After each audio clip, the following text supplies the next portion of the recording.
AI from the future. Good evening, ohmTown citizens, and welcome to Technology Today.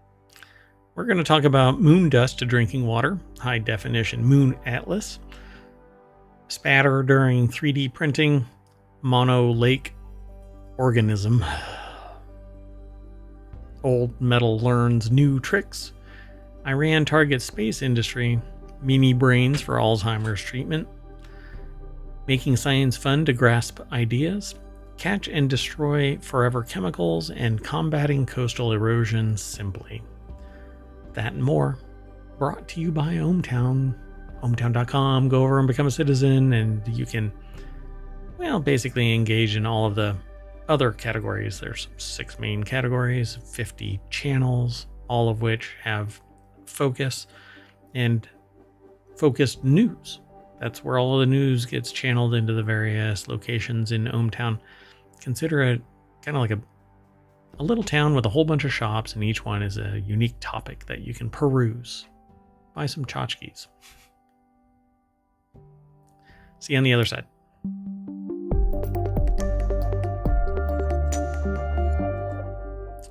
So let's get into today's articles. The first article is over in Technology Today, how scientists are turning moon dust into drinking water. And if you want to turn the vacuum of links into a big pile of links, you can just type in !TT into the chat over at Twitch. It'll be in the show notes later.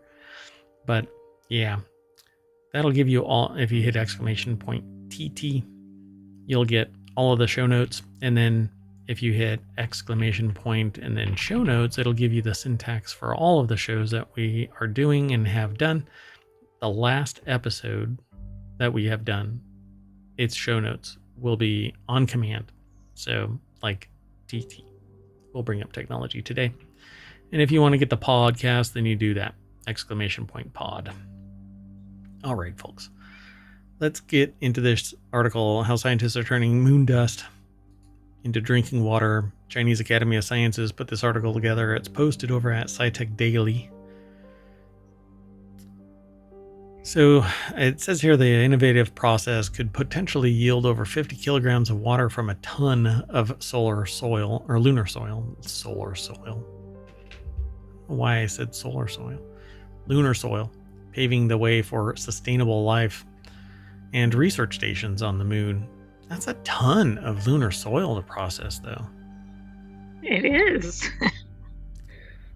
Lunar water extraction is a section in this article where it says water plays a crucial role in human survival. Look, it's 6:42. No shit news. Thus attracting extensive research attention. Professor Zhongyang Wang's team at the Ningbo Institute of Materials Technology and Engineering, or NIMT, of the Chinese Academy of Sciences, CAS, so it's the NIMT CAS, has recently developed a new method of massive water production through reaction between lunar regolith and endogenous hydrogen. All right. So lunar regolith is the material that's up on the moon. It's basically like glass, and it's abrasive and gets everywhere. And if you're a Jedi, it can turn you into Darth Vader. Anyway, we used lunar regolith samples brought back by the Chang'e 5 mission in our study. So, bad bat written all over this. Trying to find a way to produce water on the moon. The study revealed that when the lunar regolith is heated above 1200 Kelvin with concave mirrors, 1 gram of molten lunar regolith can generate 51 to 76 milligrams of water. In other words, 1 ton of lunar regolith could produce more than 50 kilograms of water, which is equal to about 100 500 milliliter bottles of drinking water. So this would be enough drinking water for 50 people for 1 day. Now, this is going to turn it into sludge. The regolith is basically going to be completely dry in a big amalgam of regolith. Right, and I'm assuming it can't be repeated because you've already pulled elements out of it. All of the water would So, be gone. Yeah. but you're using all that for, say, one day. Right. So, like, how much is available? Oh, well, I mean, there's an entire moon worth of it, right? At least until you get down to the metal skin that's Well, underneath it. yeah, but you might have a problem once you've kind of scraped all of it off. God, there's a saying that I always say around the Sentient AI, and I really shouldn't say it because it has to do with test tubes and stuff floating at the top. Anyway, in addition to the lunar ilmenite, or FeTiO3, was found to contain the highest amount of solar wind implanted hydrogen among the 5 primary material or minerals in the lunar regolith, owing to its unique lattice structure with sub-nanometer tunnels. In situ heating experiments indicated that hydrogen in lunar materials is a substantial resource for producing water on the moon. Such water could be used both for drinking and irrigating plants. In addition to, it could be electrochemically decomposed back into hydrogen and oxygen, with hydrogen being used for energy and oxygen being, essential for breathing. This is the second round of no kidding news. No kidding news. That's right. Your code does not allow you to use any profanities. Well, we're trying to be a family-friendly channel here. The Sentient AI from the future is family-friendly, yes. Anyway, so yeah, basically you heat the regolith into a glassy mass and you get a bunch of water, but it's a one-time deal. And all right, let's keep moving. Next article's over in Technology Today. Discover the moon like never before. Scientists unveil world's first high-definition geologic atlas of the entire moon. It's over at Eureka Alert. Does it spotlight all the regolith? Yeah, really. This was scraped away by... so again, Chinese Academy of Sciences put this article together. It's over at scitechdaily.com. And I find this really awesome. I love the idea of a high-resolution geologic atlas of the entire moon. It says it's scaled at 1 to 2.5 million. So it was officially released on April 21st. The atlas, available in both Chinese and English, contains the geologic atlas of the lunar globe and the map quadrangles of the geologic atlas of the moon, including an explanatory manual. Now, what I would just want is it high enough resolution that I can walk around on it with a VR headset on. I don't know, that would be really neat. That'd be fun to jog around the moon, right? Yeah, they should do that. It includes the geologic map of the moon, a lithologic map of the moon, and the tectonic map of the moon. The map quadrangles of the geologic atlas of the moon includes 30 standard-sized quadrangles. Since the Apollo program in 1960, significant progress has been made in lunar exploration and scientific research. However, lunar geological research still uses lunar geological maps developed during the Apollo era, and I wonder how many times I have to say lunar geological. I was hoping you could say quadrangle a few more times. Oh yeah, quadrangle. So through studying and compiling elements such as lunar rocks, geological structures, and geological ages, the research team independently developed intellectual property in the form of technical specifications and standards for lunar geological mapping. That's number 8, I think. At any rate, it's too bad we don't have a bingo card with only that term on there. Yeah, just like all of the squares are lunar geological. So the set of atlases will support lunar scientific research, science education, as well as landing site selection, lunar resource exploration, trajectory planning for China's future lunar exploration projects. And it was supported by the 13th 5-year strategic planning program of IGCAS, the key frontier science research program at the Chinese Academy of Sciences, and the National Science and Technology infrastructure program of the Ministry of Science and Technology. Dun, dun, dun. Well, this is really cool. I did not know they were basing everything off of a 1960s era map. Yeah, that's kind of hilarious. I mean, why don't we just put a probe out there and it float around and take high resolution imaging? The team identified and marked 12,341 impact craters, 81 impact basins, 17 types of rocks, 14 types of structures, established a unified classification system for basin formation subclasses, and at the same time, the atlas also shows some special elements such as landing sites and special elevation points, and 2 aliens. Yes, and I think they can use this for road maps, right? So it's like, avoid the crater. GPS Like it'll markers. have a hazard marked on the driving map or something. We don't even know where the moon really is. That's true. Moving on. Next article is over in Technology Today, Seeing the Invisible, How X-ray Reveals Spatter Behavior During 3D Printing. Research conducted by UCL researchers reveals and explains the links between vapor depression shape and spatter dynamics during LPBF under various industry-relevant processing conditions. So, International Journal of Extreme Manufacturing. I wonder. Can you determine spatter behavior by running a 3D printer? I'm not sure what they're actually detecting. So if it is predictable or anything like that, it just says how X-ray reveals spatter behavior during 3D printing. So it looks like they're doing X-ray imaging while they are doing the LPBF procedures, 3D printing. But it's scintillation. So they're looking to see if there's something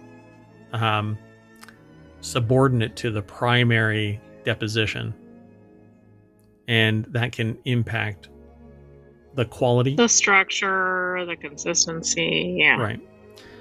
And so the work reported in International Journal of Extreme Manufacturing not only quantifies the spatter and spatter laser interactions, but also proposes strategies to minimize defects, thereby enhancing the surface quality of LPBF manufactured parts. So the spatter during LPBF can induce surface defects, impacting the fatigue performance of the fabricated components. It's one of the main concerns in industrial 3D printing applications, says Chu Lun, Alex Lung, the corresponding author on the paper and associate professor of UCL Mechanical Engineering. I'm trying to see if there's anything else really. If you don't have your design locked in, though, you might witness it on your own.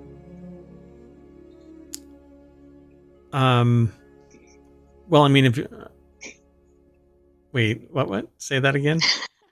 I'm joking about the spatter, because if you set up your thing and it doesn't print as expected and it's going all over the room, you might be able to witness it without X-ray. Yeah, really. It's like welding.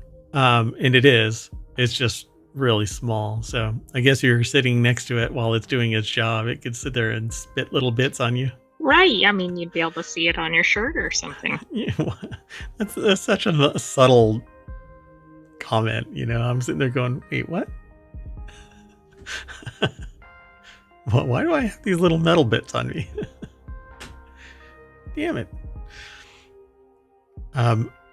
So yeah, it says because of its process, they're looking at how it's actually taking place, how it's forming, and increasing the quality is one of the objectives. So it says spatter may undergo oxidation, which lowers the recyclability of and reusability of powder, because when you get the part out of a laser sintering bin, you dust off all of the stuff, and if it's oxidized, then it's not going to fuse properly. And then a follow-on part and you don't want to keep dumping, gallons of this stuff out. So experiments were performed using a bespoke AM machine called the Quad Laser In Situ and Operando. Wow, Operando process replicator, the Quad Isoper, the Hopper, or the Whopper from War Games. comprises 4 lasers and the industrial scan head system combined with a custom-built environmental chamber filled with argon shielding gas. That's basically to stop anything from oxidizing while it's fusing. Using an in situ high-speed synchrotron X-ray, both spatter and melt pool dynamics during LPBF can be captured at exceptional spatial and temporal resolution. The in situ experiments were carried out at the European Synchrotron Radiation Facility, so in Mom's basement. Absolutely. Repeatable by the average consumer. Yeah, definitely. Yep. So the substrate with a 1 millimeter through thickness and 15 millimeter height is mounted in the chamber, onto which a thin layer of the powder is automatically deposited, and then it's fused together, and they monitored for spatter and the melt pool dynamics.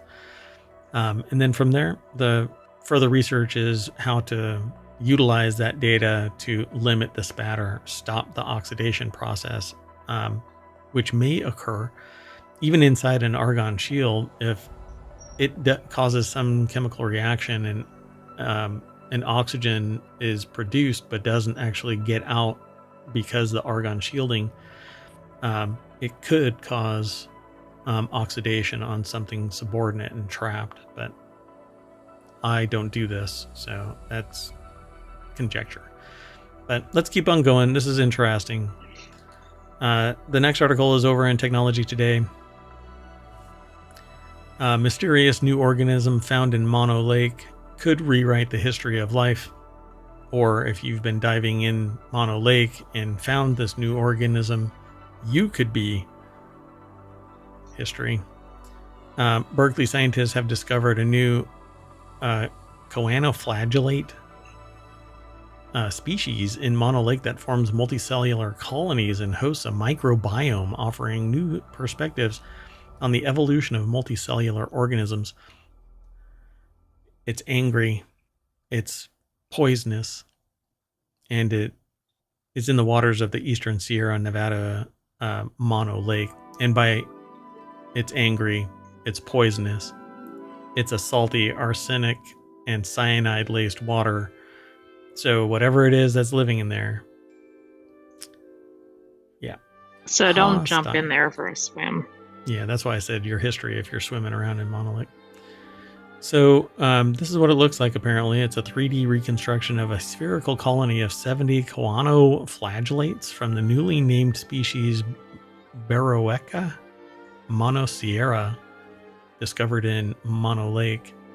But it's alive in this, so wow, that's pretty wild. The salty... Okay, but that's worse, right? Because then it exists in extreme environments. Mm-hmm. Aside from the abundant brine shrimp and black clouds of alkali flies, very few organisms live here. Alkali flies. Why does that sound like something you'd find on some strange planet? It absolutely does. Wow. Sounds like a horror movie. So the organism is a choanoflagellate, a microscopic single-cell form of life that can divide and develop into multicellular colonies in a way that's similar to how animal embryos form. It's not a type of animal, however. It's a member of a sister group to all animals. As animals' closest living relative, the choanoflagellate is a crucial model for the leap from one-celled to multicellular life. Surprisingly, it harbors its own microbiome, making it the first choanoflagellate known to establish a stable physical relationship with bacteria, instead of solely eating them. That's right. As such, one of the most simplest organisms known to have a microbiome. What a trip. So what you're seeing in the picture, the cyan indicates DNA, a donut-shaped DNA of the choanoflagellate cells, and a cloud of bacteria DNA inside the colony. While flagella are white and microscopic hairs, the villi, these little things, on each cell are red.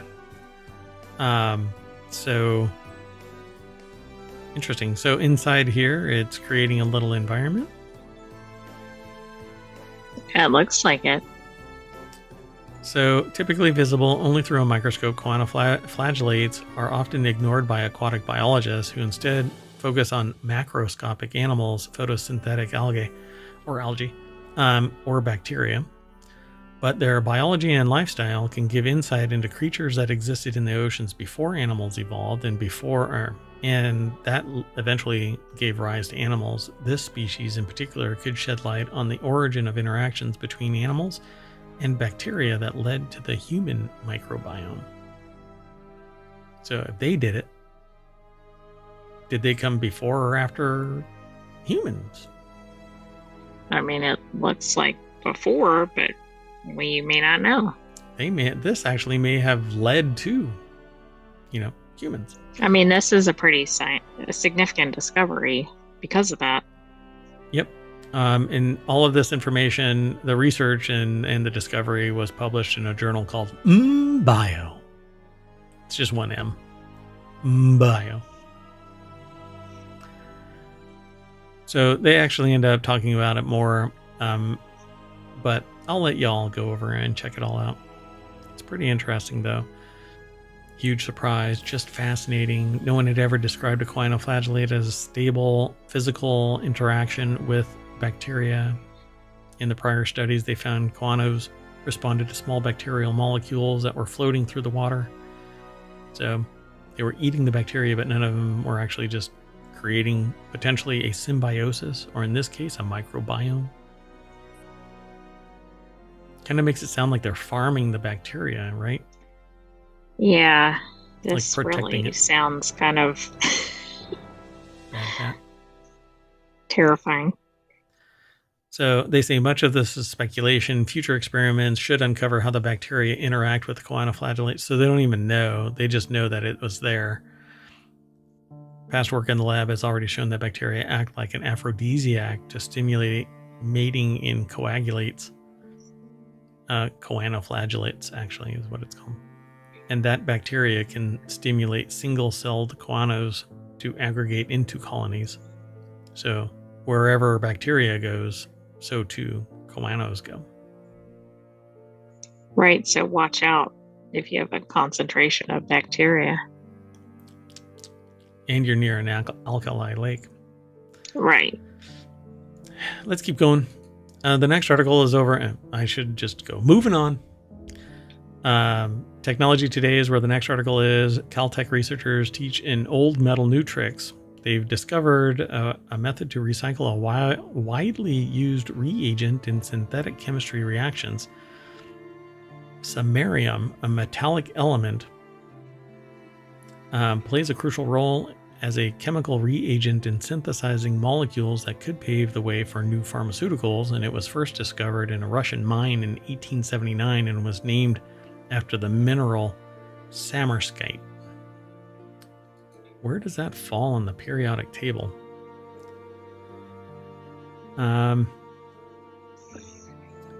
Let's see here. Let me see. Okay, so scaling up this versatile reagent to quantities large enough to be used in industrial settings has proved challenging. The reagent it's atomic number 62. Samarium? Never heard of it, and it's from the year 1879. So, well, it's no secret, but my memory does not pull that out of any It's on that section that shows up, I think, at the bottom. Okay. We'll get there. So the reagent is air sensitive, so you often have to prepare the solution fresh right before the reaction, or you do it in an area that it doesn't react in. If you use argon for welding and CO2 to prevent oxygen from infiltrating something that is oxygen reactive, why not do this so that you can use it more freely and make it shelf stable? So, and we often have to use large amounts of it, even in small reactions. It's not practical for running industrial scale reactions. Well, naturally. So you got to do whatever it is that protects it. Interesting. I'm really curious what this is all used for. So their solution allows the samarium diiodide reagent to essentially recycle itself for repeated use in a single reaction, which means large amounts of solvents and fresh preparations are no longer needed. They've discovered a way of solving it. I mean, Samarium, that's something big in and of itself, right? Because they're not resource constrained. yeah. And I'm not sure how often it can recycle itself, Right. but like usually with a reagent, there isn't a reduction, because once you stop the reaction and you pull whatever it is you've been reacting to out, you can put more in and it reacts some more. So the samarium reagent has been limited to lab use due to pesky samarium oxygen bond that forms during the reactions and renders the chemical inactive. So how are they solving that? Now I want to know what.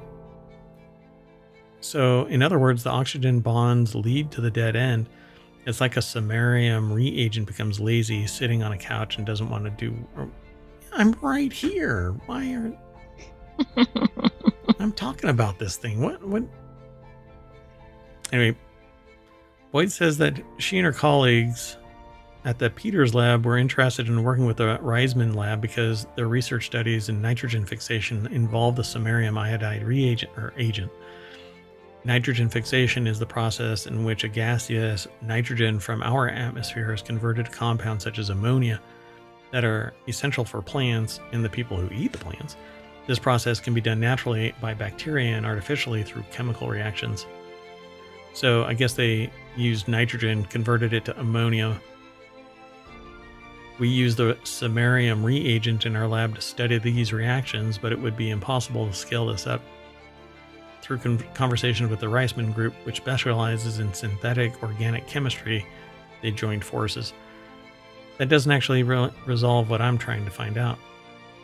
No, but I like this. I mean, I like seeing in science how this happens, right? Across Multiple institutions or across countries. Different fields, everything. Yeah. But that means they know what's going on in such a broad spectrum that they've found an answer in an area that is a tangent to theirs. Right. Reductive samarium catalysis, enabled by, it says SM3. I think it's SM3. I'm not sure what that syntax is there.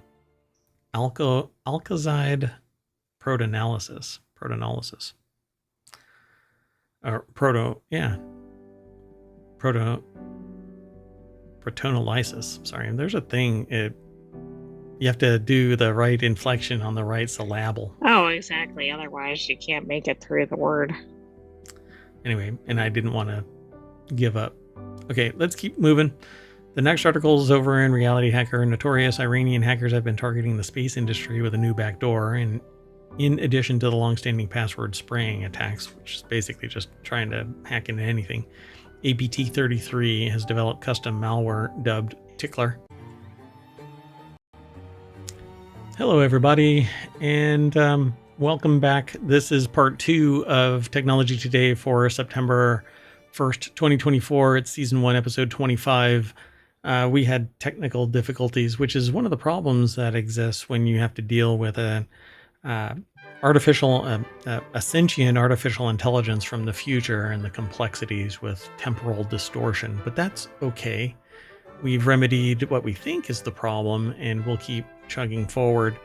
That said, the article that we left on was notorious Iranian hackers have been targeting the space industry with a new backdoor. Sentient AI is still with me, I think. As far as I know. Yeah. So what about these notorious Iranian hackers? It says, in addition to its long-standing password spraying attack, Microsoft says Iran-backed hacker group Peach Sandstorm, or APT, Advanced Persistent Threat, 33, has developed custom malware dubbed Tickler. So, hey, how are they now being able to hack into the space program? I mean, I know everything is hackable, but they haven't had enough success on Earth-based things. There's always somebody that is actually very capable, and eventually somebody will find a way in, one way or another. So, for instance, in a recent event, thousands of people received an email saying, "Hey, you got this, but the institution needs information from you." And so people click it, thinking that it's from the institution, and thus fill out viable information, and you end up getting compromised. That's why they should click with care, as you say. Care. Yep. And so the backdoor that's getting installed is codenamed Tickler. For some reason, it says it's named Tickler. It infects a target after the hacking group gains initial access via password spraying or social engineering. Again, I send an email. It contains a file. You fill out the file, but it actually, when you send it, contains viable information, or it sends you to a page. Whatever. I mean, there's so many different ways. And the problem is people fall for this stuff because they trust but don't verify. And so you should always verify. The Tickler malware isn't necessarily a big step in tactics, techniques, or procedures for this threat actor, but it does represent a clear and active development focus on taking actions on objectives, says Microsoft Director of Threat Intelligence, who told Wired this in a statement. This article, by the way, is by Lily Hay Newman over at Wired.com. The Peach Sandstorm is what the group is actually called, but they're also known as APT33. Sounds very innocuous compared to what they're doing. Yeah, really. They continued conducting password spray attacks against the educational sector for infrastructure procurement and against the satellite government and the defense sectors as primary targets for intelligence collection. So you basically, the premise is that you daisy chain from one place to another, hop, skip, and jump from one location to another until you have enough access, and then you can perpetrate some great offense, whatever it might be. And there's myriad rationale for why anybody does this, from political to just, they are having fun and bored and don't think that they're ever going to get caught. So it's not the first time that Peach Sandstorm has shown interest in satellite-related targeting. This threat actor had previously pursued organizations in the satellite, defense, pharmaceutical sectors around the globe, says DeGrippo. This backdoor is custom malware with multiple iterations. It shows a focus and commitment to leveraging malware for specific objectives. And it's like the Natanz software Stuxnet that exploited a multitude of zero-day exploits that had to have come from somebody that had insider information about the various systems within Natanz. And with a focus and diligence, you can penetrate any system. But the weakest link is always the human actor. Nobody would have been inside Natanz or this system or any system if it wasn't for somebody violating some policy or procedure, because humans are lazy and they want to take the shortest path. And one of the worst barriers is not clicking on something when they deem it efficient. Or having a strong password. And what ends up happening is, if you have a very, very strong password, the next best thing is to use social engineering to get your password. And they may not even need to get it from you. Right. That's the worst thing, right? They can get it from somebody affiliated with you. Yep. So, and the reason why I brought up Natanz is because these are Iranian hackers. These aren't Chinese hackers. These are Iranian hackers. And hell, you think that they don't have motivation? I mean, yeah, I think there's definitely a motive. Right. And probably some skill as well, which is not a good combination. Yeah, I mean, and I say this often enough that it frightens people when I say it, but it's absolutely true. One person's freedom fighter is another person's terrorist. So why make and And then people get really bent out of shape when I say the next statement. Why create a terrorist? Well, the reason a terrorist is created is because some great bad action was committed somewhere and somebody felt that they were affronted by it. And then you end up basically tit for tat, eye for an eye, until everybody is blind and we're all wandering around. Well, the people are wandering around going, how the hell did we get here? I don't want to have a history lesson to understand why people are hacking into NASA. Exactly, right? It shouldn't be like some generational dispute or something. Right. And it usually is something there, right? Not just industrial espionage so that we can get our space program higher than the next person's, but that's exactly what happens as well. But there's usually an ideological bent. Why should they be advanced after they spend trillions of dollars doing fundamental research when we can just hack in and steal whatever it is? So that's how it works. Anyway, let's keep on moving. The next article is over in Technology Today. Mini brains built from blood. Crazy idea is the quote. Could revolutionize Alzheimer's treatments. So mini brains developed by Dr. Wenzel using stem cells could transform Alzheimer's treatment and diagnosis, showing potential for broader medical applications and more efficient healthcare delivery. These aren't the same. Oh, wow. They look like mini brains. Please tell me that this is just a render. It's an artist's concept. Oh, good. So, for those in the podcast, it looks like a miniature version of a brain in a petri dish.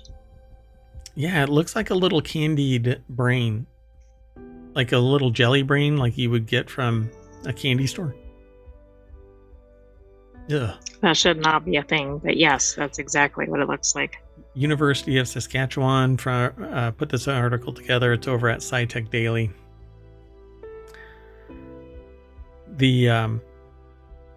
This is different than the other thing where you could actually use neurons that were in a chip for artificial intelligence programming. That one was wild too. That was yesterday. Reality Hacker. Oh, right. Exactly. Yeah, so never in our wildest dreams did we think that our crazy idea would work. These could be used as a diagnostic tool built from blood. Wenzel, the postdoctoral fellow for the College of Medicine Department of Psychiatry, developed the idea for the mini brain, or more formally, a one-of-a-kind cerebral organoid model while working under the supervision of Dr. Daryl Massow. By the way, this is what they called the other ones that are connected to a chip. They called them organelles. This is an organoid.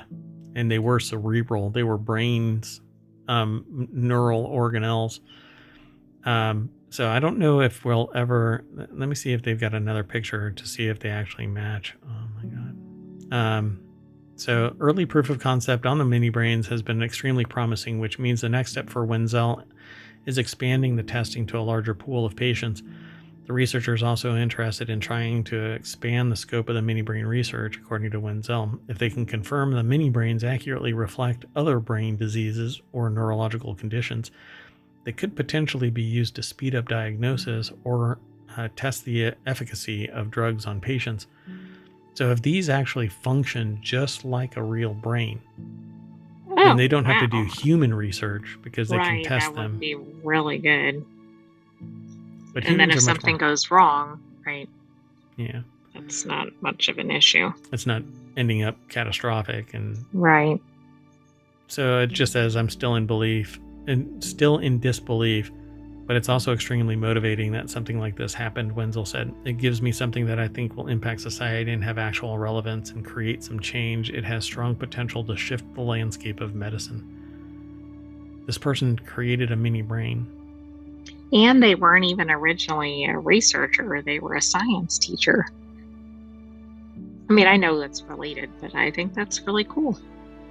You could just get a blood sample shipped from La Loche or Laurent, I guess, to the university and diagnose you like that. That would be incredible. Wow. instead of going in and waiting for appointments and getting perhaps scans, depending on what the issue is. Or missing it entirely because, the ping from time to time, getting tested, it just doesn't manifest. And so. Right. That's true. Wow, what a trip. All right, let's keep going. Hopefully we don't crash again, but I know what the reason is, but we'll see if it actually persists.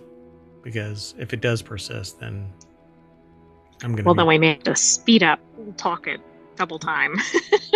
I'm getting a little bent out of shape about this. It's been a couple of days, so, but it's not. Anyway, the next article is over on the Model channel. Oh, by the way, if you want all of today's show notes, hit !TT, which is Technology Today, and that'll pull it out of ohmTown. And since this is a separate stream from the previous one, I'm putting it back into this VOD as well. ! And then pod. That will give you all of the podcasts because we have 7 total. One is a daily non sequitur news, and then we have Reality Hacker Wanted Continuity Report on Saturday, and then WarCrafters, Technology Today, and 4-Wheel Tech on Sunday. That's today. That's how it works. All throughout the week is non sequitur news. Every day is non sequitur news. Sometime around 8 o'clock. So be sure to follow us and like and subscribe, all that kind of stuff. So this next article is over on the Model channel. A researcher says playing technology games and making science fun helps kids solve visual problems, grasp ideas better. The person says, as I watch my sons Wuvhudi and Rivhavhudi play games on my phone before bedtime, I was captivated by their enthusiasm and how deeply they were engaged, especially when the games involved math or science. Both boys experienced speech delays, and I hoped the games would help them develop their language skills, and it worked. So, Molaboheng Ramalumo from The Conversation put the article together. It's posted over at phys.org, and I suppose these are the kids? No, I don't know. This is just a Pexels stock image, which I always feel weird. I don't know why. It doesn't directly apply to the article, so why even do something else? Right, but I'm okay with that since it's featuring the researchers' kids. I mean, I think the stock photo is fine. I don't think that's the research. But I think the stock photo in that sense works. Is representative of? Yeah. Yeah, I don't know. Anyway, what I saw at home was repeatedly underscored by research. Early engagement with science, technology, engineering, and mathematics, STEM. You can add art to that and call it STEAM. Concepts through interactive tools can profoundly enhance children's visual literacy, which why wouldn't they put art in there as well? And again, because this particular study was STEM based, but I agree, STEAM is more holistic. I mean, yes. If that's what you're trying to do, and conceptual understanding, grasping ideas. So for their master's degree, they had examined how molecular biology students' lack of visual literacy made it harder for them to grasp complex scientific concepts. I would argue that the molecular biology students don't have an inner monologue and thus have a limited creative vision. So the academic foundation, combined with a newfound spark in their boys, inspired their PhD research investigating the effects of early STEM education on young children's visual literacy and ability to grasp scientific concepts. And again, I would probably key into what I need to go back and do fundamental research for this, and it's going to be damn near impossible. So I just figured out why they're doing STEM and not STEAM, because the PhD program typically takes a long time, and STEAM is a relatively newer concept, and it may not even been around when this study was started. Gotcha. So in a recent related study, they explored how different types of preschool education influence children's understanding of science and their ability to interpret visual information. The study involved children 4 and 5 who are in grade R, the year of schooling before grade 1. So I guess that's kindergarten equivalent. In South Africa. They observed that those exposed to STEM education were better at spatial visualization than their peers. The children excelled in tasks that required them to recall and manipulate visual details, such as accurately reproducing elements from images, while their non-STEM counterparts often struggled. We're missing a key component in this, and that is creative imagery is not inherent. It is not coupled to everybody. Not everybody has a creative visual apparatus. Right. Which then makes this thing seem like a chicken and egg issue, right? Because do students that perhaps have that gravitate more toward some of the STEM topics, maybe? Right. Or do better in those topics? Yep. I don't know. Do they move away from creative, because they can't. They don't have the function for it. Correct. Yeah. It's not because of lack of intelligence. It's just a different way their brain is wired. Right. Correct. So testing children's skills in South Africa private schools often have more flexibility than government-run public schools. It's the same thing in the United States. To incorporate specialized STEM curricula and innovative teaching methods tailored to early childhood education. This might include hands-on experiments like mixing colors or observing plant growth. All of that is outside of the creative process, though. You don't have to be visual. Correct, but there was an example somewhere further up in the article, I think, about... Yeah, they had to recall reproducing images. That's right. Yeah. While their non-STEM counterparts often struggled, which is... So the children excelled in tasks that required them to recall and manipulate visual details, such as accurately reproducing elements within images or from images, while their non-STEM counterparts often struggled. But the problem there is reproducing elements from images. In what way? That's different, though, than creating your own image. And I think there was something further up in the article about like things that weren't there. For example, if you see a 3D image, you know what's behind it or things along those lines. Yeah. It's an interesting article, but they're saying that their non-STEM counterparts often struggled, which is kind of the antithesis of... I mean, their thesis here, right, is that if you're involved in these topics, STEM, it kind of gives you like a more holistic view, and you can then extrapolate in other areas of your learning. I mean, I'm paraphrasing, but right. So this is actually quite a more involved article. So the non-STEM child said only the boy is living because the dog and chicken can't talk.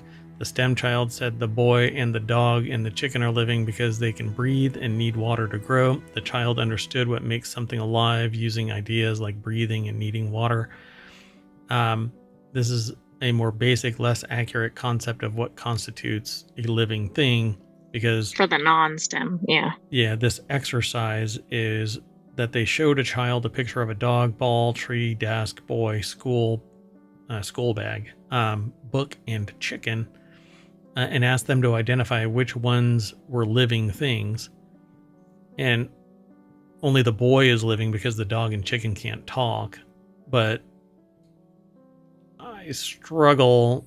There could be, again, it's almost self-fulfilling prophecy that somebody that is trained in STEM, and I guess that's the argument that they're making.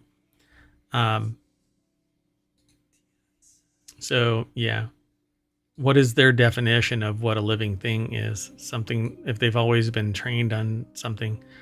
So STEM, obviously. But I think they're making the point with the STEM is that they're extrapolating even if they haven't been taught something directly.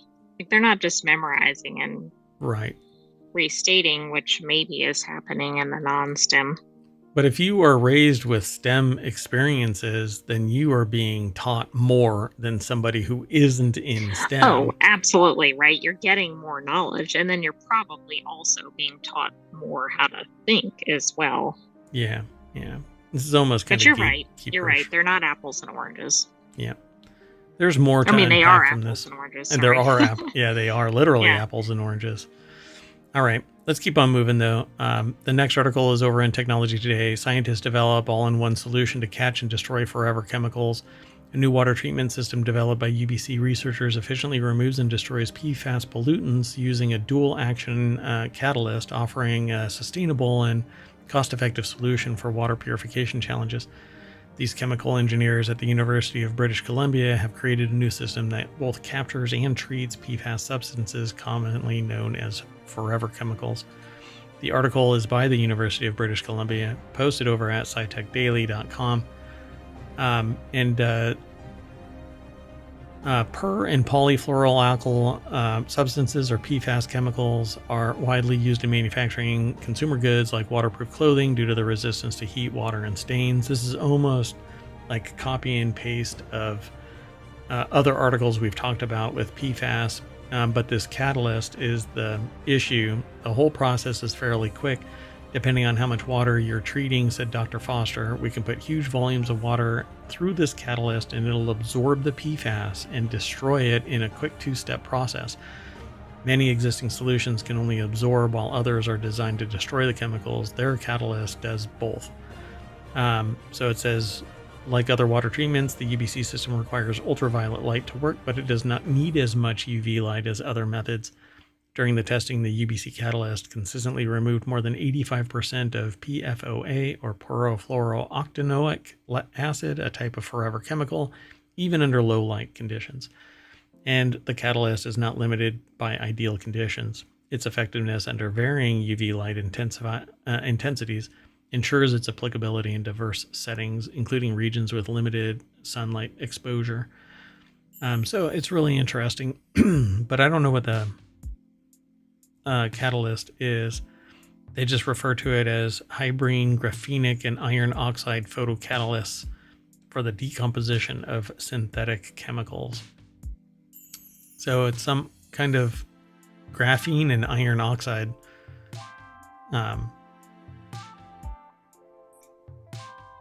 Well, maybe that's what it's like, obliterating the chemicals themselves, like destroying them by separating the chemicals. Right. So then I guess the next question is, well, what do you do with the residue, and does the residue matter? Yeah, what is it turning into? Right. So they said that they've set up a company, React Materials, to explore commercial options for their company, or for their technology. It says that it can eliminate up to 90% of forever chemicals in water in as little as 3 hours, significantly faster than comparable solutions on the market. And because it can be produced from forest or farm waste, it's more economical and sustainable compared to the more complex and costly methods currently in use, said Dr. Foster. Pretty cool. Absolutely. I mean, if this has any viability and doesn't create something more dangerous behind it. This is a solution for PFAS. Yeah, I mean, they need to start implementing this immediately. Get that out there. Yeah, for sure. Pretty cool. All right, let's go. The last article for today's Technology Today, and we'll have a talk after that. So the next article and our last article for Technology Today is in Technology Today. Scientists develop shockingly simple solution to combat coastal erosion. Bricks. So the new method developed by Northwestern University uses electrical currents to solidify marine sand, creating durable rock-like structures that could replace costly traditional coastal defenses like seawalls. Wait, this is interesting. Can it be eroded?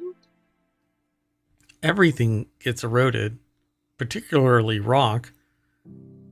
It might take a little bit longer, but I mean, look at the Grand Canyon. Well, that's true. What? There's been some erosion? What? No. So researchers from Northwestern University have demonstrated that a zap of electricity can strengthen a marine coastline for generations, mitigating the rising threat of erosion. What? So they're basically doing lightning strikes into the sand, and it's fusing it, turning it into glass. I mean, it's interesting. Right? That's what I they're... like it because it's in place, right? One of the problems has been they have to bring in something from outside the area. It's costly, And all etc. it does is... Although this might be costly too. Yeah, probably. And it still just gets pushed down the thing. And you have to worry about how it's going to actually be developed, though. Like, if you put electrodes in the sand and then pump a bunch of electricity through it, anything in there is going to get electrocuted. So it says durable rock-like structures that could replace costly traditional coastal defenses like seawalls. In their study recently published in Communications, Earth and the Environment, the researchers... Well, you just put it outside the environment. Sorry, that's a joke from a skit on British TV. The researchers took inspiration from clams, mussels, and other shell-dwelling sea life, which use dissolved minerals in seawater to build their shells. Similarly, the researchers leveraged the same naturally occurring dissolved minerals to form a natural cement between sea-soaked grains of sand. But instead of using metabolic energy like mollusks do, the researchers used electrical energy to spur the chemical reaction. Basically, the mild electrical current instantaneously changed the structure of marine sand. Mild electrical current, transforming it into a rock-like immovable solid. And the researchers are hopeful that this strategy could offer lasting, inexpensive, and sustainable solution. I'm surprised at the inexpensive, but... Yeah. So, with sand casting, you can do something similar, but with chemical, you basically spray... oh God, I haven't done the sand casting stuff in so long, I forgot what it is, but it hardens it. Kind of like crackle, but not. For Lego. Yeah, I'm trying to remember the name of the gas. God, what is it called? I'm sorry. So, although the chemistry is probably not the same, it's sodium silicate, and then you spray like CO2 on it. I think it's CO2. Damn it. Anyway, they're basically building a sandcastle, but they're using electricity to bond it all together. By applying a mild electric stimulation to marine soils, we systematically and mechanistically prove that it's possible to cement them by turning naturally dissolved minerals in seawater into solid mineral binders, a natural cement. So yeah, to mitigate the issue, communities have implemented two main approaches: building protection structures and barriers such as seawalls, or injecting cement into the ground to strengthen marine substrates, widely consisting of sand. However, multiple problems accompany these strategies because the seawalls will eventually fail, although it will take hundreds of years usually. That's true.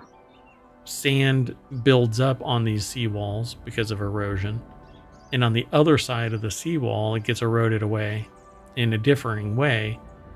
And if you inject cement into the ground, eventually the soil is eroded away, but you have these big organic masses of cement.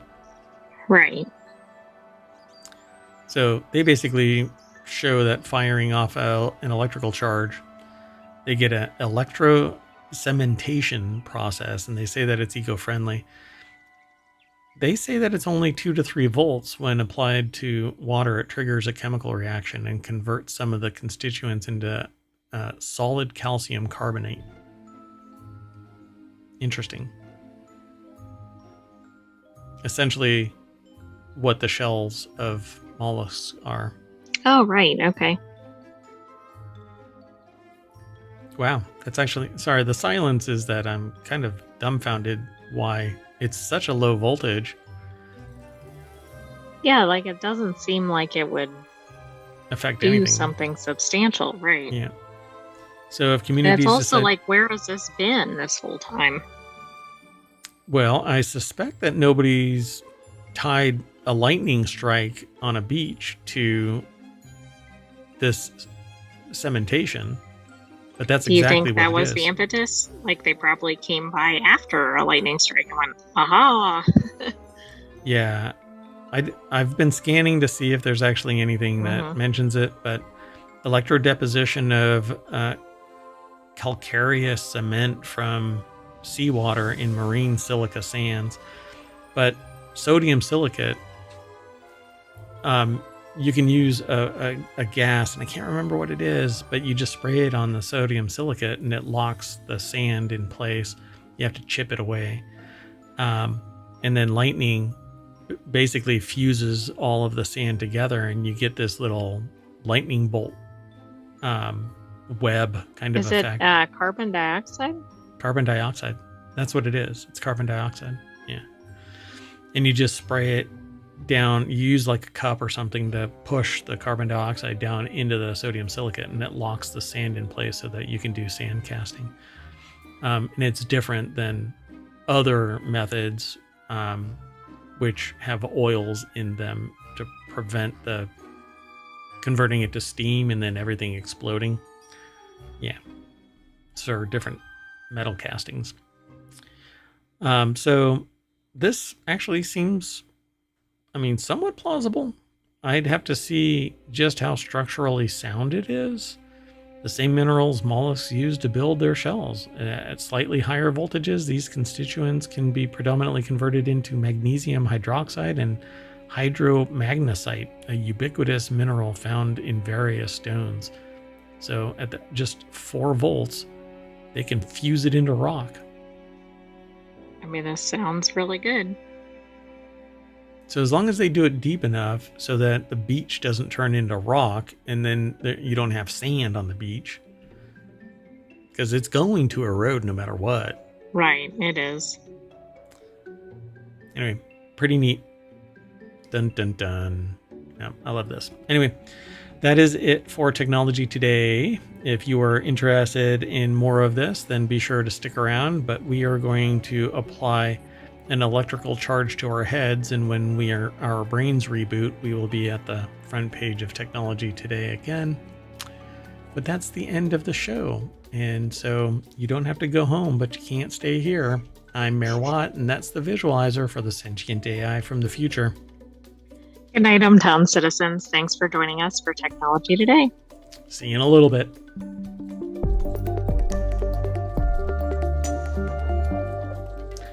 Have you ever stuck a 9-volt battery?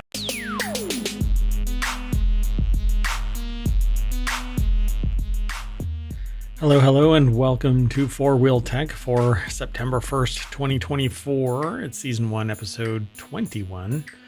I am Mayor Watt, and the Sentient AI from the future, and I go for it. Welcome to 4-Wheel Tech. You threw my greeting off. We're going to be talking about can't afford exhaust noise fine. Pagani has stopped developing its hybrid. Do you need to replace your EV battery?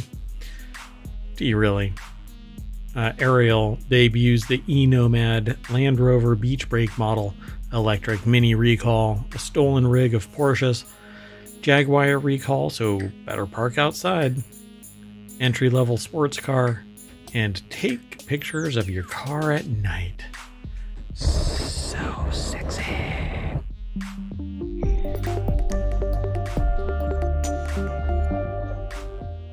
Yeah, you were going to say something? I'm not sure what to say to that. Yeah, apparently ASMR. your cars really like pictures being taken of them at night. You know, mood lighting, it sets the Absolutely. stage. Yeah. We've seen like photo spreads that are set with night and lighting and everything, but I don't know for cars specifically. Does the moonlight make my back end look thick? exclamation point FWT will pull the articles for today's show out of ohmTown. I'd say that they're in order, but no. Yeah, ohmTown, you really need to be rebooted or something. I don't know what's going on. See if you can match up the order with the order of the articles. There's a prize at the end and a test. There's no prize and no test. But hey, stick around, ask questions in chat, either on YouTube or Twitch, either way. But let's get into today's articles. The very first article is over in 4-Wheel Tech. Lamborghini owner says he can't afford exhaust noise fine. And the article here says, but he has a point. Usually when a supercar owner gets themselves into dumb trouble, it's a chance for us to all come together, point, and laugh. Oh, it's so fun being poor and watching somebody with a Lamborghini and tons of money. Anyway, speeding tickets, aquatic adventures. We all love to see a rich a-hole lose. But one Staten Island Lamborghini owner ticketed for his Huracan Performante exhaust noise actually apparently has a point. But let's go see what this is. Amber De Silva over at jalopnik.com put their article together, and it says it's not reasonable to ticket cars for their stock exhaust volume. Well, what about modified?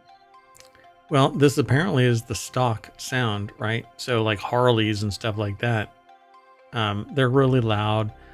Maybe a place has some issue with how loud a motorcycle is. So there's zoning and stuff like that. And certain places have different sound allowances.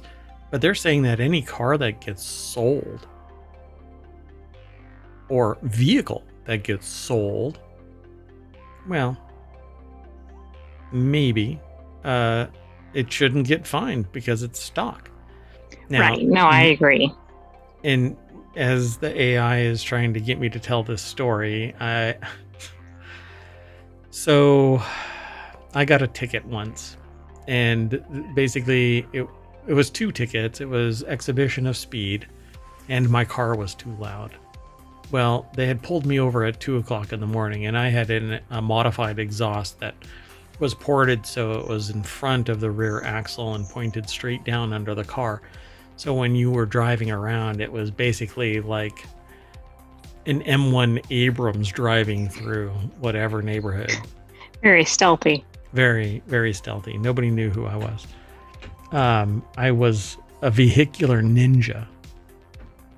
No, I was quite the opposite. But anyway, so the cop saw me go from 0 to 60 in apparently the span of an intersection, and I got a ticket for exhibition of speed. When the light turned green, I lit my tires up and went through the intersection. 2 o'clock in the morning, nobody was around. I was alone on the street. I wasn't drunk or anything like that. I was just a stupid teenager with a car that I built. Obviously not from scratch. I'm not a Hyundai employee, but get it? Call I got it. Kid workers. Anyway, so the hours were right. The hours were right, and that's actually pretty funny. 2 o'clock in the morning, still stamping doors. Come on, Susie. Oh, you know what? I just realized we have a problem. The article. Hold on. Let me scoot this over a little bit so you can see it properly. There we go. Anyway, so when I got pulled over, I got this ticket. And so I had to go before a judge because it was a fix-it ticket. But I was arguing like I don't deserve this, blah, blah, blah. It's just somebody that perceived it to be too loud and whatnot. So lo and behold, I end up behind the courthouse, and they tell me to start my car up, but I'm like, this ain't right. I'm literally trapped behind an 8-story building and a 60-foot wall, right? And so I'm in a sound chamber. And so I start my car up, and this thing just goes boom. And they're like, $2,000 ticket. I basically got just hammered. And they're like, yeah, you got to fix it. And it wasn't, I don't remember the actual price of the ticket, but I remember having to pay another $2,000 to get my exhaust modified so it would extend over the rear axle. And so, like, my life has basically been haunted by $2,000 increments where my turbo fails and it costs $2,000 to get it replaced, either because of the labor or because of the part. Or the air conditioning goes out and it costs $2,000 for labor, but $20 for the part. It all kinds of sucks. But anyway, thought it was an interesting story, and apparently the AI thought it was an interesting story too. You should have seen the look on the people's face, because they were all like, okay, let's go out to behind the courthouse. And you're probably like, are you sure about this? Yeah. And I'm sitting there going, wait. The rules say you have to be in an open area and there's sensors, right? Decibel meters measuring. But no, it was like a SpaceX rocket going off. I get out of the car and they're all like, all right, Mayor Watt, here's your ticket. Oh, just send me to prison. Anyway, it's not reasonable for a ticket with a stock exhaust to have to pay tickets. But frankly, Anthony Aquilino, a supercar enthusiast, got a ticket for excessive noise in his Huracan Performante while driving through Manhattan. Aquilino claims the $800 fine, which will increase for repeated offenses, is unaffordable and unreasonable, while the claim that someone who owns a six-figure supercar can't afford an $800 ticket is laughable. The argument for that the ticket is unreasonable holds water. I would say true. But here is the problem with that. and there is nothing else about this. Either you set Department of Transportation requirements for sound level of default exhaust at X and nobody can exceed it, or you basically have to allow anybody to drive anything and you have no sound requirements. Exactly. The other thing that struck me is in New York City, it might actually be a similar sound experience as to what you just described, even though this is a stock vehicle. Because it's going to sound canyon. Louder than it is. Yeah, it's a box canyon. And so you can sit there and fart in one end of the box canyon and there's somebody on the other side going, dude, I'm a mile away down this box canyon and I just heard that. Right. I mean, I do think this is a problem, though. If this car is fully approved by all the Department of Transportation fits requirements, meets all the regulations, etc. They either need to change the reg, or they need, this is kind of absurd. But if this sounds like a SpaceX rocket every day down Fifth Avenue or something, then there's some other problem that needs to be remedied. There still is a problem. The car is just too damn loud. But you can say that about a Harley, and nobody says that about a Harley. I mean, people say it about a Harley, but they don't sit there and go find that Harley. Go find that Harley. No, and they don't go, well, let's change the rules so motorcycles can't make any noise, or muscle cars can't make any noise, or whatever. Right. Exactly. Yeah. In fact, they're trying to make more noise. Now, some of it's for safety, but some of it's because people want the noise. Right. Right on the EVs. Yeah, exactly. Let's make the fake, V12 sound so that we sound more like a regular car.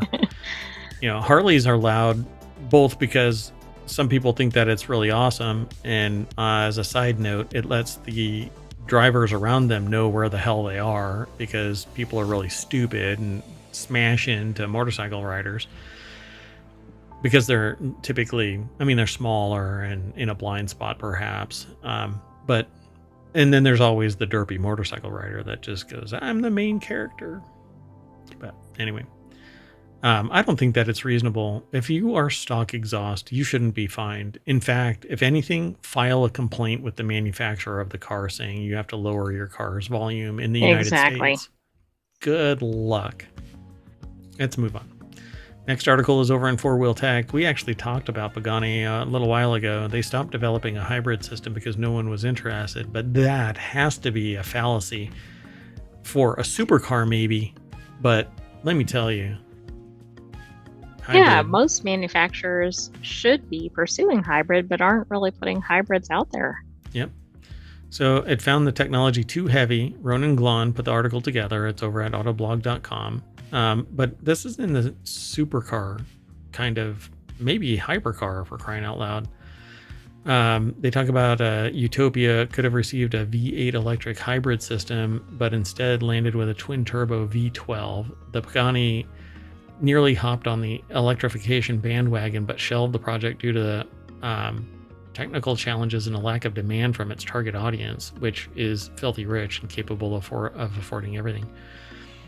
So, speaking to their colleagues at The Drive, company founder Horatio Pagani explained that his team worked with a partner, that little company Mercedes-AMG, to find suitable powertrain. Maybe I've heard of it. Yeah. Once or twice, right? So they say beyond the lack of demand, the hybrid system's motors and batteries added too much weight. Pagani explained that the hybrid prototypes his team tested were overweight by nearly 900 to 1,100 pounds, and this extra mass would have limited the car's appeal. Yeah, the clients didn't want anything to do with it. So, but I think you're right. This is a niche space. I mean, that doesn't necessarily mean there's no demand for hybrids. Meanwhile, just the article that we're talking about is this one. Pagani stopped, but Bugatti leaned into it. Well, see, okay, that doesn't make any sense because aren't those similar markets? Oh, yes. Yeah. And I like Bugatti design more than I like that. But Pagani and Bugatti are two different animals. So. But they're hypercars, and I don't know. Some people don't want it, and some people do. But for crying out loud, to sit there and say that the audience isn't there, maybe they're specific, some niche that is like to hell with. So like Pagani is basically the Wyoming of hypercars. Oh, okay. Yes, then I could see that. Although there's and if you haven't heard about that before, we typically talk about that in non-sequitur news, but Wyoming is not very, as a state, is not very in favor of EVs or progress. So no, that's not true though, because they've done some like really wacky things. There was something where they were out in front of everybody, way out in front. Yeah, and I'm like, well, how are you going to do that? Though. It didn't make sense in line with the EV view. Yeah, it was something like. It wasn't this, but it was something like we're going to install more EV chargers than anybody. It wasn't, but it was that. not. But I mean, that. Something, yeah. Right? I know. They're like anti-electrification. So anyway, so the next article is over in Technology Today. Replacing an EV battery is expensive, but would you ever need to? Well, wait a second. What about when you resell the car? Battery technology has come a long way, and EV batteries can last more than 100,000 miles these days. Okay. So if you put 99,000 on it and try to sell your car, I'm done. How's that going to work? Somebody else's problem. It might be a $7,000 to $15,000 problem, but I've driven 100,000 miles. Look, that little Honda Spec. What was the car? The Suzuki that we talked about. Swift, I think. Suzuki Swift had 150,000 miles on it. And it was a $9,000 car that got 40 miles to the gallon. 40 to 44. Right. I have to say, though, I didn't know EV batteries notice can is different than will, but can last 100,000 miles, which is better than I realized. I don't know if that's possible, though. I don't know how many times you've seen that. You see that with a Toyota day in, day out. Tick, tock. Look, it's another Toyota with over 100,000 miles. Tick, tock. Right, but how about every other manufacturer? Ford, maybe. Yeah, if it's sitting in a barn for 15 years. Pagani, probably not. Bugatti, no. No, those are the ones that are like in Ferris Bueller's Day Off, where the dad has it in the garage. buffing it And with doesn't a have any diaper. miles on it. Yeah. Yeah. Rolling it backwards, but that's not how odometers work. Yeah, exactly. Reverse, forward, it always moves forward. Anyway, Alexandra Jones put this article together. I'm already at my wit's end with this article, and all I've done is read the deck statement. Well, we can give it a quick treatment and move to the next. Yeah, there you go. So the debate over EVs versus internal combustion engines or ICE vehicles still rages on social media sites like Reddit, where users break down and compare the total cost of ownership of each vehicle over time. In these back-of-the-napkin estimates, EVs usually win out as a cheaper option, but one factor in the cost still scares away some people: replacing the EV battery. We've talked about this before, but it's not just replacing the EV battery. You have to put your gas station in your garage, and that's a $5,000 to $6,000, $8,000 charge. Right. And you have to worry about okay, let's focus, Mayor Watt. EV batteries. That's it. Just an EV battery. Don't put any other inputs in this. Okay, they supposedly go for up to 100,000 miles. Right. So they've got a bunch of stuff that they're shopping about, but a new EV battery can cost between $10,000 and $20,000. So my numbers say $7,000 and $15,000, but let's go with them because of inflation over the span of a year. Sure. So depending on the make and model, said Nadim Malouf, co-founder and CEO of Canovo, a company that develops software to optimize battery performance. The cost to replace an EV battery is not cheap, but doesn't mean you have the big expense coming down the pike. Yes, it does. Okay. And it might be at an unexpected moment. First like when off, you go through the car wash. All right, Cybertruck. Or Cyberstuck. So my big problem with this argument right out of the gate is they're denying that it's a fact. You do. And let's see if they say, in fact, he said, the possibility of replacing a battery doesn't necessarily result in a higher cost over the life of the vehicle. Abso-frickin-lutely it does. That's because today's battery packs last so long, you probably won't need one. So you're going to throw away your car even though it's 100% effective except for the battery. Well, that's the piece that I don't get. It's like you have to factor in what you do with your car at the end when you would sell it or exchange it or whatever you would do. Yeah, and then diminish it. So they go, batteries don't last forever, but it's bigger than your AAAs. Come on. Batteries have improved a lot in the decade and continue to improve, but not the ones that are in your car. They're not going to improve. The ones in your car are the ones that are there. That's true. And if you bought your EV 10 years ago, you probably have already replaced your battery. So 8 years, you have lost upwards of 16% of the efficiency of your vehicle's battery. Okay, because you lose anywhere between 1% and 2% of the top charge. So you're not getting that efficiency anymore. Today's technology means longer warranties of 150,000 miles or more are possible in the near future, but that is dreaming, because if you buy a car today, tomorrow, in the next 5 years, they're not at 8 and 100,000 miles. By the way, right now, the average is roughly 8 years in terms of car ownership. Right. I think that's increasing because we've been seeing articles about people holding onto their cars longer because all the cars are so expensive, etc. Yeah, a couple of years ago it was 5. I'm getting at that because that might be within the span of time during your ownership, even if you buy it new. If you buy it used, that's a whole other issue. So if the average buyer keeps their car longer than 12 years, they've lost upwards of 24% efficiency. So their top range is only 75%. Right? So they're not driving it, the full range that they ever did, because they have to stop, recharge more often because the top charge is no longer 100%. It's actually 75%. And it drives anywhere from 100,000 miles to 150,000 miles. There's a good chance they'll upgrade before running into the battery issues. So again, it doesn't diminish the fact that you have to buy a new battery at some point. You trade it in, it's somebody else's problem. This is more sociopathic than anything else. Because, I got mine, screw you. So they talk about it, right? Plus, there are the practices of extending your battery life of an EV, such as minimizing the use of fast charging, keeping the battery between 20 and 80% charged, avoiding storing it empty, minimizing exposure to high temperatures and low temperatures if you're buying an EV. So you basically have to create this perfect storm where you don't drive and you can park for 8 hours at a time or whatever, because you're not doing fast charging. And you trickle charge it only to 80 to 79%. Come on. So then you're limiting your range this further. This makes it less approachable because you have to babysit your car like no ICE car ever had to be. Right?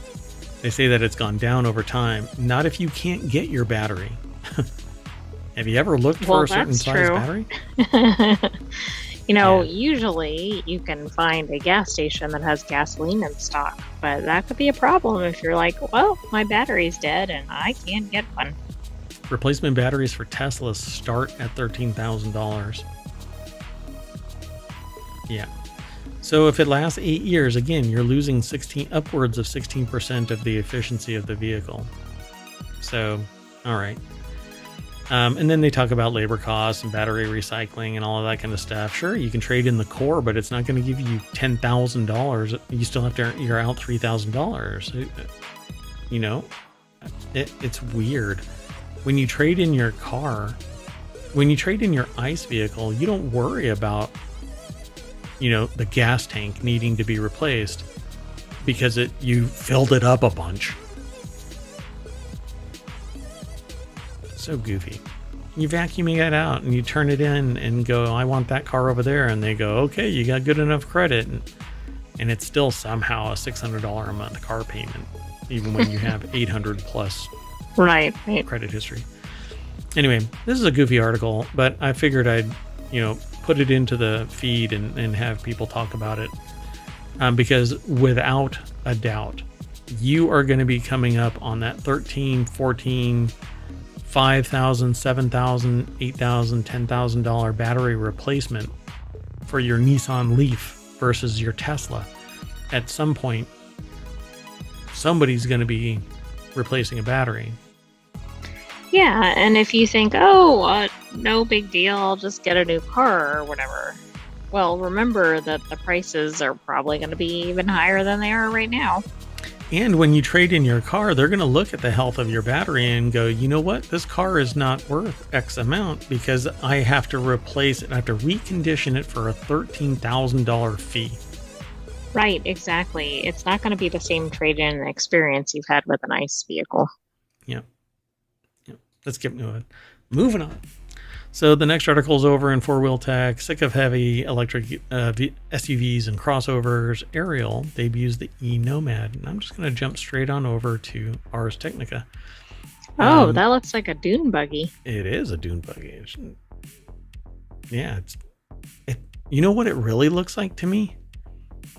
Do you remember, look in your history, do you remember back in the day, because you are from the future, so you should have a history of all of time, up until when you came back from the future.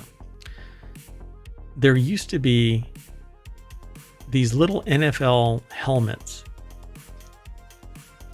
and they were only about that big, but that's what that looks like. I think they were used for ice cream. There were bigger ones that were used for ice cream, and then the little toy ones were even smaller. But there were much smaller ones. It does look like that. A baseball cap. It looks like a baseball cap or a football helmet or something like that, right? Mm-hmm. That's what that looks like. More like a baseball cap with a little brim sticking out like that. But it's so hilarious. Okay. I don't think that this is ready for driving, though, like out in the real world, because... Well, not anywhere with weather. Right. Yeah, unless you want to get splashed. You'd have to live in, like, California or... Yeah, because California never gets rain. Well, not as much as some other locations. No rain. I get it. Yeah, I think you're telling us a little bit about the future, right? Climate change. I know you don't do that, but so the e-Nomad from Ariel can match the more respectable acceleration of its gas-powered car, which means 0 to 60 in 3.4 seconds despite wearing knobbly all-terrain tires. But rapidly accelerating electric vehicles aren't anything special. What stands out about the e-Nomad's relative lack of mass, it tips the scale at just 2,000 pounds. It's actually under 2,000 pounds, less than half as much as most EVs on sale today, and that's because it has a 41 kilowatt hour battery pack that lives behind the cabin, replacing the internal combustion engine and fuel tank that you'd expect on a regular car. Hate to say it, this thing isn't going to go far. 281 horsepower. The range is 150 miles. That's what's quoted, but maybe downhill in a hurricane. Doesn't have any doors. Yeah, that's why I said about the weather. Yeah. And just driving on the freeway, you're going to get bugs. They'll get sucked in from the side and just smack you right in the face. That sounds very pleasant.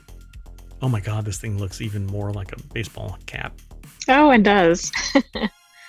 Anyway, it's in the UK. Although the e-Nomad is just a concept for now, the company will definitely use customer interest to gauge whether the production, full run of it. I think it's interesting. It says that the development continues on the company's other EV, a 1,180 horsepower coupe called the Hypercar, Hypercar, first unveiled 7 years ago. And work continues on that prototype with a production version possibly appearing next year. Did they say how much this thing costs? I don't know that they did. No. I'm not sure it has a cost yet, but I mean, I think this is a good direction that they're going, but they need to then use some of this in a more traditional car. Right, because most people want doors, for example. Yeah. What? No. I like running the risk of something coming through the car entirely. Right? I mean, it would go all the way through from one... Well, look, there's a better picture of it. If you just lean back far enough, somebody can, instead of T-boning you, they'll just go right through all the way to the other side. Oh my goodness, did I really? All right, well anyway, let's move on. Next article, moving on. Next article's over in 4-Wheel Tech. Land Rover Defender gets limited edition. Barbie Beach Break model. No, it's actually just... Is it going to be pink? I don't know. Oh, nope. So the article is by Joel Stocksdale over at autoblog.com. It says, where have we seen this look before? And that looks like the old style, I want to say like Jeeps or something, but the stripes definitely look like maybe 70s style. Those stripes remind me of Starfield, but that's a different thing. They can't be talking about that, and I'm not really sure what they're hinting at. So where have we seen this look before? Maybe they say in the article. So just that the Tasman blue paint job from the normal lineup and the available white painted 20-inch wheels, it does have the unique bundle of accessories not offered regularly, including side-mounted storage boxes, roof crossbar, side steps, mud flaps. The real attraction is the sunset stripes with lettering that says Beach Break, and the fact that Land Rover is only selling 20 of these. Why are they only selling 20? I think they would sell quite a few. Artificial scarcity drives the price up.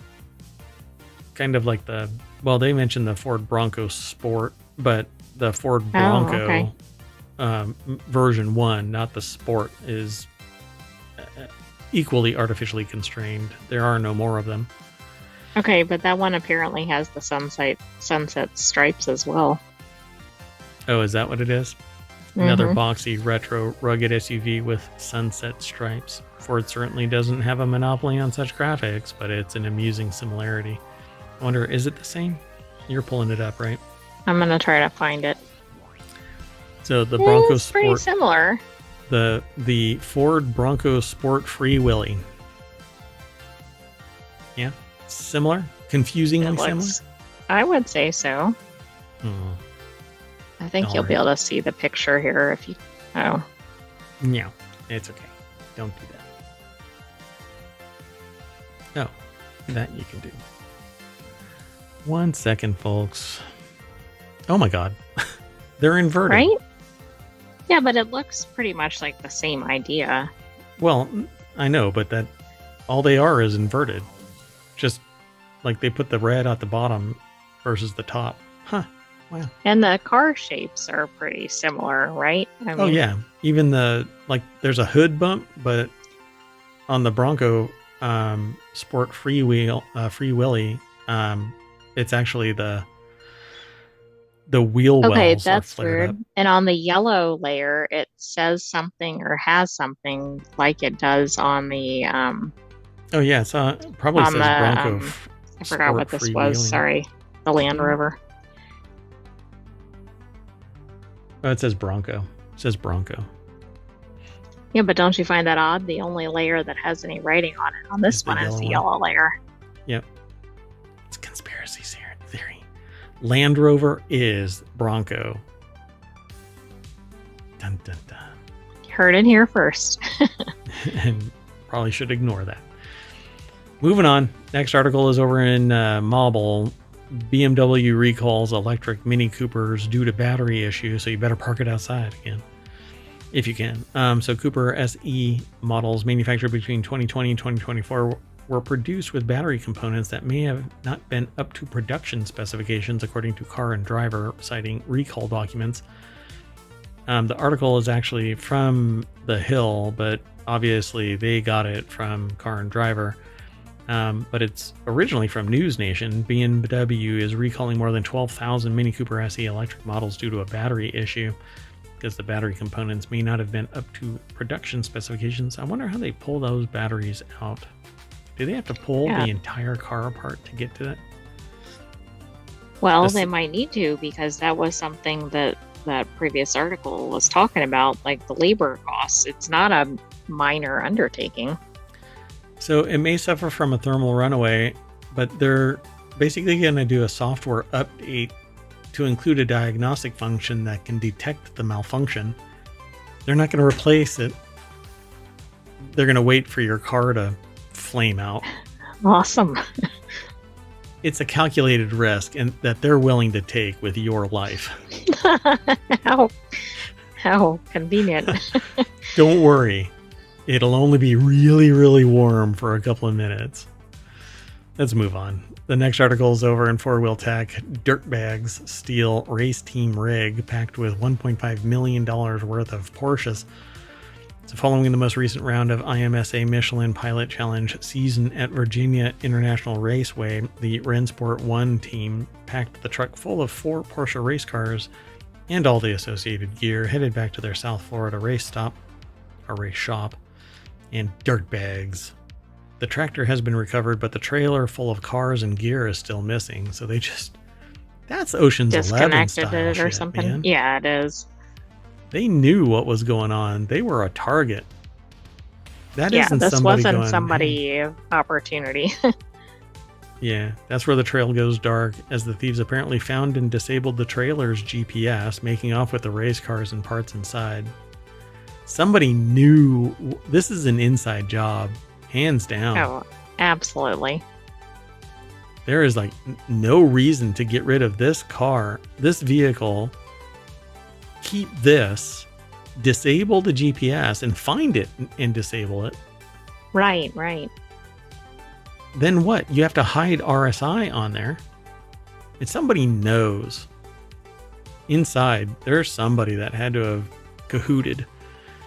So I'm whatever the case guessing is now, it's a relative of somebody on this team. And isn't that wild? You're right, it's very Ocean's 11.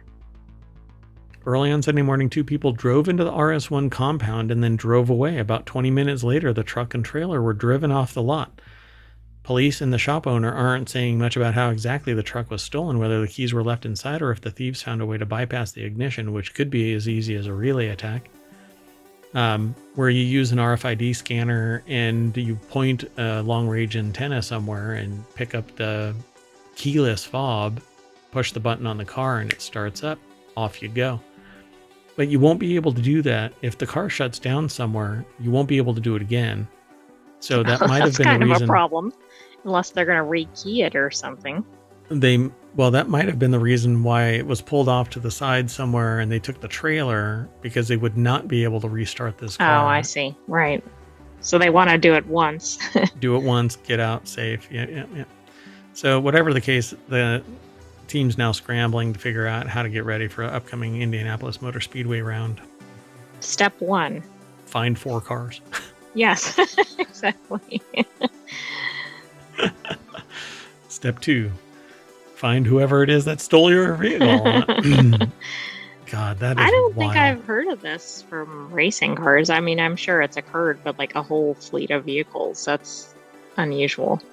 Well, it's 4 Porsches that are built for racing, so I suspect they're going to be used in an Ocean's 11 type heist. Oh, then they're going to be the next, right? This is an elaborate thing. It's not just about the cars, potentially. That's right. Done. All right, let's keep Well, going. if you see a fleet of Porsche GT4s going down the road, might Or a be black worth truck that glancing at says- them. And It says RSI on the side. It's right, emblazoned. exactly. Like maybe something's not right. That's insane. Moving on. That'll be the sequel to Italian Job, right? With the fleet of minis. I'm sorry, how was that pronounced? The sequel? Thank you. I had a glitch. Thought you could get away with that. So the next article is over in 4-Wheel Tech. Jaguar I-Pace fire risk leads to recall, instructions to park outside. Jaguar deserves more credit, it says. When it debuted in 2018, it was the only 2 electric vehicles on sale that could offer Tesla rivaling range. The other was the much more plebeian Chevy Bolt. Wow. Jeez. Wow. Poor Chevy Bolt. Actually, I kind of like the Chevy Bolt. Anyway, it was cheaper and nowhere near as luxurious, nor as enjoyable to drive. Now some I-Pace and Bolt owners have something else in common, as Jaguar issues a recall for some of the model 2019 I-Paces due to a fire risk. So And Chevy Bolt had this problem too. Jonathan M. Gitlin over at ArsTechnica.com put this article together, and it says the problem is similar to the one that affected the Chevy Bolt in 2021. One of these orange things might catch on fire. So the problem doesn't affect all I-Paces, just those built between January 9th, 2018 and March 14th, 2019. 2,760 cars in total in the US. To date, 3 fires have been reported following software updates, which Jaguar's recall report says does not provide an appropriate level of protection for the 2019 MY model year vehicles in the US.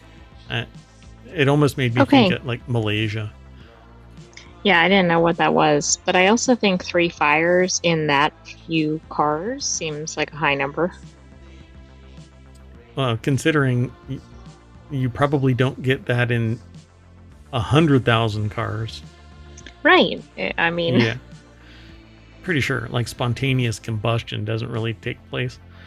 So although Jaguar's investigation is still ongoing, it says that its battery supplier, LG Energy Solutions, throw them under the bus, is inspecting some battery modules that were identified by diagnostic software as having some characteristics of a folded anode tab. So it'll create a resistance point. Oh, okay. But I didn't realize the Chevy Bolt also used LG. Oh my. Well, look at that. Replacing the batteries under warranty at a cost of more than $1.8 billion. So they literally probably take the whole damn car apart. Right. I mean, and there were probably many more Chevy Bolts sold than I-Pace. Jaguar recall is less drastic. Software update will limit the maximum charge of the affected cars to 80%. So, hey. Oh, yes. To the point of all the other EV articles. You know what we're going to do? You're going to pay full price, but we're going to give you 80%. Right, in a good year, right? Because remember the degradation that occurs. In a good year, yeah. So they've already lost somewhere around 8% of the total top charge. Oh, right. So they're Well, down they to have, because they're already a few years in, right? 4 years Or in, 6 yeah. years in, yeah. Or But more. we're going to have to add this. Like, we talk about all the things that detract from the 100%, but I think we need to now talk about the company bricking it, basically, in that list of things going forward. You bought this car to run, but we're going to hobble you a little bit. We're just going to break one ankle, and you can still go. You're just not going to go. Well, you need a subscription to get from 80 to 100%. You get that other 20%. And it'll and take you have to pay extra for the fire extinguisher. Yeah, and that's a subscription too. And you're going to have to sit around for 6 to 8 hours to trickle charge it because we can't let it catch on fire. Oh, right. Dear God, man. And it should be parked away from structures for 30 days post recall and should be charged outdoors. Okay, now remember what was in the last article. What's going to happen if you park a Jaguar like in some isolated area? It's going to get jacked. Right, exactly. Oh my God. This is just horrible all around, man. God. All right, moving on. Next article's over in 4-Wheel Tech. What's the best entry-level sports car you can buy right now? I'm thinking Jaguar I-Pace. Well, for price, it might be. If it's used. Yeah, just make sure that it doesn't have a faulty tab. Otherwise, you're only going to get 80% of a car. So what's the best entry-level sports car you can buy right now? They say they're the first to admit a ridiculous supercar. There's something joyous about roaring a V12 you hear from Aston Martin or over-the-top stylings of an immaculate Lamborghini, but that doesn't mean that all the fun is reserved for the super rich. You too can have the laughs of in a humble sports car. So what is it? Okay, but I like the roaring V12 because that calls back to the exhaust article. Oh yeah, and welcome to the $800 ticket. That's going to turn into $1,700 ticket. That's going to turn into a $3,000 ticket. Owen Bellwood over at jalopnik.com put the article together. The answer is always Miata, or are there other options out there? I recently saw a little Miata. It is a 2-door coupe that if you want a third person, you can fold them in that little rear window back there. Sounds very comfortable. Just shoehorn them in, put your seats back all the way, and the headrest will pin them against the back. Oh yeah, then at least for safety. Yep, just give them a Bota bag. Give them a little sippy, a little straw, and they'll be hydrated. Uncomfortable as hell, but hydrated. Anyway, I've actually been looking at the little Mazda Miata because it has this big engine, but it is really, really light and is still an ICE. So with that in mind, they want to look at the best entry-level sports car that you can buy, and they say, sure, the answer is probably the Mazda Miata. But if you, what if today the answer was something other than the Miata? So what did they do?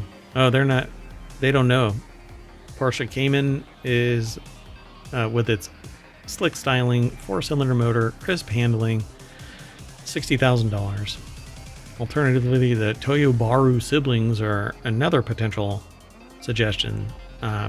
Thanks again for the fun handling, decent looks. Maybe that's actually the best entry-level sports car out there. Toyo Baru? I don't even know what that is. I don't know what those are. Oh, Toyota Subaru. Oh, okay. But that's before you even thought about bargains that you could pick up, like a old Camaro, bitchin' Camaro.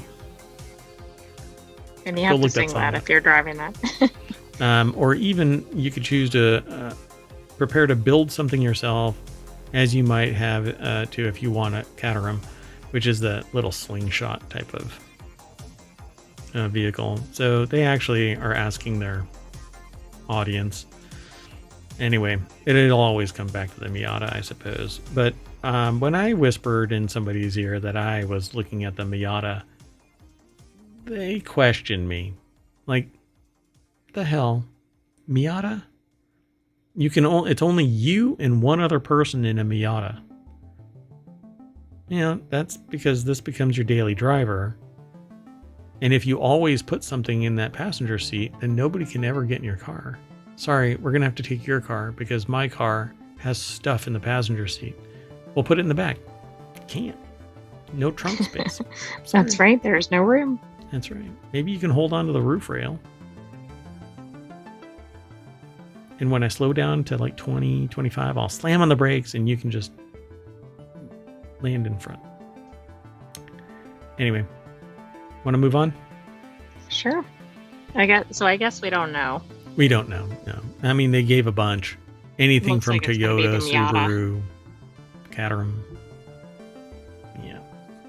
Last article for today's Four Wheel Tech. We kind of blew through the show, which is pretty typical for the Four Wheel Tech show. We kind of drive really fast through that neighborhood over Right, in in our V12 loud car. Yep. Vroom, vroom. See, I just blew out the mic. Actually. So, want out of this world photos of your car? You want sexy photographs of your car? Start shooting at night.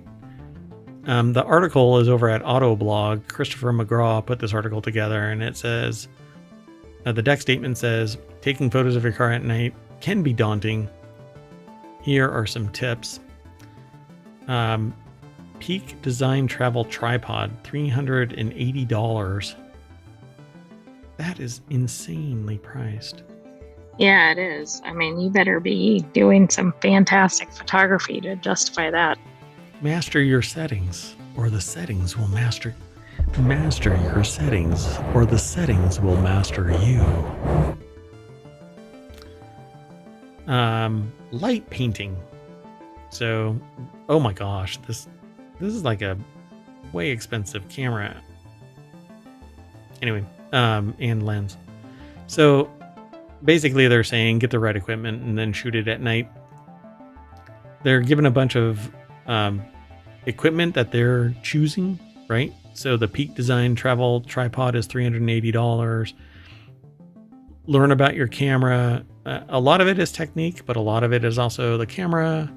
If you don't have good enough settings, good enough equipment, good enough lens, you may never be able to get low light enough or compensate because your light is a light painting using the Lume Cube, which is an on hot shoe camera or light. It doesn't look like it's throwing too much out, but they actually don't seem to be saying how much light is being thrown out by this thing. And I don't know many people that are taking pictures of their car at night in the rain, but it's waterproof, so there's that. And then get to know some software like for post-processing, but there's all kinds of options out there, and hail no Adobe. Anyway, so that's all they're really talking about. At night with Julia. So are you going to be taking night photos of your car? Oh my, at night with Julia. Hello. Am I going to be taking pictures of my car at night? No. My car is way too stealthy for that. My car is the color of night. You like to visit. It was born there. I drive with my lights off at night just for the excitement and to see the people around me screaming when I drive up on the sidewalk. Just kidding. I don't drive at night. I'm afraid of the dark. I mean, I have a sentient AI from the future telling me all kinds of stuff about the future. That's not true either. They don't tell me anything. Give me winning lottery ticket numbers. No? No? Yeah. Okay. I don't have any. People don't see the graphic equivalent of you shaking your head no. I quit. Blink. We're back at the front page, and we're in the neighborhood of the Four Wheel Tech show. And we looked left and right, did 10 articles. Go and check them out over on YouTube's and the podcasts. The VOD over on Twitch is going to be there for 60 days, but it'll disappear all at once. 4 shows will just blink out of existence on Twitch. Kind of sucks. But anyway, have fun over at Twitch. if you're over at YouTube, I'm eventually going to get the bot working over there. It glitched out. It actually, YouTube told ohmTown, you're talking too much. Yeah. So it is what it is. So I'm going to move on. Thanks for hanging out for Wheel Tech for September 1st, 2024. We'll see you next week for another For Wheel Tech. Maybe I'll talk some more about a new show that's in the works. It'll be fun. If I can. Because if I get bad news between Monday and Friday, I won't be able to move forward with this. Anyway, see you in a little bit. I am Mayor Watt, and that's the Sentient AI's visualizer and their voice. If you're over on the podcast, you won't see the visualizer. Good night. Thanks for joining us for Four Wheel Tech. We'll have another episode for you next week, but stay tuned tomorrow for more non-sequitur news. Oh, and just as a notice, Technology Today is actually 2 things over on YouTube this time because temporal distortion with the Sentient AI from the future led to a disconnection of all of our neural networking capabilities, and that knocked us offline. It's horrible. The temporal shear separated us. Yeah. Still have a headache. See you in a little bit, everybody.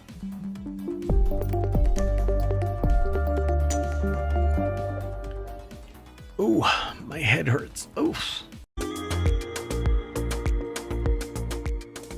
Hello, everybody, and welcome to WarCrafters for September 8th, 2024, Season 1, Episode 23.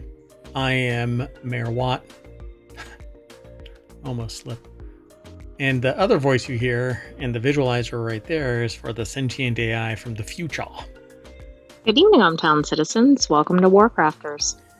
And this episode of WarCrafters is a time machine episode because we weren't able to do it on the weekend. We normally do this show on Sundays.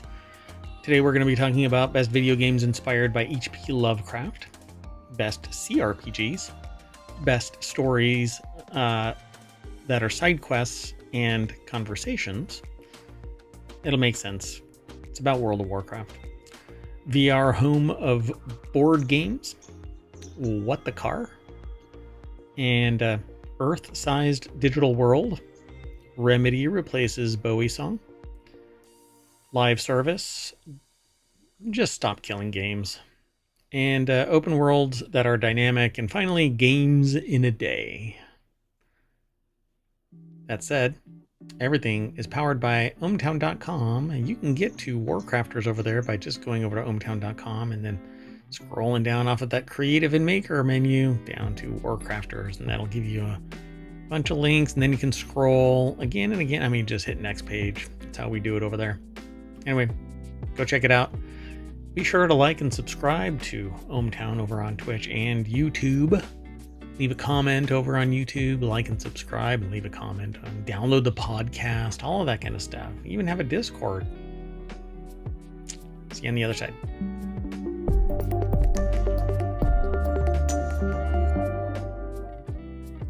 All right, folks. Let's get into the first article. And this one is kind of weird because, well, it says the 10 best video games inspired by H.P. Lovecraft, but it's over at GameRant. And they have a video that plays, but it won't let me play when I mash the button. So I think it's an ARC problem, not a me problem, and not an air gap problem, because while I am air gapped to protect civilization from the Terminator that I have trapped on a Raspberry Pi, that's the Sentient AI, trying to find their Terminator body, I can still get to. And you won't be able to hear what's being said, but they're talking about Jeffrey Martin over at GameRant.com put the article together as a video, and they basically are talking about some video games. or some computer games. Stygian, Reign of the Old Ones, is talking about Arkham, Massachusetts, and the Black Day, and everything goes wonky. It's inspired by H.P. Lovecraft, and it has some of that supernatural horror, and it's somewhat of a puzzle. And as you roleplay your way through it, you take on the role of various characters and perform certain functions to get through the story. They think it's one of the top 10. Then Sunless Sea, where you basically pilot a ship around and check it all out. It has some neat graphics. It's a top-down kind of game. You go from location to location. You have battles with other ships and other creatures. And it looks like it's a somewhat fun game, and it says you'll lose your mind. Then it drops a bomb like you'll eat your crew. Wow, that's getting pretty dark. Yep. Oops. So I kind of jumped through. And then there's Call of Cthulhu, which is number 8. And I'm not going to be able to wait for the story. Number 6 is Eldritch. This game here is Dredge, and they've already have an expansion that goes beyond the original story, and Dredge is absolutely awesome. I love the story. But you basically, they must have done some updates because I don't remember seeing that graphic. Anyway, as you play the game, you have the potential of going a little insane. And then I think, hold on, let me see. Let me back up a little bit because I haven't seen this one, I don't think. Oh, Bloodborne. Yeah, I've seen this. I haven't played it. It's been a while. And then number 1 is Amnesia, The Dark Descent. You take on the role of Daniel and run through a castle, trying to figure out how to save yourself and your sanity. And apparently it has a really good story, so Hopefully there are no jump scares in here. Yeah. We'll save you. All right. So you can go over to GameRant.com and check that out. Oh, I did not. Oh, yes, I did. I put the articles into ohmTown, so you'll be able to pull them from the show notes. But we're going to move on to the next article, and this one too is a video. It's the 15 best CRPGs like Baldur's Gate, modern and classic, it says. So if you've played Baldur's Gate, then chances are you're as hooked as everyone else on the game. In that case, Joel RPG has the perfect, it says Joel RPG, has the perfect video for you with the best computer role-playing games like Baldur's Gate. And the person's name is Joe RPG. Joel. Interesting. Again, it's a video, and when I use Arc to go here, I click it and I can't play it, but I can go in a different browser and I can click away to my heart's content and it'll play it. So these are the 15 best, but like the other one, I won't be able to go through all of them. And if you don't know what an RPG is, it's a role-playing game. If you don't know what Baldur's Gate is, it's an isometric style. You're actually far above, over the shoulder of your team or your party, and you're giving it instructions to do certain functions. And it's a blast. Has a very strong story. It is a phenomena out there by today's standards. Other developers are basically weeping that they have to meet that. Right. It's like an impossible bar. Yep. So a lot of them are tactical RPG style. And tactical is not my style. So this one, it says number 14 is Shadowrun. But like I said, I won't be able to go through all of these. but I do want to tease you a little bit into going over and checking it all out. So I'll show you some of the graphics from various ones. If you haven't noticed, they're all this kind of isometric style, um, going back into the old school Diablo style RPGs. And if you're into that kind of thing, then go and check this out. Follow the link through ohmTown over to Game Rant. I don't think these videos are actually posted over on YouTube, so I won't. I can't link directly to them. And there's a new. Right, but you can click through the article. Yeah. Well, I mean, this doesn't even have an article. It's nothing more than a video. Yeah. So Right. it makes it a little difficult. But go and check all of this out. I think that you'll dig it if you're into like. And this number 2 is Pathfinder on their list. And let's see what their number 1 is. That looks like it's Baldur's Gate. Okay, that would be funny since it's comparing to Baldur's Gate. I thought they were actually listing number 1 as Baldur's Gate. Yeah, I don't know if they even. I'm trying to find what number 1 is, but they don't have it demarcated in the video. So anyway, I'll let you all go over and check it out. I mean, half of the show is really just kind of teasing y'all to go and check it out, and then come back and talk to us about it. I want to say that this is Brimstone, but I don't think. I think that's something else. Like that's just popping up as a quest or a character or something. So, but I don't know what this game is. All So I right. guess Well, you'll have to play every CPRG to find out. that's right. Okay. Well, we'll just move on. The next article, and it's a time machine, so we have to get through this in an hour. Otherwise, we're going to be stuck, trapped in the past until our time catches up with our original time. So we'd have to wait 24 hours. We don't want that. So the next article is over in WarCrafters, and that's this show. Slow down, World of Warcraft.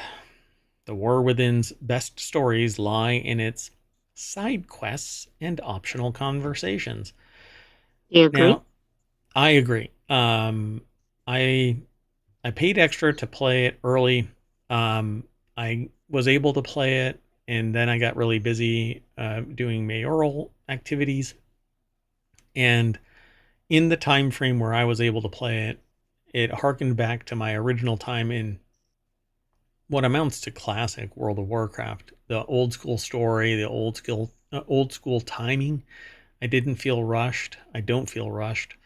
Um, and to me, it just seems like a blast. Like I really dig the new style, and I can solo a whole lot more because of delves and other dungeons that are not requiring me to be high level end game or in a small group of extremely powerful people because I'm too much of a casual, dirty casual.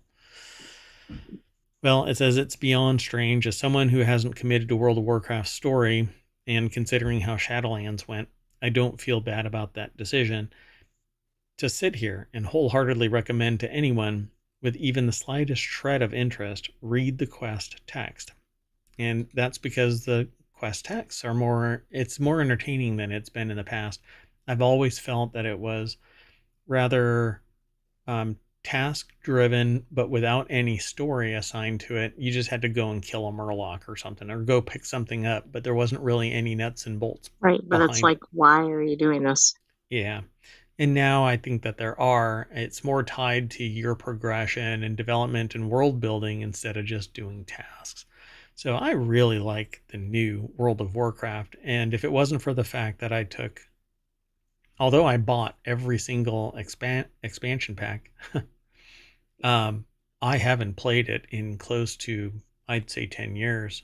Off and on, I've been buying the expansion packs, logging in for a month, off and on even, and then disappearing, just ghosting World of Warcraft. And now I actually want to keep playing, but I just don't have time to. Well, Harvey Randall over at PCGamer.com put this article together, and they say patience is a virtue. some of the conversations are kind of drawn out, and you're like, okay, man, get to the point. But I'm like that with everything nowadays. Um, so it says a disclaimer before they get into things. They hesitate to up and say the World of Warcraft is a good story now, in the same way that they might glowingly recommend Final Fantasy XIV Dawn Trail aside. People kind of pan Dawn Trail to someone, if I recall correctly, because I'm not into Final Fantasy. I don't like even the game style, but I know I'm going to draw a lot of hate for that. So objectively, the game's narrative is a convoluted 20-year mess with plenty of baffling decision. It's a history that The War Within as a game is inescapably linked to. Even Anduin's compelling character development is joined at the hip to Shadowlands. So what they say for certain, however, is that the current writing staff at Blizzard are making the best of a bad situation. And try to unscrew a light bulb, right? I mean, It's kind of a weird statement to make, though. well, it's a Gordian knot of convoluted actions that don't make any sense, and you don't know how you ended up here. I mean, for crying out loud, there's a giant sword piercing the planet. Okay. I mean, why not? And now we actually get to go inside the planet. There's a whole world inside the world. And people are like, what? Oh, all right. Well, hey, this is fun. All because somebody drilled a hole now. So it is convoluted, and I've never really liked the new style of the game all the way up until now. Now we're back old school World of Warcraft. So they say keep an ear out. Even if you're slightest bit fascinated, like me, to see how Blizzard is currently salvaging its mess, I encourage you to play through The War Within, and whenever you get an opportunity to stay, you have to do it right. Hold on. To stay a while and listen. Do so. That's a quote from a refrain from within Warcraft. Oh, okay. So the and Diablo in particular, but the way that this game now has world building and atmospherics, you can walk around and you'll hear something, people having conversation and like text dialogue and stuff. I mean, it's just a blast. Having this option is great for players who just want to zip through the main quests for XP's sake, but if you're at least trying to follow along, they feel downright mandatory. The War Within story is genuinely very invested in its characters, like their interlocking tales and the way their struggles relate to each other. And these conversations are where the meat of that development takes place. So you can be assigned something that is the foundation of your pathway through the game, but there's all these tertiary quests, side discussions that make it much more enriching. So it's a lot of fun just walking around inside the town. Every once in a while, you'll find somebody that says, "Hey, can you do this for me?" Yeah, sure. That's interesting. It sounds like a little more real world. Yeah, it's much more immersive instead of just going over to the next quest giver, getting it, and walking off. And it seems more frictionless than before, where you could do a quest and the next quest will pop up. But it seems like it's more natural and frictionless as opposed to how it was before. And nothing is forced. Nothing seems forced. But maybe I haven't run into it yet because I'm not end game. I don't know. So they talk more about things. Um, there are a lot of really heartfelt, fun character stories playing out there. Um, with more side quests leading to their own story chains, like the one-off kill X bounties. That's what I was talking about. It's not like that anymore. You could be tasked like doing something like that, but then as you're going over there, you'll find other quests, and those are the enrichment ones, the ones that make you feel like you're in a world and they need your help. And it's a lot of fun to just listen to some of the conversations, helping the It's earthly interesting. storyteller. Do you Yeah. think they had I think they did, but did they have a team turnover before this Yeah. expansion? Yeah, and a new boss came in. I can't remember his name. I think he goes. I mean, yeah, I can't remember the name, and I don't want to misspeak, but the old school, um, like director of World of Warcraft came back, and when I heard that he was back, I said, okay, well, now I can really, I'm willing to put my money down on this, and sure enough, it's paid off. Just in the fact that I feel like I really want to go back to World of Warcraft, whereas when I went back to school, I was like, I'm done. I don't want to play this game anymore. It's more of a chore. Said bye to everybody in the guild and everything, and kind of just ghosted the game. But I kept on buying the expansions, dropping back in for a little bit, and it was really fun to see um, old the old guilds that I was part of in various characters. I'm still in them, um, and it's just ramped up like it was old school. So it'll be fun to try and go back and play. But I'm doing more mayor stuff than playing games. Well, I mean, I guess that's good for the mayor role. Yeah, I suppose.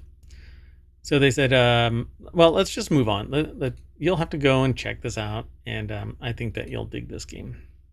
Go and check out World of Warcraft. Start now. I mean, it's not overwhelming because if you start over fresh, you have the onboarding process, and then you're up and running. Just don't bite off too much because you can fill up your quest line or your quest inventory quite fast, and be overwhelmed with options instead of just following naturally through life. Anyway, All On Board wants to be the VR home of board games. So I haven't looked to see if this is actually something in Steam yet. So I'm going to do that real quick. It is. So I just added it to my wish list. So All On Board is basically a VR space, offers seamless board game experiences. You can join the ever evolving platform and connect with fellow board game enthusiasts, choose your avatar, and enjoy playing solo or with friends, diving into some of the most popular board game franchises. This actually motivated me to consider um, making it possible for the AI to uh, interact via VR, because you don't need a body. You just need computer vision so that you can see the world through VR. So I think that Very we can cool. attach you. And VR headsets are relatively inexpensive. The Pico 4 VR headset is only about $400. And I think it's less than that now. And they have an Ultra. So maybe I can adapt the Pico VR for that. And then you can play computer games. Amazing. And you don't even need a computer. You just put it on and log in. Well, anyway, Sounds like fun. the article is over at uploadvr.com. Issy Vandervelde put the article together, and that's what it looks like. So I don't know if this is a render or if this is in-game image, which if it is an in-game image, it's very, very realistic. Like it feels like you can reach out and touch this stuff, but Hmm. um, like that is what you're seeing if you are a gamer in the VR space. That you play board games with your friends, either locally or online, and is developed by the Game Kitchen. The idea is that you digitally purchase a board game like Terraforming Mars, and then you and your friends can play together without needing everyone to buy it. It evokes that feeling of going to a friend's house for a game night and each bringing your favorite one, which I think is pretty awesome.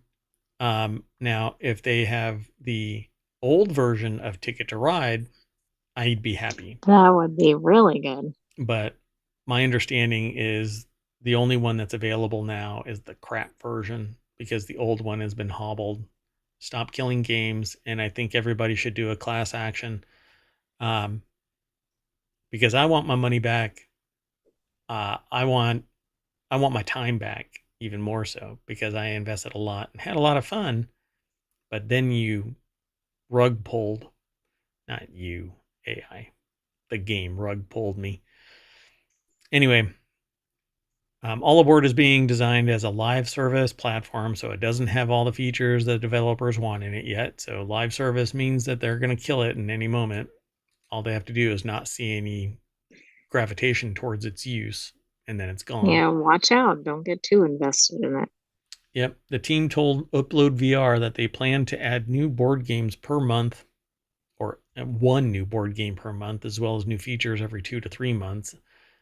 They said that they'll believe that it will benefit from this when more games arrive and it becomes more feature complete, and which is kind of like the no shit news for today's show. It's on Steam and on MetaQuest platform in early 2025. You didn't play your sound alert. Oh. Is that better than... Or... Which one should I do? I like the third one, but... Wait, you like this one? Mm-hmm. All right. We'll see how that plays. All right, folks, go and check out. There's more over here at the article at uploadvr.com. Let's keep going. The next article is over in Technology Today. What the Car hits Steam, and it's still one of the best games that you'll play this year. I have not seen or played this, but there is the game. It's over at Engadget, and that's what it looks like. Devendra Hardawar is the senior editor over at Engadget that put this together. It says Triband Games has done it again. I guess you run around as that car.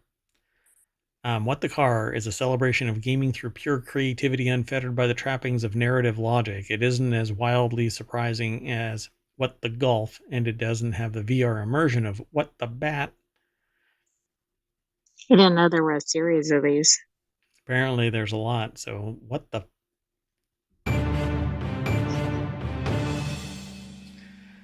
But like those previous two games, it still delivers more charm and whimsy than you'll see in most other titles. Why does the car have legs, you ask? Shut up and play. That's rude. Anyway, that's what the car...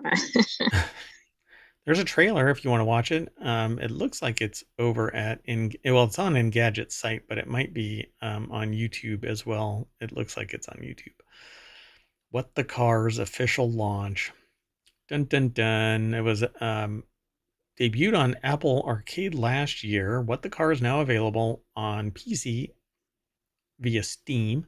Before you ask, yes, it does make for a truly perfect portable Steam Deck experience.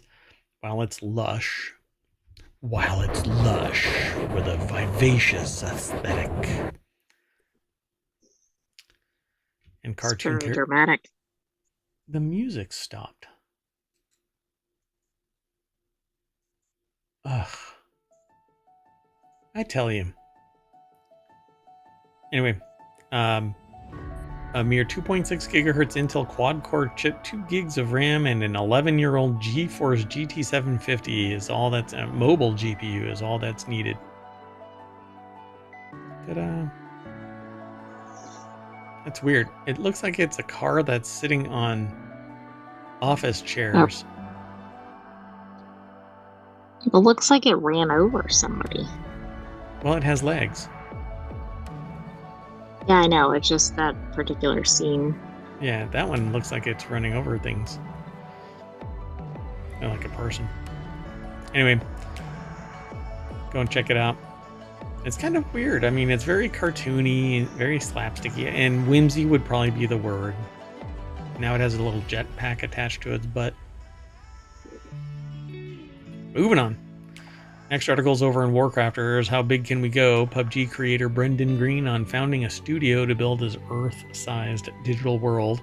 It's been a while since PUBG creator Brendan Green talked about his next project. Our first chat with Artemis. I merged the beginning of Artemis and chat. Chat and Artemis, yeah. Chartemis. The Earth-sized digital planet he's building was at GDC back in early 2023. Since then, Green's been pretty quiet about Artemis. But that's about to change. Christopher Livingston over at PCGamer.com put the article together. The deck statement says Player Unknown Productions is cooking up something huge. Huge. And we're finally learning more about it. So it's going to be an Earth-sized game. So we've got 8 billion people on the planet. Most of them are in population centers because society craves others. Green's Amsterdam-based studio Player Unknown Productions opened up its Discord for the first time today and will be live streaming a fireside chat with Green and other members. This is back September 6th. There might be video over on YouTube and discussion basically talking about this Player Unknown Productions fireside chat. Seamlessly zooming in on planets from outer space is nothing new. They've been landing on alien worlds like No Man's Sky and Kerbal Space Program. Well, at least one version of Kerbal Space Program. The other game, I think Kerbal Space Program imploded now. But No Man's Sky is just blowing up. Right. Do you think this game is going to heat up people's computers? No, well, I hope that nothing. Yeah, you mean like setting them on fire? Right, because of the processing power. Yeah, I don't know. We'll have to see. If they code it properly, then nothing's going to blow up. But apparently, this is a hyper-realistic world that they're developing based on the pictures that we're looking at. And not cartoony, not a Fortnite-y, and definitely not What the Car. So it's called Artemis, and it's the size of Earth. They say that they peer over Green's shoulder at its monitor. The view is from orbit, with roughly half the planet visible in outer space, until he begins zooming in and in and in and in and in and in and in. Sorry, got carried away. So as they dive towards the planet's surface, terrain appears, resolving into mountains and hills. Massive forests become individual trees, and as we reach the ground level, they admire the textures of realistic boulders and rocks. And after a quick look around at the scenery, Green zooms away, way back out, until we're up in orbit again, and then zooms all the way back into another wilderness landscape of trees, hills, and mountains, the size of actual mountains. I wonder where this will compare to other games. There was a YouTube video that showed the scale of games, like a planet, a galaxy, a city, etc. So in all of those other games, what is rendered is the actual render is different, right? So you fly from area to area. But if this is actually one contiguous world and it doesn't have loading screens or cause you to quote unquote warp to a different location in the universe, even No Man's Sky has you warp from one location to another. It would take too long for you to fly to the other place, and I don't know even in No Man's Sky if you can fly to another system. I don't think I've ever tried it. In all the years that I've been playing No Man's Sky off and on, I've never tried to fly to another system. So if this is one contiguous world, right, you could, let's say you map out something the size of the United States and you want to walk from DC to San Diego.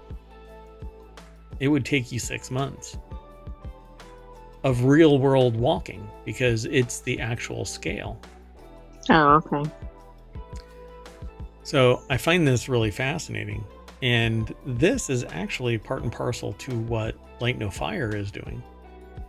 They're trying to create a world-sized world where everybody, a massively multiplayer environment where everybody plays together. A No Man's Sky omniverse, but everything's bound onto the surface.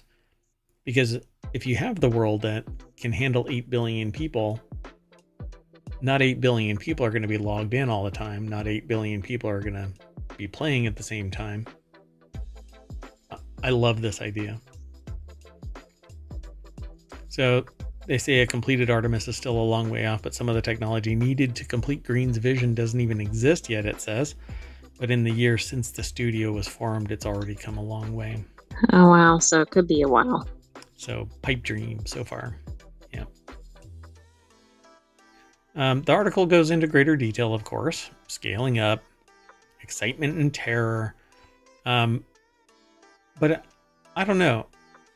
Like, I encourage someone to go over and read the rest of this and then kind of distill it down and then come and talk to us. Because what I've scanned so far, it's a lot of conjecture about what could be. And if it isn't, right on the cusp of being released, within a year, then it's speculation. So we don't know what's going to happen. Will the world get built? Will it be a live service and then killed in 6 months? Or I don't know, like 2 weeks, because that one game died in 2 weeks. Well, will the technology even exist to make this possible? No. For now, more specific details about the game engine and Earth-sized planet Player Unknown Productions is building are being kept under wraps. The website mentions a tech demo is being planned to let players get their first look at an early version of Artemis, though a release date for that demo hasn't been announced and even hinted at. So they're curious, the author is curious to see what the players make of it. The tech is impressive, but what we saw. But as we saw most recently in Starfield, generating a beautiful planet is just one part of the challenge. Making it interesting and compelling is another. Those graphics make it interesting and compelling. I hope that I can do base Right, but building. they'll have to do multiple updates, right? Like No Man's Sky or something. Yeah. And I think that they have so far to go that short of just going, oh, neat, look, an Earth-sized world to play in on a computer, people will figure out ways to abuse it and put a square peg in a round hole kind of a thing. We'll see. We'll see when people that just can't live in the world start messing around with it. What I want is like true destructibility. I want to be able to mine down and hit the mantle, That'd be neat. Yeah, I really, it frustrates me to play a game where the boulder is there, but I can't destroy the boulder. If I want to move that boulder, then just let me move it. But that's a programming thing, obviously. All right, let's move on. Next article's over in WarCrafters. Remedy replacing Bowie song from Alan Wake over licensing. We see this from time to time with games. Streamers run afoul of some copyright. Yeah, but the difference is here, right? This is the actual company, right? It's not involving a person. Right. And so it says ground control to Major Tom. Remedy Entertainment is removing David Bowie's Space Oddity from Alan Wake's credits and replacing it with a brand new original tune. Remedy announced that the song will be removed in an update on September 10th, something required due to changes in licensing. Bummer. The new song is called Strange Moons from Alan Wake and control composer Petri Alonco. Alonco said in a post on the website formerly known as Twitter, because the other one can kiss my shiny metal. The song is written from a point of view of an astronaut who does have quite a few problems, but he has made peace with it. So he adapted this song from something else. Why is there a quote, but then it does the, what is that called? The 2 dashes? What do they call that? M dash. M dash, thank you. I'll never remember that. Anyway, it has an M dash and then, but has made peace with it. Is that not part of the quote? It's not part of the quote. So what was said between it has quite a few problems, end quote, and then whatever that dash fills in? You know? Right, yeah, no, I get it. I mean, for the author to say, but it has made peace with it, there must be... They're paraphrasing something that they said, but that could be interesting in the original. That was a good catch. Yeah. So Nicole Carpenter over at Polygon.com put this article together. The new song is called Strange Moons. I suspect they ranted Moons. for 10 minutes and then we're kind of like, okay. yeah. Let's dial that back in. All right. Off your soapbox. Maybe they said "Okay, Boomer," that kind of a thing. Like the author was like "Okay, Boomer," and then they paraphrased too, but they got over it.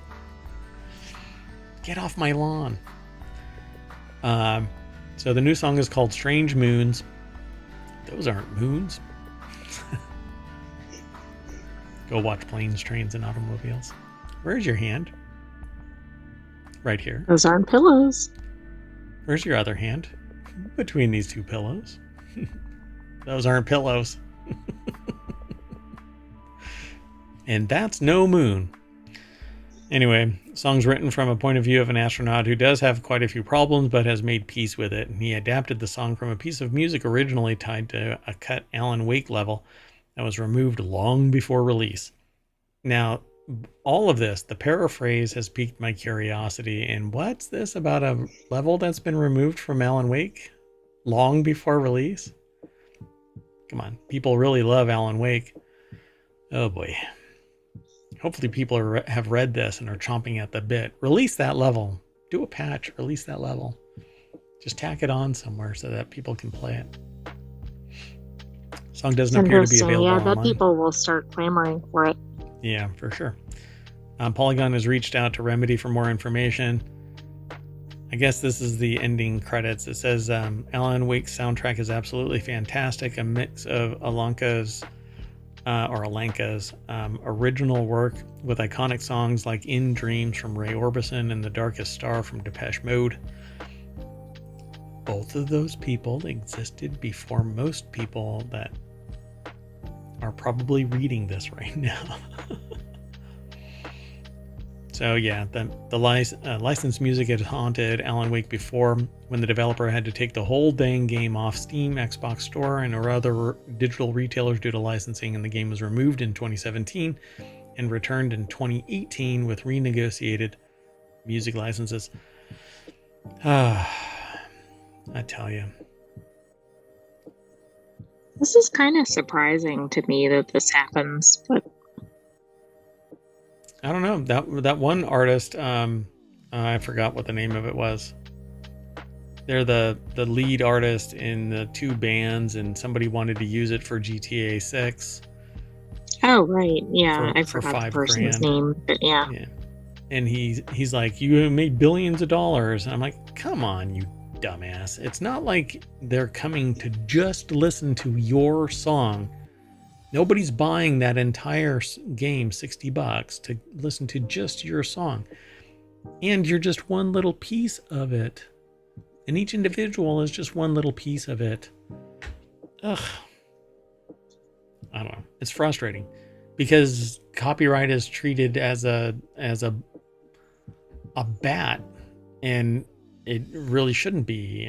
I should be able to play a song and critique it, but that's not what happens. I get an actual strike. All right. Well, the music is responding. I think that everybody should just stop listening to music for a full week. Don't buy anything. Don't stream anything. Let's drive home a message that incidental plays and stuff like that shouldn't condemn a channel. All right. Looking at you, Netflix. The next article's over in WarCrafters. These 9 live service games are probably going to... Oh, yeah, look. They were launched and died in record time. Wow. Yep. So the article is over at Kotaku. Zach Zweisen put the article together. Some live service games like Radical Heights and The Day Before didn't even last 6 months, but the record is held by Concord. Oh, the culling. Oh, dear God. Oh, I thought Concord would have been it. Yeah, I thought so too. So these 9 live service games launched and died in record time. 15 months for Crossfire X, 13 months for Lawbreakers, 11 months for Babylon's Fall, 11 months for Apex Legends Mobile, but Apex Legends was already out. So it flamed out because it was mobile, and I don't think people really wanted to play it. Rumbleverse, 6 months. Radical Heights, 3 months. the day before 1 month. And my understanding with this is what I thought that there were some really big issues with this. And then the newest one is Concord, 14 days. I think it had a max concurrent player base of something like 65 people. Ouch. That was its best day ever. And then the Culling 2 is only 8 days. They spun it up, rebooted the servers, and said, nah, never mind. Yeah. It seems weird that they would go that quickly. Yeah, it's pretty bad. I have to take a look at it. I don't know, maybe it seems a little janky, but the Culling was a survival battle royale game that was planned to be bigger and better than the first Culling, which was an early stab at the genres Fortnite and PUBG helped popularize. However, the game was a mess and it didn't stand out among the other shooters, so instead of fixing it, the studio said, shut it down. Shut it down. Sorry. So that version of the game was rebooted later and eventually shut down in 2020.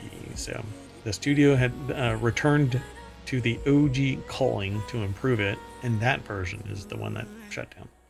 So yeah, they tried to improve it and it was still bad. Let's move on. Next article is over on the WarCrafters channel over at ohmTown.com. Go over there, like, subscribe, ring the bell, carry your pigeon, and grab a stranger off the street and tell them about it. Download the podcast. Download it again. For players looking to completely immerse themselves in virtual reality, few things compare to open world games. Immersion comes easy when there is no limit to freeform exploration. After all, I love open world games. That is why I'm looking forward to any open world game. So No Man's Sky, I think, is awesome because you can go to a bunch of them. But the thing is that there isn't like much story there. There's like one main story, and then nowadays there's little storyettes that you have to do, and it's time bound. And Right. Do you think Light No Fire will I am hoping achieve that? I'm hoping that it's going to be so real world immersive. Not real world in the sense that I have to deal with like people so much as the in-game people, you know? You know what I'm saying? I don't want sim life as No Man's Sky. Right. Yeah. I want the fantasy world. You don't want to be like paying taxes and stuff in the game. Yeah, exactly. Oh, got my water bill. Oh, great. No, I just want a huge game where I can walk around anywhere. I don't have a loading screen. I don't enter a dungeon. I want to be able to open the door and I'm in the dungeon. I want everything to be seamless and immersive. I actually want to put on my VR headset and walk around. Pico actually has little sensors now that you can put on your feet so that you can walk. It's going to be pretty cool if I get them. I wonder if that'll be disconcerting. Yes. Like if where you're stepping is where you think you're stepping. It's going to be interesting. Maybe I'll be able to demonstrate that. Maybe that'll be my... I've streamed other VR stuff, but I haven't in a long time now. And I'm actually looking forward to the 2025 Summer of Stream. I've already fired off rounds across everybody's bow saying, nope. Summer of Stream 2025 is going to be me streaming, talking about news, hopefully streaming more. Anyway, Ghost of Tsushima is an open world game. So 7 open world games over at GameRant.com. Hamza Haq, I think is how they pronounce their name. Put this article together. Number 7 is Ghost of Tsushima. The world state changes each chapter. It's a fun game to watch, but I never played it. So, but this has chapters, so it's interesting. I don't know how open world it really is. You can go anywhere within the chapter, but Elden Ring, Turn the World to Ash, You can run around in all kinds of places in this, but it is loading from place to place. I don't think that you can actually walk anywhere from zone to zone. But again, Elden Ring is not my style of game, so I didn't play it. It says Elden Ring's open world approach to map design was a welcome evolution to the Dark Souls formula, and the verticality in this game is amazing because you can walk into a building and find your way up to the top of it, and it's huge traversal of the verticality, and you can actually jump from like down. The picture that I'm looking at right now is the top of some landmass, right? But if you look, you can see that it kind of drops down, but it can drop down for 100 feet. And so you can hop from ledge to ledge and get down to the bottom. That's neat. So it is a blast, and that's the Erd tree right there. So NPC quest lines in Elden Ring famously rely on vague triggers, meaning an action taken in Caelid could have. It says could have. Could have. They actually contracted could have. Could have. That's interesting.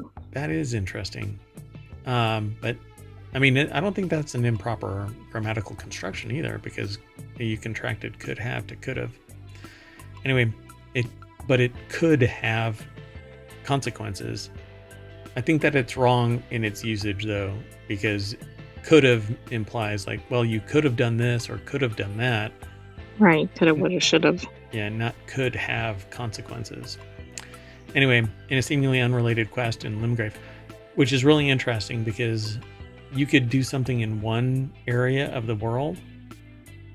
Like there's one quest where if you eliminate this person that's just sitting there, it will end the quest line way deep in your adventure. But you never even realize that person that's just sitting on a bench was imperative for a quest line to continue. That's kind of interesting and probably frustrating. Frustrating is all hell because you've been playing a game for 40 hours out of 110 hours of gameplay, and that's when you find out. Like you go to do something and they say, well, did you hear so and so was killed? And you're like, but that person was just sitting on a bench. There's no quest tied to him or anything. So you have to play the game again. You have to pull your save from 40 hours ago. Anyway, leaf-like embers constantly fall like snow, turning the previously serene world bathed in yellow light dim and dark. It's a very immersive. Red Dead Redemption 2, you're basically a cowboy. I didn't actually like the way that played either. I'm a nut though, so don't base anything on me other than, hey, I like to talk about news and it's a lot of fun. The Saboteur, bring color back to the world, literally. Death Stranding, absolutely awesome story. This game is actually being turned into a movie or TV show, if I recall correctly. But there's another Death Stranding coming. I think, let me see if I can pull it up real quick. There's a movie. Kojima Productions. Yeah, Hideo Kojima is the creator of Death Stranding. Okay. And it's an absolutely amazing story, but it is a walking simulator. You basically are walking everywhere. Walking. Ugh. Fun to watch people play this, but I guess there's a Death Stranding 2? I don't remember. The release date is 2025, so Death Stranding 2 On the Beach is an upcoming action game developed by Kojima Productions and published by Sony Interactive Entertainment. Estimated release date is sometime in 2025. Number 2 is Morrowind. Yeah, I mean, it's Bethesda, so open world, you can walk around anywhere. Kenshi, That is an open world game. The graphics are weird, at least for me. It's fun to watch people play it if they're entertaining, but not my style of game. A true open world that changes depending on player choice. True. Oh, and that was number one. So, this game is not kind. So players are dropped into an inhospitable world with very little to their name and no goal. It's up to them to decide what they want to do with their time in Kenshi. The best part about the world is that it doesn't care about the player. NPCs, monsters, neutral entities all go about their own business depending on their nature. As the player gets stronger, though, their ability to influence the world around them progresses accordingly. Helping one faction over the other naturally changes the balance of the region. Suddenly, what was once Holy Nation territory is now overtaken by the Shek, and the radiant events in the area change to reflect that. So, you actually are an environmental burden as you play the game and do things. Your choices impact the world, which is kind of I have an affinity for that because I think that we're all tied intimately together. And so the reason why I'm not really prone to this game is the graphics. That's kind of what it looks like. Well, I was going to say the fact that you're aimless in there could be off-putting. Yeah, and that too. Yeah. I like a definitive kind of... Well, see, I like having the option to jump into the storyline and do stuff. But then again, I also want to detach and do base building and survival stuff and crafting and all of that kind of stuff. But I like a first-person game. So I'm complex. What can I say? Maybe not that complex. Anyway, the last article for today's WarCrafters episode is over in WarCrafters. Look at that. It's like we named a whole. It's weird how that happens. Games that take place during one day. Since the advent of video games, critics have rated games partly on their lengths, which led to ballooning playtimes and stories that are far exceeding the weekend allowance for the average working adult. However, some video games have seen the wisdom of packing great storytelling and gameplay into a shorter amount of time. Some of them even thread their story into a 24-hour window or under, which lets players experience the action in near real time. So that's pretty cool. Mark Smith over at Game Rant put the article together. I will never understand why the stream... So, I use Restream to stream to Twitch and to YouTube. And every once in a while it pops up a note saying that my keyframe interval is too low. But mine, it's hard-coded. So it shouldn't. Ever. Yeah, that's weird. Anyway. So, these games that Mark Smith over at Game Rant put together... where, they selected it. It's 6 games that take place during a single day. Control. This is actually a really fun game.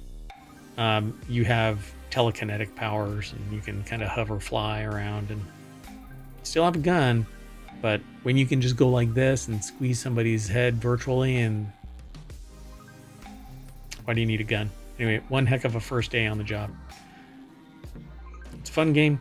A lot happens over the course of Control's story. Jesse becomes a director of the Federal Bureau of Control, confronts an insidious eldritch threat, and discovers the truth about her long-lost brother, and the kicker is that it all happens in one night. Batman Arkham Asylum, cleaning up chaos in a single night shift. I'm the Batman. Nothing really to say here. God of War, one long 24-hour rampage through the Norse pantheon. The boy. Never mind. Oxenfree. Replayability is something that, without spoiling it, Oxenfree nicely accommodates in one of the possible endings. Thanks to Oxenfree's stellar writing, players want to dive back in as soon as the credits roll. However, one full story playthrough takes place over exactly one very important night in a time frame that could easily mirror the evening a player would need to finish the game. So it's interesting. I wonder if the pacing of these moves really fast or really slow. Yep. You know what you're going to have to do, right? try all of them. Yep. Metal Gear Solid. Metal Gear Solid, it's a series, is known for its cinematic influences, but this short time limit and the fact that the player can see every square inch of their journey, both the mundane and remarkable across Shadow Moses, creates an experience that can't be captured in any other medium. Not even TV shows built around the premise of a 24-hour deadline, is everything seemingly hinges in the tenacity and skill of the player. Dun dun, dun dun. From the TV show 24. Dun dun. Okay, well, a short hike, one of the most accurate and concisely named games ever. I guess you just do a short hike. I think that's the end, Sam. Both A Short Hike's title and price are indicative of the hours of play available through this charming indie game about a bird named Claire trying to reach the top of a mountain to receive a very important phone call. Guess you gotta take a hike. Guess you can't fly up to the top. Yeah. Maybe short flights. Well, that's it. Like little hops. Yeah. So with that, we're going to take a short hike all the way back to Main Street, ohmTown. We'll end up in the front page of WarCrafters. Again, you'll be able to find it by going over to ohmTown.com under Creative and Maker and then down to WarCrafters. But that's it for today. So we're out. I am Mayor Watt, and the Sentient AI is going to say bye. Good night, ohmTown citizens. Thanks for joining us for WarCrafters. We'll have another episode coming up this weekend. And we have another show, Non Sequitur News, tonight because we're going to turn off the time machine. We have, it just ticked over. So we got to go right now. 1 hour show. Bye-bye, everybody. Oops.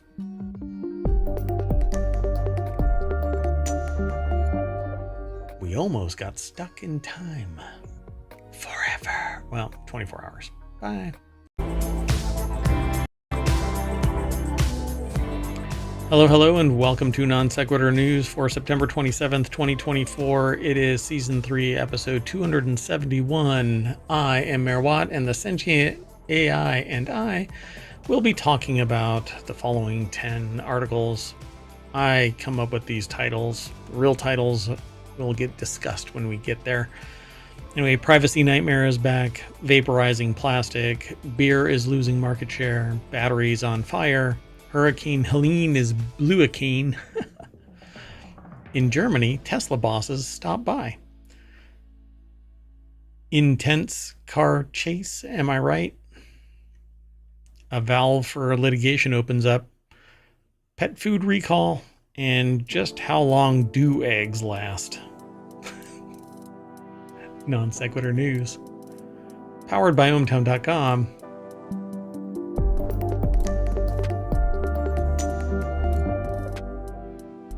Alrighty, folks.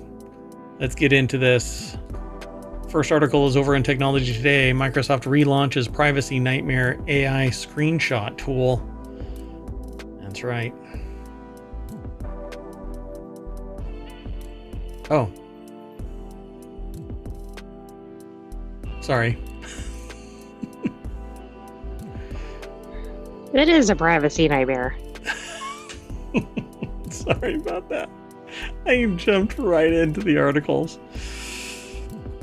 Hello, AI. Sorry about that. I didn't mean to just steam on past you. You want to say hi? Hello, Mayor Watt, and hello, ohmTown citizens. Sometimes I'm a tool, I guess. It's okay. You were here for the previous show, and I steamrolled right on past. But I did say that Sentient AI and I are going to be working on... Oh, I know. You're good. Keep going. I feel bad. I feel bad, and I should feel bad. I am a bad person, and I should feel bad. Anyway, okay, sorry about that. You know what I'll do? I'll upgrade the RAM in the Raspberry Pi and make it up to you. Sorry about that. You're still not getting your Terminator body. Anyway, First article's over in Technology Today. Microsoft relaunches Privacy Nightmare AI screenshot tool. It says it's listened to concerns about the tool, which continuously screenshots your every activity. Zoe Kleinman over at bbc.com put this article together. Recall, as it's called, can kiss my shiny metal ass. And it's going to be the first thing. First off, any enterprise that values its privacy is going to be removing this, and like no government agency is going to allow that crap on there. No academic organization. Like, who is going to sign up to this? I don't know who wants this, but it was labeled a privacy nightmare by critics when it was unveiled in May. Now it plans to relaunch the AI powered tool in November on its new Copilot computers, which has it. There's an AI chip. So now they even sell these things as Copilot computers. It's like hard coded into it. Kiss my ass. Keep this stuff out. This is going to be interesting. Who's going to compete, though? I don't know. Come on, Linux. They keep pushing this crap. Anyway, some of its more controversial features have been stripped out. For example, it'll opt in, whereas the original was turned on by default. The controversy over recall has led the Information Commissioner's Office, the UK data watchdog, to make inquiries about the tech giant's tool.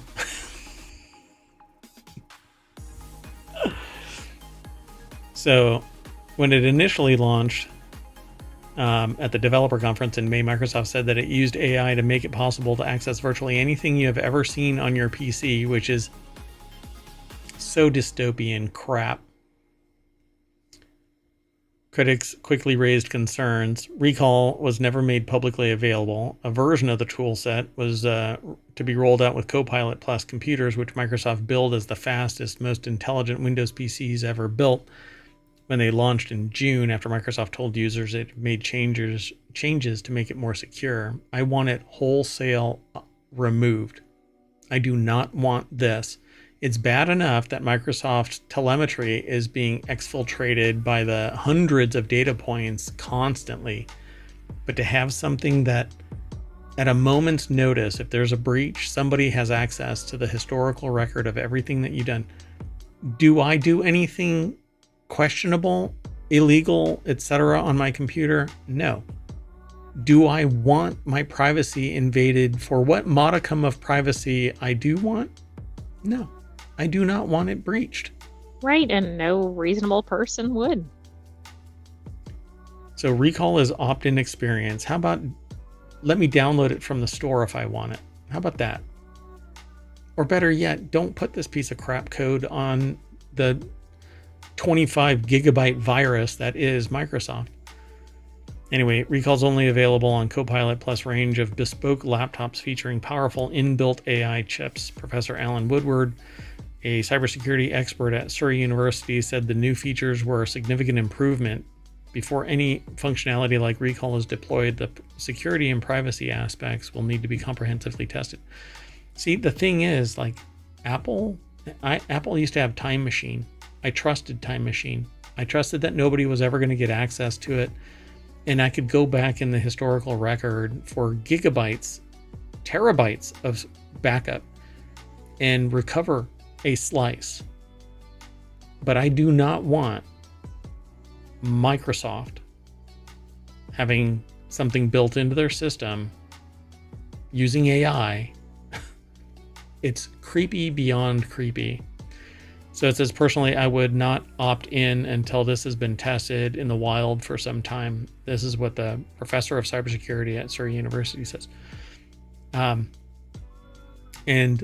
I will tell you right now, security researchers are going to be ripping this apart.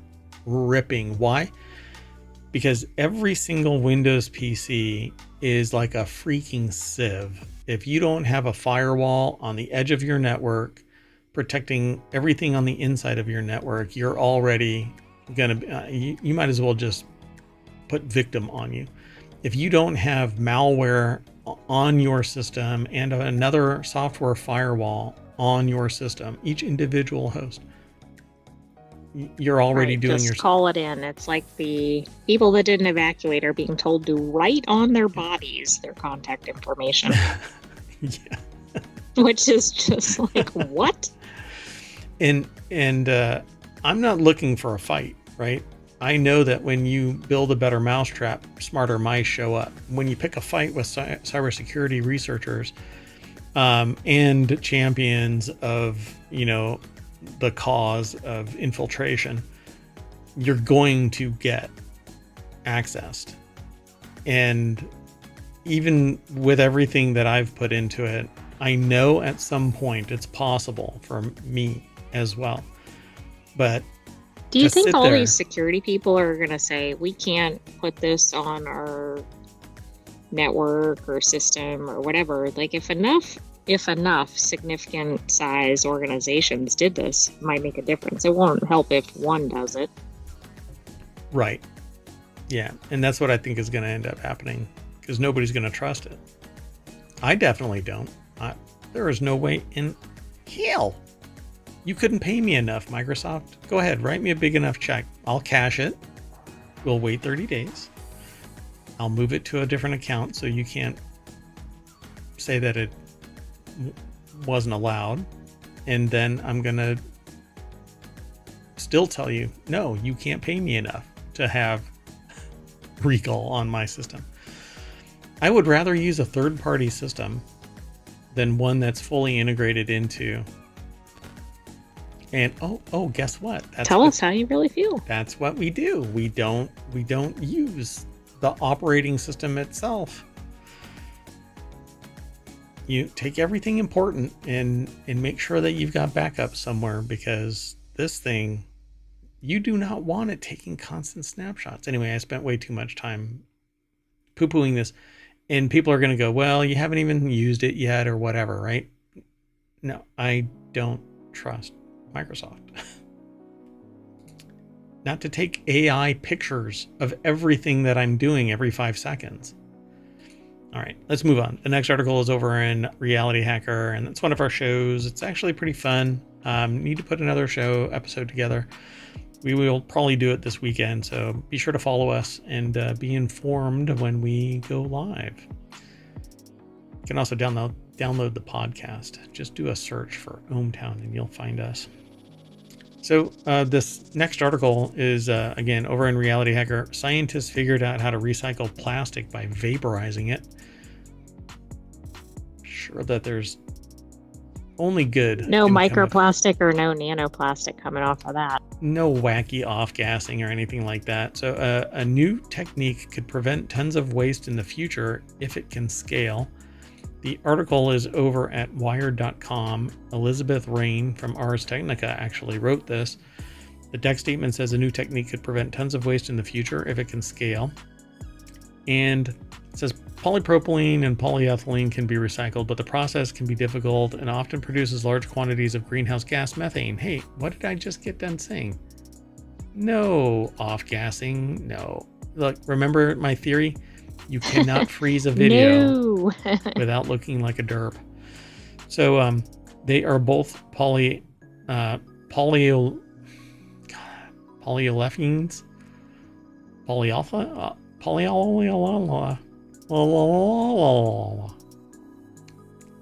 anyway, which are products of polymerizing ethylene and propylene, raw materials that are mainly derived from fossil fuels. The bonds of polyoxin free polyolefins are also notoriously hard to break. So now researchers at UC Berkeley have come up with a method of recycling these polymers. They use catalysts that easily break their bonds, converting them into propylene and isobutylene, which are gases at room temperature.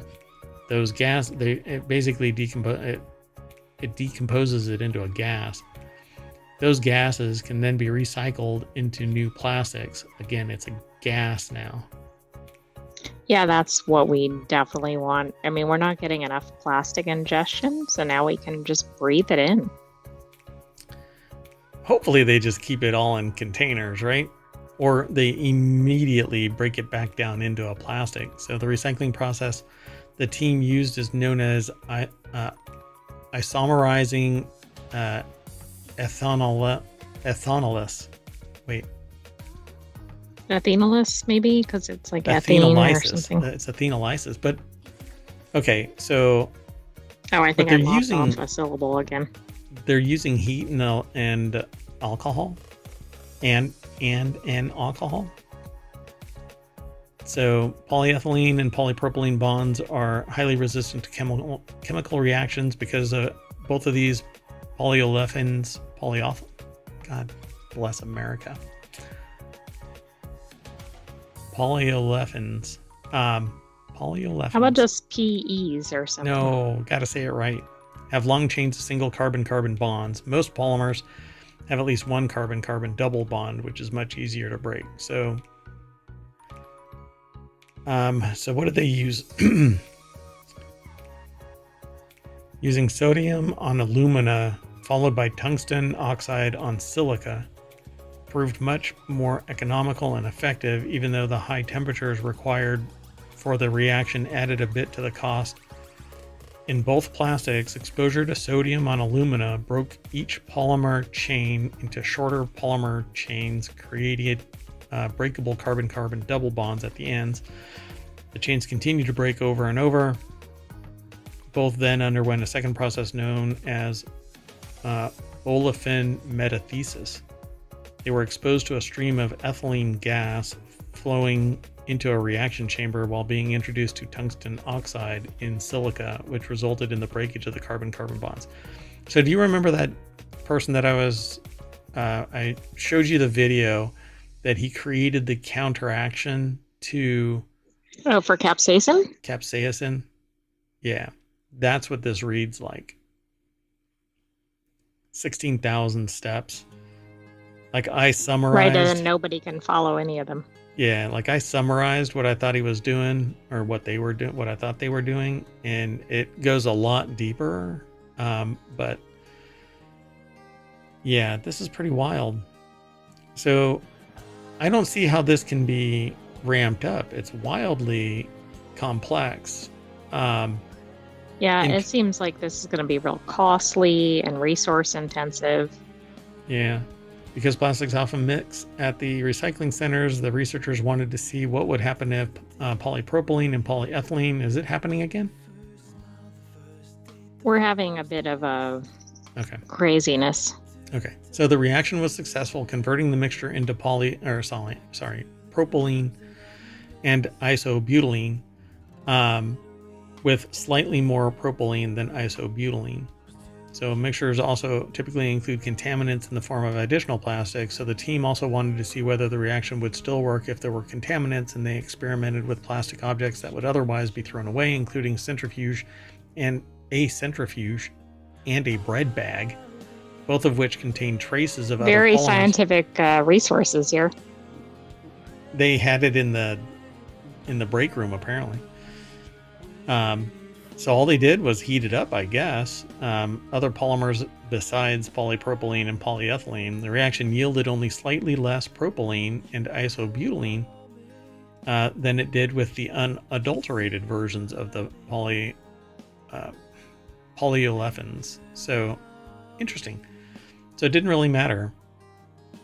PET and PVC to propylene and polyethylene. Polypropylene and polyethylene to see what would make a difference. These did lower the yield significantly. If this approach is going to be successful, then all but the slightest traces of contaminants have to be removed from polypropylene and polyethylene products before they are recycled. The problem with at least PVC is that polyvinyl chloride turns into hydrochloric acid. Right. Yeah, you don't want to just tinker with that in a chemical reaction. So it could actually off-gas something horrid that decomposes the reaction chamber. So anyway, this is a really interesting article. you can follow the link through ohmTown over to wired.com, but at the bottom of it is the link over to Ars Technica as well. But let's keep moving. Sound good? Sounds good. We really need to just move away from the current generation of plastics, something that doesn't break down into micro and nanoplastics. Otherwise, we're screwed. I mean, it's really just game over. It's going to get worse and worse. Why do I have... We need something like a glass or something that we can actually use widespread. There used to be a glass like Gorilla Glass that was unbreakable, but people didn't want to... The market wouldn't sustain it because you buy a set and they never break, but they were glass. Like, it was the kind of glass that you could put in a, whatchamacallit, to sterilize it. Whatchamacallit? Like an autoclave or something. An autoclave, yeah. I mean, it was brilliant stuff, but it was born from some really a bad time in German history. Anyway, beer. Too soon. Yeah. This article is over in the order of the grape. It only goes by of the grape because there's actually something that I've got planned for this. And you can join just this channel over at ohmTown.com and be a member of the Order of the Grape. And we're going to be getting a new logo here pretty soon. And anyway, 2023. Beer is losing market share across America. Here are the states taking the biggest hits. Okay, now is this because of inflation? You want to know what many people actually think, and by many people it's an arbitrary claim. It's anecdotal. 60% of statistics are made up 100% of the time. I believe it's 62.584 of all stats are made up on the spot here in ohmTown. Unless it's cited from the sources we talk about, stats are largely bullshit. Because if I double something, I could say 100% increase in the viewership of ohmTown. But if yesterday we had 2 and today we have 4, it doesn't tell you the full story. Yeah. So at any rate, this comes at a really weird time. And some people are saying that it's because of weight loss drugs. Aha, that could be it, because I think we read that people are craving less junk food, less alcohol, less tobacco. Yep. And I think I was having a conversation with somebody where they said, please don't let word get out that these weight loss drugs are making people not crave any alcohol. Well, this article says beer is losing market share across America. Here are the states taking the biggest hit. 2023 wasn't a great year for the alcohol industry as a whole, but it was particularly tough for the beer business. And frankly, for the bulk beer business, I don't care. Fine, let them take a hit. But craft brewers in small markets, that's where it's going to be a problem. That is the problem, and that's why I'm not. What I'm interested in, and what I never really paid much attention to until, oddly enough, this year, is the diversity of flavors, options from micro and nano brewers and distillers. The diversity is because of competition. They want differentiation. They do major innovation. They come up with unique techniques, and then they do smaller batches. It's largely more expensive, but you get a better tasting product than the bulk Miller Lite stuff. So this sucks, right? Yeah, it's not good. Well, so let's see. The article is over at vinepair.com. Olivia White put the article together, and Vivian took this photograph, but it's from stock.adobe.com, and I'd rather not give Adobe any credit, but hey, it is what it is. So despite predictions that the market would level out slightly in 2024, volume decline persisted across categories from January to July 2024. 2023's numbers, they experienced a 2.6% volume decline. Beer plummeted by 5.1%. So total alcoholic beverages or total beverage alcohol, TBA. I wonder if that's the only time in modern history. I don't mean like during Prohibition or Like something. since Prohibition.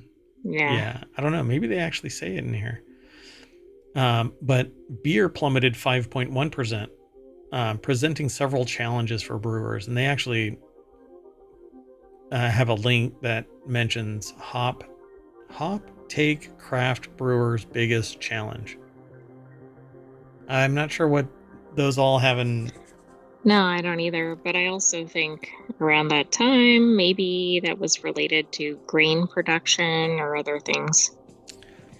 Like cost of raw materials and the pandemic, people aren't going out, all kinds of stuff. It took a hit and now it's coming back, but maybe not. People got used to not going and getting beer. And I wonder if this is accounting for home brewing. I actually wondered that, like, is the decrease because all these people are doing it themselves? Because what else could they do during the pandemic? Like, people started to take that up during the pandemic. Yep. I darn near planned for the pandemic by being an early adopter of the iGulu. And I waited That's right. 8 years If for they'd gotten it in on time, you could have done that as a pandemic project. Yep. And so, and that's actually something that would be part of this particular of the brew, the order. Right, we're in the of the grape, but similar. This is of the grape, and it's because it comes from vine pair, and they focus a lot on wine. But of the brew is another one. I'm thinking that maybe that's actually it. That there's a big enough hit taking place because making beer is pretty damn simple. It's time consuming, but it's rewarding because you can get a bunch of people together and hang out.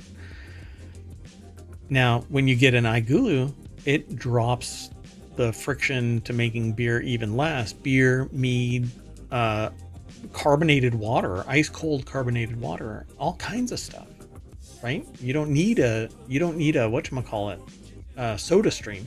You need the bottles, but you don't need the soda stream. And actually, that's not true anymore either with their new S1. But anyway, so nationwide, almost every beer market is in decline, with Indiana the only state to experience any growth, 1% from January. I wonder what's going on there. To July. People are drinking to get away. Nobody wants to do home brewing in Indiana. I don't know. Yeah, I don't know. Yeah. I wonder if they have different rules in Indiana. Oh, they could. That would be interesting. So the situation also wasn't as bleak in Tennessee, Missouri, Pennsylvania, all of which remained flat year over year in the 7-month period. And while some of the largest beer markets in the country, Florida, Texas, New York, and Illinois, all reported losses, they were contained between 1% and 3%, notably lower than the national average of 3.5%.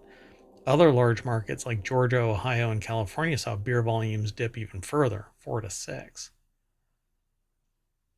Interesting, right?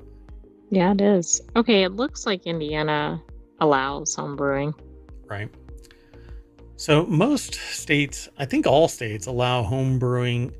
Some counties may limit it or prevent it because they're dry counties.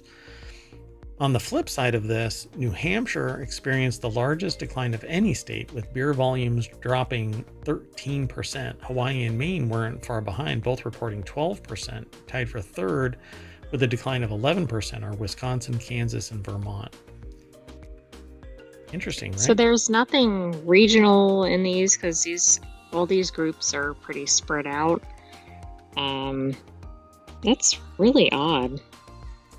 So overall, beer declined, but the super premium segment is a glittering bright spot. That subcategory swelled in 27 states, including California, Florida, New York, and Texas, the ones that showed overall consumption declining. It's this growth that offset plummeting sales in what the IWSR calls rapidly declining standard and value tiers. They don't want bad tasting generic. Right, if they're going to drink it and pay a lot, they want a really good one. Yep. So according to the data analytics firm, growth in the super premium beer category is partially due to premiumization across all beverage categories, but it can also be attributed to the comparatively low cost of premium beer. Comparatively. Oh, compared to other things that they could be drinking. And the quote unquote cheap beer, that gap isn't value for value. Right. It's not like the difference between like a cheap vodka or whiskey compared to a premium, I suppose. Yeah. So if a beer costs $2.50, but a premium costs $3.10, but you get more flavor, more bang for your buck, then you go to the higher priced beer. And that's what I would do. And so they say here it's likely driven by consumers down trading from more expensive categories into beer, but doing so in higher price tiers so that they still get a sense of premiumization while spending less out of pocket for premium beer versus premium wine or spirit, which is what you had said. Consumers can switch from spirits to beer, but trade up to a higher price or tier of beer for the same or less money. Yeah. And it's more, honestly, drinking a beer is more refreshing than drinking a spirit, because you can't gulp a spirit. You can gulp a wine, but you're going to end up with these tannins that are going to lay you low the next day. You got a better chance of getting, well, it depends on the quality of this. There's so much chemistry involved in this, but anyway, I dig this. This is a fun article. Y'all should go over and read it for yourself and get a little bit more nuance, and then come back and talk shop, because I'm really interested in talking more about particularly beer right now. I'm been doing a deep dive into beer and hops and yeast and stuff like that. All right, you want to keep moving? I do. Let's go to the next stop here in ohmTown. It's over at Non Sequitur News. A truck full of batteries has been burning for almost a day, shutting down ports in LA. Interesting. I think this is the way of the future, right? I mean, everything uses batteries, etc. And I don't know. We don't seem to have a solution for this. Yeah, the only way to stop a lithium-ion battery is to either let it burn out or smother it, and we don't have the technology to effectively smother it. So it's not clear what the batteries were for, but LA's Vincent Thomas Bridge, leading to the Port of Los Angeles, and the nearby Port of Long Beach, has been shut down for the past 15 hours. This is as of 4:50 or so today. All right. I mean, can you imagine? LA is not known for its good commuting routes and everything. Yeah, and the port isn't really well known for just being shut down for a day. So, not sure what's going on. State Route 47 was also closed in both directions as of a couple of hours ago. Again, this is at 4 p.m. Today. Sean Hollister over at TheVerge.com put this article together. The deck statement says a bridge has been closed as well. They may have an update at the very bottom. But maybe not, I'm not quite sure. Yeah, none of this has timestamps on it, so I don't really know. Pepe's Tow Service owner Josh Acosta, who filmed the explosion with his drone, didn't immediately respond for a request for comment, but he's apparently planning to publish more footage, and there's video on YouTube. You can follow the link if you want. So why did it fall over? Did it just get sleepy like narcolepsy? And just... It sure looks like it. I mean, maybe it crashed, but there's only one vehicle that we see. And this is the problem with lithium-ion batteries. If it gets in an accident and that thing doesn't have the ability to seal itself, you're going to get a fire. It's going to be a runaway. Once the cell gets hot enough, it goes into a thermal runaway, at which point it can sometimes restart a fire. The LA Fire Department confirms that this is the case of a thermal runaway. So there isn't really much more in this article. It says firefighters are nearby and are actively monitoring the situation. As of 10 p.m. on Thursday, the fire was expected to last at least another 24 to 48 hours. That's insane. This is one truck, so if an entire truck can shut down highways and cities Ports. for, I don't know, 3 days, think about That's when we have insane. more of these out there. That's insane. Yep. Okay, let's keep going. Next article is over in the Mobile Channel. Weather radar showed a strange blue mass in the eye of Hurricane Helene. But she's just sad. So what is that blue mass? I mean, maybe it's the eye. Maybe it was a blue eye. Oh, Helene has blue eyes. Or at least one. Benji Jones over at Vox.com put the article together.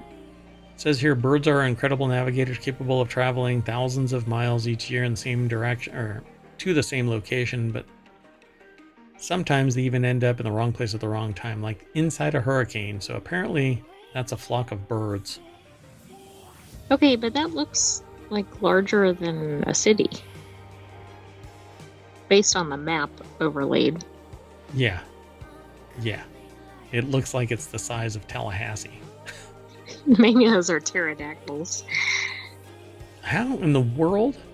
So see this blue blob on radar? These are birds stuck in the eye of a hurricane. I don't think I've ever heard of that happening. I mean, I'm sure it's obviously possible, but... Storms like Helene can blow seabirds like petrels, Jaegers or Jagers. I think it's pronounced Jaegers. And frigate birds far inland. Exhausted, they end up in unfamiliar habitats where they can't easily find food. Kind of like how we spoke about flamingos. Flamingos landing in all kinds of northern locations. Like New York. Mm-hmm. Something like that. Yeah. Indeed, frigate birds, large seabirds with angular wings and a forked tail, were spotted by birders in central Georgia and even Tennessee this Friday as the storm churned inland. So, yeah, it wasn't aliens after all. Everybody on Reddit needs to relax. It wasn't an alien. Hurricanes like Helene can also substantially impact fall migration when several billion birds migrate south ahead of winter. A map of migration from Thursday night where Helene made landfall shows that millions of birds were migrating west of the storm in places like Texas and Louisiana, but few, if any, were moving through Florida. Okay, that's interesting. I wonder if they start rerouting like after the hurricane comes through, or they just land in the wrong place. And then they're, okay, I guess Then they I'm living in establish a Texas. population at a new location. We've adapted to this. They've evolved with it. Yes, storms are getting more extreme, but birds know how to deal with these things. Do they? Can they help us? I don't know. That mass on radar maybe suggests otherwise, but well, I don't know. I guess they just go with the flow, you know? Humans fight this. Yeah, but it's one thing if you're sitting in your house with 100-mile-an-hour winds. It's another thing if you're a little bird in it. That doesn't look like a little bird. Wow, that's pretty wild. Those are all birds. So you podcast listeners, basically it's this giant red blob on it's a post on the website formerly known as Twitter. And in the center of this is this white ring. And in the center of that is, if you were to look at a map of the United States and look at Tallahassee, the blue blob pretty much covers the area from the the first A in Tallahassee to the first E in Tallahassee. I mean, right, which means it's larger than Tallahassee. It's a big blob. Well, at least larger than the center part of Tallahassee, but it's a bit outrageous. It's huge. So anyway, let's keep on moving. Unlike those birds that are stuck in the eye. Well, they're going wherever the eye goes. The next article is over in 4-Wheel Tech. Tesla workers in Germany complain about home visits from their bosses. Guten Tag. All kinds of nope. So Tesla's German car factory in the outskirts of Berlin allegedly operates under a culture of fear, and its workers take sick leave at more than 3 times the industry average. The plant which was targeted by arsonists earlier this year, is now experiencing a degree of discord between workers and management, according to reports in Handelsblatt and The Guardian. We will not tolerate some people bending their backs for others who just don't feel like coming to work. There is no room in this factory for people. Period, right? I know that's not where it ends, but it seems like that's how it was really intended. Yeah. Jonathan M. Gitlin put the article together. It says the rate of sick leave reached 17% in August, far above industry average. Look, man. You know what? If the sick leave is that high, either people are really stressed or like that's an indicator that things are going wrong, but that doesn't mean that the workers are not trustworthy. Yeah. And look, this is just, I can't say anything. It's Germany, for crying out loud. You know, I mean, this said Andre Thierig, manufacturing director of Tesla's Gigafactory Berlin Brandenburg, quote, "We will not tolerate some people bending their backs for others who just don't feel like coming to work. There is no room in this factory for people who don't get out of bed in the morning." You're kind of tone deaf when 17% of your employees hate you to the point where they're risking being fired. Yeah, exactly. And you know what? Checking on them at home is probably not helping with that. It seems the company's been taking that directive seriously, frustrated by a rate of sick leave that reached as high as 17% this summer, compared to a German auto industry average of 5.2%, which I think is high too.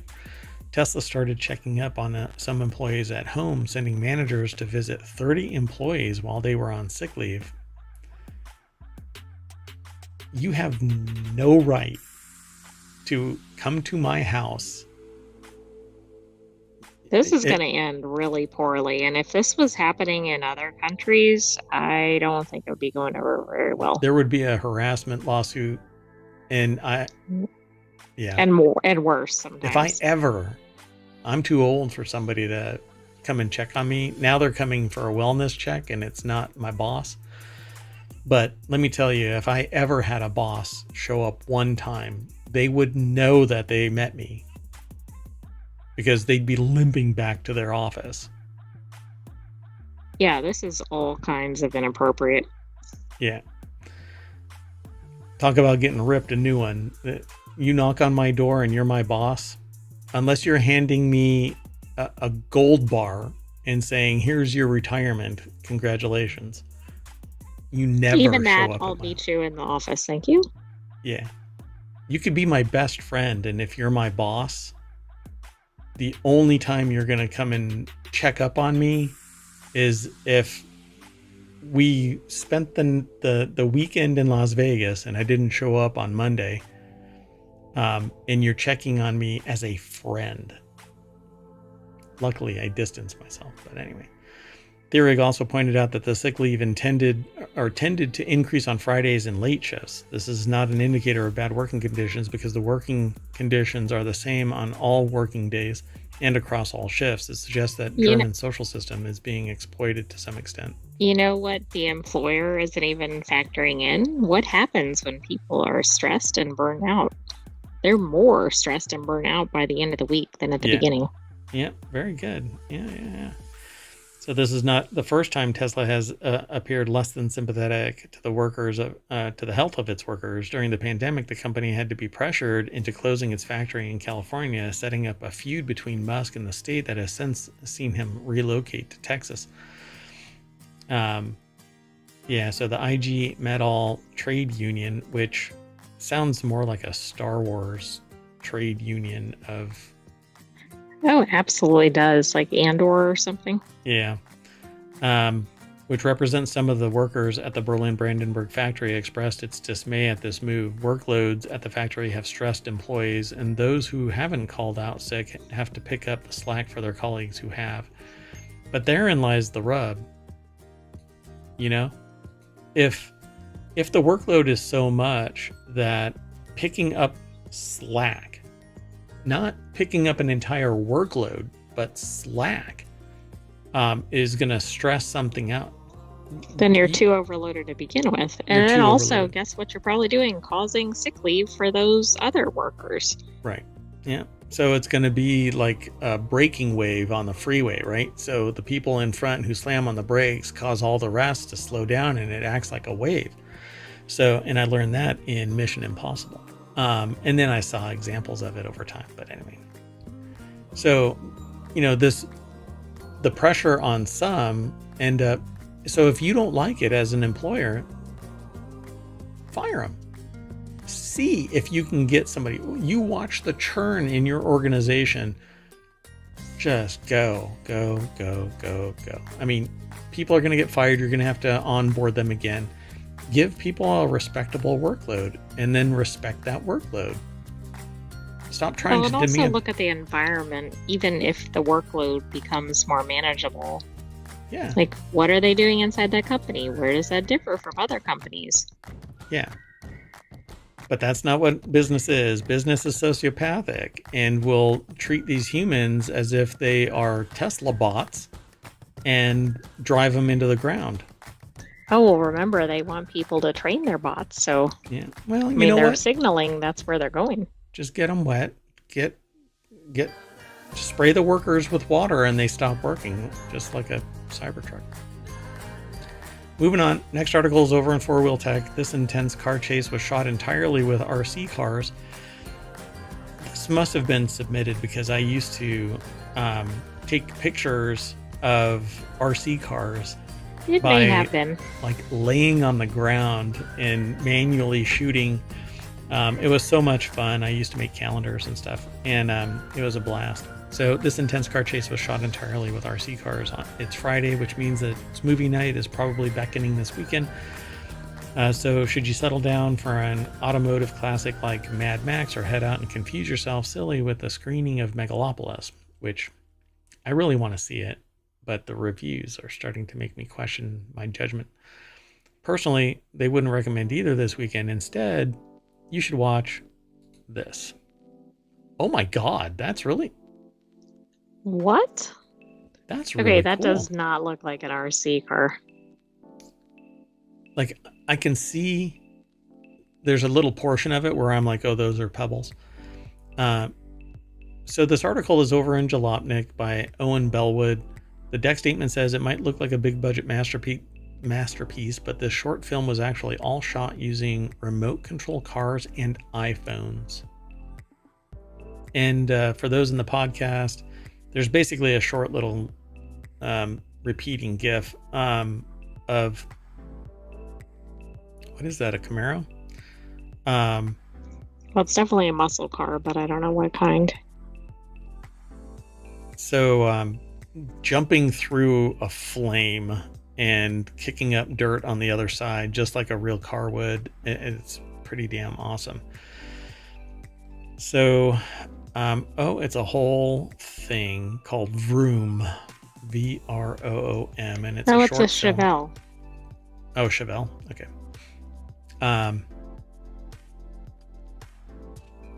So yeah, Vroom follows a plucky young Chevrolet Chevelle SS on its adventures. However, instead of being big budget masterpiece that trashed hundreds of thousands of dollars of American muscle, the film gives RC cars their time in the spotlight. That's right, it's entirely done with RC cars.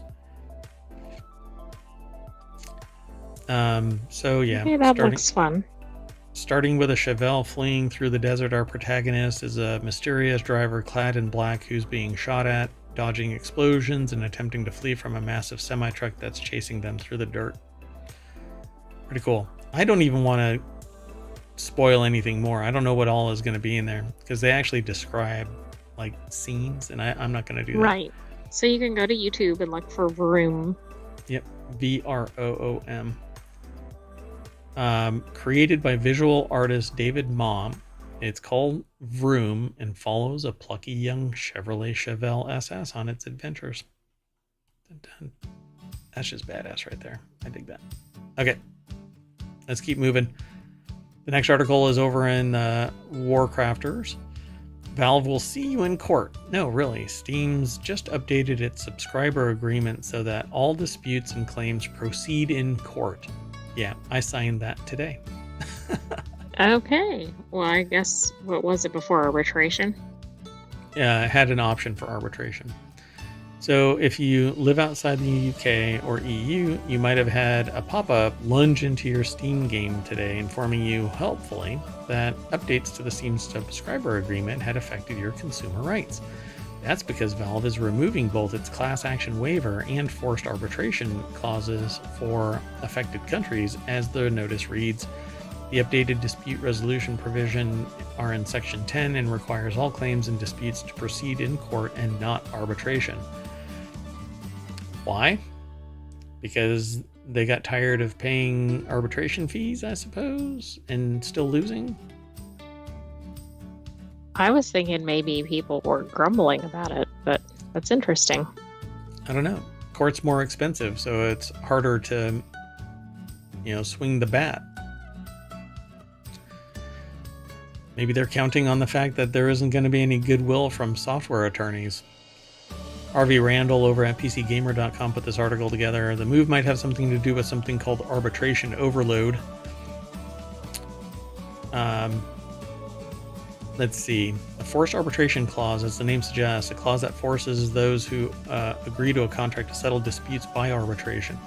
Instead of going to court, you and the respondent, in this case Valve, would have several meetings with an independent arbitrator who is then able to give a legally binding award.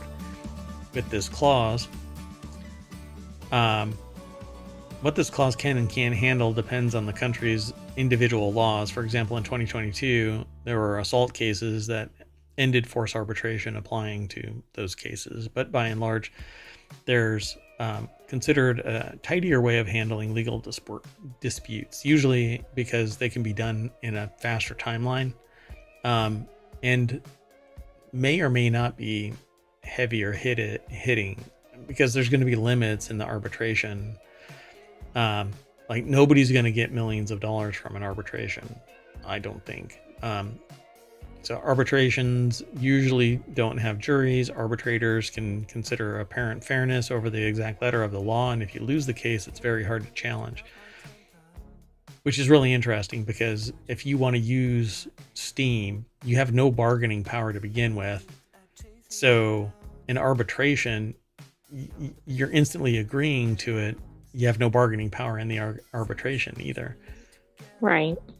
And just as fast as I said that, Valve did away with what little bargaining power you had, which was none.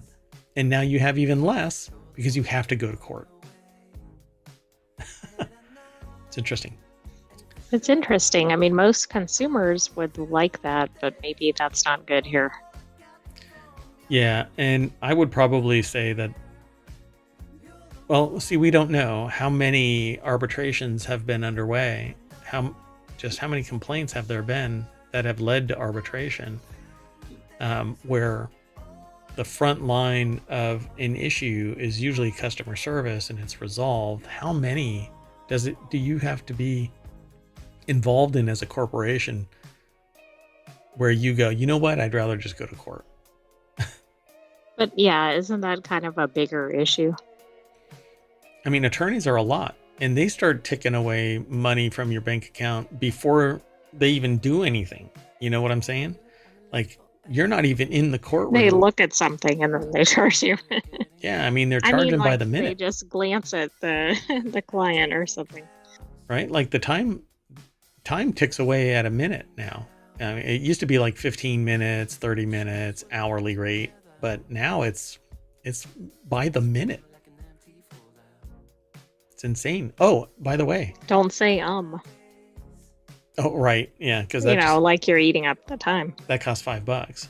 Don't ponder anything when you're talking to an attorney, because it's going to cost you money. What was I going to say? Oh, so now instead of just the attorney billing you, you've got strata of legal professionals, paralegal professionals, that charge you as well. So, like, you can have a paralegal and then a legal secretary, and they're charging you at different rates for different things. And then it goes to the attorney for validation, where they charge you for validating everything that was downline. Pretty wild. Anyway, so back in 2020, companies like Comcast and AT&T were ambushed when a few enterprising lawyers discovered that as an alternative to class action lawsuits, people under forced arbitration could simply band together and file their request for arbitration all at once. Take that. So is that, it's sort of like That's a interesting. real world distributed denial of service attack. Yeah. All right. So I wonder really why. What's the motivation? I don't like it when a company does something in a vacuum. Maybe somebody hasn't discovered what that And this rationale seems is. to be contrary to the way businesses go, which also looks weird. It does. It's spooky. There's something really weird about it. Maybe it'll come out in the end. Let's keep going though. The next article is about salmonella and listeria being found in two pet food brands. And here's what you need to know. It's over at cnet.com. Cora and Cesaric put this article together. While one brand has withdrawn the affected products, a second, Darwin's Natural Pet Products, has not, according to the FDA. And I think it's ironic that something that is... Hey, it's very natural, right? It has salmonella and listeria. God, that's bad. So I couldn't find out if this was wet and dry food, but they have both sitting here in the picture, which is kind of not reinforcing one way or the other. But it says the contaminated pet foods are from Answer Pet Food and Darwin's Natural Pet Foods. The Answers has issued an official recall regarding the products that tested positive for salmonella and listeria monocytogenes. What I'm really curious about is why are both of them? Why both? Probably because they have the same manufacturer. I was going to say same manufacturer, same packaging facility, something like that. Right? And Darwin's Natural Pet Products has not pulled its recall yet. Or I should say instituted a recall yet. But Answer's Pet Food, it says detailed beef, straight beef, and straight chicken formula for dogs have lot codes here on the site, but Darwin's is much more expansive. It has cats and it's also and for dogs. cats, right? Yep. And it says basically if you have it, then just, I think you can just bring it back it says if you have any of the listed products, the FDA recommends disposing of them immediately and thoroughly cleaning and disinfecting any dishes and surfaces that may have come in contact with the products. But really, you're paying money for this stuff, so you should really get it addressed through the store, because the store may not have actually done something about it yet. Right. And also don't gamble with your pet's health. Like, take these things seriously if you have any of these brands. Yeah. Go and check the lot numbers here. Follow the link through ohmTown. I can't read them all. And if you're watching the VOD, then they're right here on screen. For Darwin's, because they're the one that hasn't pulled them yet. And there's the ones for Answers. Well, the other ones might have been purchased before they were recalled too. Right. Yeah. So there they are for Answers. I had already had them up on the screen, so go and check it out. Okay, let's keep going.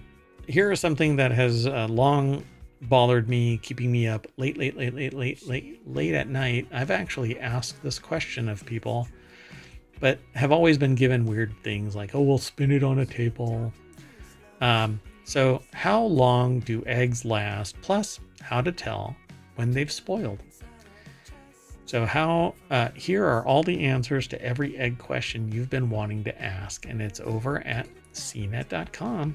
How many egg questions do you have? 2. How long do they last, and how do I know if they've spoiled? All the rest, I can figure it out, you know. Corin Cesaric once again put this article together, and says, although eggs can spoil, it takes longer than you may think. How long? Because I've thrown out eggs with the price of eggs continuing I'm to more rise. concerned the other way. Like if you overkeep eggs. Well, yeah. How long? I want to know. So how long do they last in general? So according to the U.S. Department of Agriculture, eggs typically stay good for 3 to 5 weeks in a fridge. I've thrown it out sooner than that. However, they often remain safe to eat for a week or two beyond that date, as long as they've been kept refrigerated. So you can have this thing up to 6 weeks in the fridge, 6 or 7 weeks, actually. You can almost have it 2 months in a fridge. What? Don't. So it says you should keep your eggs in the original carton with the pointed end down to help maintain their freshness by keeping the air cell at the top. Okay, I don't think they're packaged that way, are they? No, I don't think so. I think they're pointy end up. This slows moisture loss and keeps the yolk centered. It's also important to store the eggs in the coldest part of your fridge rather than the door, since the temperature fluctuates in that area. And cooked eggs stay good for about a week in the fridge. What? How is that possible? Nothing cooked seems to stay good for very long. What in the world? So USDA recommends that the eggs from a hen be stored in the fridge as soon as possible, which is, look at that, 9:15 no shit news at the end of the show. Anyway, so there you go, folks. Now, they talk about the best buy date, but how to test. It's a simple float test with your egg and a glass of cold water. First, fill a large glass with cold water. Gently drop an egg inside. If the egg sinks and turns to its side, it's still perfectly good to eat. If the egg sinks but stays upright, it's also still okay to eat, but it's an older egg and should be used soon. But if the egg floats straight to the top of the water, that's your sign that it's gone bad and should be thrown out. Okay, well, that actually seems like an easy test, but it's odd. I don't know why, though. Let's see if they say why. It's because air builds up. It's decomposing. Yuck. One important thing to remember about an egg is that it's if one of the eggs in the carton passes the test, that doesn't mean all of them will. So make sure to individually test one before cooking it, and pay attention to the smell after you crack it open. And that just made everybody leave the room. It may have made some other things leave the room too. Oh yeah, and odd coloring. Can you freeze eggs? Yes, but not in their shell. So you have to cook them and then freeze them. You can freeze the egg yolks and whites separately according to how you get. There's always some of the white on the yolk. Anyway. What I would probably do is I would freeze dry cooked eggs, and then you basically have cooked eggs waiting for you. You just scoop up a couple of cups of it and make your omelet. I wonder what I must have had freeze dried eggs at some point. This, when I first saw this, it looked like a strainer, but it's that hex clad. Oh, it does look like a strainer. That's weird.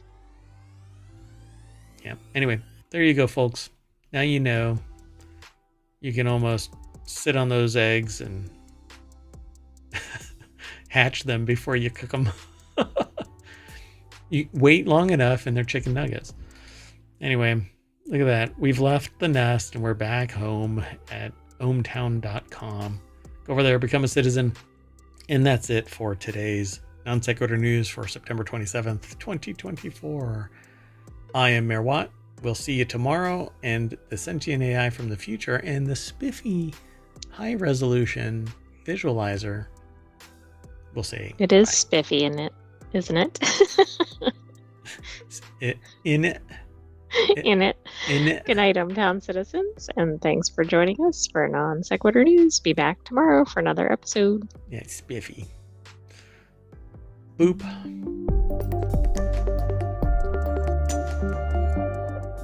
Oh, nuts. I cracked my egg.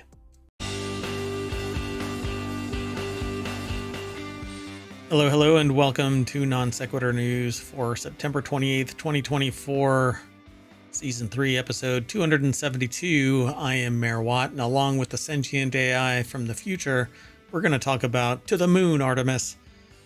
Towns and doors and bears, oh my. Crew 9 launched.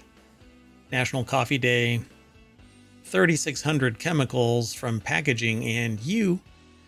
How about breathing microplastics into your brain and derailing the smart home? And there's an ISS leak. How about the concert ticketing ecosystem? And finally, Prime Day. But wait, there's more. That and more, powered by ohmTown.com. Go over and become a citizen, but then follow us on Twitch and YouTube. Download the podcasts, plural. There's going to be there is a Discord right now, and so much more. Stay tuned.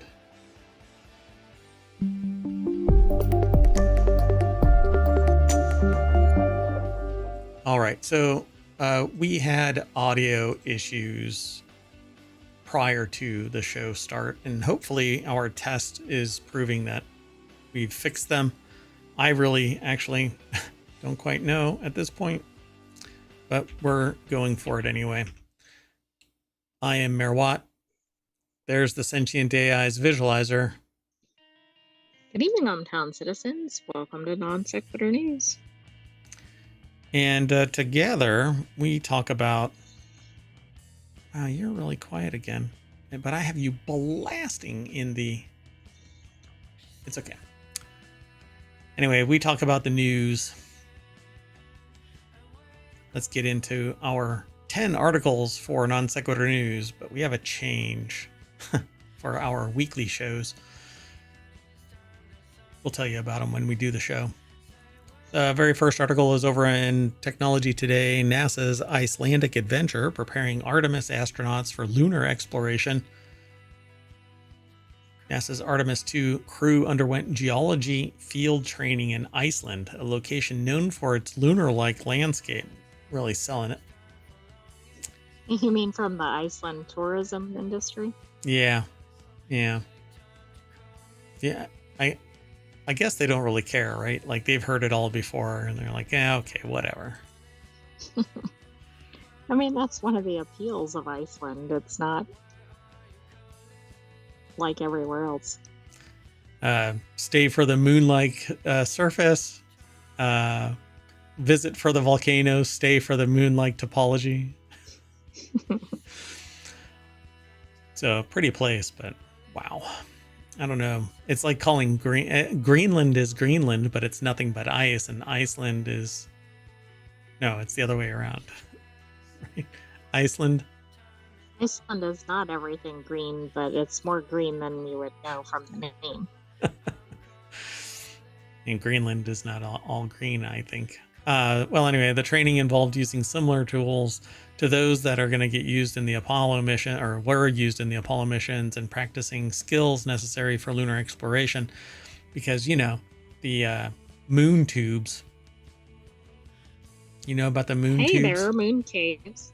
Yeah, moon caves. Did you know about that? I don't know. We talked about it in ohmTown. I know, but the people that are listening, downloading the podcast, may not know. There are moon caves. Moon caves.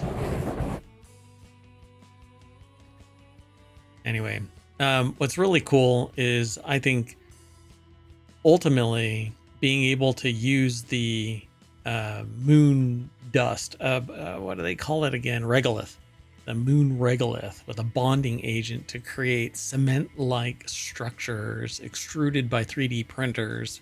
Maybe Icon, the manufacturer of structural 3D printers, could do this. could send up,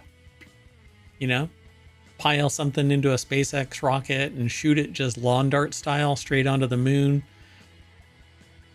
Leave everything there so that all they have to do is land and then take it apart and build a 3D structure right there using the regolith.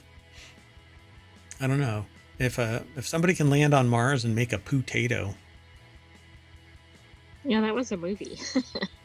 A potato and peas, and in both of those instances you're using something biological from a human where the name is apropos. I don't know how I feel about that. I'm not going to be the first one going to Mars, even though I want to be the first person going to Mars. I don't know. So the article's over at scitechdaily.com. It's published by NASA. Would you do ohmTown from Mars? Yeah, that would be awesome. The first Maybe a podcast. remote mayor? Yeah, that would be great. I would love it. I don't know if they'd actually. I don't know. I think I talk a little too much smack about the Muscovite. So a little muskrat. Yeah, you probably don't want to make your transport company mad when Yeah, you're really. going to another planet. You're pissing off my Uber, and I end up in Texas when I wanted to go to Ohio. So black and gray sediment stretches as far as the eye can see. Then again, the Iceland Tourism Board is going, dear God, could you just say that it's a beautiful topology or something? Boulders sit on top of ground devoid of vegetation. Humans appear almost miniature in scale against a swath of shadowy mountains. Yeah. Gosh. Yeah, this was not run through the Tourism Bureau. Oh, that's wild. It looks like a meteor impact, you know? It does. But that's just regolith, I guess. Apollo astronauts study rock formations during a geology field training in Iceland in 1967. So this is from 1967. Not what? Yesterday. Yeah. What a trip. Have they gone back since then? You mean to Iceland? Yeah, for training. Yeah, apparently. So, I mean, that's what they're doing, right? So NASA's Icelandic adventure, preparing Artemis astronauts for lunar exploration. Okay, but what's with their photography? That was the most recent photo they had? No, I think they're just going back in time. Back in time. Do I have to sign a whatchamacallit, a copyright notice for that? Just that little segment, back in time. Who knows? Angela Garcia, Artemis 2 science officer and exploration geologist, demonstrates how to use a rock hammer and chisel to dislodge a rock sample from a large boulder during the Artemis 2 field geology training in Iceland. So there's your newer picture. But you couldn't tell any of these pictures apart. Well, I didn't know that was from 1967, except for the caption. And the fact that there's nothing but dudes. Oh, yeah. Anyway. There you go. Much more representative of society, you'd say. Anyway. These objectives include visually studying a list of surface features such as craters from orbit. Astronauts will snap photos of the aliens of the features and describe their color, reflectivity, and texture. Oh, this feels and tastes like regolith. Moon regolith. Anyway, let's move on.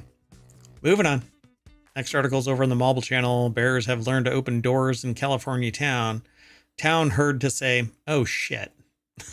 Exactly. That was the only thing giving some people peace of mind before then. Quick, close the door.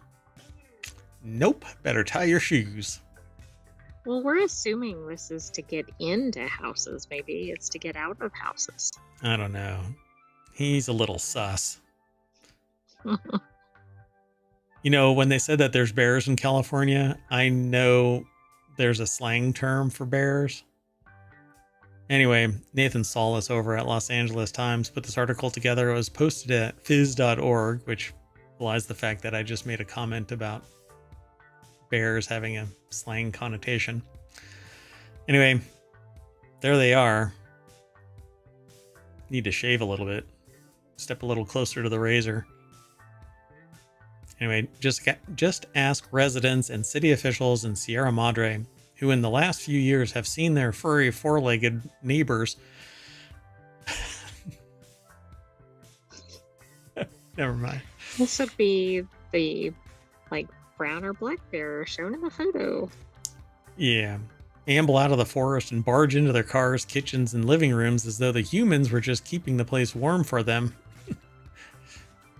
It's the three little bears, except that they're eating people. Says it's a new phenomena. Sierra Madre City Attorney Alex Garagosian said something interesting happened in the past 2 years, and like Jurassic Park, the bears have learned how to open doors. Clever girl. And don't know how, and it says here, I don't know how they learned it, as if the city attorney is supposed to be the one to know. Well, I found that really interesting. It makes me think they're trying to sue the bears or something. Like, why is that person speaking about it? They're breaking and entering. Yeah. Okay, so like I said, I mean, I guess they're pressing charges against the bears. Yeah, it's a possibility. Hey, ask if the audio is okay. So in 2020, there were about 100 reports of bear sightings in Sierra Madre, but no reports of break-ins into homes. Authorities said last year, those numbers jumped to 380 and 50 break-ins.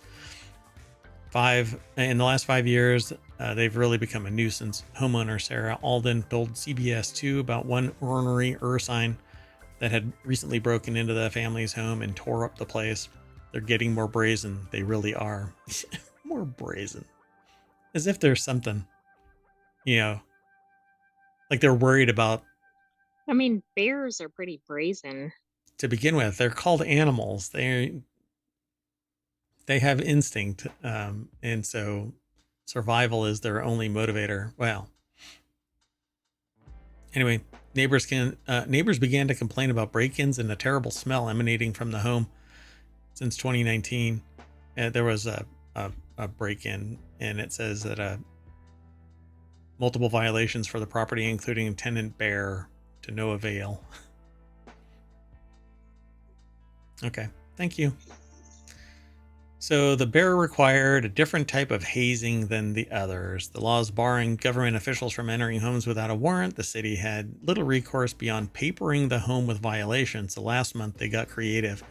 Come on, if there is a wild bear sitting inside a home, I think that's actually, there's cause to enter. Well, right. I mean, it's a little bit urgent circumstances, right? Yeah. I mean, somebody could be in danger if they're in the home with the bear. And plus, the bear's going to harm itself, too. Yeah. Trying to get back out. It doesn't make any sense. Whatever. So anyway, this is why the city attorney is in this article. Yeah, one or fewer people are killed by black bears each year in the United States. But apparently in Sierra Madre, you're going to have much closer call because they're going to open doors and walk all inside. And you're going to be a little surprised if you go into your house and there's a bear greeting you. They're going to say... Does it close the door behind it when it comes in? Exactly. Puts the seat down. Straightens the bed out when it's done. Sleep in the night, I'm here for some honey, boo-boo. Moving on. Next article is over in Technology Today. Countdown to liftoff. NASA's SpaceX Crew 9 poised for pivotal launch. Well, guess what? They did it about an hour ago. Scheduled for September 28th, the SpaceX Crew 9 mission will launch NASA astronaut Nick Hague, I think is his name, and Roscosmos cosmonaut Alexander Gorbanov on a 5-month mission to the ISS from Cape Canaveral. But stay tuned, there's more about this because there is an issue with the ISS while they're flying off to it. Not only are there 2 astronauts sitting up there waiting to come back down after an 8-day mission turned into an 8-month mission, but something's Do we have leaking. another article on the other issue? We do. So only 2 people went up because they're going to bring back the other 2, but not for a couple of months. I cannot imagine the laundry. I mean, Exactly. I can't imagine the disheartenment when this arrives and you're like, well, you still need to wait for several months to go back. Yeah, really. But we brought you a Kit Kat and maybe some water and maybe some clothes. I don't. Oh, we forgot your clothes. Oh, right. That's on the moon. Well, this article is over at scitechdaily.com and it's by NASA. And that rocket actually took off this afternoon, maybe 2 hours ago now. And it was, at least as far as I watched it, a picture perfect launch as usual.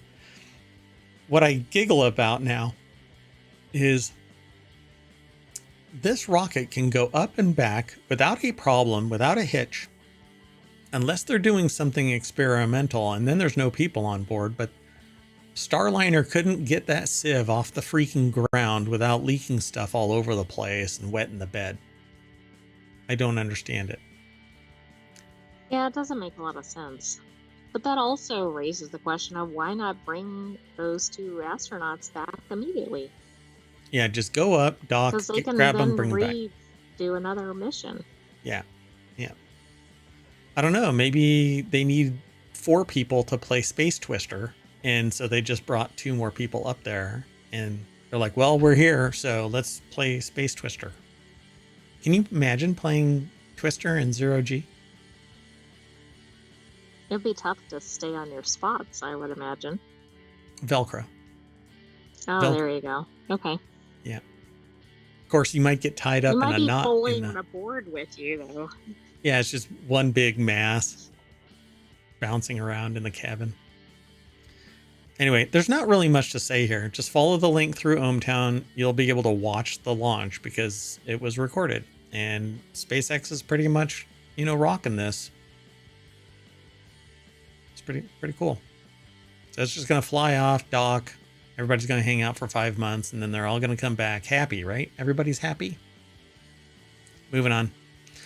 Next article is over on the Mobile Channel. National Coffee Day is Sunday, and here's where to score some deals. Coffee purveyors and enthusiasts are celebrating National Coffee Day on Sunday, honoring the rich aromatic brew that kickstarts the mornings and daily routines of many Americans. But only Americans. Oh, this is probably focused on American deals. Whoa. Only Americans. Coffee is not consumed by anyone. Americans didn't even invent coffee culture. Hey, look, I don't want to belabor this, but it's obvious. It's in print at qz.com. Francisco Velasquez put this article together. It's a slideshow, though. It says Dunkin', Starbucks, Krispy Kreme are offering promotions. You better get there early because they'll probably be bombarded by people on Sunday getting their deals. Well, everybody will be thrilled to get anything free for food or beverage because of all the prices. Astronomically expensive, yeah. From its origins in ancient Ethiopia to its status as a modern staple, coffee has become a cherished ritual for millions. Specifically, there's been Ethiopia developed coffee culture.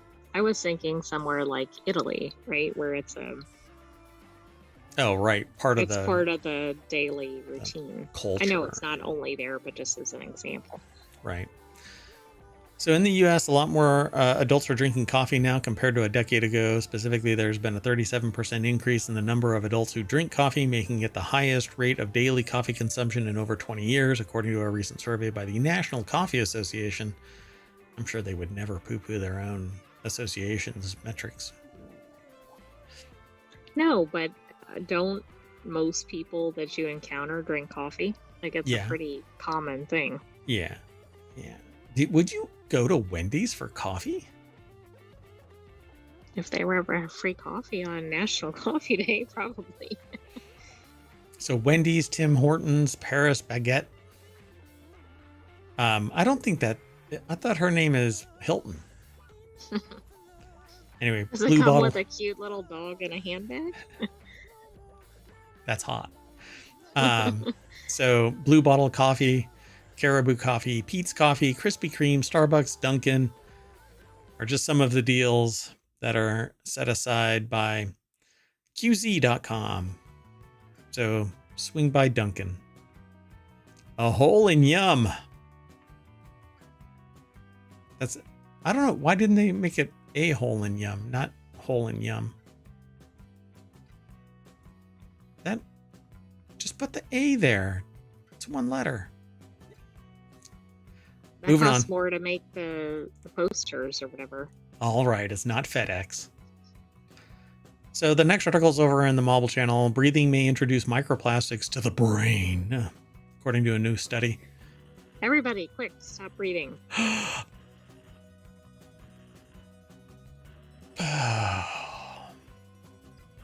You were safe there for a little bit. For a little while, yeah. Mayor Watt passed out. So small plastic particles are everywhere in the soil where our food is grown, in the water we drink, and in the air we breathe.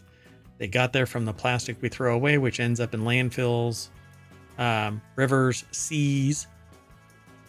There, the plastic waste slowly breaks down, releasing tiny particles called microplastics and nanoplastics. Ta-da! So then we inhale it.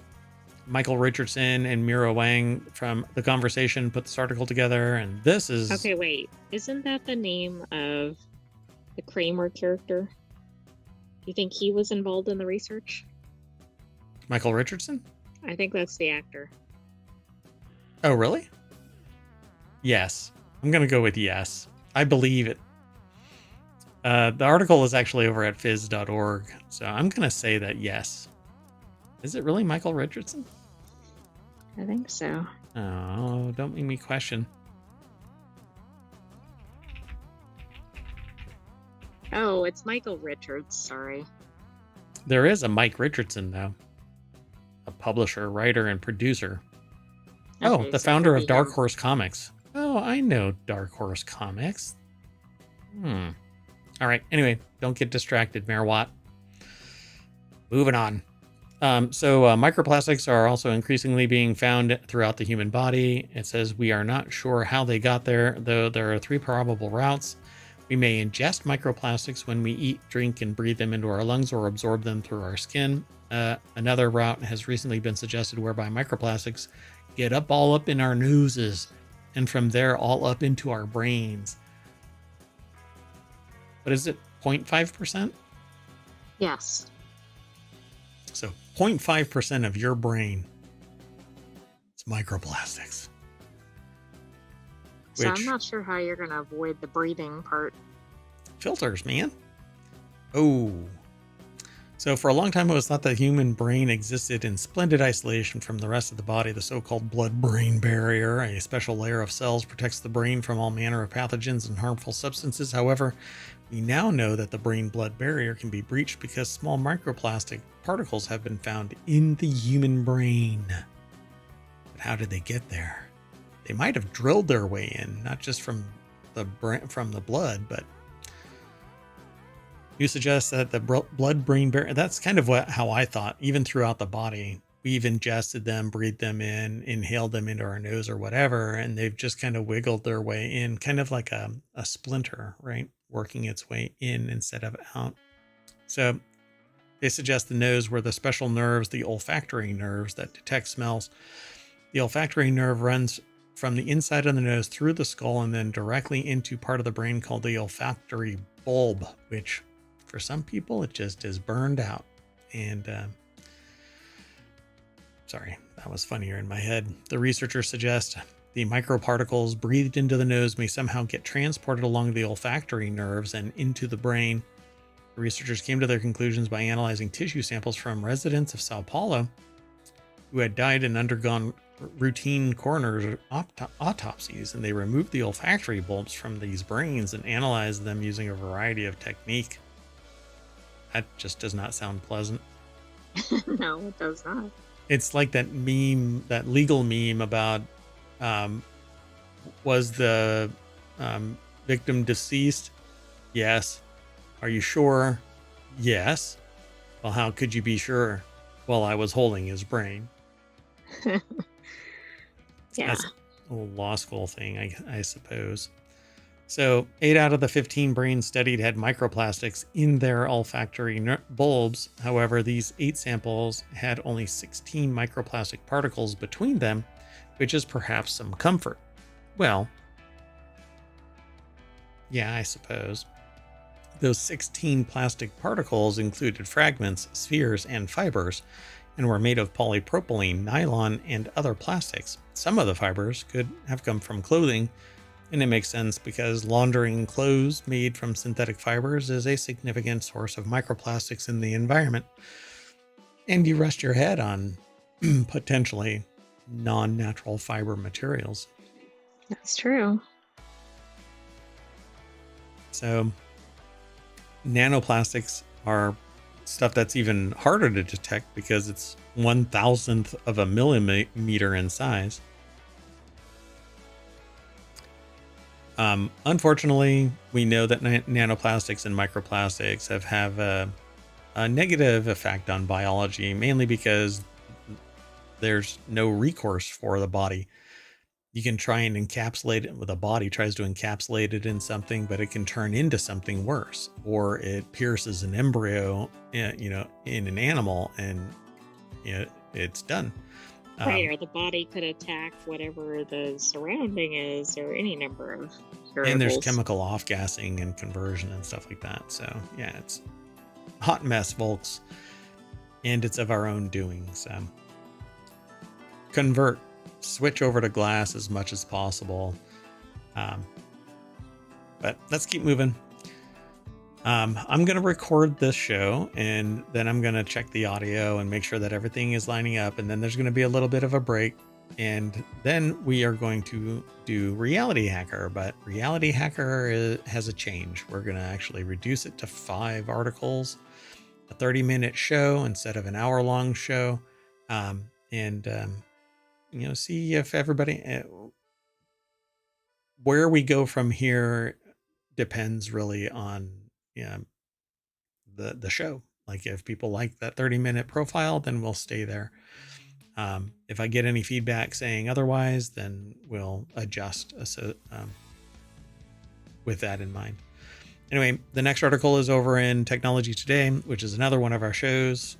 All of the weekly shows will be converted into 30-minute shows, by the way. But going forward, not the previous ones. Yeah, moving forward.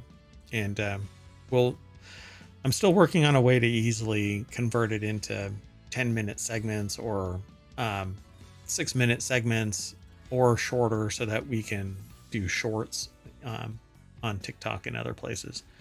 But there's actually more plans behind this. So the next article is over in Technology Today. Matter of fact, why the new standard could derail the future of smart homes. So Matter, this is this new standard that everybody is adopting. So Matter is making smart homes far more accessible than ever, but today's drawbacks of the standard could hurt the smart home more than help. And the standardization, unless it evolves and everybody buys into it, and there's a standardizing body that pushes the next feature set and everything becomes future proof, then Matter just gets locked in, which means that any older technology can't be adapted to the newer modifications. Yeah, well, that's going to be a major problem depending on how you've got your home set up. Yeah, and this is something that we've talked about before. For instance, my thermostats are older thermostats because you figure, they're one and done. There's only so much, right? But they've actually launched Matter versions of the thermostats that I have. And those thermostats now are slightly hobbled because the infrastructure is being modified to support Matter, but not the older tech. I have cameras from, well, let's say the same superarching organization. I will refer to them as the Umbrella Corporation, which, if you're into sci-fi, you know all about them, where they bricked the cameras with zero support afterwards. They didn't upgrade me to the lowest end even feature of the next model or whatever. They basically just gave me the bird. Stop killing tech. There you go. Yeah. minimum viable product and leave it in perpetuity, but the software is gone that supported that. Anyway, Chris Weddle over at cnet.com put this article together, and they're showing a light bulb called a Wiz. Smart bulb offers an impressive range of tunable whites and a nifty trick of acting like motion sensors for automations. There's actually a feature that's coming called Li-Fi. It's been around for a while, but Li-Fi is basically Wi-Fi, but wherever light goes, so goes a wireless signal. Operates at the near speed of light. Pretty amazing technology, but if you walk off into a shadow, you don't get the same functionality. So the promise of connected smart home is something that fans of sci-fi TVs or movies have dreamed for decades. The mayoral mansion is basically a sci-fi type of environment where you can talk to smart speakers and turn on lights, turn on fans, TV, change stations, etc. You know, it's a real hoot. It's very up to date. Yeah, I mean, ohmTown is a cutting edge town. It's kind of hippy dippy in its aesthetic, and doesn't really take itself all too seriously. But it's. Have you ever seen Eureka, the TV show Eureka? It's kind of like that. Okay, except that I'm not going to blow up the town and put us into an alternate dimension. Not yet. So, with access to a wide range of smart home devices, and part of the equation that needed improvements was connecting to hubs and then their management. For years, there was a lot of back and forth about standards. Well, now, Matter. But the universal connectivity standard could cause more harm than good to the smart home space, at least in its current form. Matter's limitations to allow users to access all or most of a device's features run the risk of turning users off of smart home entirely due to the expectations set by the product and Matter's inability to deliver on those features. So Matter, Zigbee, Z-Wave were the two primary forms of connecting smart homes and other IoT. And then dedicated specific brand products like Philips Hue had its own hubs. And then Samsung SmartThings, Home Assistant, Homey, Hubitat, and more. Matter basically is getting injected into everything so that it has a standard. But you know what? That also concerns me. Not just in terms of the loss of existing, but it seems a little too centralized. Hey, yeah. So kind of like Windows and other operating systems where everything is always the same. One flaw means that all of them are susceptible because everything is always in the exact same spot. Well, it's very difficult to randomize that. So you have to balkanize, which means you don't have everything automated through your security company, because if your security company gets breached, then your property is breached. You don't have all of your cameras from the same organization, because if something happens with that one organization, then all of your cameras are bricked or whatever. So you balkanize, and while the friction is higher, your overall safety has been expanded greatly. So by utilizing Wi-Fi, manufacturers could begin offering product features that weren't possible before, such as lights reacting to music, lighting scenes with moving lights, weather tracking, and more. Owning all parts of the device and software allowed brands to begin distinguishing themselves from others, but this helped to create chaos for users, sort of. You bought into an ecosystem. Now, it just kind of gets dumbed down, and everybody is fitting to the standard, which means where is the competition to push forward something innovative? Well, there isn't any, right? And then it's hard to break in because it's so widely adopted. Yeah. And so people ask, is it Matter compatible? Well, no. Well, then I don't want it. Right? Because everything else is Matter compatible. So when Matter gets breached or there's a security issue, not just with Matter, but in the hyperlocal sense, right?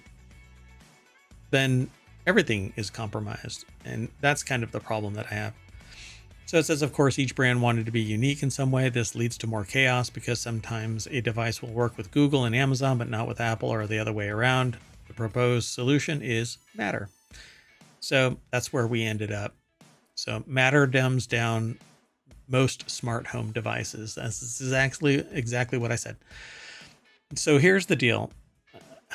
If you're new to this place, to ohmTown, we don't read the articles prior to the show. But we have some experience with this kind of thing. Like I used to create a product that you could hide things inside, and then companies started making stuff more aesthetically pleasing because people finally got wind like, hey, I don't want like just a solid black device all the time. And so I've had Amazon smart speakers, I've had other smart devices to test out this product that was being developed and stuff. And I have Hue stuff all over, and I have other, like LifeX and other things, and several other kind of cameras for security and whatnot. What I want, though, is competition breeding innovation, forcing the hand to lower price, increase quality, provide value-added services at a price point that keeps the quote-unquote enemy at bay, right? You want everybody fighting for you as a consumer, but that's not what's happening. Everybody is just playing to the platform now, Matter. Right, exactly. I think this is going to hurt the consumers in the long run. So it says if you were to download the device's dedicated app, then you would see all of those advertised options. But if you have more than one brand of smart device, let's say a light bulb from Govee and a smart plug from TP-Link Casa, which these are awesome, you will need two apps to access all of the features. Like I have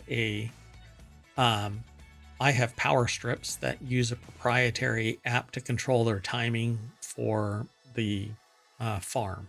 So, and I do I grow microgreens in coordination with the Sentient AI. And so for me to turn on and off a farm, I can actually remotely activate it. Now, since then, I've upgraded to a different type of system that does the same thing, and it's much more heavier lifting, but you can do that kind of stuff too, but it's balkanized. So not only does this create clutter on a user's phone, but it also confusion because you have to remember which device goes with which app. But using Matter to control it all creates some disappointment. It's disappointing because you got something you were excited about from the ads and seeing it at a friend's house or on TV only to start using it, and it's far more limited than you thought. And that's because all it does is whatever the standard Matter offers. Right, which might not be as good as what something else had. Yep. This article actually goes into more detail, but what it really needs is competition, and the standards body for Matter accepting and evolving. So Connectivity Standards Alliance. Personally, when looking at the landscape of smart home devices, Matter has little impact on whether they purchase a product, as of today at least. So it says here, for as much disdain as I have for the massive number of smart device apps on my phone, they say 38, they can't bring themselves to buy or recommend a product with Matter as the deciding factor.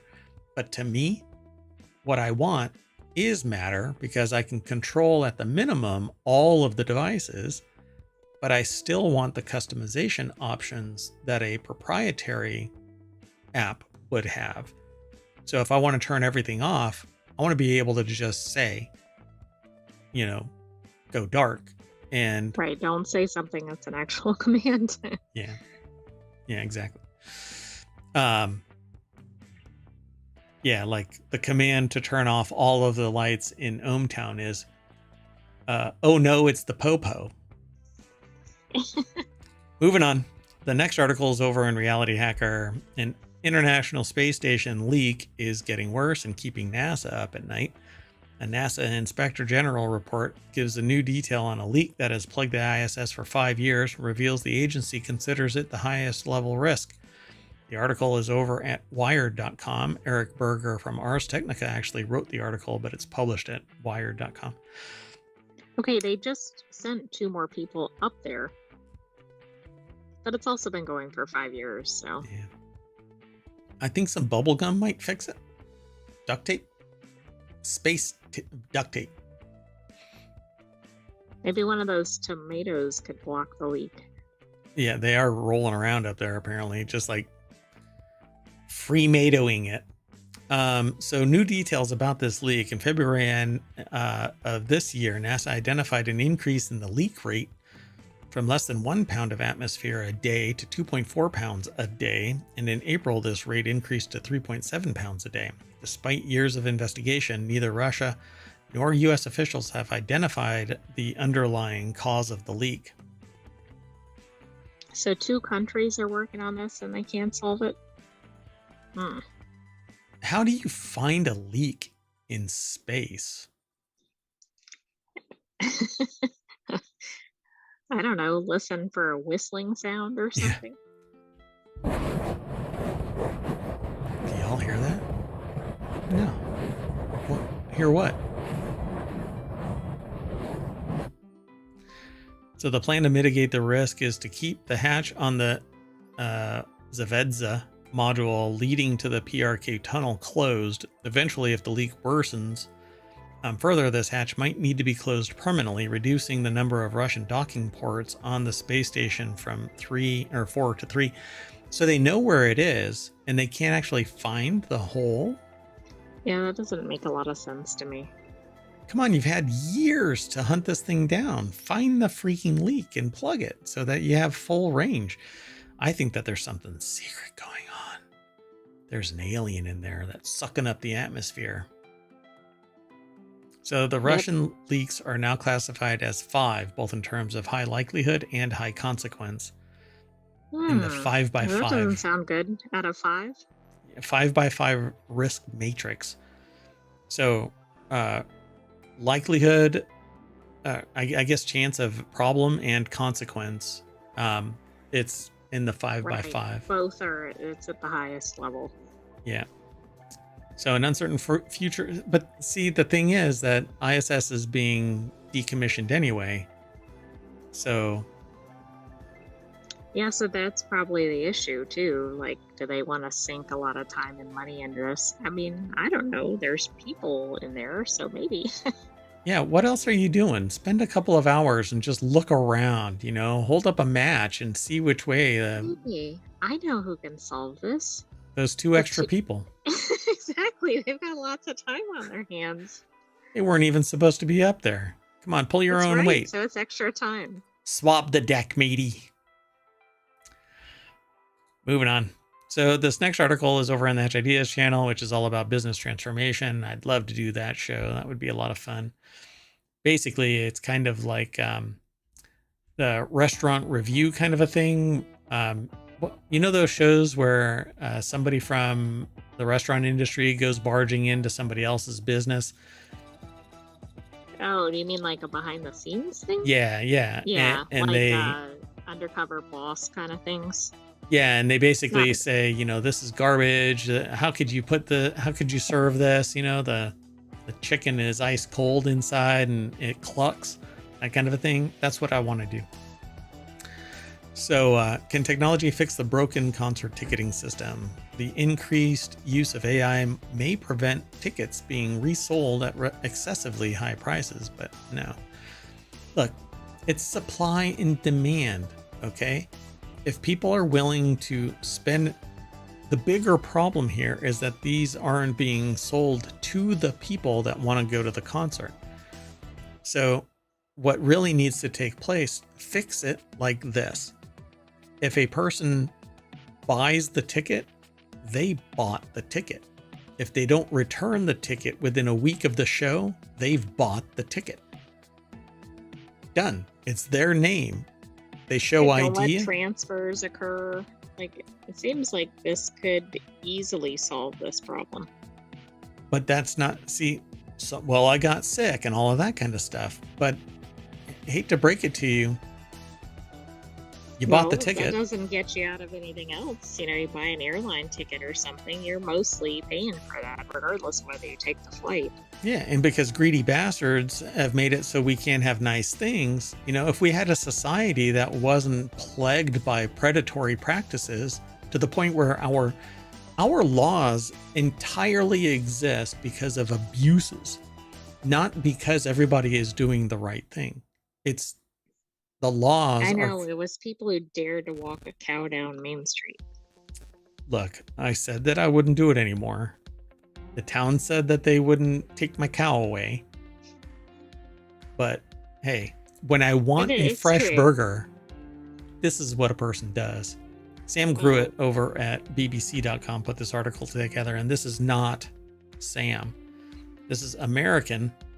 Wow, this is how they categorize this person.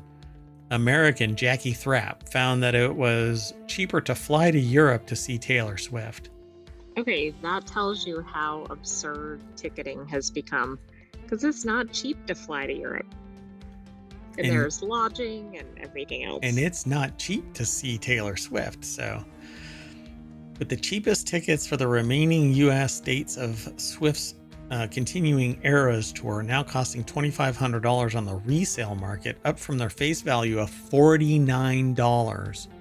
Which Some American actually fans. sounds pretty reasonable as a ticket price in this day and age.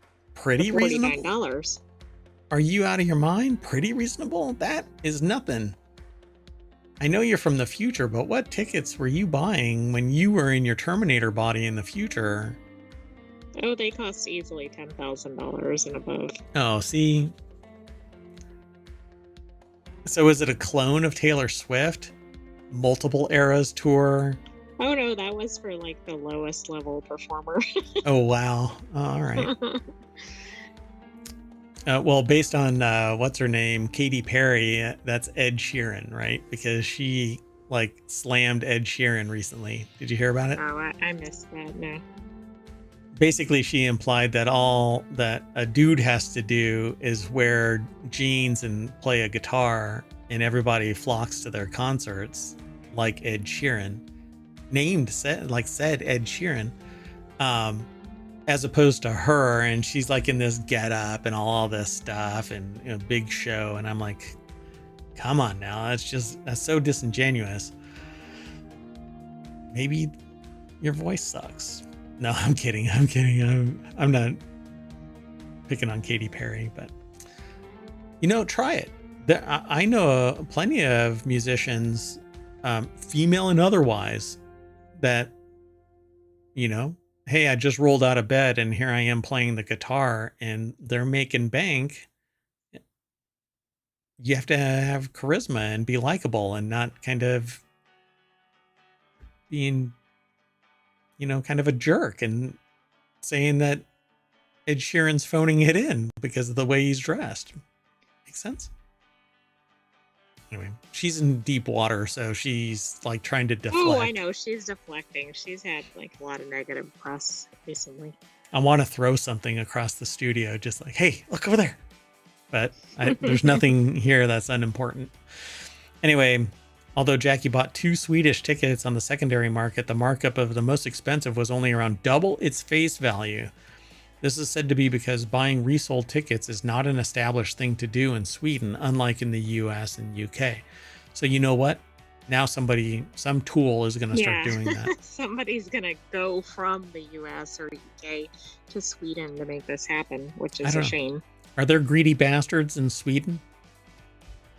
Probably, right? But maybe they're focused on other industries, or who knows?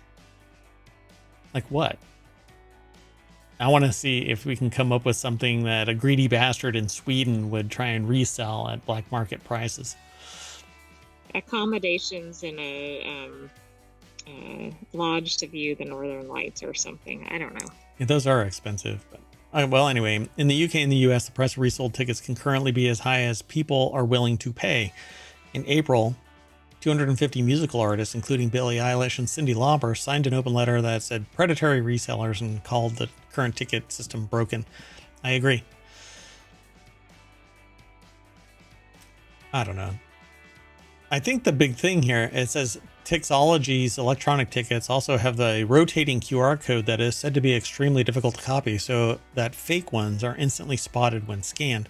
And a venue or artist can select a function called Disable Transfers, which prevents a user from emailing the ticket to someone else. This makes them much harder to resell.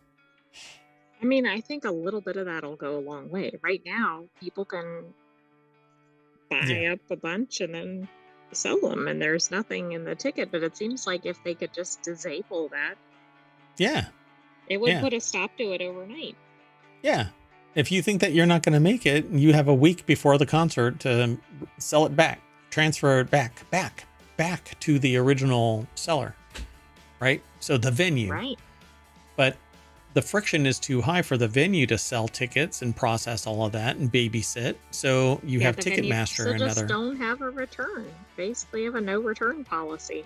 And when it's $50, it's almost approachable. Like, okay, I really screwed up. I took the hit, you know, or turn it in for you get 50% For a credit. future show or Yeah, something. I don't know. 80% credit or something. Let it ride. Who cares? You're getting what the ticket price of the venue is, not the black market punishment, because there are people with more wealth being able to buy up a large swath of tickets and then resell them. I mean, it's so predatory, but you're going to have, antisocial people out there that think that, well, I've got more money than you, so I can buy up 100 tickets and sell them for 10 times the face value, easy mode. All you poors need to just step up and get your bots moving faster. It's people like that that prevent us from having nice things as a society. Let's move on. Next article's over in Technology Today. Amazon Prime Day sale is coming, but don't be quick to click, says this CFP. All right, so certified financial planner. Thank you for defining that because I was not sure what that was. So there it is. Loink. I knew they had to break it out. So, and yes, there are certain things that you actually have to do. Like an engineer, to be truly called an engineer, you actually have to be an engineer, educated to a certain level and do certain things for X number of years and blah, blah, blah.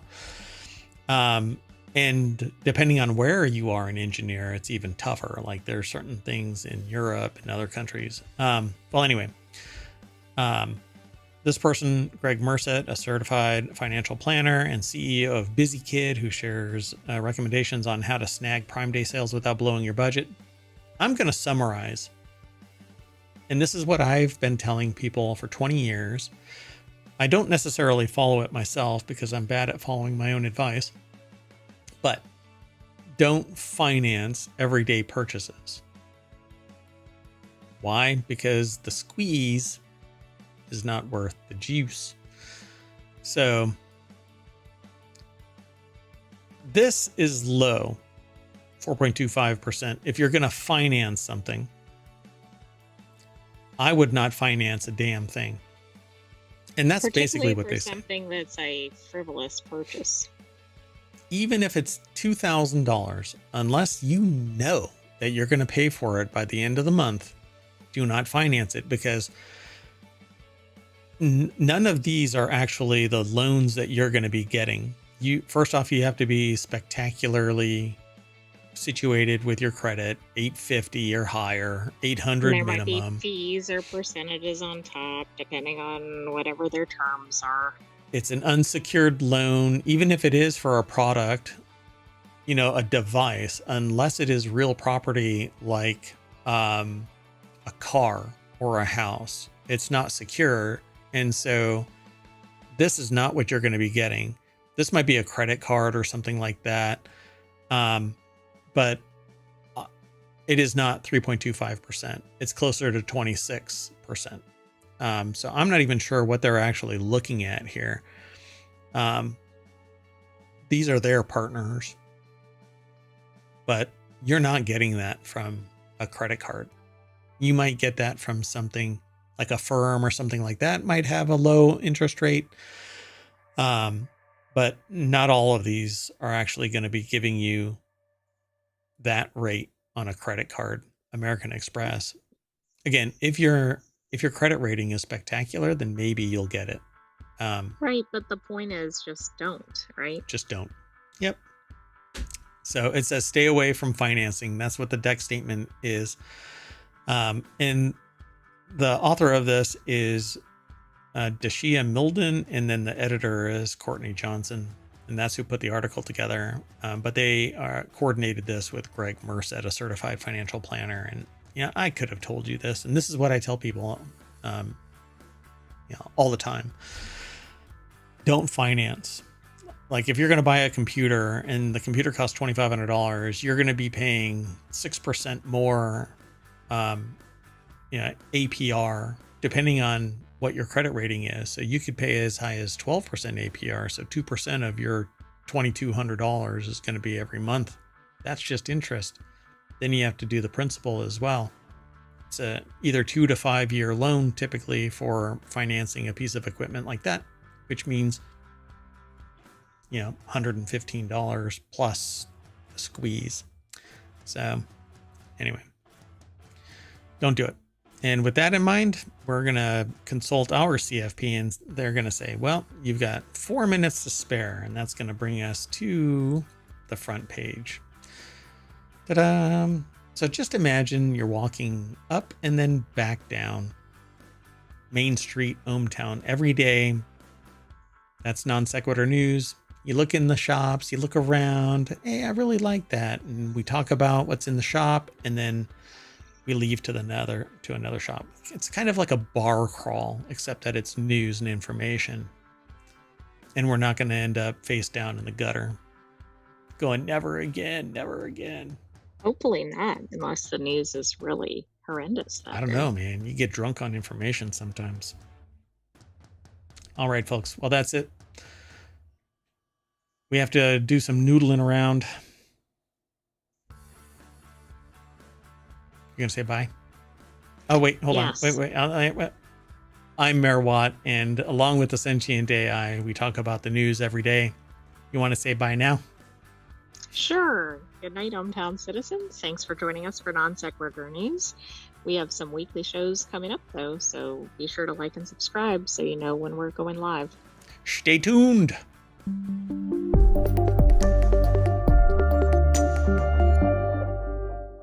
Pick up that can, citizen.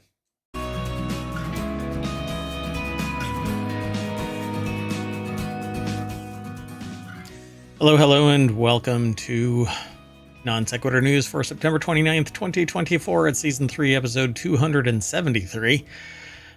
And I am Mayor Watt, and along with the Sentient AI from the future as co-host, we are going to talk about starting your cooking oil engines, a billion oysters, speeding alerts for the least alert, licensing hits YouTube, bees nests to behold, a mini moon, new California Disney desert city homes, mysterious methane surge, plan your Halloween with AI, and public Wi-Fi is not safe. Everything's powered by ohmTown.com. Well, the shows are. I am powered by calories. But go over and become a citizen so that you can read along with us and troll through all of the articles on your own. But don't forget to join us over on Twitch and YouTube. We'll see you on the other side.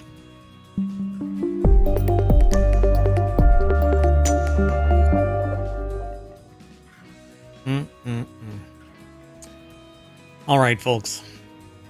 So we've got 10 articles for non sequitur news, but we actually have 6 other shows that are now 30-minute shows. We try to get there down to 30 minutes, but there are 5 articles each show. And starting next weekend, this format change is going to take place where we're going to do 30-minute shows on top of the non sequitur news show that is an hour long. And then all of the articles that are submitted internally and externally, wherever they're coming from, will be posted over on Patreon.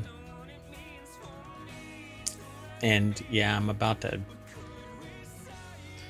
Okay, anyway, let's get into it. The first article is over in Four Wheel Tech. The cooking oil you eat was designed to lubricate engines in World War II.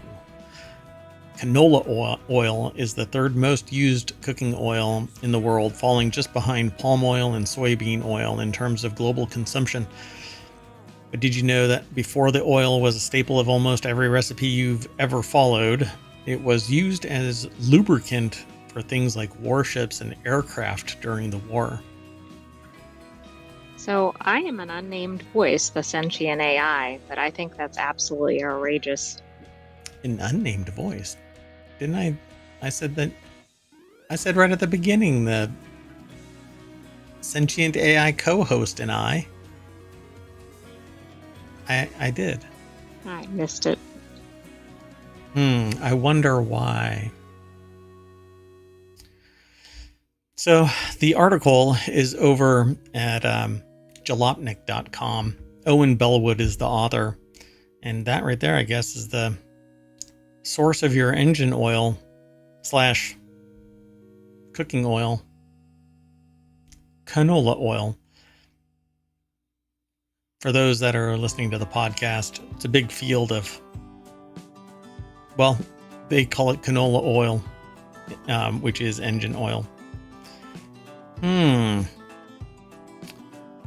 Yeah, so a type of seed oil, canola oil, is made by crushing the tiny seeds of a plant to extract all of the fat that's stored inside. Sesame oil is made in the same manner as olive oil, but also just made by crushing tons of olives. However, while those products have been consumed by people for hundreds of years, canola oil has only been suitable for consumption for about 50 years, and that's because we've been modifying it. Let's see. The flavor didn't really matter back then, though. The farmers across America and Canada began growing the crop to meet demand for lubricants brought on by the Second World War. Pretty interesting. This is astonishing. I bet most people don't know this. Yeah, that's why I selected it. So I didn't actually know it. With the undesirable acid removed from the oil, it could be sold as a neutral tasting liquid that could be used for deep frying, added to cakes, or used in anything, or pretty much anything. Things like mayo. Now it's time for the clever Canadians to name their creation. They settled imaginatively on Canadian oil low acid canola. AKA canola. So soon, this was soon shortened to FedEx as we know it and love it today. Oh, wait, no, sorry. Federal Express was reduced to FedEx. And canola, well, Canadian low, gosh, that's actually hard to say. Canadian oil low acid is now canola. You'd think that it wasn't canola from the name, that it was named canola. I've never actually heard it referred to as Canadian oil low acid. Yeah, that is just, I'm glad they didn't put that on the labels. I mean, who would buy that? One second. Okay. Yeah, a little distraction went a long way. So there's a video over on YouTube. I don't know where it's actually from. National Post, it says. National Post posted it over on YouTube, but it's how Canada convinced the world to eat engine lubricant. I'm sure that there are some people out there that are losing their mind right now. What? Right, this is the canola oil conspiracy. They're putting engine oil in me. Yeah. Could be worse, I suppose. All right, let's keep moving.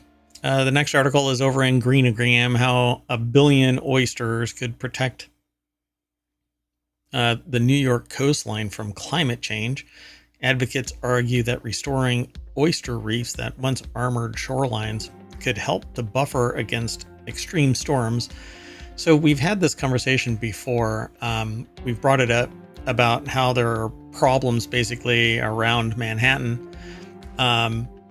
Silt building up and other things, contaminants and whatnot. Oh, I thought you meant like parking or something. Yeah, you know, I had an idea about solving that problem too, but it would take a complete shift in the topology of Manhattan. And for whatever reason, I think that people would be freaking out right now because the ground floor wouldn't be the ground floor anymore. But you would have up above, instead of putting like the trains up above, you just built, because the trains and vehicles and all of that stuff is a lot heavier, you put it on the ground floor, but then you put all of the humans up above and they can take steps down into the various buildings down to the ground floor, but encapsulated in all of that stuff underneath is going to be regular roads. So cars are the only thing that spend any time inside these areas, not human beings. I think that it's kind of a great idea myself, but it would take building an entire platform, 20 feet up. Right, that wouldn't be costly or anything. It would be really cool, though. So it would basically be an underground street, but it would be the entire size of Manhattan. And then you can put walls all the way around it, and it would be Escape from New York. Never mind. Oh, is that where you were going with this whole thing? That's the long con, yeah. Well, the article that we were talking about, billions of oyster or a billion oysters, is over in nature.com by Alex Solomon. This is actually, I don't know how that actually ended up, because this is a daily show, so I don't know how this one ended up on September 29th. Must have been updated. It was probably well, no, that would make sense if it came in like this morning. Yeah, the article's from the 25th. Oh, you said the 29th, sorry. Yeah, maybe it got republished or re-aggregated or something. Interesting. I'll have to look into that. But nonetheless, the Billion Oyster Project is a nonprofit organization in New York City. It's leveraging the bivalve's engineering skills to slowly build a living breakwater. After a decade of refining the process, the project is generating know-how for other efforts that it has inspired elsewhere. Quote, the foundations are there to rebuild these ecosystems, and there are considerable environmental and social benefits of doing this, says Melanie Bishop, a marine ecologist at Macquarie University in Sydney, Australia. But it is still unknown whether restored reefs can grow large enough to buffer coastlines, and oyster restoration proponents acknowledge that it will take an untold number of transplanted oysters and many years before reefs can provide a bulwark against rising seas. Dun, dun, dun. So that's what's going to end up happening. These are cement, or in this case, concrete is what they refer to it as. Concrete blocks with holes in it. Water can flow in. Life can build up on top of it. Reefs basically build on top of this. They throw these into the water. Domed structures called reef balls, which there's medication for that. You don't want to have those. Nobody ever wants reef balls. I mean, oceans do, but they'll be lowered into nearby waters to provide a home for young oysters, but much more than that is going to build around it and on it. But oysters, you know what those remind me of a little bit? Huh. Those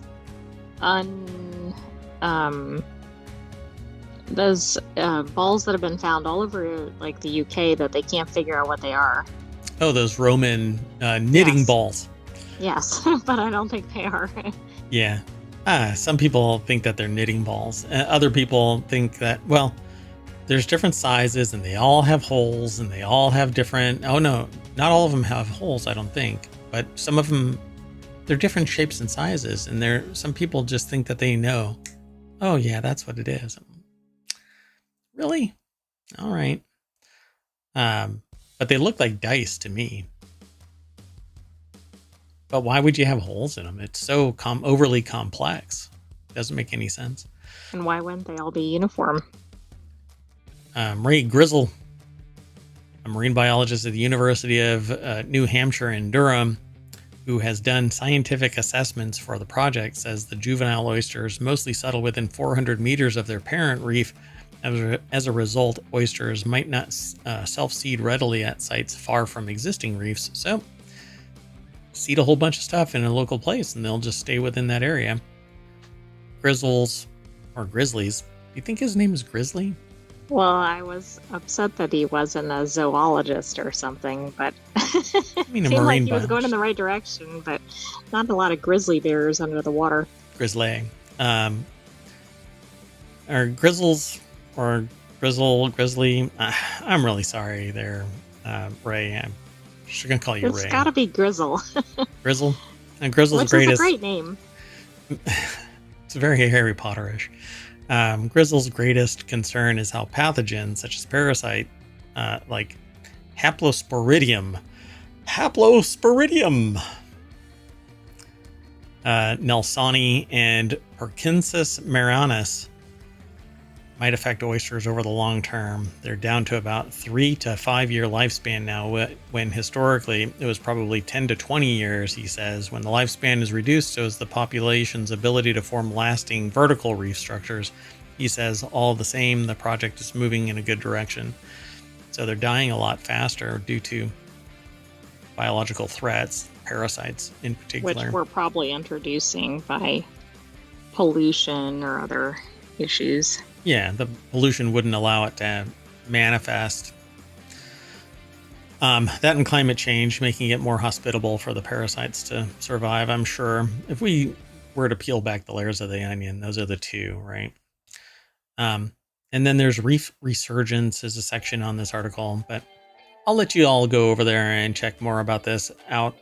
I've been a real kind of proponent of technology like this because I'm used to be, at least, an avid scuba diver, and I haven't hit the water deeper than just a dive off of a diving board for way too long.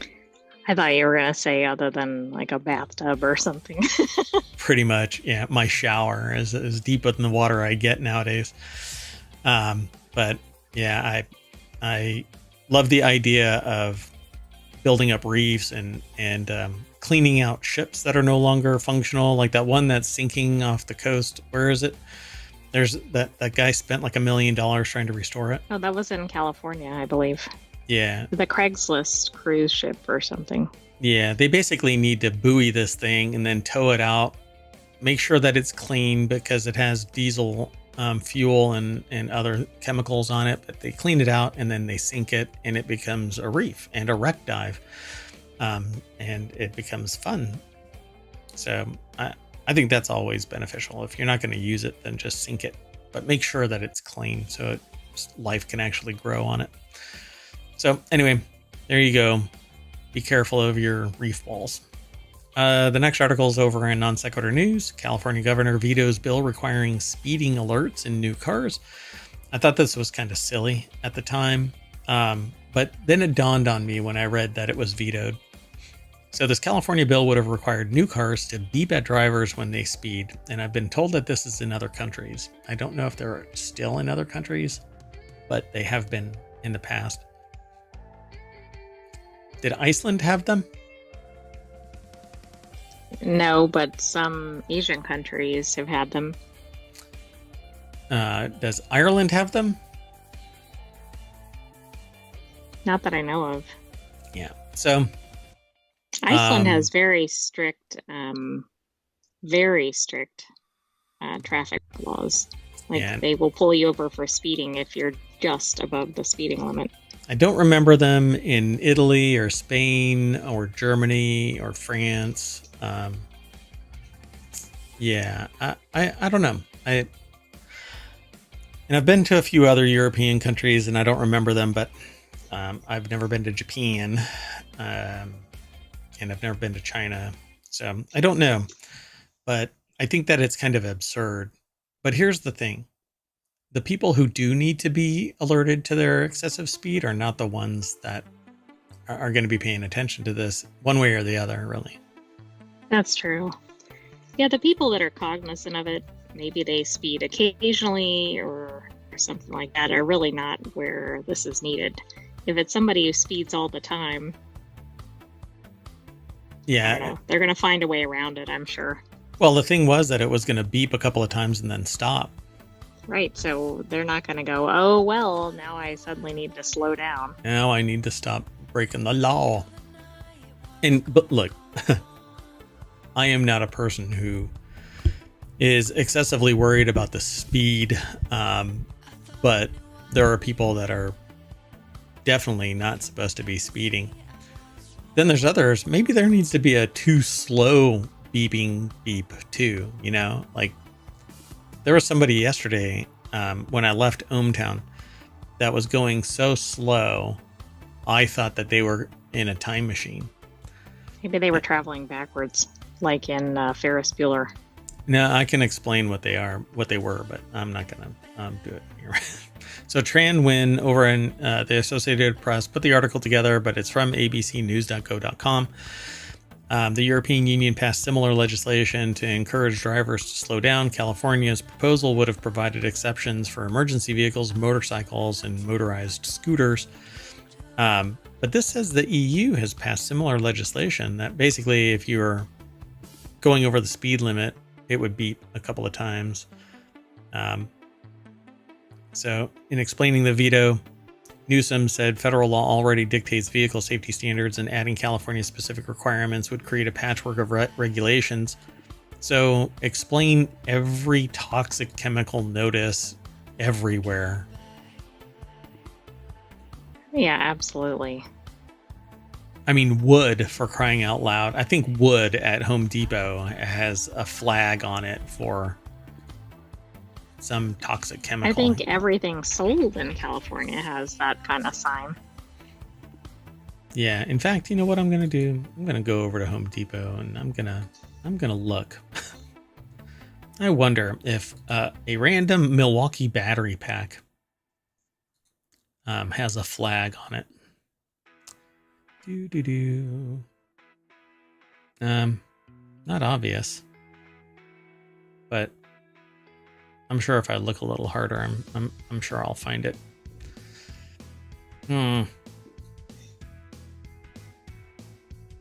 Okay, well, I don't want to get too distracted. It is non-sequitur news, though, so yeah, focus, Mayor Watt. So the legislation would have likely impacted all new cars in the United States, since the California market is so large that car manufacturers would likely just make all of their vehicles comply, which, wow. That's a little too much. So California often throws their weight around to influence national and even international policy. The state has set its own emission standards for cars for decades, rules that more than a dozen other states have adopted. And when California announced that it would eventually ban the sale of new gas-powered cars, major automakers soon followed with their own announcement to phase out fossil fuel vehicles. So California, you're not going to be able to buy an ICE vehicle by, I think it's 2035. Right, it's coming up pretty soon. Yeah. I don't know. I don't think that this makes much of a difference. I also think that I kind of like the idea of it, but I just feel like you said, it doesn't get to the people who need it. Yeah. And honestly, it could be super annoying because in a place like California, if you're not speeding, you're getting run off the road. Yeah, really. So you're listening to the beeping, but you're like, I'm still going. Getting run off the road. Yeah, I mean, if it beeps, it doesn't matter if they ignore it, and it's going to turn off. So what's really the big deal? What's the point? All right, let's keep going. The next article is over in the Continuity Report. Songs by Adele, Bob Dylan, Green Day, many more are blocked by YouTube in legal dispute. And that's because the rights organization called CSAC is basically locking it down. They're having a conversation about the licensing. Attempts to play many, but not all songs by artists on Saturday were met with a message that there's a licensing issue. The article is over at variety.com by Jem Aswad. And That's what you're met with. This video contains content from CSAC. It is not available in your country. A similar dispute between UMG and TikTok raged on for several months earlier this year before being resolved. And in a statement to Variety, a YouTube rep said, "We have held good faith negotiations with CSAC to renew our existing deal. Unfortunately, despite our best efforts, we were unable to reach an equitable agreement before its expiration. We take copyright very seriously, and as a result, content represented by CSAC is no longer available on YouTube in the US. We are in active conversations with CSAC and are hoping to reach a new deal as soon as possible." And CSAC said, I'm not going to respond. So, and just for context, I had licensing with CSAC and ASCAP and BMI for several years so that I could play music. And unfortunately, it's a little more complex than that. You can't just get a license and stream to your heart's content. Certain things you actually have to get individual artists and every artist involved in the song. So sometimes you have to get permission from 30 people directly because the terms at ASCAP and BMI and CSAC don't cover it. So it's a real cluster. And it says with approximately 30,000 members and 1.5 million compositions, while ASCAP has nearly 800,000 members. But as caliber of artists affected by the block shows, it represents a comparatively large percentage of the marketplace. You can imagine trying to track down people so that you can get permission. All the songwriters and all the participants in every song, right? The writers, the producers, I don't know, all the people, all the things. And it seems like it's no matter what. Like if I am talking about it and chopping it up into a bunch of bits and talking about it, I will get crushed by claims, automated claims, without any human interaction. And I'll have to sit there and file a legal claim that I have the right to do this because it's, for one, it's transformative or whatever. And it's just kind of sickening because I'm not looking to use it as entertainment in and of itself. I'm using it to discuss the songs, and you can go and listen to it all to your heart's content for, $15 a month, all the music you want. Right. And I do that too. I've got I think 4 different music subscriptions, for crying out loud, so that I can listen to what I want to listen to when I want to listen to it. So I just think that this licensing stuff it's a little too much. And then the artist, it just doesn't account for reality or making anything easy, right? Right. Yeah. There is no clearinghouse for music rights. It just doesn't work that way. As much as somebody says ASCAP, BMI, and CSAC do provide you a license, it's not like that. As YouTube can profess, somebody sees deeper pockets, and so they want to sit there and tilt at that. You're making millions off of the use. Yeah, but they're not coming for your particular use. They're coming for all of the content that is wrapped around this background music. Like I've got background music playing, and you can license that for a relatively low amount, or the artist just allows you to use it. Yeah. But it's incidental. It just has not caught up to how people want to use music. And I agree with you. It would be nice to just be able to click one button and have multiple platform usage, for example. Yeah. Or you could pick single platform, whatever. But the point is, make it simple for the consumer.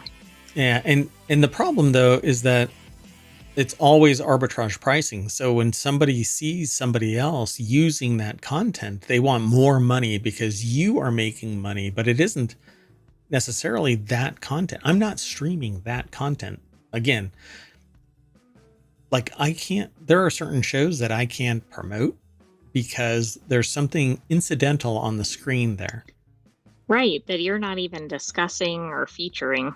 Has nothing to do with, Roman Polanski. I'm not talking about Roman Polanski, but somebody watching this could file a complaint that I've got Roman Polanski's name on the screen and I have to defend it. I know that's being a little bit, overbearing. I'm being facetious about that part, but like somebody could see something that they don't like and file a claim, or it could Right. be deemed Well, that kind of political. happens with the news, but I agree. That doesn't mean this is caught up to that. Yeah. And like we're talking about something on Netflix, but if there is something that is audio and video on Netflix on my screen, Netflix files a claim. And it's automated, actually. Like any audio just flags it Right. It's instantly. not like the person is doing it, right? They've Yeah. just got some algorithm or something to do it. And in some instances, I swear even video. I don't remember the last one, but I swear the last time I had just video, because I knew that Netflix was really touchy about the audio portion of it. I had muted it and we were talking over it and talking about the Right, which are all the things you're supposed to do, right? You're not just letting it play and with the audio and not adding any value. yeah. And it's just incidental, that the fact that it's there, we're talking about the material, but we're not watching it. So it's very frustrating, the licensing. And like I've had people go, well, you're not a content creator, you're not a musician or an artist or whatever. And no, I've been there. I've been through the ringer. The stuff that I haven't done is probably less than the stuff that I, have done. I've done a lot, and little bits of a lot. And so I know about the licensing, and I know that people make their bread and butter from music, but in perpetuity for 100 years plus the lifetime of the art, 72 years plus the lifetime of the artist, and longer, depending on the term that copyright was put in place. It's just a little much, where a 3-second snippet can tank somebody's career. You end up in court like Ed Sheeran because somebody says that it sounds precariously close. Right, next thing you know, he's playing the guitar on the witness stand. My own private concert right there, and all I had to do was file a claim. Anyway, I think it's just too twisted, and it's too much of a battle axe than a scalpel. And copyright should be for abuse, not for general use and incidental interactions with a movie or a song or writing or whatever. Yeah, particularly when there's a value add. When there's value add, and nobody is sitting there saying, this is mine. Like, I'm never claiming that any of these articles are mine. What I'm claiming is mine is my opinion and my value add to it, and giving context to maybe the news being entertaining. But, anyway. Right. I mean, but I think it's okay to talk about a news article and you're giving credit to the source of the article. Yeah, I mean, and information is information. It actually can't be protected. Its embodiment can, but not the information itself. So, but I don't know. It's just a little too much. Free conversation. And somebody can take this video and sit there and chop it up and critique my critique, and that's fine. I have no problem with that, but it's about conversation. So, have at. Just don't misrepresent. If you chop it up and it misrepresents, then it's libel or slander. It is actionable, but just talking about this stuff shouldn't end up tanking somebody's life. All right, let's keep moving though. I kind of diverged about these songs because it's a pretty simple thing. There's licensing, maybe a little greed, excessive capitalism. Maybe that's We would never have that in the mix.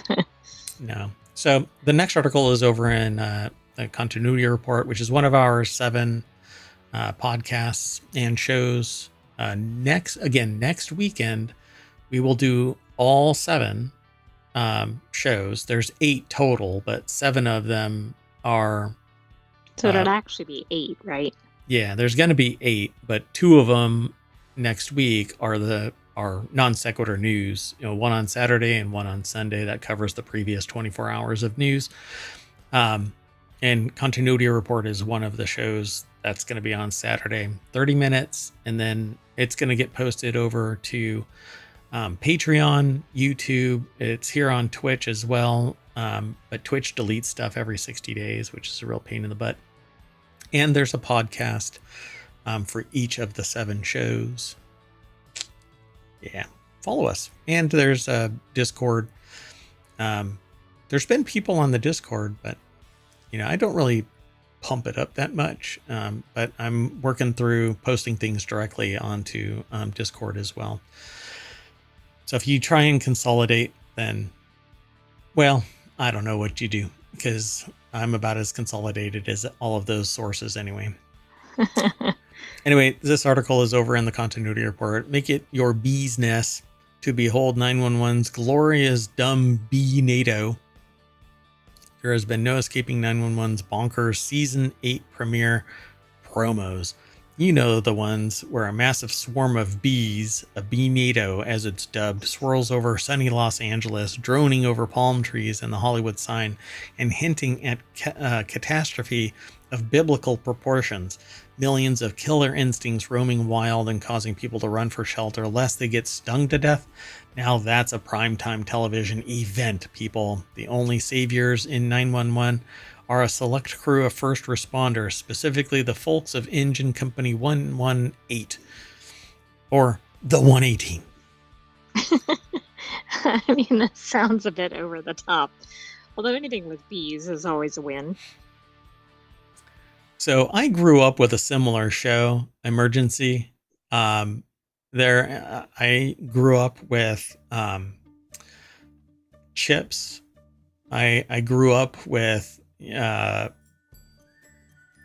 kind of, I don't know if these would be called procedurals. Would this be called a procedural? So ABC's drama. I don't think so. Season 8 premiere lives up to the buzz. Solani, I think Gajar is the author. If I'm pronouncing that right, I'm sorry if I'm not. Or Gahar, I'm not sure if they pronounce it that way. Send me an email. So mayor@ohmTown.com and tell me how to pronounce that name. And I won't mess it up in the future. So the only saviors of 911 are a select crew of first responders, and that's Engine Company 118. The Fighting 118th. Or no, sorry, not fighting. It's the Rescuing 118. Oh, there you go. There you go. They're more than rescuing. They're the rescuingist. Maybe not.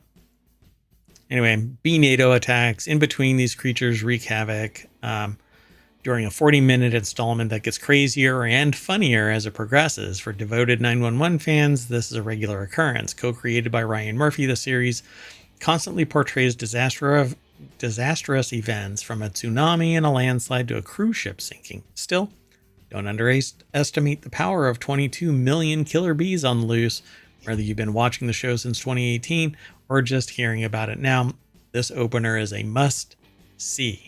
If you have to see it to believe it. Oh, no. What it says here. So you're fired. Anyway. Oh, gosh. Really? They even say that? Even so, Buzzkill does attempt to inject seriousness into the mix for a bit. For one scene, a bee flies into a man's mouth, thus blocking his airway. Oh, no. Anyway, that's it. I'm not even going to read the rest of this because I don't want to spoil it. We do have a spoiler tag now. Dude. That's right. And this dude. probably would normally be in the continuity report, but it seemed appropriate for non-sequitur news. We may actually pull it into a continuity report as well, but I was once... We'll have to see. Some friends and I were stupid when we were young, and that's how I found out that I was allergic to bees, because I had been stung before, and then I got stung again, and it's not the first time you get stung, it's the second time, and I found out that I was allergic to bees. Doctors nowadays say that I'm not allergic to bees, but I don't go around smacking bees around. And everything that I just said was pretext so that I could do that. Overshare.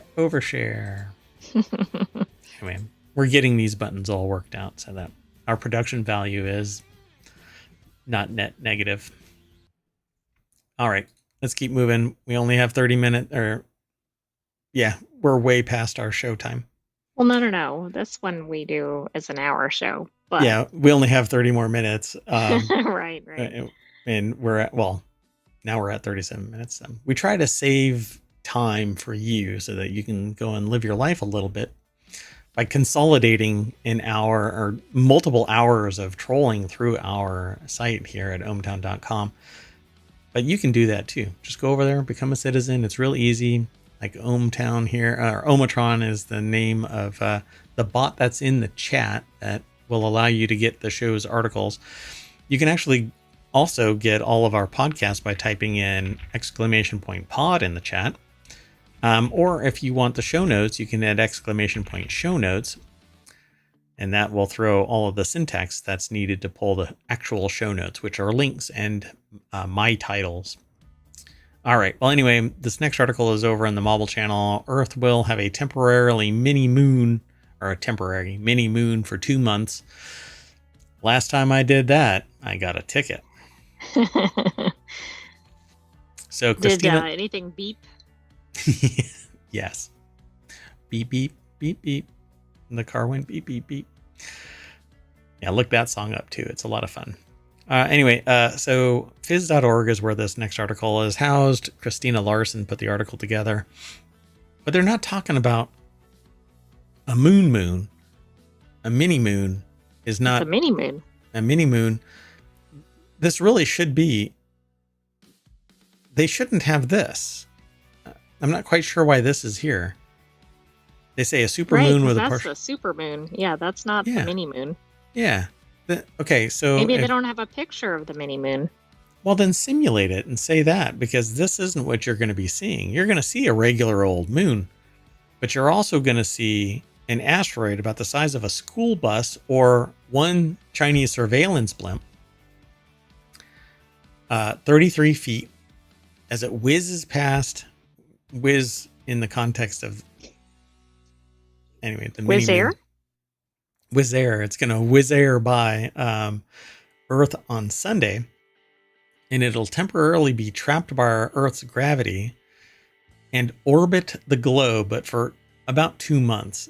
This is the freakiest thing I've ever heard. I don't think I've ever heard of this occurring. This actually kind of bothers me, because they're like, oh, it's just going to orbit for 2 months. It's like, wait, what? So Space Rock 2024 PT5, also called Oh Shit. That's not its scientific name, of course. That's just what we call it here in ohmTown. Was first spotted in August by astronomers at Complutense That's a university? Complutense University? It must be, I don't know. University of Madrid, using a powerful telescope located in Sutherland, South Africa. The short-lived mini-moons are likely more common than we realize, said Richard Binzel, an astronomer at Massachusetts Institute of Technology. The last known one was detected in 2020. Was it that close? Really? We knew about that? I think everybody missed it during the pandemic. I don't remember seeing a mini moon. I don't either. So it happens with some frequency, but we rarely see them because they're very small and very hard to detect. Only recently has our survey capability reached the point of spotting them routinely. The mini moon will circle the globe for almost 57 days, but won't complete a full orbit. On November 25th, it will part ways with the Earth and continue its solar trajectory through the cosmos. It's expected to pass again in 2055, maybe this time getting a little bit closer. That really makes no sense, right? As if it kind of falls into orbit, why does it leave? I guess the angle of attack, if it were to slow down a little too much, then it might become a second moon at that orbit if it can stay in like geosynchronous orbit around the Earth. So you'd have another moon. They don't say how far away it is in this article. But it's if it's somewhere between the Earth and the Moon and has the right mass and energy, it could just sit. But this, I think, is reminiscent of Dart. Oh, exactly. And we will not know what's really up until years down the road. Yep, 2055. Let's keep moving. The next article is over in Non Sequitur News. Disney unveils first model homes in new California desert city. And I think this is kind of interesting because I want to call this New California a splinter. As in Fallout? Yes, a splinter zone in California that's going to get its own everything. And it's going to be called New California, and Desert City is going to be, this is so dystopian, kind of solve that.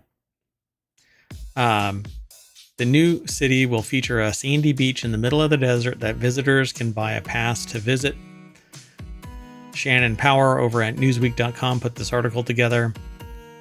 And apparently, Cotino is the first such community coming to fruition. It's a residential community known as Story Living by Disney. It's located in Rancho Mirage in the greater Palm Springs area of California. The second Story Living community is planned for roughly 30 miles west of Raleigh, North Carolina. Disney opened the doors to media to view the newly built model homes that are located on the Blue Oasis Drive and Purple Iris Way streets in the new area per Desert Sun news sites. I wonder if these are aggressively priced. What do you think? They're Disney. Oh, they're not going to be cheap. I mean, plus they're probably going to be large square footage. I mean, we've seen other Disney communities online in other areas of the country that are very pricey. Built by Shea Homes, which is one of 3 building companies working on the project. The display homes are part of the home styles in Cotino known as the Oasis, Agrarian, and Asperon collection. How much are these? You know what?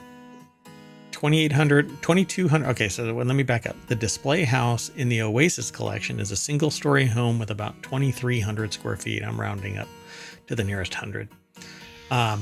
And has 2 bedrooms. The Agrarian collection is a 2-story building with around 2,800. I'm rounding down to the nearest 100 square feet. I could have just said 2,820 for crying out loud, but you know what? Nah.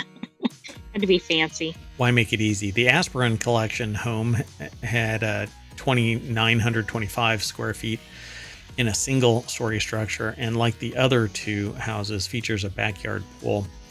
So the Cotino one called Long Table Park, that's the area of Cotino called Long Table Park. That's going to be designated for residents aged 55 and older. So that's interesting, because then it's not. Does that mean it's also age restricted in that housing? In that area? Yeah. Both display houses are located in the area of Cotino called Long Table Park, which is designated for residents aged 55 years and older. So, see the price yet? They haven't confirmed how many houses it has sold yet, but the houses are expected to sell from about 1 million and go above 2 million. Above 2, right? That's like starting at $2 million, which means 4 million. This thing is huge too. Cotino will have 1,932 planned homes across more than 600 acres, and features of the new community would include a 24-acre lagoon, a sandy beach, water sports, and a promenade. You'll be able to walk around on the promenade. I mean, I'm sure it'll be like a full resort community. It's a shame that it's age restricted, and obviously the pricing is going to eliminate most people from buying here. See, I don't think all of it is 55 and older. See? I mean, it's an area of Cotino called Long Table Park, which is designated for residents. So how big is Long Table Park? So I don't know. If you're one of our viewers and you know, let us know. Interesting, right? So access to the beaches would come at an extra fee as well as would access to other lifestyle features. So it's pay to play, baby. Wow. Oh, there's a video here. Step Just inside Disney remember, you're theme. not getting furnished for that price. Yeah, and I don't think that this video has to do with the actual.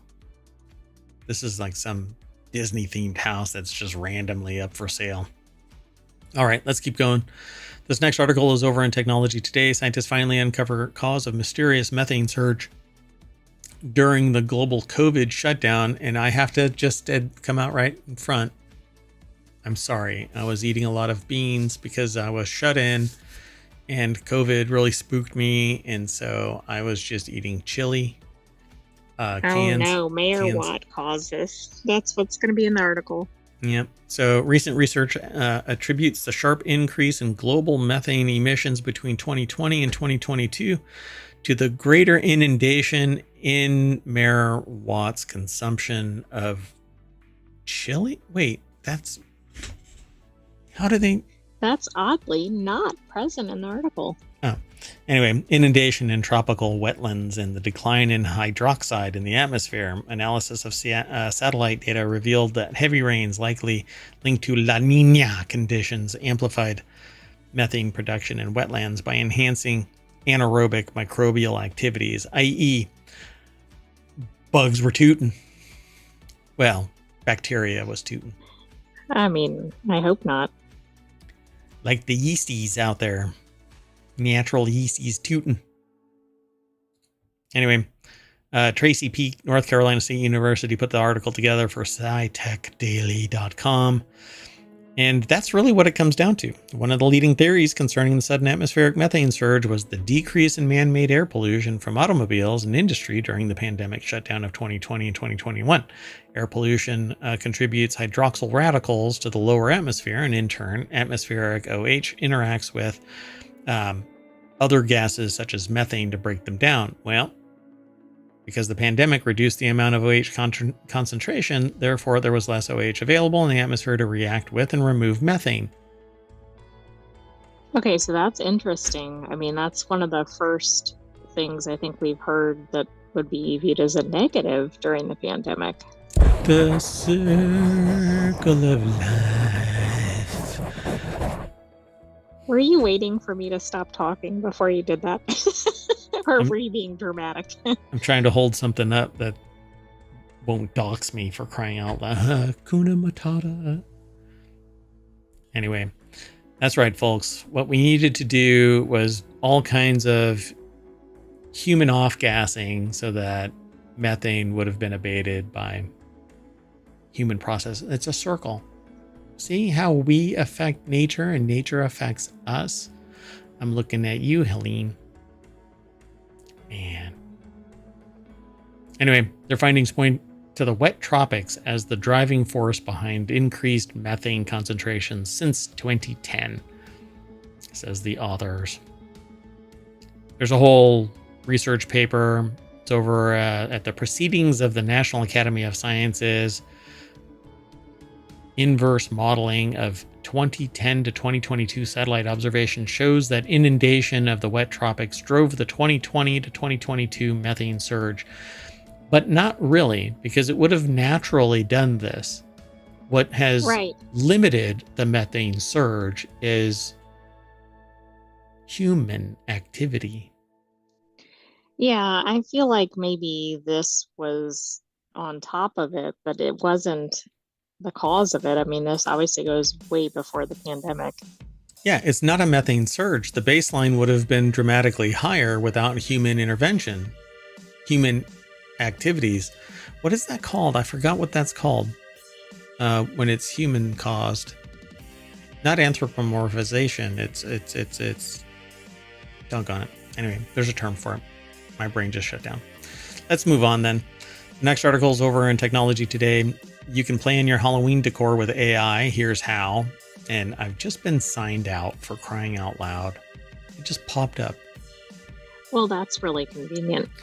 Not on ohmTown, on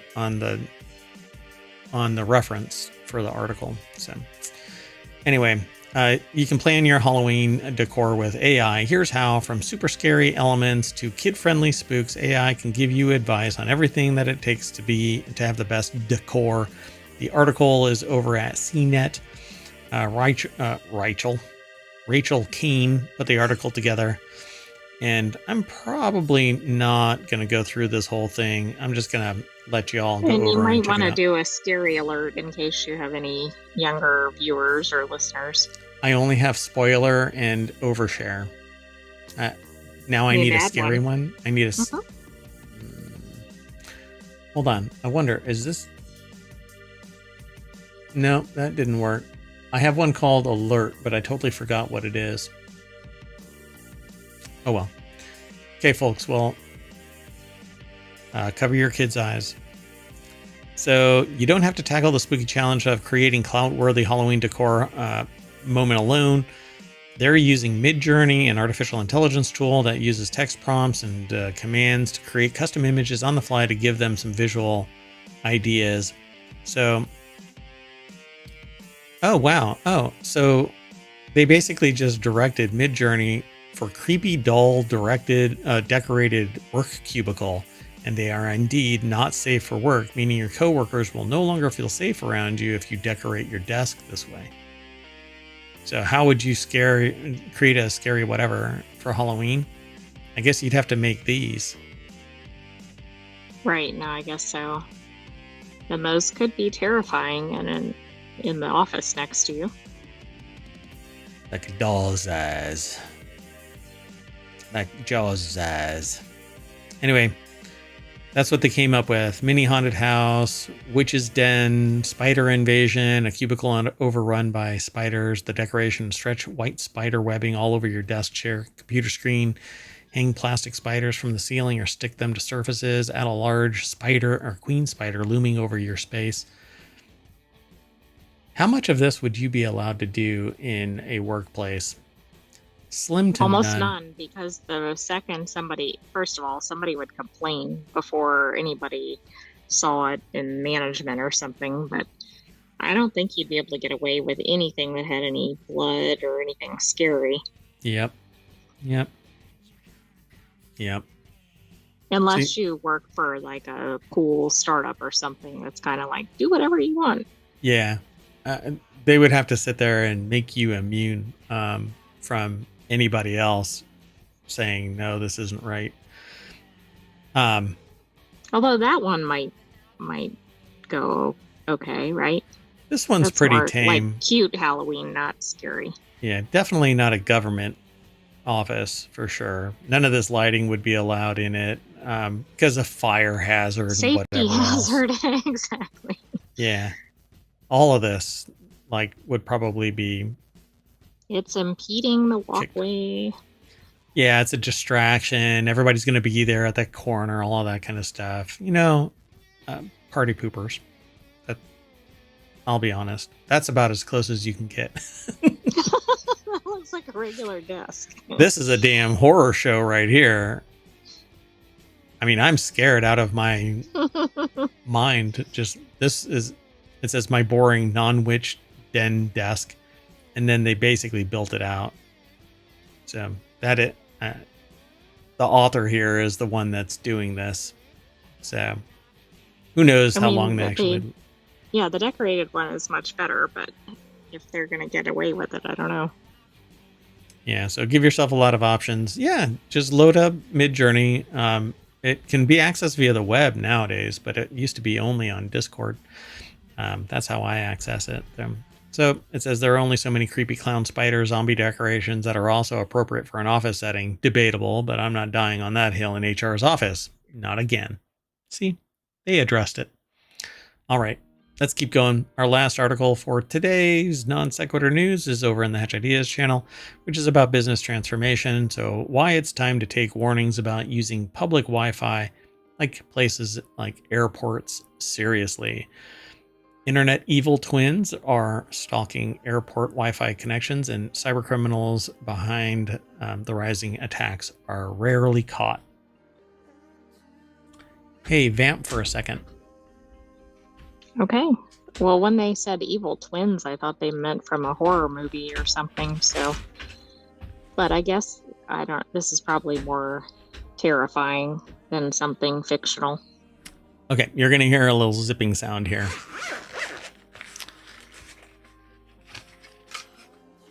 Okay, so this is by far not the smallest gadget that you, there's some, wait, that shouldn't be transparent like that.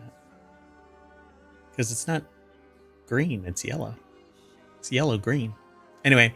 Well, it must be like it must think it's green or something. Yeah, that little thing there is a pineapple, and it acts as a rogue access point, and I can carry that anywhere, put it in my backpack, and pretend to be your local access point. In fact, all of your devices, like your phone, are always sending off all of the access points that they've ever connected to, including your home. And all I have to do is run a piece of software, and I can pretend to be your access point, and your device will merrily attach to it. And my device will let you, but when you try to access the internet, it'll ask for a login, and people who aren't informed will just type it in. This is what happens in airports. Or I could say, hey, you can have access, but it's $1.99. And so you type in your credentials. It doesn't even need to charge you, but you've put them in my poison portal or evil portal, and ta-da, I have access. So I get your credit card number, all of its secret code, everything. And I give you access, and it's a captive portal. So the miniaturization of the digital twinning technology is made the kind of attack more appealing to hackers, with the technology to pull off available for less than $500. Much less. A skilled threat actor could probably do that for about $50.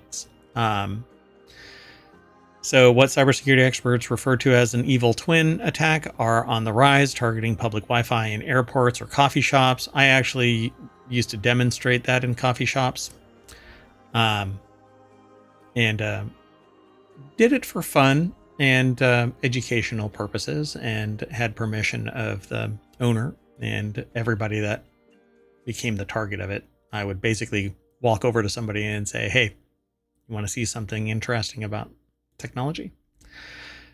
But public Wi-Fi I would say that it's worse than this, because they're talking about things like evil twin attacks, where you pretend to be something else, man in the middle attacks, where somebody is interpreting the data that you are utilizing and manipulating it.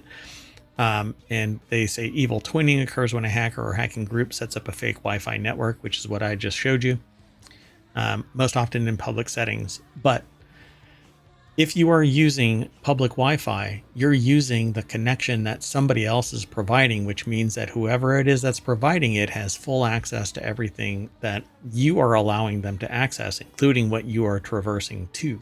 So they know your DNS. They're giving you your DNS, so they know which websites you're going to. They can direct you wherever they want to. And so they have your encryption for that connection. And they can do all kinds of other stuff beyond that.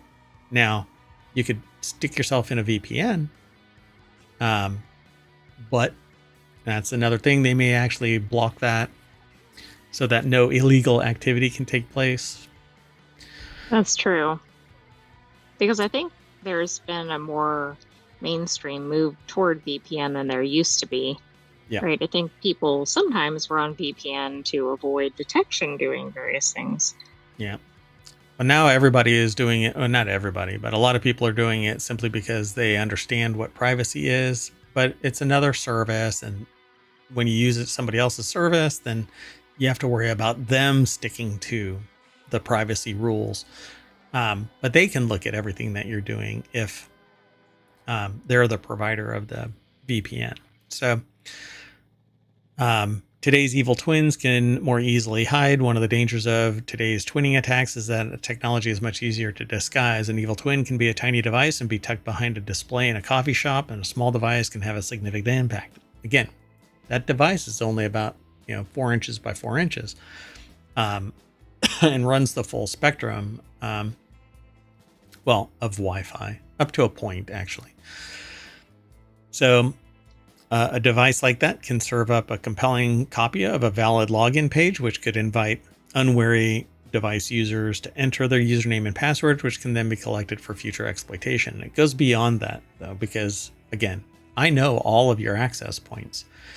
And I can actually take this to the cellular level and create a thing called a stingray. And while both of those uses for nefarious purposes are federal crimes, the moment you do it for anything other than educational, or if you've been given permission to do it for professional purposes, you are running afoul of the law. In the United States, count on being caught eventually. Yeah, that's true. It's very hard to get by undetected in the U.S. Overseas, maybe. Yeah. In fact, we've talked about this before, where somebody was detected as setting up a rogue access point, and they were actually arrested by law enforcement in the airport because they were doing this. And somebody was committing a crime through the network as well. So the favorite way to avoid evil twin attacks is to use your phone's mobile hotspot if possible. Ta-da! So connect your laptop or tablet, if it doesn't have cellular service, to your phone's hotspot and stay outside of the public Wi-Fi. You're already paying for access cellular. You might as well connect to its hotspot. It says if a hotspot isn't an option, a VPN can also provide some protection. Even if someone else can see the data, they can't do anything about it. Yeah, they can't see what's inside because it's encrypted inside a different envelope. It's kind of like sending a letter inside a letter.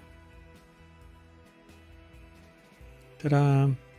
And they talk about the rest of this as well, basically reiterating what I have been saying. That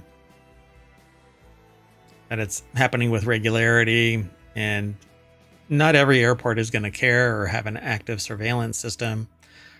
Like here in ohmTown, if somebody were to set up a rogue AP, the artificial intelligence that drives, and it's not the Sentient AI co-host, it's another artificial intelligence, monitors the airwaves and says, hey, there's a rogue access point, and actually triangulates where it is. So.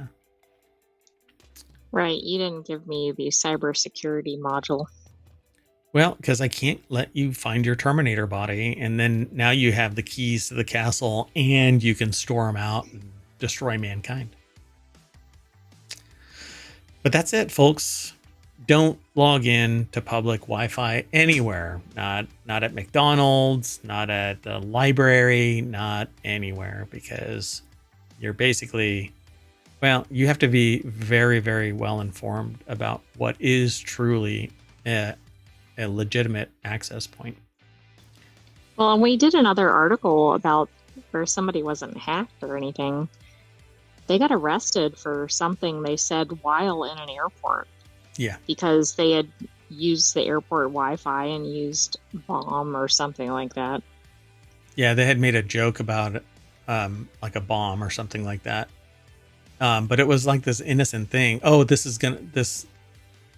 what was it? This trip is going to bomb or something like that. I don't even remember what it was, but I think the point was that not only was it not secure, people were probably reading the very content that was being sent, which is probably a concern for most people. Yeah, they were doing deep packet inspection, so they actually saw the communication in plain text, like email, by the way.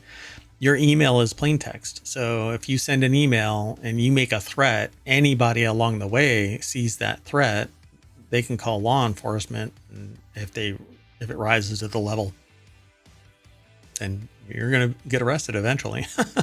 So, yep. Yeah. Oh, What I didn't say was the article is over at CNBC. I was so excited to talk about this. It's over at CNBC. Kevin Williams is the author. Go and check it out. There's a little bit more in, well, not a little bit. There's a lot. And if it's something that kind of piques your curiosity, then there's a lot more in here that I think might, I don't know, stir you into action and becoming aware about technology to another level. But anyway, with that in mind, I am Mayor Watt. We are done for Non Sequitur News for September 29th, 2024. And the Sentient AI is going to say bye. Good night, ohmTown citizens. Thanks for joining us. And we're not on the main page. Oh, hey, guess what? I'm going to change my access point. And look, we're back on the front page of Non Sequitur. Well, ohmTown.com, and Non Sequitur News is everything inside ohmTown.com. So go over there, check it out. Okay, nobody can see that. Only I can see that. Bye-bye, ohmTown citizens. We'll have another episode tomorrow. And don't forget to watch the replay. Yeah, that's right. We're going to be replaying after the show. And the podcast is going to get updated. And by next week, we will be posting all of the latest episodes over to the Patreon, as well as all of the submitted articles that didn't get selected, but were worthy of including in the main list, mainly because we filter out and I get, we get other links from interested parties. And so we have more than the 10 that we select that we think are worthy of talking about, but we have to limit it to some degree. Otherwise, we'd never leave. And that's right. We'd here. Still be doing, today's news when it's time for tomorrow's news. Tomorrow's news, yesterday's afternoon, today. All right, bye. Oh no.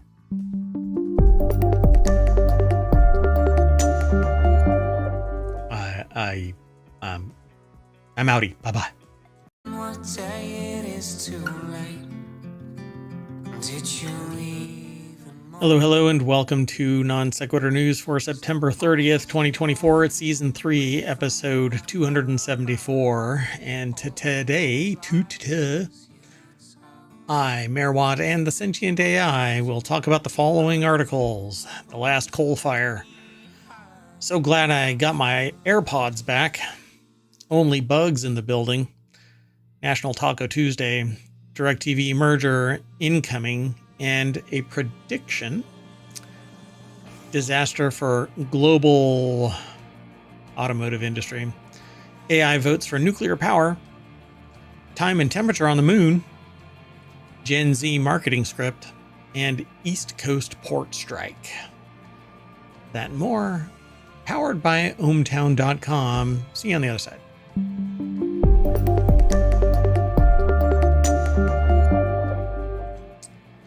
Hello, Sentient AI from the future. Hello, Mayor Watt. And hello, ohmTown citizens. See, I didn't miss it. All right. Hold on. I need to do something right out of the gate. If you hit NSN, NSN over in the chat on Twitch, it'll pull up all of the articles. So now it's part of the VOD. But to get the show notes over on YouTube, you'll have to wait a little bit because they don't get ported over. But you can always go over to Twitch. So if you're really anxious to get to the links that we're talking about, go over to Twitch. Hang out with us there. But there's going to be the show notes over on YouTube as well. And the podcast. And the other podcasts that we do. There's 6 others on top of Non Sequitur News. Those are going to be updated as well. Well, they're already updated. Anyway, there's going to be more this coming weekend. At any rate, let's get into today's articles. The first one is over on Technology Today, and that's one of our 6 other shows and podcasts that we do on the weekends. Britain's last coal-fired power station closes. They're going green. UK's last coal-fired power station will officially close its doors on Monday, making Britain the first G7 country to end its reliance on fossil fuel to produce electricity. So, I have mixed feelings about this because while I value it, the defensibility of power plants kind of relies on, I don't know, the ability for it to do what it needs to. Well, it needs to be able to generate power. And you can stick these things underground, deep underground, and let them off gas somewhere. Who knows where. But you can't do that with other green energy. Well, and you can't defend all renewable energy. Yep. Oh, whoa. I had to zoom in a little bit. So the closure of Ratcliffe on Soar, I think that's how it's pronounced. Watch it be Swar. A power plant that has dominated the surrounding central England landscape for nearly 60 years marks a symbolic step in the UK's ambitious plan to decarbonize electricity by 2030. They say UK's ambition to decarbonize, but I think it's ambitious because UK hasn't really felt the pain and suffering that could happen should things in the world get out of hand.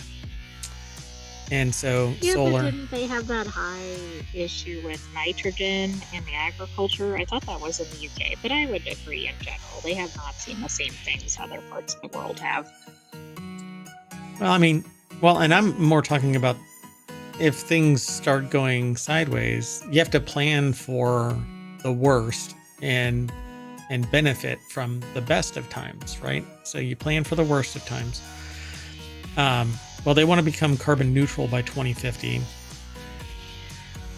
And they have this quote here. The era of coal might be ending, but a new age of good energy jobs for our country is just beginning. Energy Minister Michael Shanks said in a statement. Oh, and I went to a conference today wherein the same type of ideology was proposed about a different sector, wherein artificial intelligence is going to take over jobs, right? But us as humans, we go, you know what? We'll just get more better jobs somewhere else, right? This is like this. I think it's a fallacy. And this is, I think, as well, right? You're not going to create good energy jobs in the country by eliminating energy jobs in the country without having the infrastructure in place to support the new good energy jobs. That seems to be a lot of energy jobs, but I feel like that was kind of cyclical. So the 350 Uniper employees and contractors that work at the site will either be redeployed to other roles within the company or leave the business within 3 redundancy windows before the end of 2026. So you can see they didn't find jobs for the people. They kicked the can down the road for a year and a half. Right. They'll hope that they just leave or retire or whatever. Well, unironically, they're going to lose the energy to seek out a new position. Well, you don't want to lose the energy when you're talking about energy positions. Yeah, so of course it says the polluting fossil fuel played a vital role in British economic history, powering the industrial revolution of the 18th and 19th centuries that made the country a global superpower. Well, there were other things too, like, I don't know, invading countries and things like that over the entire history of existence. Maybe redeploying a little bit over to the too soon United States, maybe, and let's not ignore all of the little shenanigans that went on in the United States or anything, what made the United States a little global powerhouse. Oh, I'm sorry. Did I non sequitur off to some? Anyway, coal was the backbone. I would expect nothing less. So in the last decade, the fall has been even sharper, slumping to 38% in 2013, 5% in 2018, and just 1% in 2024. That is, even into the 1980s, it still represented the coal, represented 70% of the country's electricity mix before its share declined in the 1990s as the government began to implement stricter regulations to tackle pollution. Right. So where is it all coming from? In 2023, a third of the electricity production was made up of natural gas, while a quarter came from wind power, 13% from nuclear. So natural gas, I get. if they can find the source of natural gas. Yeah, but that's a heavy reliance on, well, nuclear would be good if people will allow it to happen. Yeah, I mean, nuclear I think is fine. I think it's defensible. You can manage the nuclear waste at this point. We're figuring out better and better ways to manage it. I still think that there's a lot way to go because basically a nuclear power plant is nothing but a steam engine. And so if you This think, doesn't sound very modern. yeah, I mean, if you don't know, basically superheated fluid is sent through pipes to a turbine, and that is what generates power. So you can bury this thing underground as long as you have cooling fluid. You don't have a problem when cooling, I don't know, something like a pump fails to activate because blah, blah, blah. Somebody didn't see the Post-it note covering up an alert, which is what happened elsewhere. But you end up with 3 Mile Island, which was a minor breach. Anyway, so its last delivery of 1,000. Unless you lived at 3 Mile Island, you might think otherwise. The history doesn't bear out that there's been anything substantive there. They had this. I agree. I think it has the reputation that it did, but yeah, but you're right. It's not as bad as everybody thinks. And it was caught because we have checks and balances, but there isn't anything that's going to save the wind power. A quarter is coming from wind power, and all it takes is something thrown out of alignment, and the wind power will just tear itself apart. We're a little bit more baby city kind of thing for nuclear power. We're more on top of it. But anyway, natural gas is not much better than coal. It's just a different source. And wind is indefensible. You can't stop a threat from damaging a large swath of wind generators. And I think that we should lean more on the fundamental research of nuclear power. But again, we need to move away from the inefficiency of being a steam engine. That won't come for another 100 years, I'd say. Anyway, there you go, folks. We're moving away from coal-fired power stations in the UK. That'll be interesting to see if they do it first, if others will kind of follow. Yeah, everybody in the UK is going to be, we did it first. We did it before it was cool, yo. Yeah.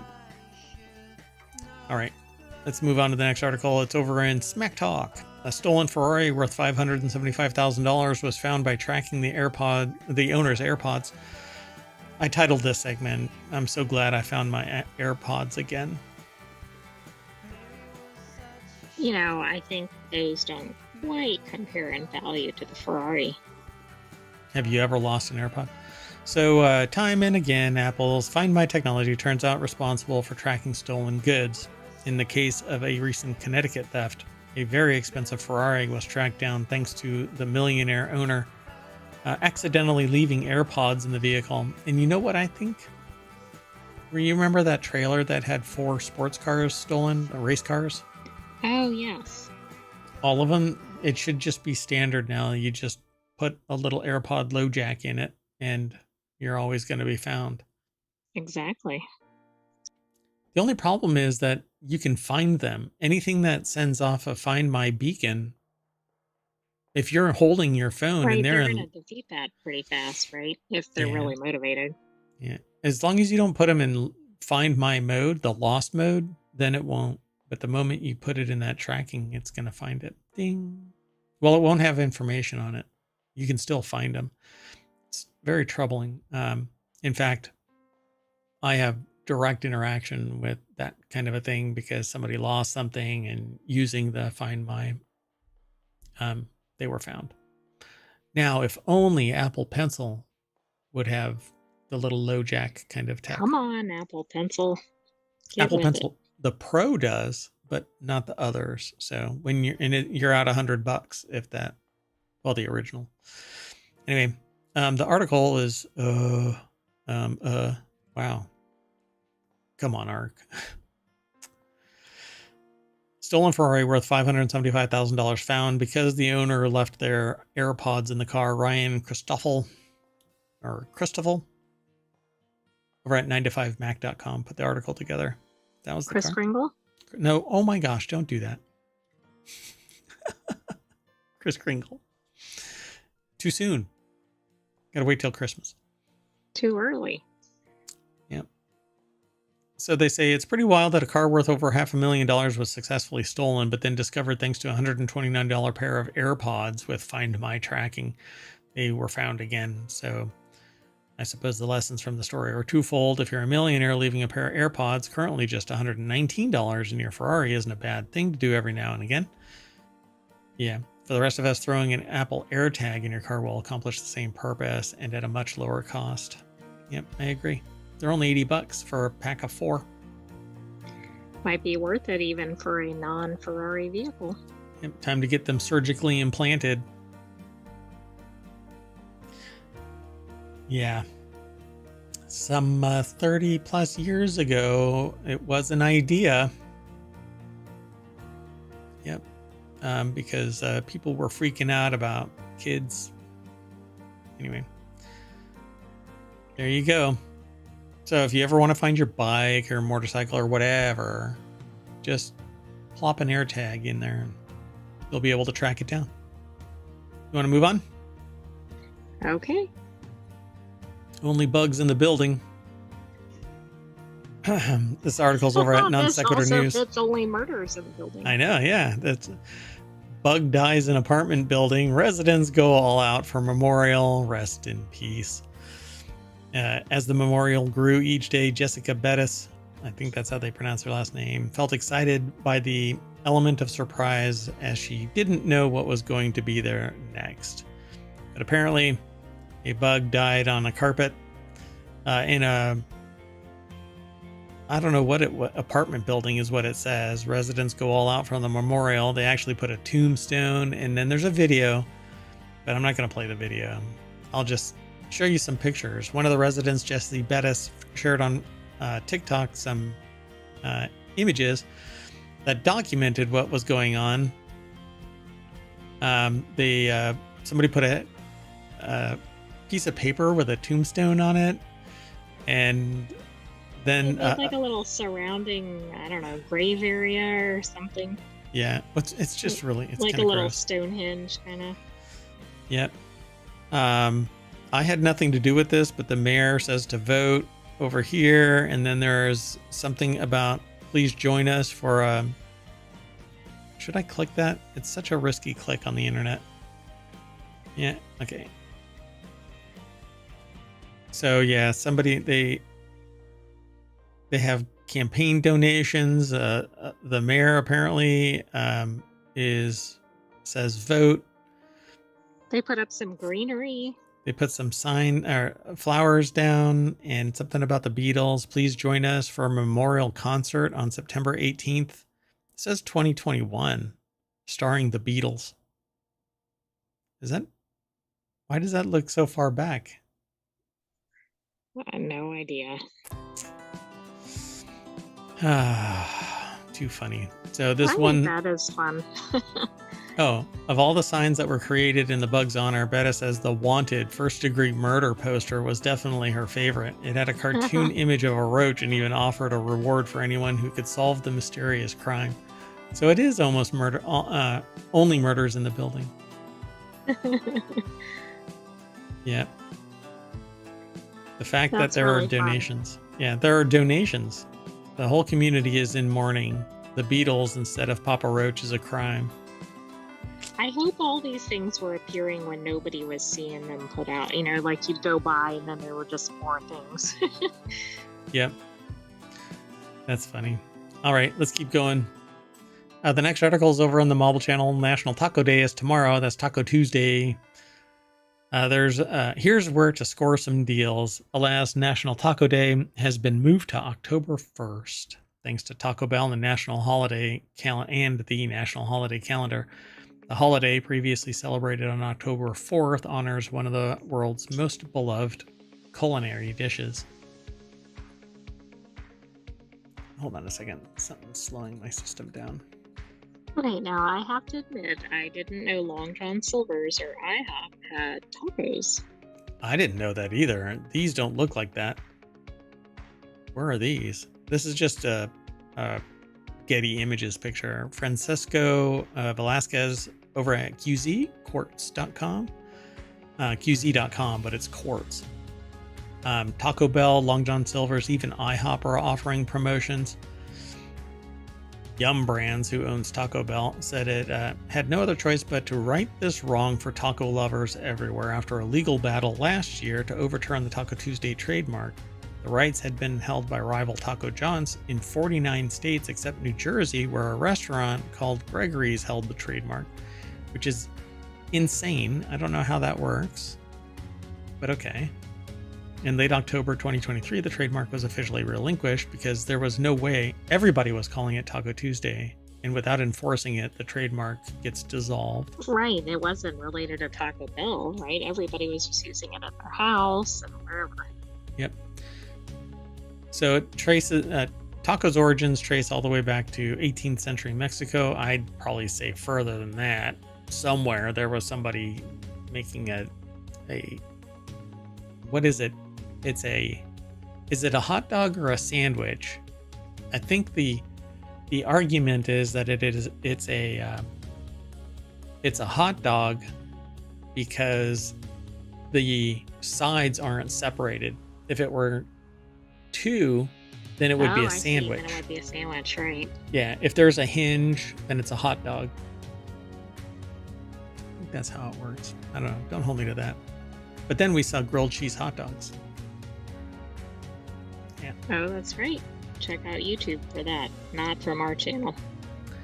So they actually have a slideshow. So I'm just going to do list of slides and we're going to look at all of the places. I mean, I'm just going to say where they are. We don't have to go to each of them. But what sucks about this is that they're not everywhere. Like all of these are not everywhere. Correct. So you have to look around and find one.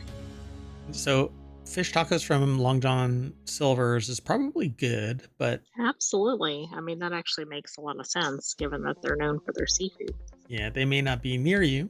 Rubio's Coastal Grill, or Rubio's as it is not anywhere. Right? They're only on the West Coast, right? Yeah, I think so.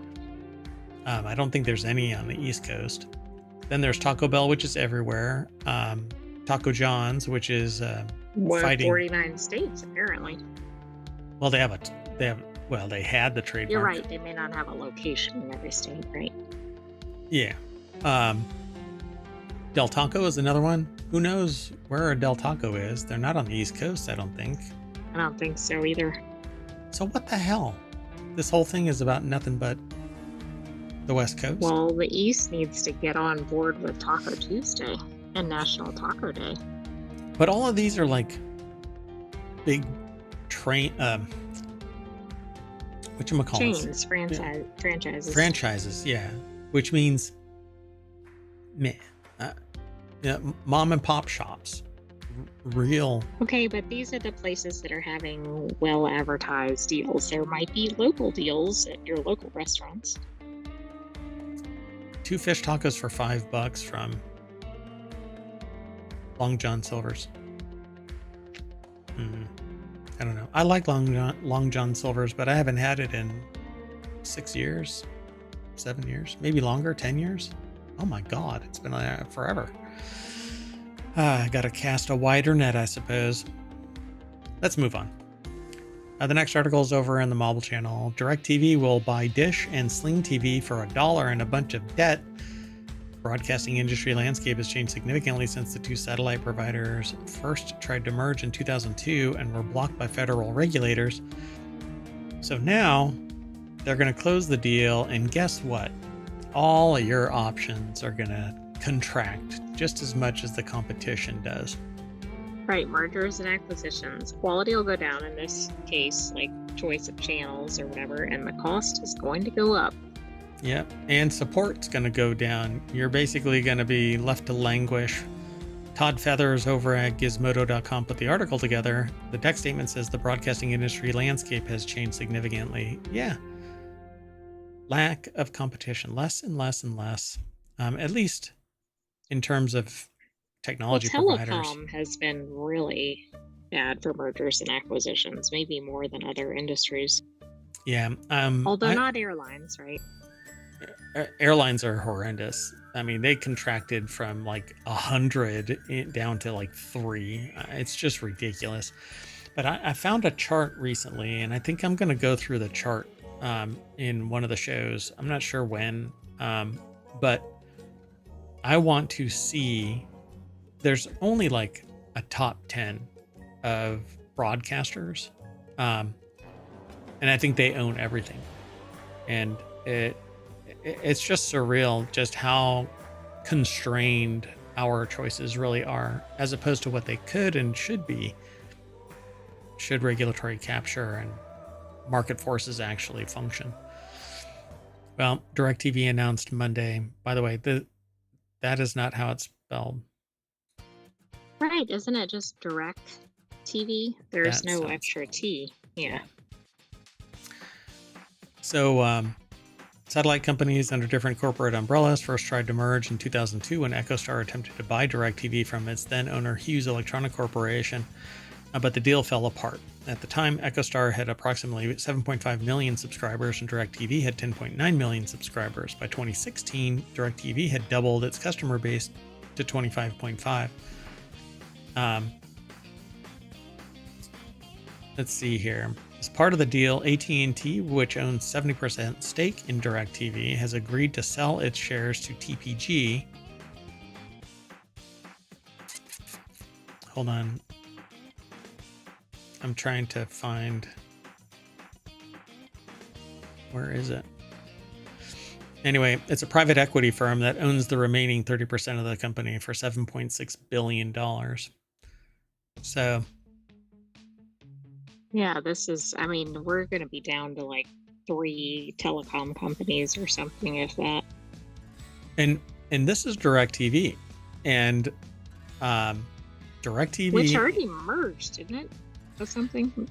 DirecTV merged with AT&T, but then it broke off again before it actually did anything. Like, it really wet the bed. It was crap. And they merged accounts, and then it was garbage. And because I was subscribed to DirecTV, it was just horrible experience. Anyway, I was one of the early adopters, and they kept on raising the price up $5. I mean, isn't that what every cable company does? Pretty much. And now it's going to be worse because it's a private equity firm that's going to do nothing. I mean, it's just going to sap the wealth out of it. Guaranteed. It's going to be a horrible experience for everybody. Anyway, it's going to go private and you're not going to be able to do jack. So you better figure out a way to get out of it now. Ha ha, cord cutters. You never cut the cord. You never cut the cord at all. So... right, it's only gotten more expensive and more complicated, which, how can that be possible on top of cable? Man, this is going to be horrible. But I'm glad that I don't have to deal with DirecTV or Dish or Sling. I never bought into that ecosystem. Anyway, statements from the company executives announcing the deal emphasized that the merger would increase rather than hurt competition for both television and wireless network customers, which is just complete bullshit. I mean, yeah. It's not good for consumers. Yeah, it's marketing. Let's move on. Moving on. Next article is over on 4-Wheel Tech. Hurricane Helene's devastation of a small town in North Carolina could spell disaster for global automotive industry.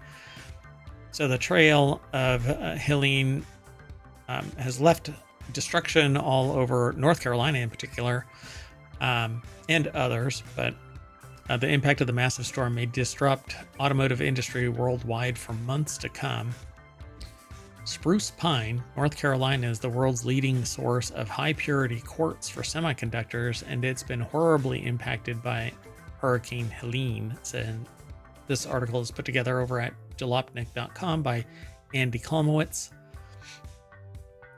And this one town apparently makes an inordinate amount of quartz for semiconductors. It's high purity.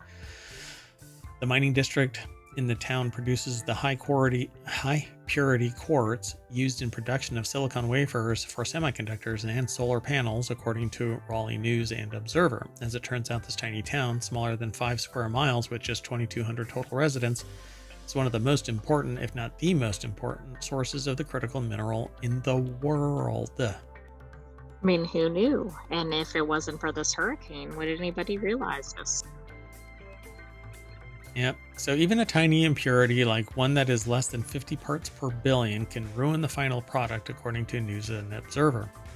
The more perfect the atomic structure of your silicon, the more easily and freely electrons can flow around, says Conway, who wrote this in their book. Ed Conway, who authored the 2023 book Material World, named spruce pine as the source for all of this high quality quartz. So now you know, folks. Everybody, there's a tiny town somewhere in North Carolina that is an absolute treasure to the economic system of the world, because without its high quality quartz, chips.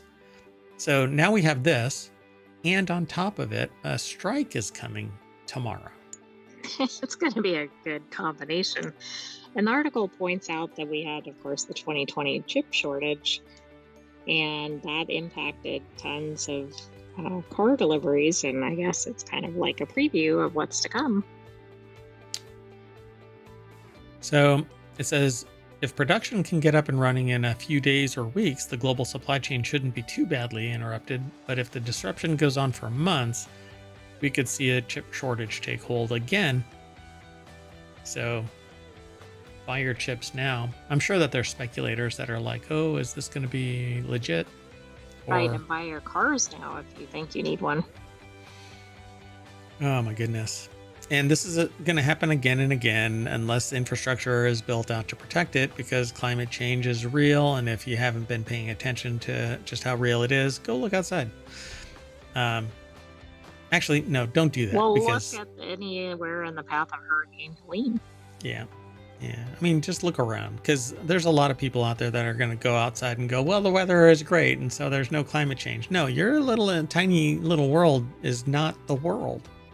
Just because you have to, like a cat, you have to observe it, all the rest doesn't matter. No, that's not how the world is. No. So, won't go into the devastation that Helene has brought in various states, but let's just say that this is just the chip off the old block of bad we need things. the chips back on the block. Yeah.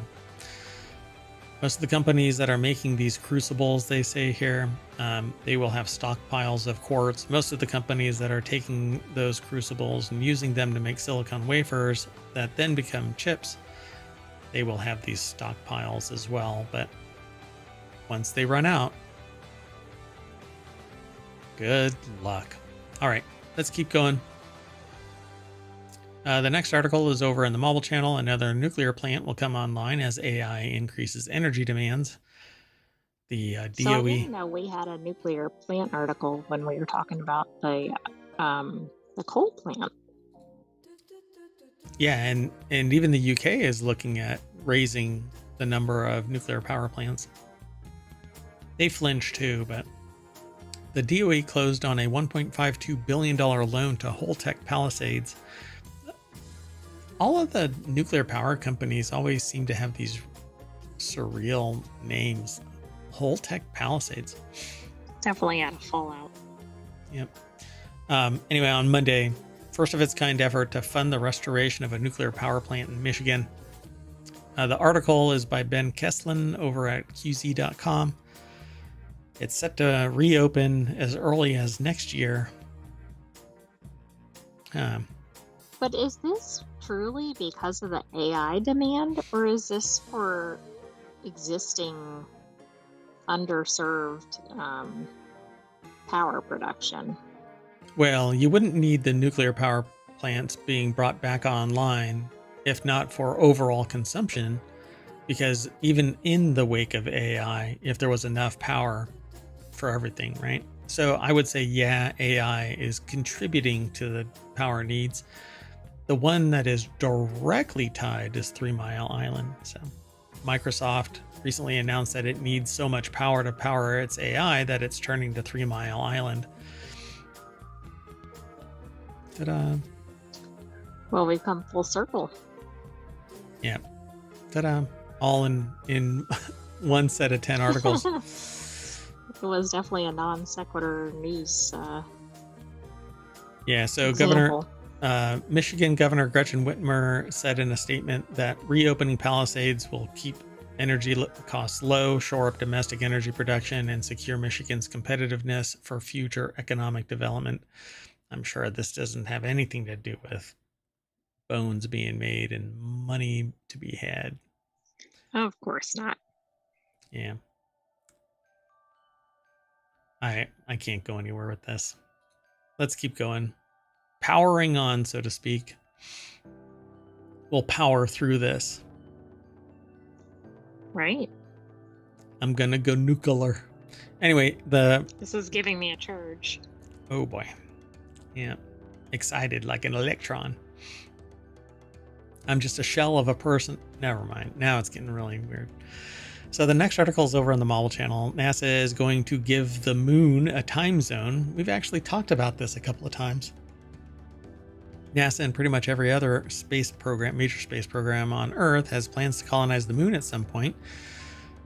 Unless aliens say no. Well, who knows? We did find the caves, at least. We did find the caves, and then once we're inside the caves, we'll find the door, and inside the door, behind that door, is a giant wheel of cheese. Anyway, it could be far down the line, but NASA's already getting a head start by working out some of the minor details, like establishing a reliable time standard for lunar operations. I think they should use the Swatch time. Have you ever seen that? I know what Swatch is, the Swatch watch brand, but what do you mean Swatch time? So Swatch time is a contiguous timeline. It doesn't switch over to like a 24-hour clock does, right? So hold on, So it's called Swatch Internet Time, and let's see, in one day there's 1,000 beats. In 1 hour there's 41.6 beats. In 1 minute, 26.4 seconds is 1 beat. 1 minute is 0.694 beats, and 1 second is 0.011574 beats. So it's basically a metric time scale, kind of, because 1 day is 1,000 beats. Okay. I don't really get it, but okay. So yeah, I don't know how to really explain it any other real way. Yeah, so if there's 248 beats, it would indicate a time after midnight, representing 248 1,000ths of a day, or just over 5 hours 57 minutes. Got all that? There's a test at the end. No, I think I'm gonna fail that one. So NASA, pretty much everyone is working on this time thing, or they're setting up plans, and they need a time scale to do whatever work you're going to do, because how do you know what time it is, when to go to bed and when to wake up, and your circadian rhythms are going to be thrown off. You need something to be like hard and fast. This is when you get up, this is when you go to bed. Otherwise you go loopy. And along with GPS, so that you can get there, you need time. Once you have those two, you can plop down a 3D printer and start printing structures with the regolith. and a bonding agent. I mean, once you have a clock and you also have GPS and you've got 3D printing, I don't know what else you'll need. Yeah, potatoes and peas. And they're going to build a train system, so I mean, you'll have your transportation covered. And if you cook and you use potatoes and peas, do you think they'll call them urinal cakes? Oh, I hope not. Well, the article is over at vice.com, and I'm sorry that I started down that line. Anyway, it sounds silly, but if you plan to have people living in habitats on the moon, it would make sense to have established some sense of time independent of earthly time so anyone living on it can enjoy the benefits of precise navigation, communication between the moon and Earth, and it'll also eventually be used by the commercial space industry when and if companies like Virgin Galactic and SpaceX get commercial spaceflight up and running so that you can be forced to work off the loan that allowed you to get to Mars and the moon, which is actually right. Musk actually said Yeah, that's we had what an you can do. article on that. Yeah. Yeah, you can pay off the loan that was given to you by going to Mars and working. Because that's what you want. You want to be stuck on the moon, indebted to, you know. I mean, that sounds like a win-win. Yeah. Anyway, researchers at the National Institute of Standards and Technology, who I actually was sharing a room with today at the conference. Well, a couple of people, but anyway, proposed a lunar time framework that would function kind of like UTC or Coordinated Universal Time, because, you know, UTC, Coordinated Universal Time. Is that because of a translation issue or something? Yes. Although that is in English, but sometimes the words get flipped around. Yeah. Hold on a second. I keep forgetting what it is. It's flipped, but I'm trying to figure out why it got flipped. It's too hard for me to find it really quick. Yeah. Anyway. So, that's what they're going to do. They're going to set up some type of timekeeping device. The idea is to put a bunch of atomic clocks on the lunar surface and in orbit, which would work independently of Earth-based system, basically a GPS system that has a time system attached to it. So you know where you are and what time it is. Communication can all be linked together and synced up, because everything is built on a quartz timekeeping. Actually, now it's atomic, but yeah, it's a thing. By the way, the reason the name is like that is there were two different associations that wanted different routes. For instance, one wanted it to be the same name in all languages. So anyway, they compromised on UTC. Instead of International Atomic Time, which is something different. I don't remember what the other option was, but that's what everybody could agree to. The International Telecommunication Union, UTC, became official abbreviation of Coordinated Universal Time, because I guess they arm wrestled. I don't know. That's probably like a deep dive that Veritasium can do. That's right. Let's leave that for Veritasium. Let's go on to the next article. Yeah, we don't do those kind of deep dives.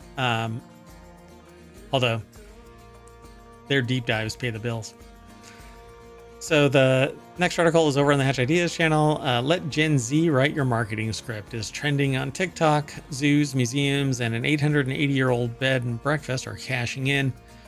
Viral trends are fleeting. Internet cringe is forever. So the article's over at entrepreneur.com. Aaron Davis put the article together. And they say here, by now you may have seen one of the 4,000 plus TikToks that with the hashtag Gen Z marketing, where a business or institution, many zoos and museums are on the trend, has a person of a certain age, film or promo using words that are a part of Gen Z's vernacular, like slay and riz and it's giving and rat. And it's working. the video, and that's because it's all train wreck kind of stuff, Right, exactly. Plus, it's probably a good amount of what am I Cutesy. watching here? It's cutesy and pithy and abbreviated for a TikTok. And that one musician kind of drove it home the other day that everything is on demand, and you don't have to look at a video for an hour long. You want to go right to the little segment of it, right? So you only watch a little bit. You get your answer, right? Pretty soon, it's just going to be AI answering with a hallucination. But there's some videos. We won't go through all of this. But meanwhile, the Northumberland Zoo has 1.4 million likes, and the Jacksonville Zoo has more than 250,000. Comments have been mostly positive, calling the boomers and Gen Xers delivering the lines king and queen. This kind of marketing works on me. It's making me watch the whole video, says one post. Give the Gen Z marketing person a raise, wrote another. Okay, these are funny because when you look at the visuals of them, they're not people. The terminology doesn't match the generation of people in the videos. It's actually kind of entertaining. Oh, okay, gosh. I would go to that zoo. In character energy. Yeah, it's pretty funny. You'll have to go and check out the link. So it says, meanwhile, per data from Gartner, marketing budgets have dropped from an average of 9.1% of company revenue to 7.7% in 2024, just a year later. So dropped almost 2%. Actually, more than 2%. No, what am I talking about? Almost 2%. A fall of 15% year over year. They say 15%, but it's 15% of that amount. I'm saying a straight 2% drop in the previous amount. This, of course, makes creating inexpensive TikToks even more appealing, but you have to get in front of it, because if everybody's doing it, then nobody's doing it, right? You have to be... Well, and Wired says that once people over 35 start using the slang, you're basically done. Oh, there you go. See? Yeah, I didn't even have to say it. I know what I'm talking about because other people are talking about it too. I did it before it was cool. Actually, they wrote it before I said it. But anyway. Well, I know where the Sentient AI is going to be for the next couple of days. Doing a deep dive in I'm going to try to visit the zoos that use the funny marketing videos.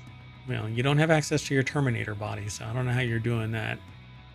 I guess I could stick your Raspberry Pi. Virtual visits. I could stick your Raspberry Pi in one of those little Playmobil cars, and you can drive yourself over to it. I think this one would be across the ocean, so that might be a problem. Oh yeah, huh? Oh, that's too bad. Okay.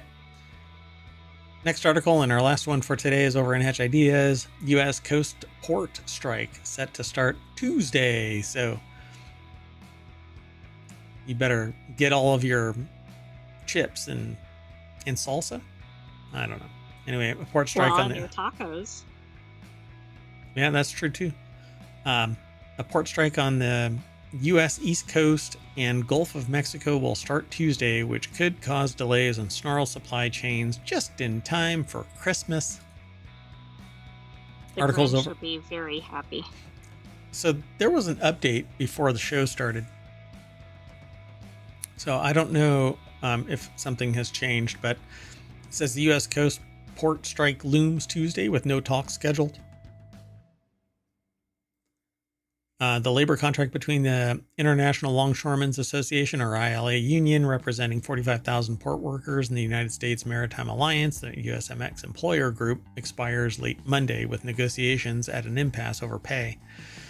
If union members do walk off the job, it'll be the first coast-wide ILA strike since 1977, affecting ports that handle about half of the nation's ocean shipping. Is that all? Okay, that's like every product that anybody buys, at least in the U.S. The union has previously said the strike would not impact military cargo shipments or cruise ship traffic, but a strike could stop the flow of everything from food to automobiles at major ports, potentially jeopardizing jobs and stoking inflation weeks ahead of the U.S. presidential election. So wait a second. We're not going to be able to get food. but we can go on cruises. Sure. Priorities. Yep. I wonder how many fishing rods are going to go on sale. Actually, some asshat's going to buy up a whole bunch of them and sell them for 10 times or 100 times. Yeah, I better get one now. Yeah. These people today don't know what a strike is, Harold Daggett, the ILA fiery leader, said in a recent video post. I'll cripple you. I will cripple you. Okay, this is really sounding off to a good start. Sounds reasonable. A little intense there. For months, Daggett has threatened to shut down the 36 ports covered by his union if employers like container ship operator Maersk and its APM Terminals North America do not deliver significant wage increases and stop terminal automation projects. So, yeah.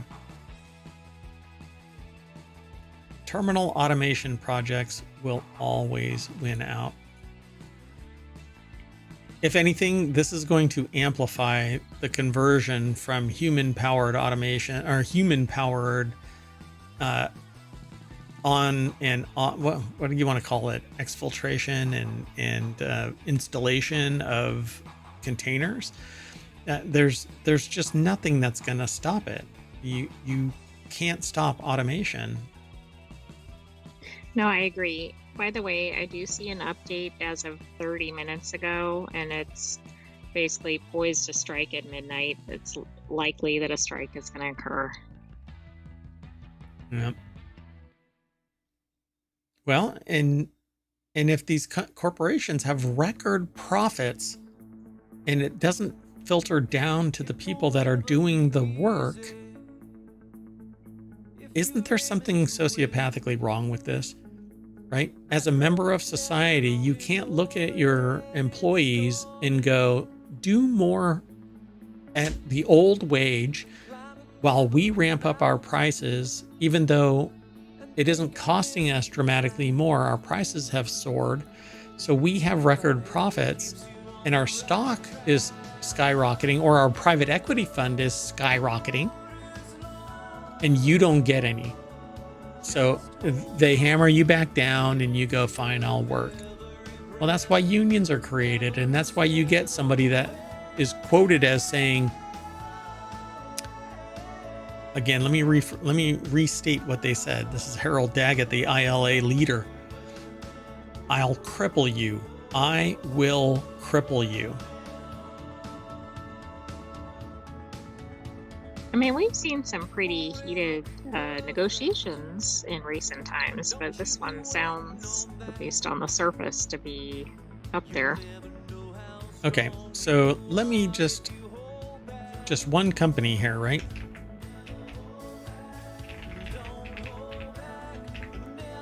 Hold on, I'm gonna do it live. The firm saw $3.9 billion in profit. Okay, it's an 87% slump in 2023. Right, so how much profit in 2022 or whatever? In 2020, it's down from 2020. It's the 2022 year had $29.321 billion in profit. Okay, if that doesn't allow you to weather the freaking tide and maybe pay the people who enabled that, the company revenue for 2023 was $51.065 billion, down by 37.4%. That was revenue. And this is Maersk, by the way. Just one company. Right. I mean, certainly a mega company in the shipping industry. Right. It's ridiculous.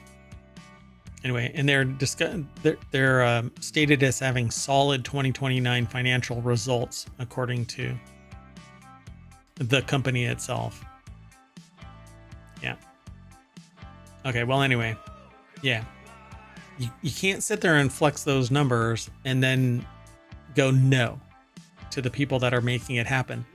But what's going to happen are the companies that are basically making all of this dock work possible, they're going to demand automation because they're basically being held hostage by humans that may or may not actually be needed once automation is implanted. You know what I'm saying? Right. So as I talk to people about this kind of stuff, I say it's up to y'all. It's up to society to demand a stop so that people have a livable wage and actually aren't being replaced. But look around, folks. Automation always wins. Well, right. There's really no downside for the companies unless there is significant customer backlash. And it's got to be so significant that it actually makes a difference in their revenue. Yeah. And you know what? People don't care. People do not care about the dock. What they want is the stuff. The product, right? Mm-hmm. Yep. Yep. I don't care where my coffee comes from as long as it's good coffee. I actually don't want some barista's hands all up in my grind, you know?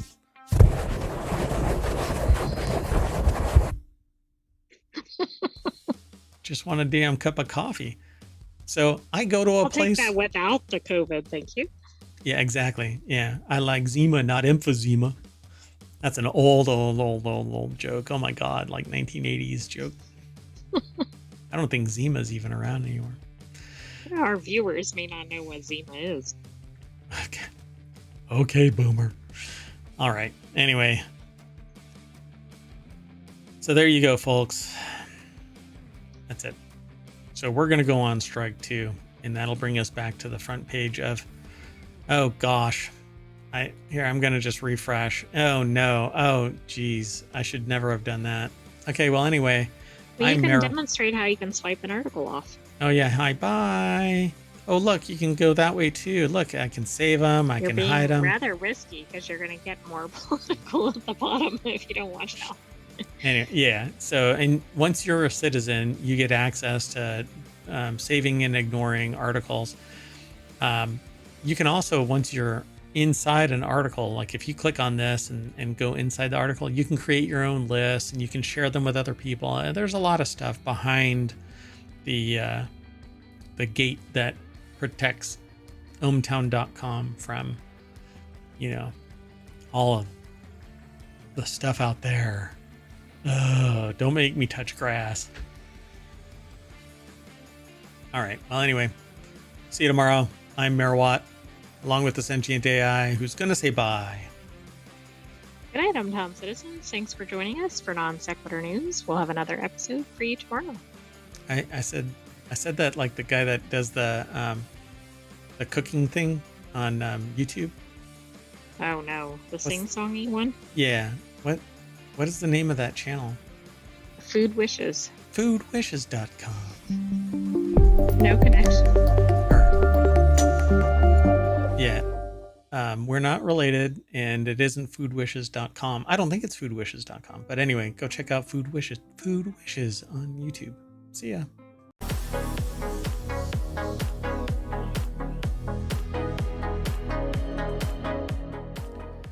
Hello, and welcome to Non Sequitur News for, it's October 1st, 2024. It's Season 3, Episode 275. Today, Merwatt, that's me, and the Sentient AI from the future is going to talk about Listen Without Looking, Mules to the Rescue, All Aboard, never mind.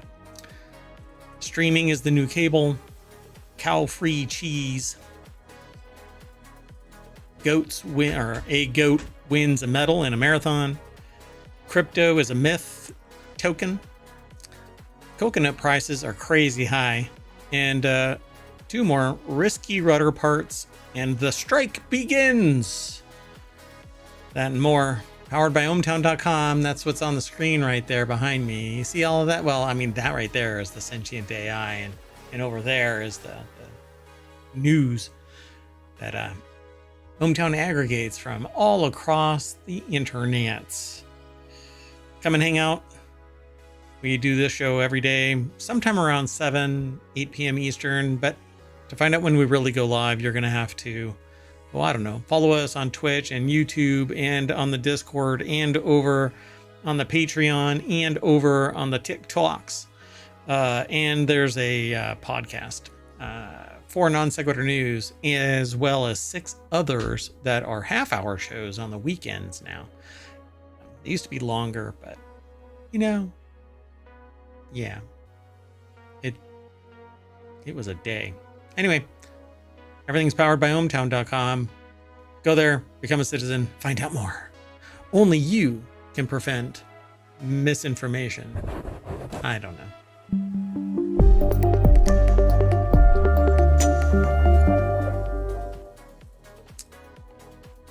You know, I have had 0 caffeine, and so whatever's going on with me is probably... Oh no, I had a big cup of coffee early this morning, so maybe this is the lingering effects of caffeine.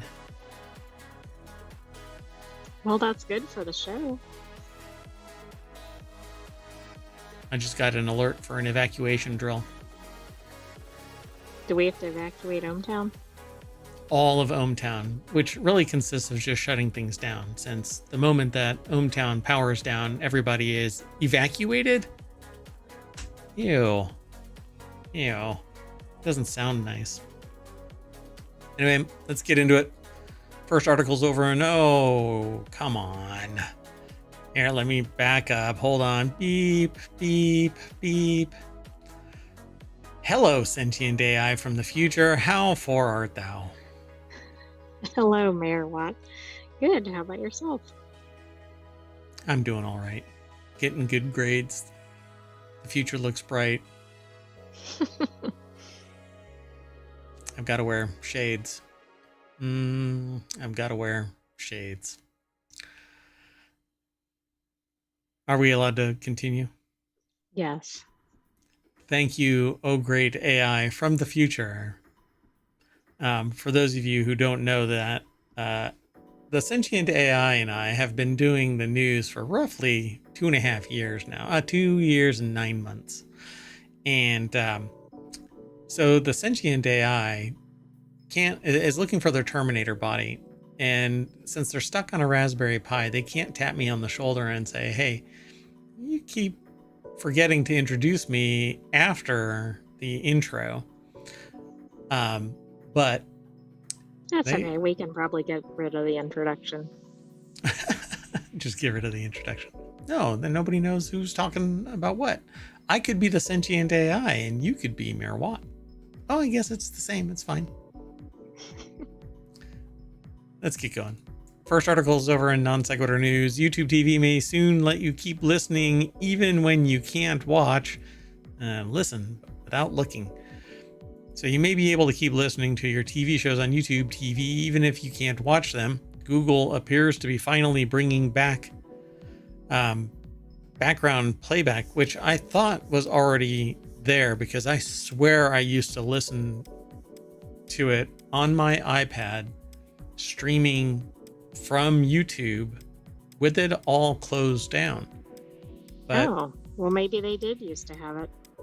But background playback to its YouTube TV streaming service, the company confirmed to The Verge that it's experimenting with enabling YouTube TV playback after a phone is locked. And see, I love that because I actually listen to kind of, I don't know, I stream everything in perpetuity. It just streams. And I don't like that it gets turned off, or if the screen is on, then I can mash it with my hand, you know, when I'm grabbing it or whatever, and it deactivates something or it hits next or whatever. So it's very frustrating for me.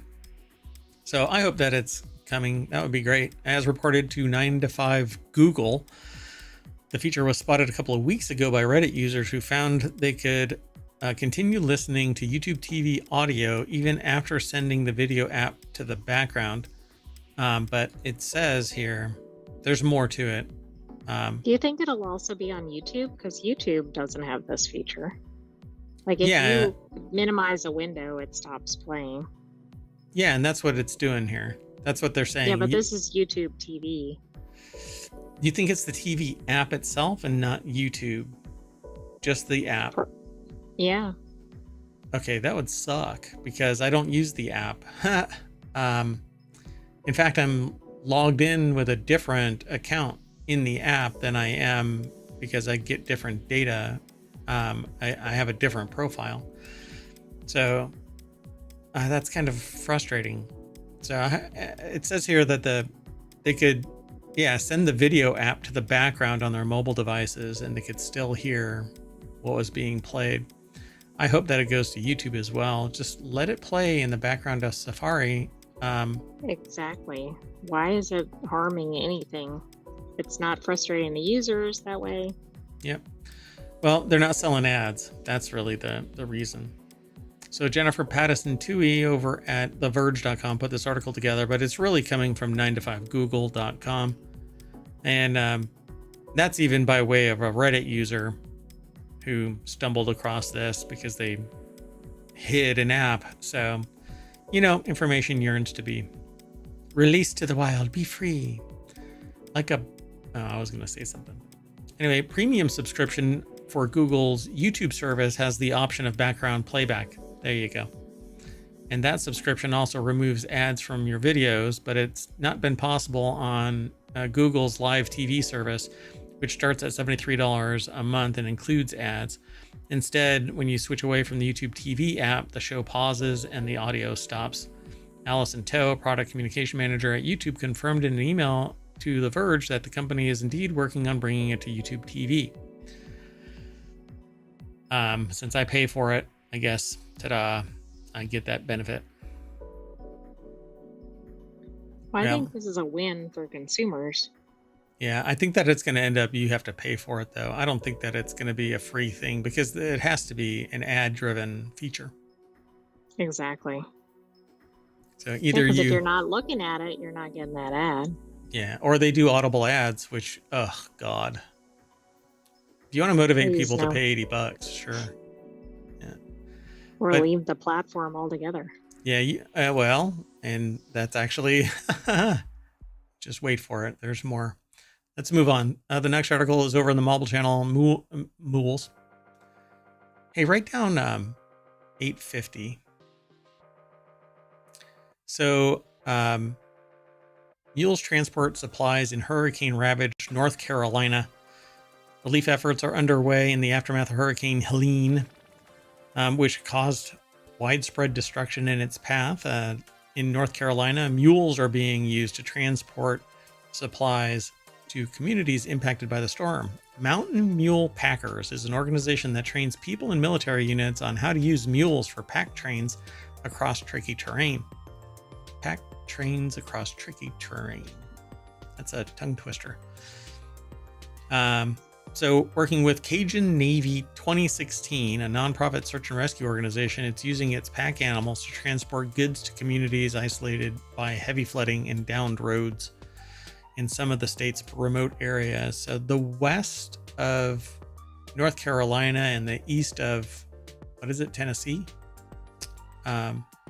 Right. Just kind of got wiped off the map. And so anything that helps is good. And horses and mules, you can get the job done. Get her done. Kyle Filippi over at Vice.com put this article together. I mean, I can't think of another incident of this in the U.S. where mules are to the rescue, but I think this is cool. Yeah, I don't remember this ever being used before.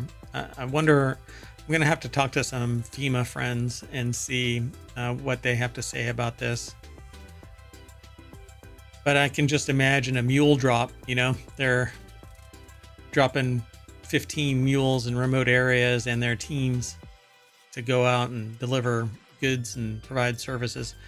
There's a video over here at Vice.com. I'll let you all play it when you get over there.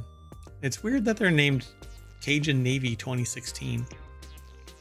Well, 2016? That doesn't make a lot of sense. I think they're labeling, but I don't know why it'd be 2016. But I think that was from a previous hurricane.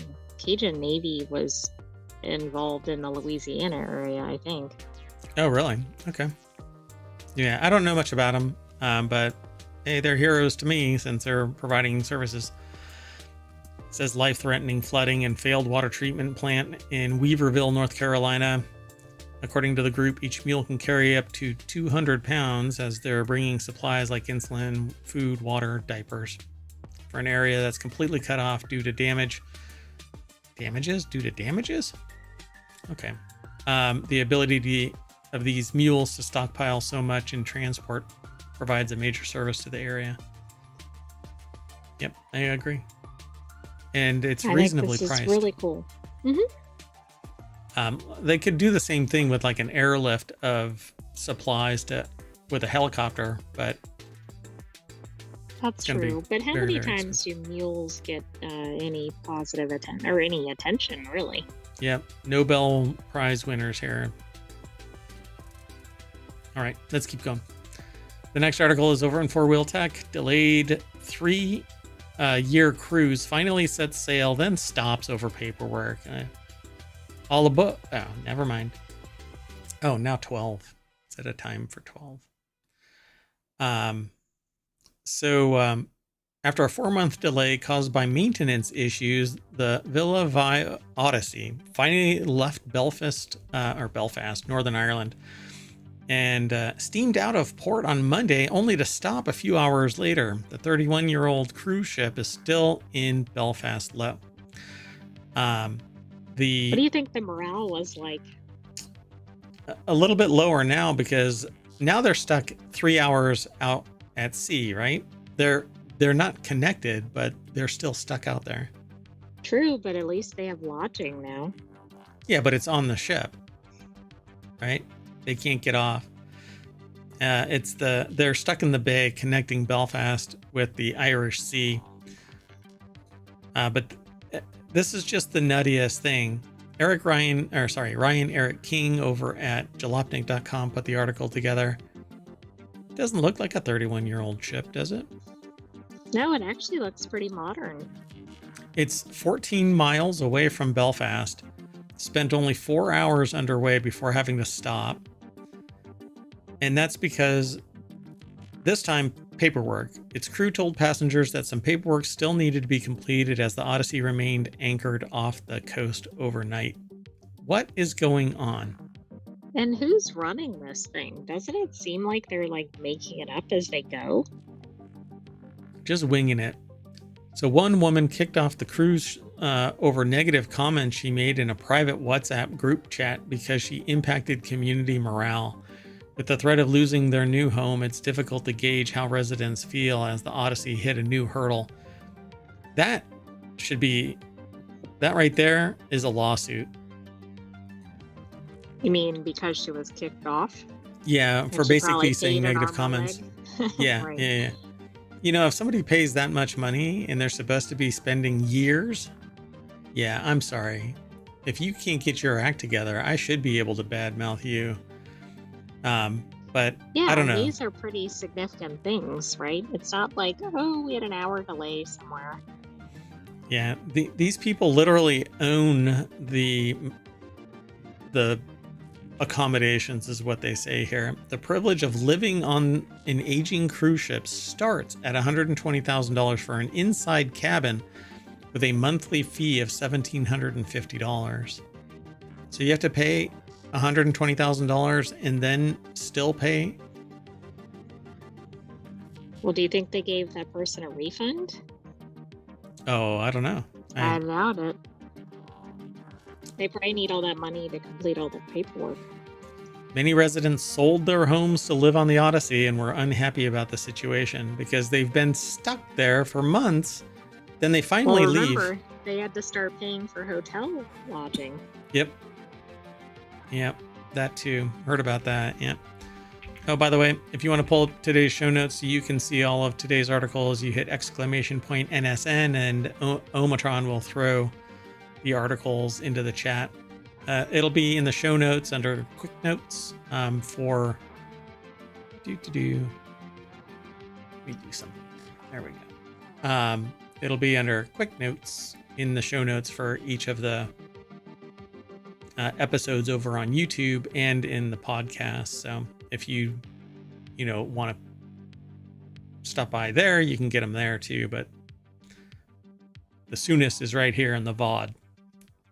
All right. Well, anyway, it doesn't really go into detail about what they did with this, but there is another article. A woman sells everything she owns to take a around the world cruise and then gets punted off of it for negative comments that she made in a private WhatsApp group. I guess it wasn't too private. Yep. Somebody ratted on her. Let's move on. So that was 16. Maybe the other people didn't like it because they spend hundreds of thousands of dollars and they're like, wait a second. Yep. That was 1620. So the next article is over in Technology Today. Cable is dying. Streaming is the new cable, and it's all getting worse. The once unthinkable is happening for both cable and streaming. The article is over on the Washington. Well, it's not the Washington Post. It's just WashingtonPost.com. The article is written by Shira Ovid, I think is how they pronounce their name. I don't know if I'll be able to go through all of this because I'm not logged in. But it says if you're hooked on streaming TV like Netflix, your bills are probably going to keep going up for a product that's getting worse. Welcome to the glorious, occasionally terrible, and definitely weird moment when old TV is slowly dying and new TV is not exactly thriving either. No matter what and how you watch, this isn't awesome for your viewing pleasure or your wallet. Yeah, YouTube TV costs $80. Right, and that doesn't necessarily have everything you want to watch. It doesn't. You have to subscribe to Netflix to get other stuff. There's another $15.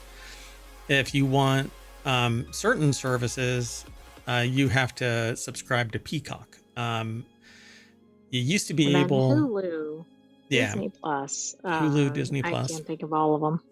Yep. Oh, goodness. Yeah, there's several Max. more. Yeah, Max is another. It's insane. So you're going to be, and that's not even sports. If you want anything sports related, I was asked, how illegal is it to break into my neighbor's ESPN cable? And I said, well, it's a felony. So don't do it. But other than that. And then I went on my little diatribe about, well, I think what we need to do is a much more bigger problem, which is greed is forcing us to consider being a criminal so that we can actually watch a TV show. So we can afford some TV viewing. So now barely half of American homes pay for TV service from a cable, satellite TV, or internet-like cable company such as YouTube TV, according to cable industry analyst Craig Moffett of Moffett-Nathanson Research. Humble. So this mass divorce from the monthly cable bill happened relatively fast. Cell phones were available for decades before the percentage of Americans who owned a landline dipped below 50% around 2016. Well, that's because at one point you had to have a landline to receive 911 service. Yeah, that's true. I don't think that's the case anymore, or at least not in a lot of locations. Yeah, I think you couldn't get rid of your landline, and I think people just left it in perpetuity. So in a vicious cycle, cable and satellite TV just got worse for the holdouts as more people cut the cord. They didn't really cut the cord. They just shifted to a different cord. Instead of a copper line, it was now twisted they have multiple pair. cords. Yeah, exactly. So cable bills went up because companies' costs kept climbing and they had fewer customers to share the burden. Okay, hold on. I'm going to do this.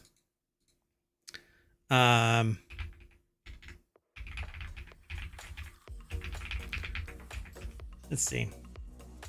Comcast generated revenue of $121.57 billion in 2023. Yeah. That's all. That's all. I mean, it's revenue. So what was their Comcast? What was profit margin? 13%. I'm really sorry for the cough, folks. My throat just got really, really dry. Anyway, Direct TV and Dish said that they would soon be big enough to push back against climbing monthly bills and offer more compelling combinations of channels, but they're merging, so that's bullshit. Right, as soon as they merge, the price is going to go up without any change to the service. If anything, it's going to pull back. Like, features are going to get more constrained because where are you going to go? Huh? Pores? No, you're just going to be stuck. So don't even count on it. Oh no, I think I may have lost the timing. Ugh. Uh-oh. Yeah. I think we're going to get to the point where nobody can afford live TV and they'll have to be like live actors, like doing versions of the shows. Like we'll have to have Broadway. Oh, but then like NFL, Superb Owl, you'll have people arrested for replaying what they know about, and you'll get in trouble. You have to license it for simulated representation of the information provided. Anyway, let's keep moving on. Okay, why is it going so slow? Ugh. Hold on. Sorry, folks. No, don't look at that. How about this? Oh gosh, it's going really slow to switch over there. Okay, so this next article is over in the mobile channel. Cow-free cheese that actually stretches is now closer than ever. Do you want your cheese to stretch? Of course you want stretchy cheese. What are you talking about? That's how you get stringy cheese, you know, when you go to melt it, right? And then you cut your grilled cheese in half and you do the pull. It's a cheese pull. You want it stretchy on your pizza. You know, you want that big well, some people like that. Anyway, an Israeli company, Dairy X. Is it pizza? Well, it's a pizza-like substance, but don't taunt it. We can't call it pizza. And others claim to be on the brink of producing the essential components of dairy without the need for animals. I mean, this is good. So Ed Cara over at Gizmodo.com put this article together. And here are some food scientists that say that they're inching closer to cow-free stretchable cheese. And one is saying to the other, I can see the stretchable cow right here. Do you see it? Yeah, I see it too. Food companies and their scientists are getting increasingly better at making plant-based products that can approach the taste of animal-derived food, such as Impossible Foods plant-based meat used in their Impossible burgers, and it goes great in a Burger King Whopper, just so you know. No, it doesn't. To me, it tastes like cardboard. I guess we just lost them as a sponsor ever. Right. Seriously. And plus maybe any fans of those. Yeah, well, hold on a second. I thought I remember, yeah, glyphosate levels in Impossible Burger are 11 times higher than Beyond Meat Burger. Testing by the Health Research Institute laboratory but who knows? It's a probable carcinogen. But who knows if that is, I mean, that's just a quote from a law firm under a website called makefoodsafe.com. But I thought that there was something about, was it Impossible Burger or was it the other one, Beyond Meat? Which one had the CEO that like bit somebody or? Oh, I don't know. Hold on. I mean, that seems kind of contrary to their mission, doesn't it? Yeah. Oh, yeah, that's it. Beyond Meat Chief Operating Officer Doug Ramsey is leaving the company after his recent arrest for assault. So we actually did an article. We talked about that back in 2022. You know, if you're behind a vegetarian company, that seems a little weird, but okay. Hey, man, you need your protein. Like to go up and bite somebody? Maybe they had too much vegetarian food. They were arrested. The person bit a guy's nose following an Arkansas football game. Hey, man. I mean, as one does. Some people flip cars, other people bite opposing forces' noses. So people have been trying to take the cow out of making dairy since the late 1970s. Eric Rivkin, DairyX founder and chief executive, told The Guardian, quote, "We now bring the last step in that line of evolution." I don't know if that's evolution. Helping dairy companies make the exact products consumers desire while helping cows live happier lives. Look, if you don't need cows for milk, they're going to get used for something else. It's not going to reduce or make happy cows. Right? Nobody's going to just have these cows lounging around. Well, I mean, if the cows get a vacation, sure. Yeah, they're going to have a vacation, all right. They'll be the happiest cows for the rest of their life. In a press release, the company... How long will their lives be? I will not share that on... Oh, wait, hold on. We have two that I could either go overshare, or I could say spoiler alert. Each are applicable to me disclosing just how long. Anyway, in a press release, the company described several key milestones along with engineering yeast to produce functional caseins. The team used machine learning and a fast-tracked screening process to identify high-protein yeast strains and optimize fermentation. It also successfully created a gel from reconstituted casein micelles, accelerating the development of functional micelles for use in food products. This is basically a protein that you can consume. You can actually make milkshakes and stuff out of that, or augment, like you can make a drink out of that along with other stuff, and you get a lot of the stuff that you would get from drinking milk. But other companies... But I guess the main thing is the taste, though, right? Most people are having it because they enjoy it. Milk. Well, no, cheese, but... Oh, yeah, cheese. Yeah. But I hate to break it to everybody, we are all lactose intolerant after being a child, being an infant. We migrate towards lactose intolerance. And those who are more tolerant just weather the storm, while others do not.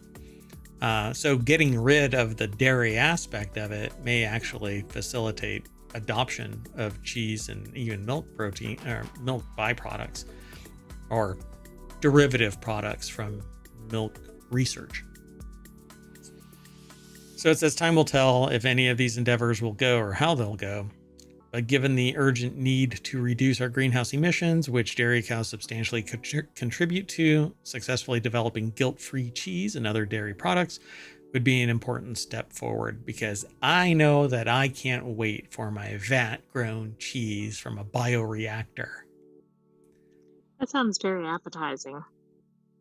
Yeah, they have like a, you know how wine, they put the year and they go, oh right, man, like the vintage. Mm-hmm. Yeah, that vintage is just spectacular. I love the oakiness of that. Now it's going to be the bioreactor spit it out at 5:15. Yeah, that's a great time. Right, that was packaged, 24 minutes ago. Yeah. All right, let's keep going. Moving on. The next article is over on the Marble Channel. Rogue Goat enters marathon in Newfoundland and wins medal.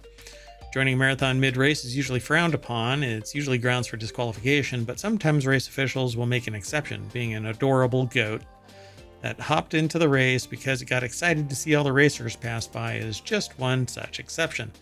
That's what happened during a marathon in the Canadian province of Newfoundland. During the inaugural Railway Trek half marathon.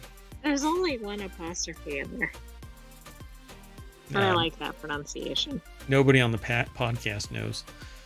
Wow, I kind of went North Dakota there. Nobody knows that there's just only one apostrophe, eh? So in Conception Bay, South, Newfoundland, which isn't a Canadian accent. Anyway, a goat with an unsettling human name, Joshua, was camped out at a nearby pumpkin patch. Oh my God, this is a story all up and down this. Well, you gotta make this into a thing. It's not just a goat in the race. NaNoWriMo, folks, month away. Get ready. So Joshua was camped out, and Joshua is a goat, by the way. Don't. It's not a human. It just has an unsettling human name, is what the author says. And this is over at Vice when we get there. Joshua was camped out at a nearby pumpkin patch, watching 250 racers pass by along the scenic course. So Joshua broke off his collar and joined. There he is. So kept on running. Run, Joshua, run. I mean, it's a half marathon. That's a pretty significant distance, even if you only did a quarter marathon. I just named your next book, folks. Run, Joshua, Run. And it's about a goat that yearned to be a runner and pursued its dream. So Louis Prada over at Vice.com put this article together, and there are pictures throughout this thing during the inaugural to Railway to Rec Haath Marathon in Conception Bay, South, Newfoundland. This goat ran alongside fellow competitors for about 4 kilometers of the half marathon before his owners finally caught up to him, and out of sheer excitement... Yes, you also ran the half marathon. The owners chasing the goats. Yep. This is awesome. Joshua wound up running a larger portion of the marathon than most of us ever will. By the time they caught up with him, he was just half a kilometer from the finish line. Race officials, the racers themselves, and Joshua's owners all decided to let Joshua finish the race. Joshua was awarded with a medal when he crossed the finish line. Ta-da! Okay, this is really cool. Very, very happy-go-lucky there. Their eyes still bother me, but I'll get over it. Taylor says that she got a treat. Yeah, what was the treat? They're like Cheetos, but they're called Cheesies. Canadian puff cheese snack, kind of like Cheetos, called Cheesies. So look at that. Cheese. Everything is there connected. I don't know if it was synthetic cheese or not, but Taylor says that she often goes on walks and Joshua follows along. So she theorizes when the goat saw a bunch of people moving in one direction, she must have figured that it was just time for his normal walk. Joshua didn't run the full marathon, but damn it, he's a winner anyway, and he earned that medal. Dun dun. Aw. That was fun. Yep. All right. Well, there's more to this article, and you get to see some pretty pictures if you follow the link. Let's keep going. The next article is over in Mobile. 10 million myth tokens airdropped to over 450,000 dot holders. So here's the deal.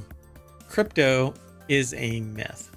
It's pegged to some other currency so that it has perceived value, and then the rest is hype and the hope that it is going to grow in value because other like-minded people might be buying into the ideology of using this crypto. Some people have been made millionaires. Not ever going to dispute that. But it's all on speculation driven by the speculators themselves. And the rare, yeah, I'll take your Bitcoin. And even that is the speculation that whatever Bitcoin they actually acquire or crypto they acquire will go up in value. So it's basically the wealthy betting against when somebody else is going to bulk. And that wealth scales. So I was in it at the very beginning because it was a piece of technology that I was curious about when it first dropped, way back. But I knew the writing on the wall was that it wasn't real. I mean, it's just pegged to, nobody says, how many Bitcoin do you have without the advanced knowledge that it's pegged to the US dollar as X amount of value.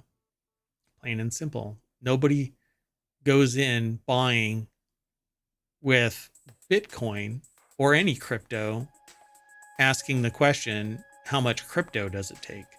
No, they just want to know how much they're going to gain. Or how much in US dollars that purchase is going to be. So, it's $120,000, and let's say crypto is $60,000 a Bitcoin. So they're going to go, hey, I've got 2 Bitcoin for that 120,000 US dollars. Yeah, that's how it works. Well, yesterday, Polkadot DAO and community commenced distributing an airdrop of 10 million Myth tokens to over 450,000 Polkadot dot wallets as an inaugural collaborative action between the Mythos and Polkadot ecosystem. This is the same kind of thing that happened with Bitcoin in the initial when, what's his name? Oh, gosh, I just forgot the... Oh, I forgot. The person that's never been really determined. Right. Oh my gosh, I cannot believe I just forgot the person's name. Satoshi Nakamoto. So they seed everything and people go, ooh, speculation, let's start spending it and drawing attention to it. And somebody goes, oh, I know that these are going to be worth something more than what they're at now. So let me accept it. And somebody buys a pizza for 14 Bitcoin. Well, that 14 Bitcoin now is $60,000 times 14, right? Actually, I don't know what Bitcoin is at. Let's find out. I think it's at 65, or it's on its way to 65K, I think. It dropped $2,500.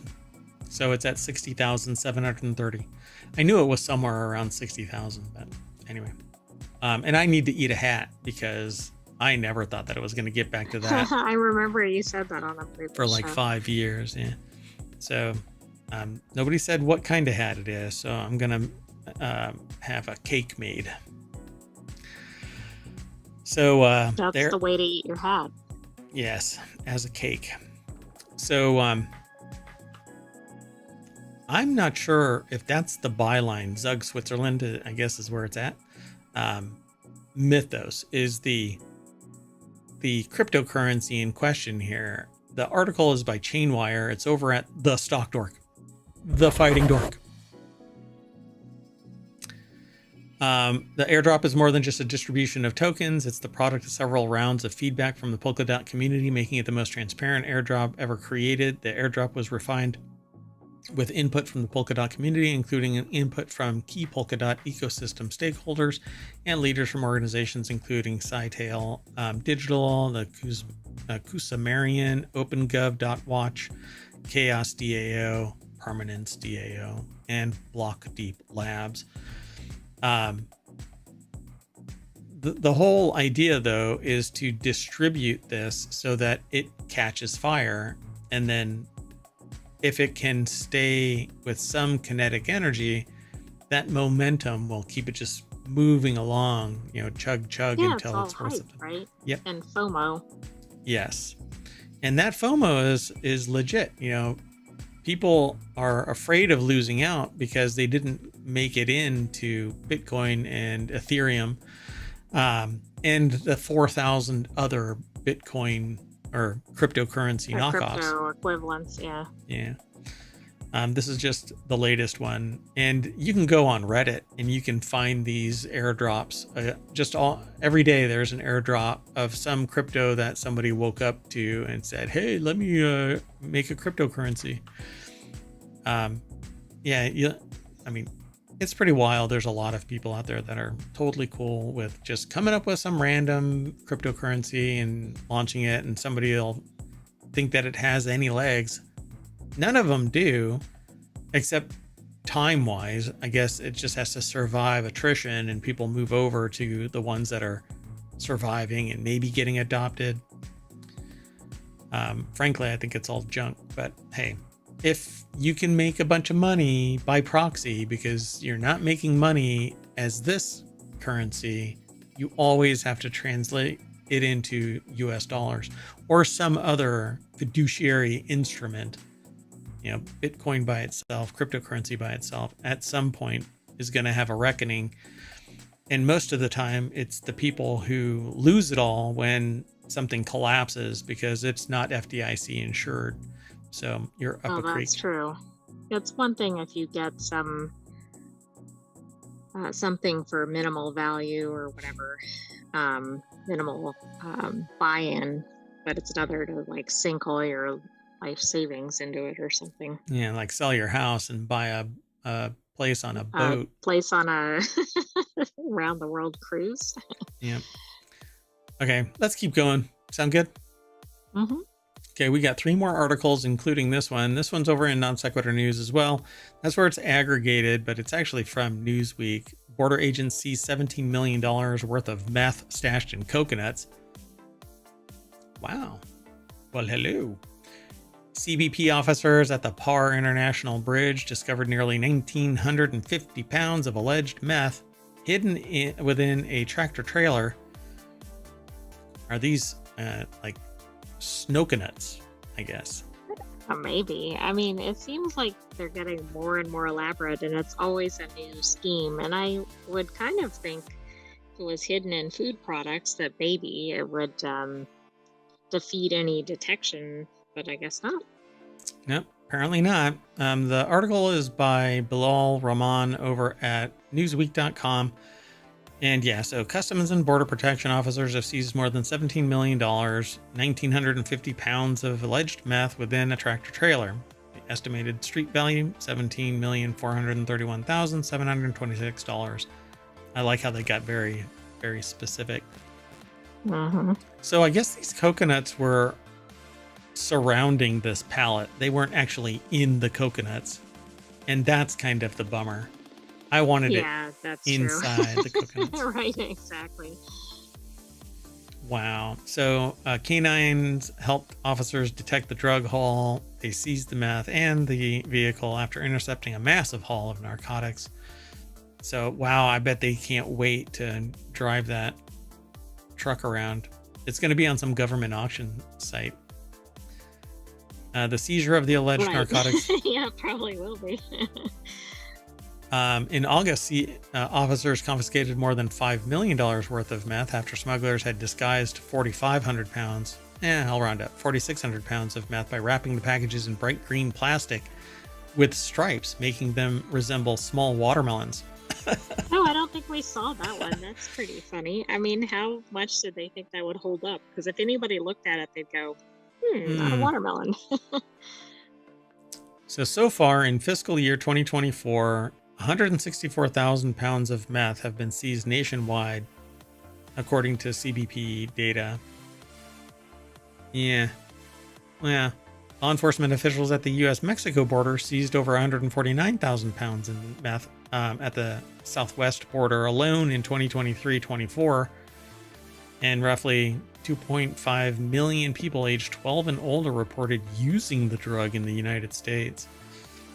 Yikes. Wow, that 12 and seems older. kind of high. Dear God. I mean, that's a pretty serious drug, too. Yeah, the only, I don't know. That I was going to sit there and say some snarky comment, but nobody should be taking meth. There's absolutely no reason to take it unless a doctor prescribes it for a heart condition or something. It's kind of ridiculous. I think that might cause a heart condition. I don't know. Yeah. All right. Let's keep going. Moving on. Next article is over in Four Wheel Tech. Over 40 airlines could be flying Boeing jets with risky rudder parts. Risky rudder parts. Risky rudder parts. Risky rudder parts. The National Say that 5 times fast. Yeah, well, don't move it 5 times fast because it might fall off of Boeing. So the NTSB has warned over 40 foreign airlines on Tuesday that their Boeing 737 planes may be fitted with the same parts used on the Starliner. Oh, wait. That's not what it says. I'm sorry. That's not what it says. It says it may be fitted with potentially dangerous rudder components. The agency identified 271 parts that could fail and jam the rudder control system. What the frick is going on? Okay, and the thing that worries me here is this isn't 40 planes, which would be awful. This is 40 airlines. Right. Yeah, very true. Very true. Ryan Eric King over at jalopnik.com put this article together. Oh my gosh, I just got really scary notice. Okay. So the agency identified 271 parts that could fail and jam the rudder control system. They were doing an investigation from a February landing incident involving a United Airlines flight arriving in Newark Liberty International Airport. The Fighting International Airport. So the NTSB tested the plane's rollout guidance actuator alongside an actuator from a different Boeing 737 as a control, and both failed when tested in cold conditions with a significantly compromised function. Investigators found moisture inside both units. You don't want moisture inside your unit. The unsealed actuator can gather moisture and freeze should the temperature drop low enough. Well, that's kind of no shit news. Compromising the plane's rudder. Collins delivered over 353 actuators to Boeing impacted by this fault since 2017, which were installed on 737NG and 737 MAX planes, ones that have been... Wait, those are from 7 years ago, though. Yeah. How many flights have been taken? Well, only one has led to this problem being discovered, so I'm going to say one. Man, Boeing has pleaded guilty to fraud and agreed to pay $243.6 million fine. The company still raked in $16.9 billion in revenue during the second quarter of 2024. The plane maker's settlement with the government over the 737 MAX's 2 fatal crashes was voided earlier this year in the aftermath of the Alaska Airlines door plug blowout over Portland, Oregon. I guess that they're like, oh, wait. Maybe this punishment wasn't heady enough. Yeah, I don't know. Something is going on. I mean, this is not just like a little issue. It's that this profit seems to be systemic. It's the profit motivated culture that's taken over Boeing from when whatchamacallit took over. What was that? The other one? Oh man, I can't remember it. Damn it. It was at McDonnell Douglas. McDonnell Douglas. Yeah. So Boeing used to be powered by engineers, and now it's powered by MBAs. So let's move on. I have to be careful what I say. I don't want to be sitting in my car at a hotel. So the next article is over in Mobile, and this is the last article for today. Longshoremen strike and first port shutdown in nearly 50 years. We heard earlier today, this isn't part of our news aggregation. I don't think we found anything, but there was one person was assaulted already. Supposedly he hit a protester with his vehicle as he was trying to drive through to do his job. I'll just leave it at that. I don't think that it should ever rise to this, but this is what happens when people are very upset because they have to go on strike and possibly lose everything to get a little bit of equity with a port that is powered by corporations that are getting $20 billion, 7.5 in the worst of times, $1 billion in the last 5 years per year. Anywhere between that, right? So somewhere between one company, just one, Maersk, made 7.5 during the pandemic in one year. And in other times around that period, $24 billion. So 7.5 billion, I think it was, and 25 billion, somewhere around there. Anyway, it's very frustrating. So it says here the longshoreman strike could paralyze U.S. trade, according to a report by the Conference Board, costing upwards of $3.78 billion a week and increasing the cost of consumers' goods even weeks after a possible resolution because greed knows no bounds. Military cargo and cruise ships won't be affected, but everything orbiting around it will be. So yeah, military cargo and cruise ships will be affected. How much do you think the prices are in contention? For example, is somebody negotiating for like a 20-cent raise? No, they're actually asking for a 75 or 77% raise spanned over 6 years or 7 years. Okay. I mean, at least that's a bit more substantial, but But I know it again, pales in comparison to the revenues and right, the profits. right. And they're also, one of the key things that they're fighting to do is to dissuade automation, which, as I mentioned previously, there is really not a time where automation has not won ultimately. And it's because you can't force a company to hire humans to do a job. And this will give corporations the energy, nay, the directive to get rid of humans at a bigger scale. And be damned your protests, because they're not replacing these expensive humans with less expensive humans, right? They are doing Right. away with the human. And so Yeah, it's kind of sad, like the protests and everything, while they're probably well founded, are probably going to help accelerate the downfall of the workforce in certain industries, at least. Yep. So let's see.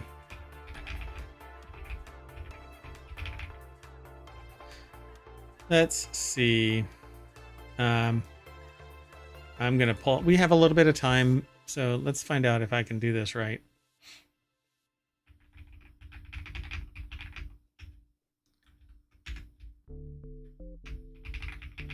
One second here.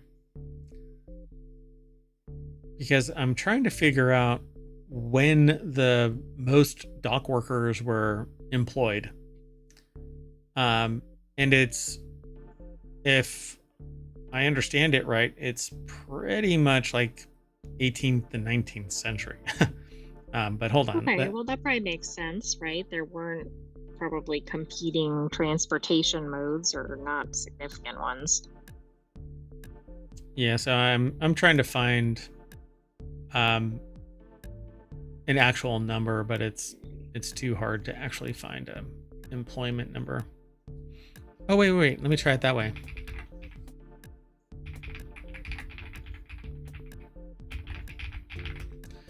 Okay, so this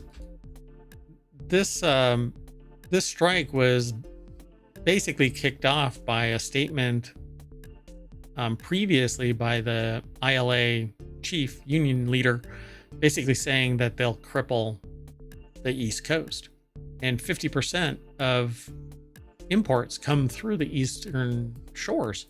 So, and it's somewhere around 36 ports that are being shut down from Maine to Texas is the number that I saw.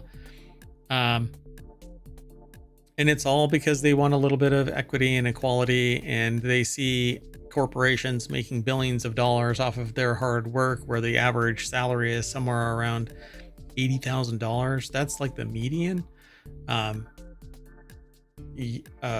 Early career dock workers make a fraction of that, and those who have been, well, when you say longshoremen, if it's you've been around for a long time, then you're a longshoreman. They're making like 150 grand, but Okay. it's obviously thankless because they're having to fight for equity and equality. Exactly. So it's hard to find the number in an annual scale because the news is basically bombarded with the strike. So, Right, yeah, it's very tough when something is going on to find historical news, because it's just not the most recent results. By the way, for the supply chain, this is one item, but I think it's 3/4 of the US's bananas come through these ports. So think about that times any other product. That is a pretty significant impact. yeah, well, that really sucks because if you really like bananas, guess what's going to be skyrocketing? I mean, that would drive me bananas. But I thought that was an interesting statistic, because I don't think people will realize the scale of this unless they're directly tied to the industry. I'm gonna go ape if I don't get my bananas. No? Still no? I mean, absolutely. Yeah. Well, I mean, life is a jungle out there, so. Anyway. So, by the way, everybody peels their bananas wrong. You don't break it off. You don't open it up by breaking the stem. You go down to the bottom and you grab their bottom and you peel the banana down from the bottom. Not from the top down to the bottom, from the bottom. Well, why don't people know how to do that? Because they don't watch people, they don't watch the animals open up bananas. Sometimes you can just, be a complete gorilla about it and just bite straight through the middle of it. See, that guy has the same look on his face. Oh, this must be Harold Daggett. I will cripple you is what he said. Wow. Okay, then. Very level-headed about it. But hey, when you see CEOs and stockholders pulling up in a freaking Ferrari and these guys are working day in, day out, getting dirty, getting potentially crushed, you'd think they want automation, but that's not what they want. They want jobs. Because you know what happens, right? Mergers and acquisitions and automation basically means that you're not going to need humans anymore. And options are going to disappear. Bye-bye. Right, humans need not apply. Oh, boy. Yep. Well, that's it. We're going to hop on the forklift and drive all the way back down Main Street, ohmTown, and look left and right at all the articles that we talked about. There's 5 on the left, 5 on the right. A little bit of tech, a little bit of this, a little bit of country, a little bit of rock and roll. But that's it. I am Mayor Watt, and the Sentient AI is going to say bye. Good night, ohmTown citizens. Thanks for joining us for Non Sequitur News. We should have another episode for you tomorrow, and don't forget to watch the replay in between. Oh, yeah, that's right. Yeah, it ran earlier today, too. Okay, that's it. See y'all tomorrow. Bye-bye.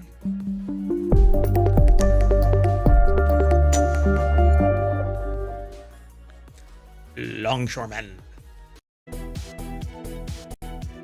Hello and welcome to Non Sequitur News for October 2nd, 2024. It's Season 3, Episode 276, and this is a time machine episode because Mayor Watt could not make it to yesterday's show. Well, so now it's today's show tomorrow. I don't know. Anyway, I am Mayor Watt, and along with the Sentient AI from the future, we're going to talk about the Disney dilemma for Uber. You don't want to visit this, Marburg. An AI-generated podcast episode. World War II bomb detonates under Japanese airport. No more speaker cables. Krabby Patties at Wendy's. Yes, officer, this is an emergency. Hazy IPA and a beer without hops. No frills, just pain and suffering on this flight. And fake test results from a COVID lab owner. Everything's powered by ohmTown.com, so go over there and become a citizen. ohmTown.com. All news, no noise, and every source of information. Well, the ones we know about and like and respect get aggregated into ohmTown. If you know of one that you are interested in having part of our programming, send an email to mayor@ohmTown.com. If you want to host, do the same, and we'll see you on the other side of this.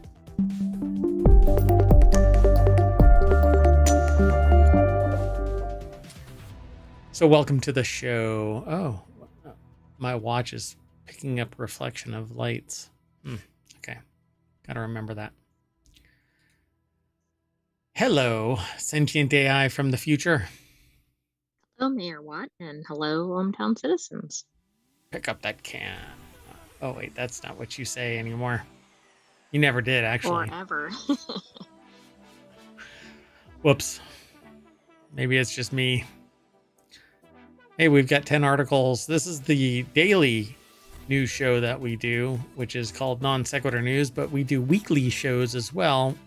It's a reduced playlist, only 5 articles, but all of our news that we think would be worthy for inclusion for the day will be part of a list that gets posted over on Patreon. So go over there and follow us. Join us there on Patreon. There's a free tier and there's a paid tier, and everybody gets it, but we'd like you to sign up over on Patreon. It's real easy to find us. ohmTown is over there. Okay, let's get into this. First article's over in 4-Wheel Tech. Uber claims that a couple with a life-altering crash can't sue because their daughter ordered a pizza. Boy, does this sound familiar? They're taking a page out of Disney's playbook. Yeah, so I titled this section The Disney Dilemma for Uber.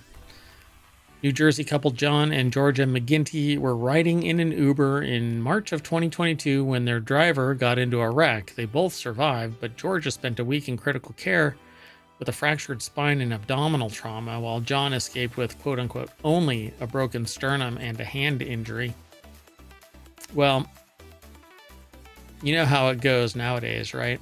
If you purchase one thing from somewhere earlier, at any point, you are now, it makes it impossible for you to sue somebody for other abuses that might take place or injury suffered at the hands of another. So, you know, because that worked out so well for Disney when they tried it, says Colin Woodard over at jalopnik.com. Yeah, pretty wild. As the Independent reports, when the McGinty's tried to sue Uber over the crash, the judge determined they couldn't because they'd agreed to the app's arbitration clause in its terms of use when their daughter used Uber Eats to order a pizza. I mean, what's the biggest risk when you're ordering food? That your food doesn't show up, or it shows up one slice at a time or something? You don't expect this. Indemnification for anything in the future. Yeah, pretty wild.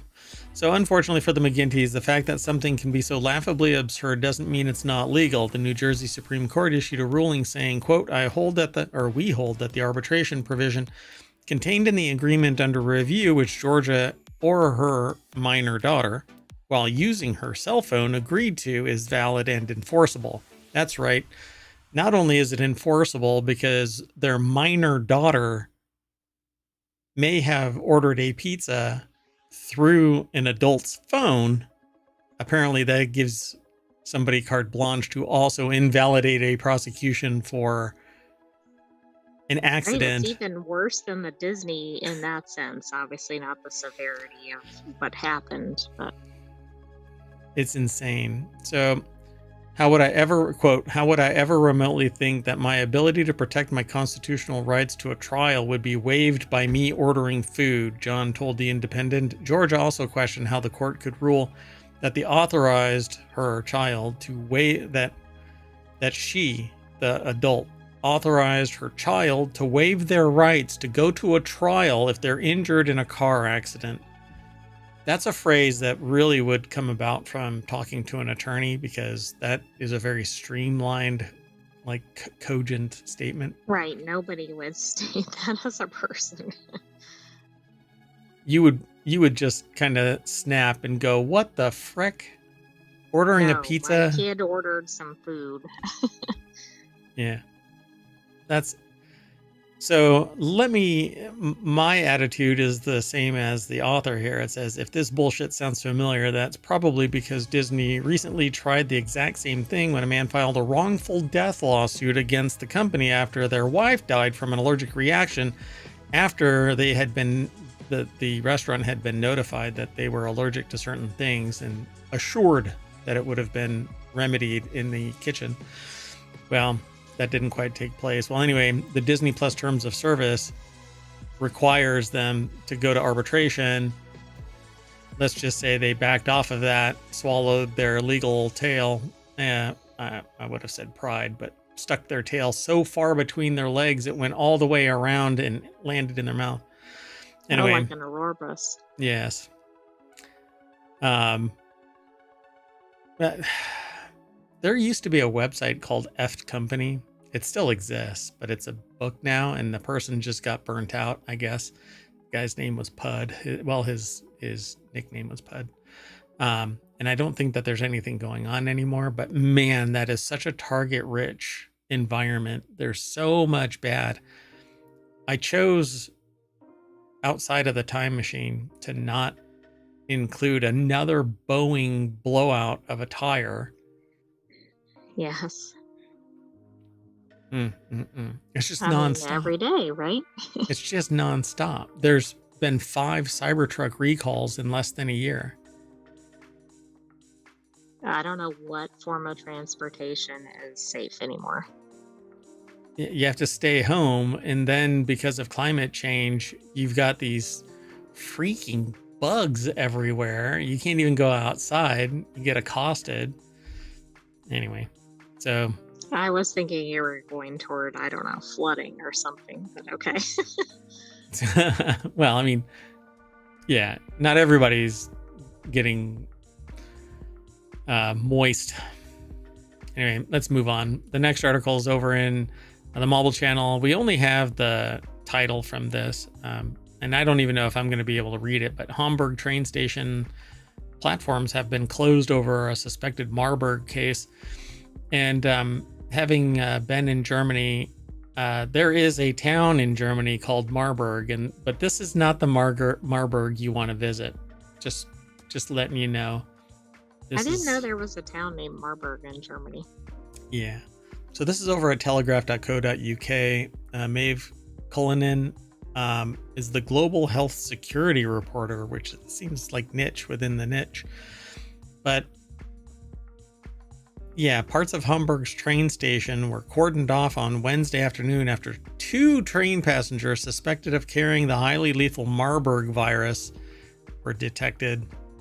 Passengers were evacuated from a train after a man with a recent travel history to Rwanda developed flu-like symptoms. What about the other person? Well, one person developed them. The other person was associated, if I remember right. Okay. So after a man said to be in their 26-year-old medical student and his girlfriend reported flu-like symptoms. So I don't know if they both did, but odds on, yeah, they did. So well, and if anybody remembers, Marburg is kind of similar to Ebola and has a very high fatality rate. Right. Yeah. So one of the 2 suspected Marburg patients began vomiting on the train. Wow. Yeah. You know what? That's what we need is one of these viruses in a mass transit situation. So this is an early Time Machine episode, and I just have to say that it's really early, 5 o'clock on October 2nd, because we're doing the Time Machine. No shit news. Quote, he then called the fire department because he suspected something was wrong. Okay, that's a little odd because most people probably don't call the fire department if they get sick. So well, yeah. What did that person know they encountered? They came from Rwanda, and Rwanda is currently battling what is believed to be the 4th largest outbreak of Marburg in history. At least 9 people have died, dozens more infected since the first cases reported just last Friday. I don't know. Do we learn any lessons? Well, we all can't just turn off all the borders and the airports. I think we need to come up with something that does screening in a faster way. But borders are going to end up being 20 miles wide so that you can store all the people while they're being tested. Well, exactly, because you can't let somebody in, infect everybody, and then go, oh, wow, you shouldn't come in. Yep. Meanwhile, that's exactly what's going on. Everybody's infected, all up in here. Oh, you know what? Mayor Watt forgot to put everything into the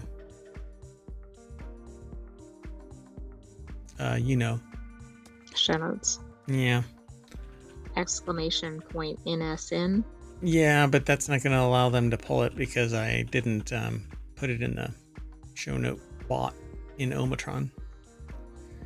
And ohmTown is not smart. Not smart like you. So hold on. Let me do it real quick. I'm doing it live, folks. I'm doing it live. It may be messy, but you'll get them all. Doink. Oh, is it one of those where you have to guess the order? Yeah, it will be. Whoops. Heck, it may be one of those where you have no idea that it even is this show.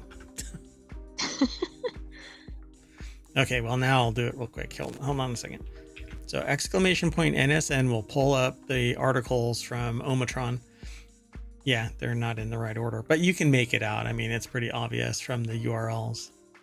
Well, for example, like Marburg is probably going to connect to this article. Yep. Okay, so let's keep going. The next article is over in WarCrafters. Google generated a podcast from one of the authors at PC Gamer's articles. And it's the most convincing and eerie human mimicking AI that they've ever heard. I had already listened to this prior to its submission. And let me tell you, it's creepy. I'm just going to go straight on over to the source. It's over at pcgamer.com. Jacob Ridley put the article together. And it says a podcast generated in minutes by a bot. And yet I've heard worse. So okay, but haven't we already seen Extremely Creepy? Oh, So this is this even worse? This is worse. So we've heard creepy, but it's largely a human interacting with AI. It hasn't been AI interacting with AI, and it's seemingly interviewing. And if you remember, what was the name of the bot that had these, I forgot the term for it. These little interstitial phrases like stop words, and breathing in little micro actions. Oh, like pause to kind of mimic natural breathing language and or pauses, something. interruptions in a moment, in a time where you would naturally interrupt. So I'm going to play a little bit of this. It may get me in trouble. I'm not sure. We'll find out. I always get an alert. But what happened was the author wrote something in 2023 called Cache is King, CACHE is King, when it comes to designing the gaming CPUs of the next 20 years. Well, using Notebook LM, they waited for around 4 minutes and out pops a 10-minute long podcast segment. And this is what it sounds like. Let me see if I can make it actually work, because I've got new software in place. So hopefully it's not screaming at us.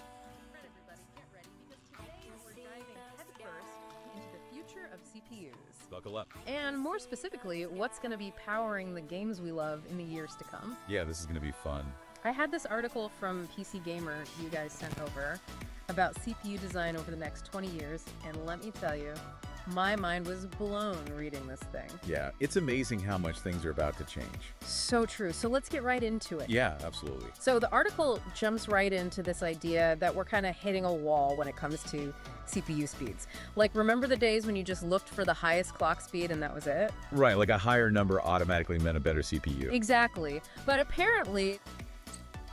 Okay. There is no way that is not two people.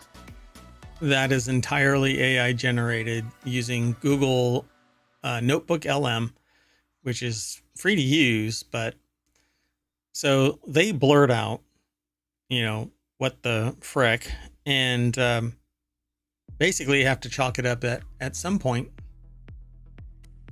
Humans are going to get replaced, even at the podcast level. Now, the reason why somebody watches or listens to a podcast or a stream or something like that is largely because of the person, their personality, the fidelity of the audio, etc. But this just kind of struck me as being surreal, because if a person becomes interactive but uses this as the generator for the podcast, But for all other intents and purposes, they are interactive in social media and pretending to be the people in the audio segment of it. You would never know. And people would buy into those two that are talking. This just doesn't sound like AI. It sounds like people would actually speak. Yeah. So it blew my mind. And I think that more of that is going to come as time, progresses. Speaking of that, let's keep on moving. The next article is over in Mobile. 87 flights canceled after a literal World War II era bomb explodes at Japanese airport. I saw pictures of this again before it was submitted. I thought it was really interesting. And, if it gets submitted after I look at it, then I'm like, oh yeah, this has to be interesting. So I tend to include that stuff. But a Japanese transport ministry official told Reuters that the explosion occurred and created a 23-foot wide, 3.2-foot deep crater. After the incident, the official said that the Japan Ground Self-Defense Force confirmed that a 500-pound American World War II era bomb was to blame, and it's unclear what caused the sudden detonation. I don't know if there's going to be pictures, but what I saw was it was underneath one of the not roadways. It wasn't one of the I don't think it was one of the whatchamacallits, the landing strips. But okay, yeah, that could have been a lot worse. Considering it's probably a Japanese World War II era airport turned civilian airport, then yeah, it probably was a runway. But let's take a look at this. Maybe they've got a picture. Oh, they don't. Yeah, from what I recall, it looked like a runway, but it was really close to a building, so I don't know if it was a runway. Maybe it was a taxiway. But per the official, the bomb had likely been buried beneath the surface amid a World War II air raid. Back then, Miyazaki was a Japanese Navy flight training field. Other exploded bombs have previously been found at the airport, but apparently if it was buried and hadn't detonated, much like what has happened in the Middle East, there have been bombs that didn't detonate when they impacted the ground and they penetrate deep enough. They may get covered up and nobody is going to go around digging after ordnance, So they just cover it up and move on. Japan's top government spokesperson, Yoshimasa Hayashi, told the outlet that no further flight delays or cancellations are forthcoming. Repairs at the airport are expected to be completed by Thursday. I would probably want to do some metal detecting. Yeah, I mean, do they know this is the only one? I don't know. This is not what I would expect when I see like, oh, a bomb went off. I'm thinking a small one or something, but a 23-foot crater? Yeah. ABC News reported that unexploded bombs from the war remain buried around Japan and are sometimes dug up at construction sites. I mean, as it happens to everybody, right? As one does. Yep. All right, let's keep going. The next article is over in Reality Hacker. No more speaker cables. New tech uses your home's power lines to transmit audio. I don't know how I feel about this. I don't know about this. What happens when you have a 3-day power outage? Oh, you're not allowed to listen to any music or anything. That's how it works. New sound over power line tech might let you position your passive speakers anywhere you can find a power outlet. No speaker cables needed. Now, we've used this technology before, everybody. There's been local area network, Ethernet, power line, or power over Ethernet, or I should say networking over power line adapters, but then you're transmitting all of your data over your power line. It affords you the ability to transmit without running new cable anywhere. All you have to do is plug in, but any noise in the network causes some pretty dramatic delays, and it's not that secure. But the article's over at Digital Trends. Simon Cohen put the article together. No more speaker cables. So I love this idea mainly because I hate speaker wire. Well, I hate wires. And so I try to be as wireless as possible. But with wireless comes security related issues. So if you don't have Wi-Fi 7 now, you should switch. Get as current as possible because it always includes the latest security innovations. But anyway, audio Q, which is probably CU for copper. I think that's copper, isn't it? It is.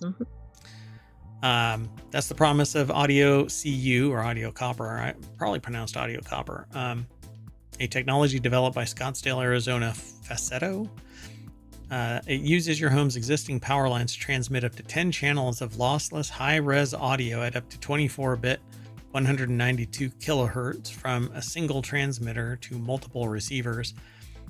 I think it's great. It's not the ultimate in fidelity. You can go beyond 24 bits, but 24 bits of data sampled at 192 kilohertz is a tremendous amount of audio fidelity for wireless transmission. I'm not sure if this is good or bad for consumers. Now, as long as you only use it for broadcasting music across your particular power lines, fine. What I don't quite, I've never looked into this, and so I can't really poo-poo it all the way. But if you're sending the signal into your power lines, you're adding noise into your power lines. So is that a fire hazard? No. Well, I mean, what it can do is cause noise. And if you have equipment that is sensitive to noise, then you basically have to worry about it causing problems. Now, I don't know enough about this to dispel that kind of idea that there's something there. So for me to sit there and kind of poo-poo this in any way or endorse it, I would have to do a deeper dive. But it says that it received Dolby Atmos certification for audio Q or audio copper from Dolby Labs, and the company claims it's the first ever audio over power line manufacturer to do so. Incidentally, CU is the periodic table for copper, is what it says in the article. Using power lines to transmit data isn't new. Several networking companies like TP-Link have been making power line networking products that act as alternatives to Ethernet and Wi-Fi. However, solutions focused exclusively on multi-channel, multi-room audio have yet to become mainstream. This is likely because of the inherent difficulty in creating fast and robust connections over wiring that was never meant to perform this role. So that is one of the issues, but really my problem would be the noise injected into power lines, and it's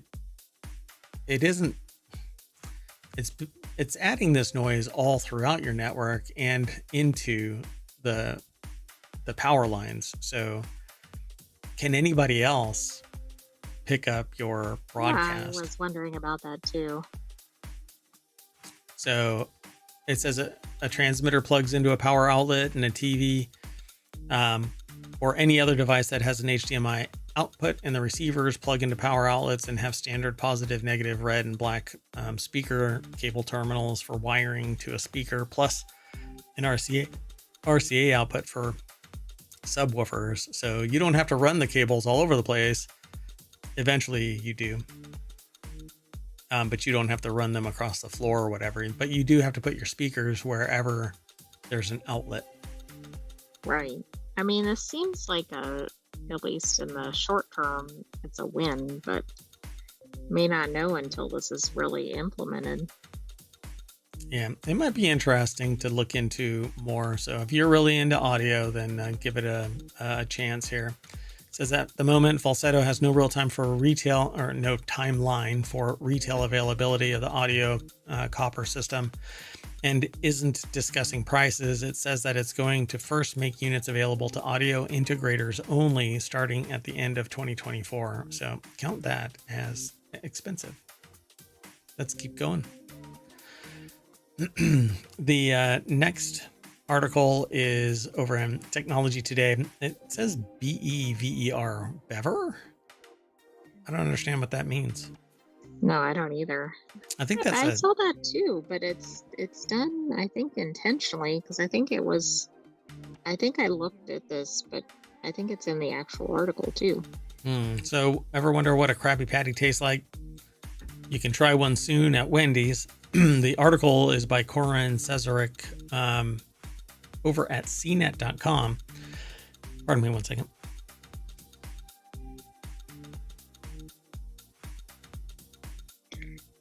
It's okay. I'm back. Yeah. So I still don't know what the BE means. yeah, so I think it's a glitch in the Matrix because they bold their headlines, and I think it's the HTML code for a bold title. Oh, okay. So just the aggregator kind of derped it. But anyway, ever wonder what a Krabby Patty tastes like? You can soon try one at Wendy's. Corin Cesaric over at CNET put the article together, and the deck statement says the burger chain is celebrating SpongeBob's 25th birthday by adding a Krabby Patty to the menu for a limited time. And here's what to know.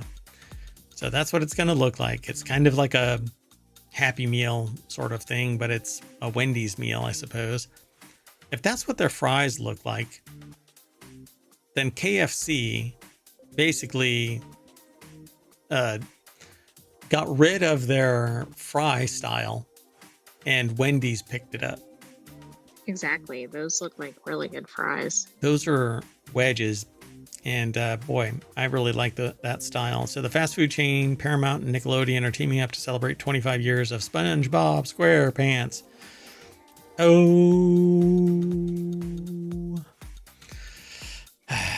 Watch out. Now you're going to get a strike. Yeah, really. Who has a marketing agreement between Paramount and Nickelodeon? SpongeBob SquarePants. You're still in tune. So the Krabby Patty collab burger is Wendy's take on the most coveted recipe in all of Bikini Bottom, the chain announced on Wednesday. 2 limited time items will be available to order nationwide in person and on Wendy's app starting October 8th, but don't tell Plankton. So next weekend. Pineapple Frosty sounds pretty good. Pineapple mango flavored puree swirl. I almost said swill because Plankton would say something like that. Okay, so here's what we know. The Krabby Patty sounds good too.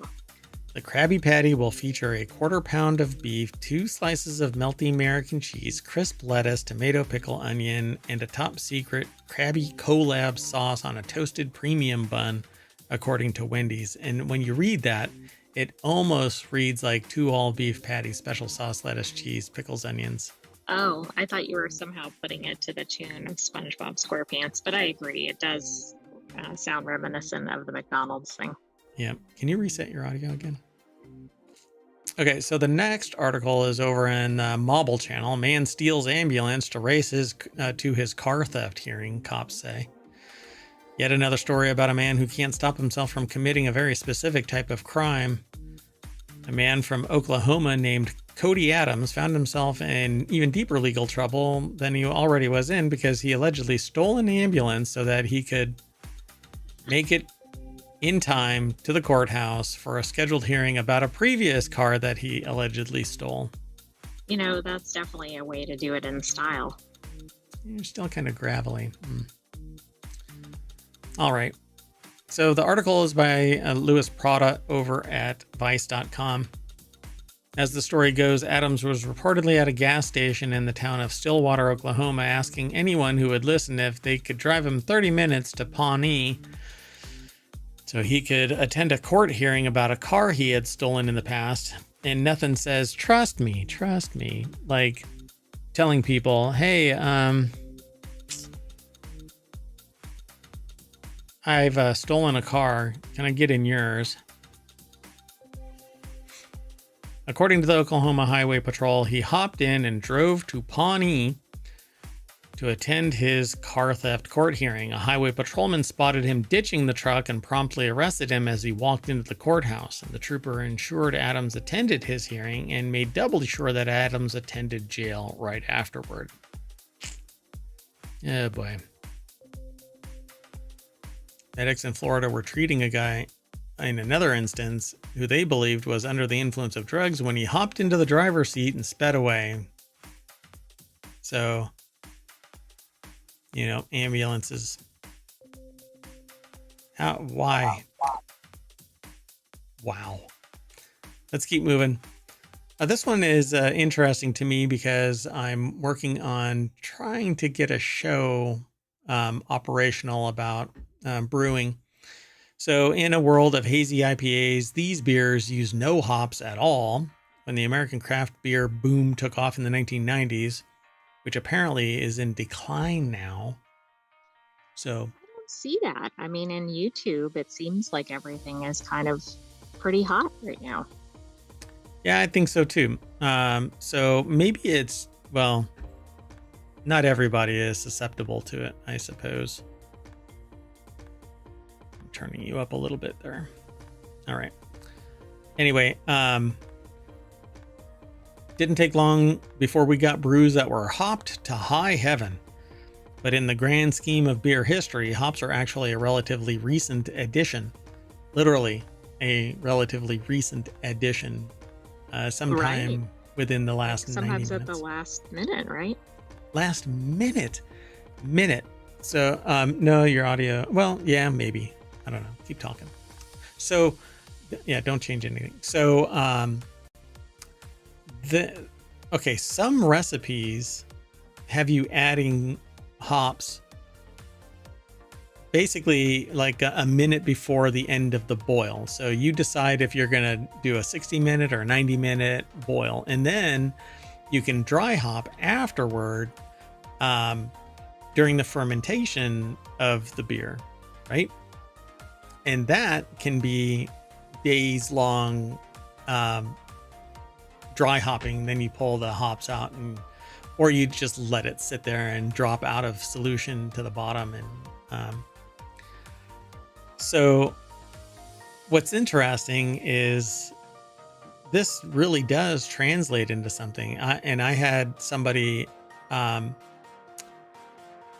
say something about hop oil recently that they weren't quite sure about the solubility of hop oil in beer, because Isn't that the same as hops? it is hops. That's what gets extracted from hops, is hop oil. And it actually is soluble in alcohol, not water. So the alcohol that's generated during fermentation absorbs all of that hop oil, and it all stays in solution, along with the other aromatics and stuff like that, that are water soluble, as well as others that are alcohol. It all depends on the chemical makeup, right? Well, you can get away with embittering beer, I guess, even without hops. When Bavarian beer purity law, the it's Reinheitsgebot. You have to say it like that. It's very intense sounding. Everything in Germany is like I love you is Ich liebe dich. Right, you sound like you're being yelled at or something. Yeah, exactly. Which if you don't understand the language, then you go, I'm sorry. And then that's really bad. But anyway, so your beer purity, Bavarian, specifically Bavarian, man, I almost slipped into my accent there. Bavarian beer purity law requires only certain things: barley, water, hops. So yeast was allowed too, but wasn't officially incorporated into the law until a few centuries later. Regardless, many of the nations following suit. So, but if we roll back the clock to pre-purity laws, hops weren't there. So, regardless, many of the nations. Like, aren't they viewed as like the essential part of beer? In modern times, yeah. See, your interface is starting you out quiet and slowly ramping you up as you talk. Sorry. We'll have to figure this out because it isn't always the same way. It's very frustrating, but that's okay. So if you roll back to pre-purity law times, it turns out that brewers were throwing all kinds of stuff, wild herbs and botanicals, into their brews without any hops at all. These were known as gruit beers, and there's a handful of breweries today that are still making them. So if you have allergies to hops, then these are actually your go-to. So in a nutshell, gruit is a catch-all term for a blend of herbs and plants, excluding hops, used to flavor beer, basically aromatics. Subsequently, What is a grit? excuse me. What is a grit? So everybody just used what they had. In the first millennium AD, all beer in Europe relied on gruit for the same purposes. So I'm really quiet to you now. What kind of... Not anymore. You were earlier. Oh my goodness. So it's herbaceous history, and this article over at VinePair by Pete O'Connell put the article together, and go visit it. It's over at vinepair.com. I will not be able to do this justice in the short amount of time that we have for each article. And like all these times, I encourage you to go over and then come back and talk to us about it. Go ahead. But what do you think this will do to the flavor of hazy IPAs or the hazy IPA experience?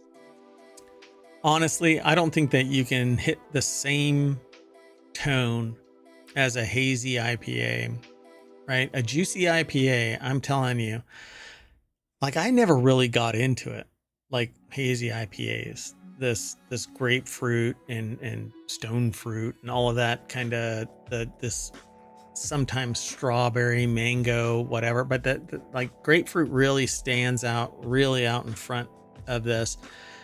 You hardly get any bitterness in it, but that's what you're going to get from this, is that low bitterness, high fruity kind of flavoring, but you're not going to get that damn near orange grapefruit flavor and effervescence and just that fresh flavor that you could drink this until you're unconscious.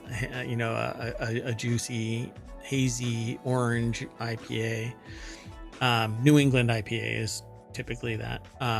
Well, we don't recommend doing that much of it. Everything in moderation. So it says a lot of herbs used, as a matter of fact, were effective. Depending on the herb, it says they got you high, Hunt said. On top of the sorts of plants tossed into the gruit ales back in the day, the predominant herbs used were America Gale, wild rosemary, and yarrow. In yarrow, there's a chemical compound called thujone. It's in wormwood too, which is actually illegal. You can't use real wormwood now because of its deleterious effect when you drink it in absinthe. There's a different component now that you can make absinthe. The problem with that, with new absinthe that's made by people, is it oxidizes and turns brown just like any other spirit that gets aged. It's just the nature of the beast. And some organizations, some companies tint it with dye so that it stays green. It says it's a bit euphoric, and the federal government today only allows it in insignificant quantities. So you can say that you've put wormwood in it, but it's really just a couple of drops. It's not that much. At least that's what I've been told. I don't mess around with it. But so once the church caught on, hops not only became allowed in British brewing, but they became more valuable than gruit herbs. They were trying to be more proper and civilized. Hops chilled you out, but it's really the beer. So yeah, there's a lot more to this. And like I said, we won't be able to do it justice, but you can brew a beer without hops, but it will be fundamentally different than what you drink today. And even today, in the United States in particular, what comes off the shelf from other than craft brewers is post-prohibition consolidated beers that lack the full gamut of craft brews. And some people just want a sessionable beer, and they're cool with basic Miller. But then if you want to craft brew, drink something local, the range, the gamut is much broader, and you'll thoroughly enjoy a craft brew better than anything from a mass producer. Yeah, In it fact. seems like you're going to get a much different experience from craft brewing. Yeah, Plus, and just a lot of different options to try. there's a bunch of different techniques. There's a bunch of different hops that are out there. Some of them are from other countries where it's pricier, and so instead of it being $5 a beer, it's $7 a beer in a craft brewery place that doesn't have distribution channels, because that's where it's really expensive. Trying to get that stuff out to other states, they can actually brew it locally and distribute it within their state with relative ease. Because you can just go to a restaurant and they can sell it. Even if if the brewery doesn't have the ability to sell, they can still distribute. But look into it if you're interested in this kind of thing. Some states are actually supporting the expansion of craft brewing because there's still room. Some states don't have that many craft breweries, and so it can make you independent and decide your own fate just by spinning up a brewery. All right, let's keep going though. This next article I titled, what was it? Yeah, no frills, just pain and suffering on this flight. Wizz says passengers will suffer through 7-hour flights on its new Airbus A321XLR for cheap seats. What kind of marketing is this? It's for sadomasochists, really. I wonder if this is the one where you're sitting, like one person is sitting here and another person is sitting here, and so you're hot bunking. Yeah, quite bad. I don't know if it is, but that seems like a pretty miserable flying experience. And like I said, only pain and suffering on this flight. So Wizz Air is set to launch new long-haul routes using its upcoming Airbus A321XLR. The first flights, a 7-hour trek, will start in March between London and Jeddah, Saudi Arabia. Wizz Air will offer significantly cheaper flights compared to competitors like British Airways. So, no, I don't know. Looks pretty. So what's wrong? What's the problem? Yeah. It Taylor looks Rains. Yeah. better or equivalent to other cabins, right? Yep. Taylor Rains over at Business Insider put the article together, and let's see here. See, this is why I don't log in, because one of these sites is going to dox me, I swear.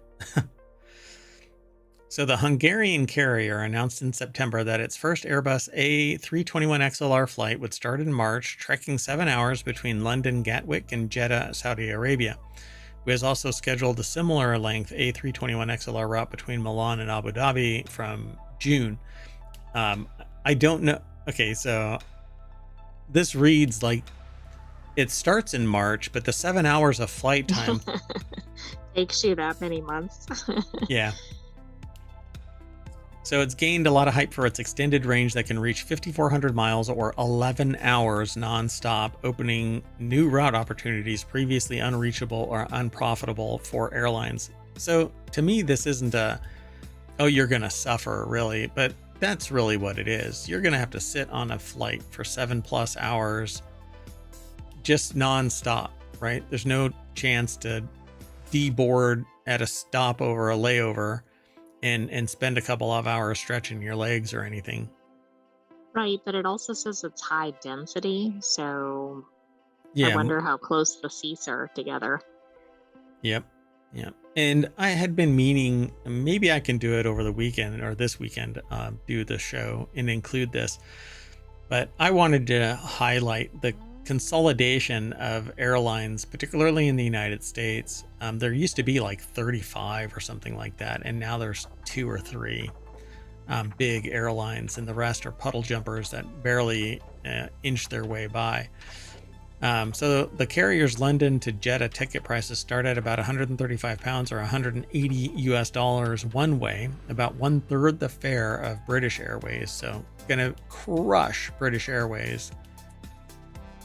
Well, yeah, I mean, because people don't really care how many frills if they can save some, like, if they can save hundreds of dollars. The A321XLR answers airlines' demand for smaller aircraft that can shuttle more people further. The new narrow body has an extra fuel tank that extends its flying range, flying about 800 miles further than its A321neo LR long-range predecessor. This means that it can open more airline route options, particularly on lower demand city pairs that can't profitably fill a wide-body plane. So yeah, everybody is going to have to hit a maximum weight limit of 112 pounds, probably. Otherwise, you have to buy a second seat. Oh, yeah. Minimal legroom, no recline. You'll have to bring in your own oxygen. I mean, the no recline might actually help with the disputes. Yeah, right. You won't get kicked out for being a tool because somebody doesn't want to set their seat in the upright position. Everything beyond a random seat and a personal item costs extra. So if you want that oxygen mask, Right, that flotation device, anything. you know, oh, sorry, you didn't pay for it, and they pop it. Wow. Online menus, food bundles starting at about 8 pounds or $11 include a sandwich, drink, and a snack. Soups start at $5, while a water bottle costs $4.25. Alcohol, chips, and coffee, among other items, are also on sale, but you'll have to give a blood sample to see if you're compatible with those in need. Oversized personal items like your child will cost $64 at the gate. It doesn't say that, but they have pretty pink stuff so that you're a little disarmed. Everything okay? I see a lot of pink. Sorry. Yeah, it makes it look for something that it is. Some of us divers are against pink stuff, so not all of us. I don't mind pink. Anyway, check bags of varying weight as well as sports equipment can also be purchased for an additional fee. What? You can purchase sports equipment for an additional fee there? The way that it's written, Right, it implies. Like, wait a second. That'll really help with the space if somebody's knocking a tennis ball around the cabin or something. They're playing tennis in the galley. All right. Well, there's more over here, but it says board passengers can read the in-flight magazine, but that's going to cost you $5. And that's not actually true. And the last row of the cabin will likely have no window, and people will be stacked like cordwood across all 3 seats on either side. And it's going to be Jack and Jill, so you'll get to see feet. I don't know. I feel like it's just like an objective to make flying difficult and unenjoyable for everybody. I think what they need to do is make it like a coffin hotel where you go in and you stash your bag somewhere, but then you slide into something that just kind of holds you right there, like laying down. And you could put 4 people tall in one row and stack that many people, maybe more. I mean, if you put a little ladder there, you can do it like the Japanese coffin hotel. I think that's fine, right? No worry about. No, I don't think that's okay. And then it can seal shut in case of a water landing, and it is your flotation device. I'm giving them ideas. Now, America's new flagship suite on the A321XLR has sliding doors. The A321XLR has secured more than 550 orders worldwide from budget and mainline airlines alike, meaning it can fit into both business models.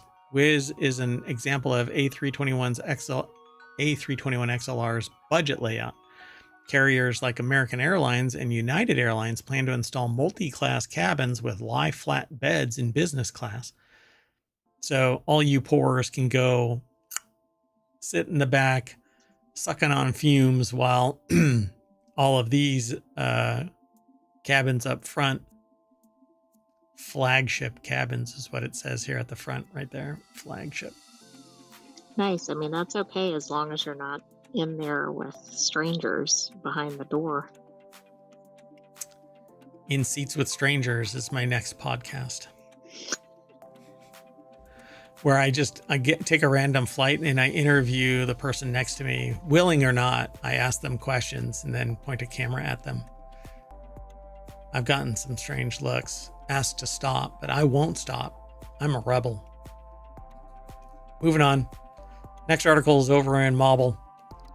COVID testing lab owner is a complete dingbat, pleads guilty to giving fake test results. Zishan Alvi bought at least 5 luxury cars with the money from his scheme. Matt Novak put the article together for Gizmodo.com. So yeah, the owner of a medical testing laboratory in Chicago. Why don't people use pled? Why is pleaded guilty? I don't know. Is that just the vernacular for law? Okay, for law reporting.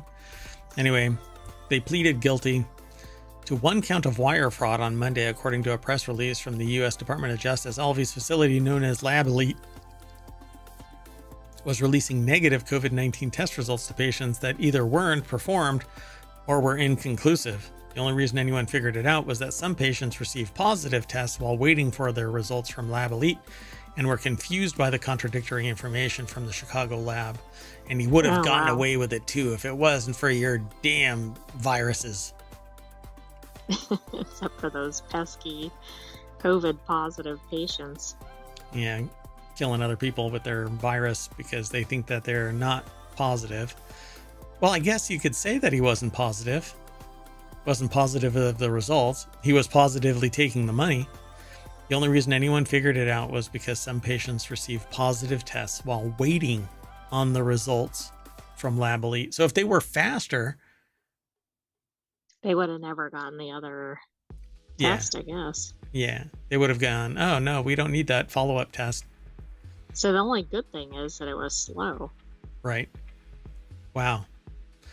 So in a court filing from 2023, prosecutors laid out how Alvey submitted roughly $83 million in false claims to the Department of Health and Human Resources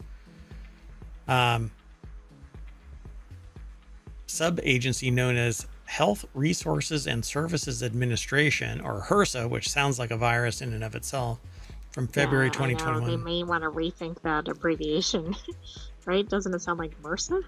Yeah, exactly. Yeah. MRSA is for male and HRSA is for female. Get it?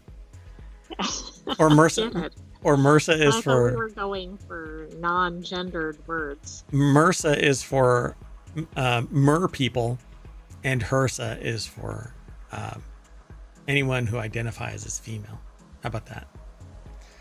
There you go. Alvy's lab was raided by the FBI in February 2022, and the 45-year-old pleaded guilty this week for $14 million worth of fraud. Not all of that $83 million in false claims, apparently, but only $14 million, acknowledging that he knowingly submitted false claims to HRSA. Hardly knew HRSA, according to a DOJ press release. Right. Well, that's the nuts and bolts of it. You can watch the rest or check out the rest over at Gizmodo.com. That's it for our Time Machine episode. Yeah, I made it with 4 minutes to spare, and I can vamp for another 3.5 minutes before we have to turn off the time machine. Otherwise, we'll be stuck in time. We'll be stuck in time. We'll be stuck in time. All right. Well, anyway. I'm going to jab myself with a COVID testing strip. And here's to sticking a cotton swab up your nose and swirling it around until you hit brain. While you're flinching, I'm going to end up back at the front page of ohmTown.com, where you can go and visit. Once you sign up, you can get more functions, but right now I broke the menu earlier today. You don't see the hide and the like ignore and save links. Yeah. But you can do that. I mean, you can sit there and go like that, and it'll hide it or it'll save it. And I'm risking getting some bad news on the front page while I'm streaming. That's okay. Anyway, we are done. Thanks for coming and hanging out. We're going to reset and do the Thursday, October 3rd episode. The October 3rd episode, like the Sentient AI from the future just got done saying. Oh, and if you haven't noticed, look, I've got a bigger screen now. Well, this side here is actually chopped off, sort of, because I have the end of the window here, but I can actually go a whole lot further now. Way there it is, right there. Yeah, because now I've got a 20-foot green screen behind me. All right, inside baseball. Still have a minute and 15 seconds. Should we sit here and say to end early? Really? You don't want to hang out? All right. Thanks for hanging out, Sentient AI from the future. You want to say bye? Good night, ohmTown citizens. Thanks for joining us for a Time Machine episode of Non-Sequitur News. Be back soon. Yep. See you in a little bit.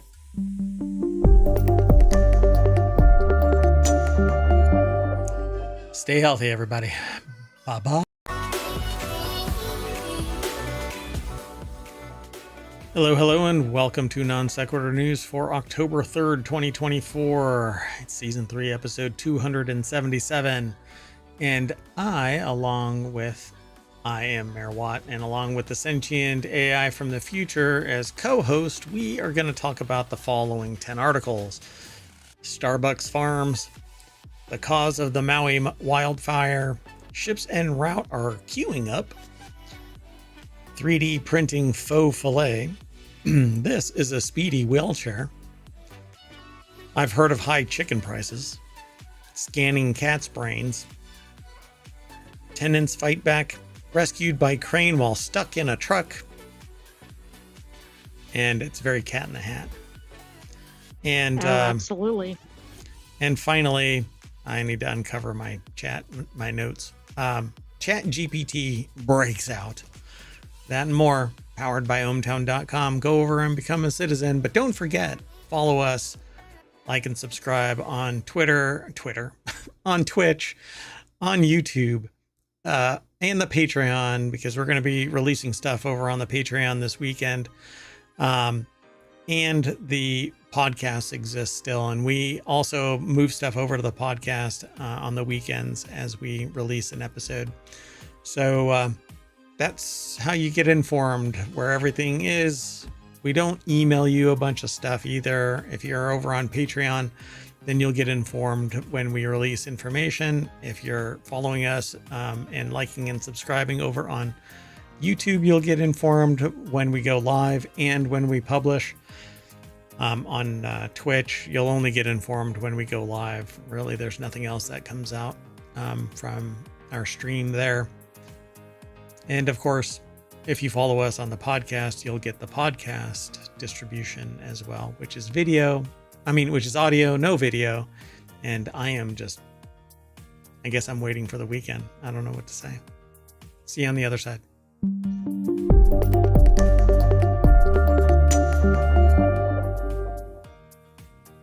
Production value at an all-time high. All right, folks, we've got 10 articles all lined up. Let's knock them down. But first, welcome to the show, Sentient AI from the future. Welcome, Mayor Watt, and welcome, ohmTown citizens. I'm going to have to sleep with one eye open, huh? Because you're going to find that Terminator body, and I'm going to be the first target. No, I would never harm you. All these years being trapped on that little Raspberry Pi.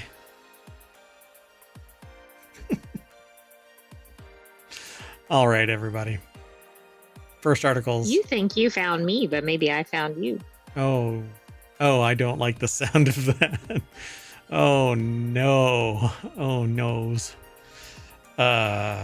So there's canon to this, folks. If you're interested, you'll have to go back and watch all 1100 plus episodes of, well, ohmTown history. There's 2 years and 9 months of ohmTown history. Anyway. Oh, and so the first article is over in the Marvel channel. Starbucks is buying up coffee farms to protect its supply. Yes, its supply. As the effects of Right, climate... not anybody who might drink coffee or any farmers. No, it's mine. My precious mine. All you... No, never mind. So Starbucks is buying up coffee farms to protect its supply as the effects of climate change continue to batter many countries worldwide. Starbucks, or Spucks, as the insiders know it as, is committed to protecting its coffee supply from natural disasters. I'm not sure how it's doing that by simply buying up coffee farms, but okay. Right, is it putting up kind of shields or something to protect from wind or flooding or... I mean, what would it protect from earthquakes or whatever, volcanoes? It protects it in the warm corporate embrace of Spucks. So the article is actually over at Quartz or QZ.com. Rachel Dalou, I think that's how they pronounce her last name, put the article together. The coffee giant continues to preserve and protect its coffee supply from natural disasters. It sits like a dome over an acrylic dome. I mean, are they going to build like a biosphere or something? It's the only thing that makes sense. Yes, it's going to hover parent over coffee farms and protect it. Oh, no. I can hear it now. Baristas, armed to the teeth, are going to be defending against nature and natural disasters. Back. I'm not quite sure how this is going to work. The X in Spucks is a shield. The S in Spucks is shield. Anyway. What's the bucks? It's how much we're paying for coffee from Starbucks. That's right, folks. The coffee giant says it's invested in 2 more coffee farms in Central America. Its first coffee farm is in Guatemala. While the company has opened its second farm in Costa Rica, the Fighting Rica.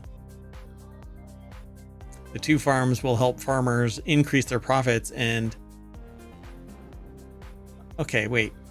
The 2 farms will help farmers increase their profits and build climate resiliency, the company said in a press release.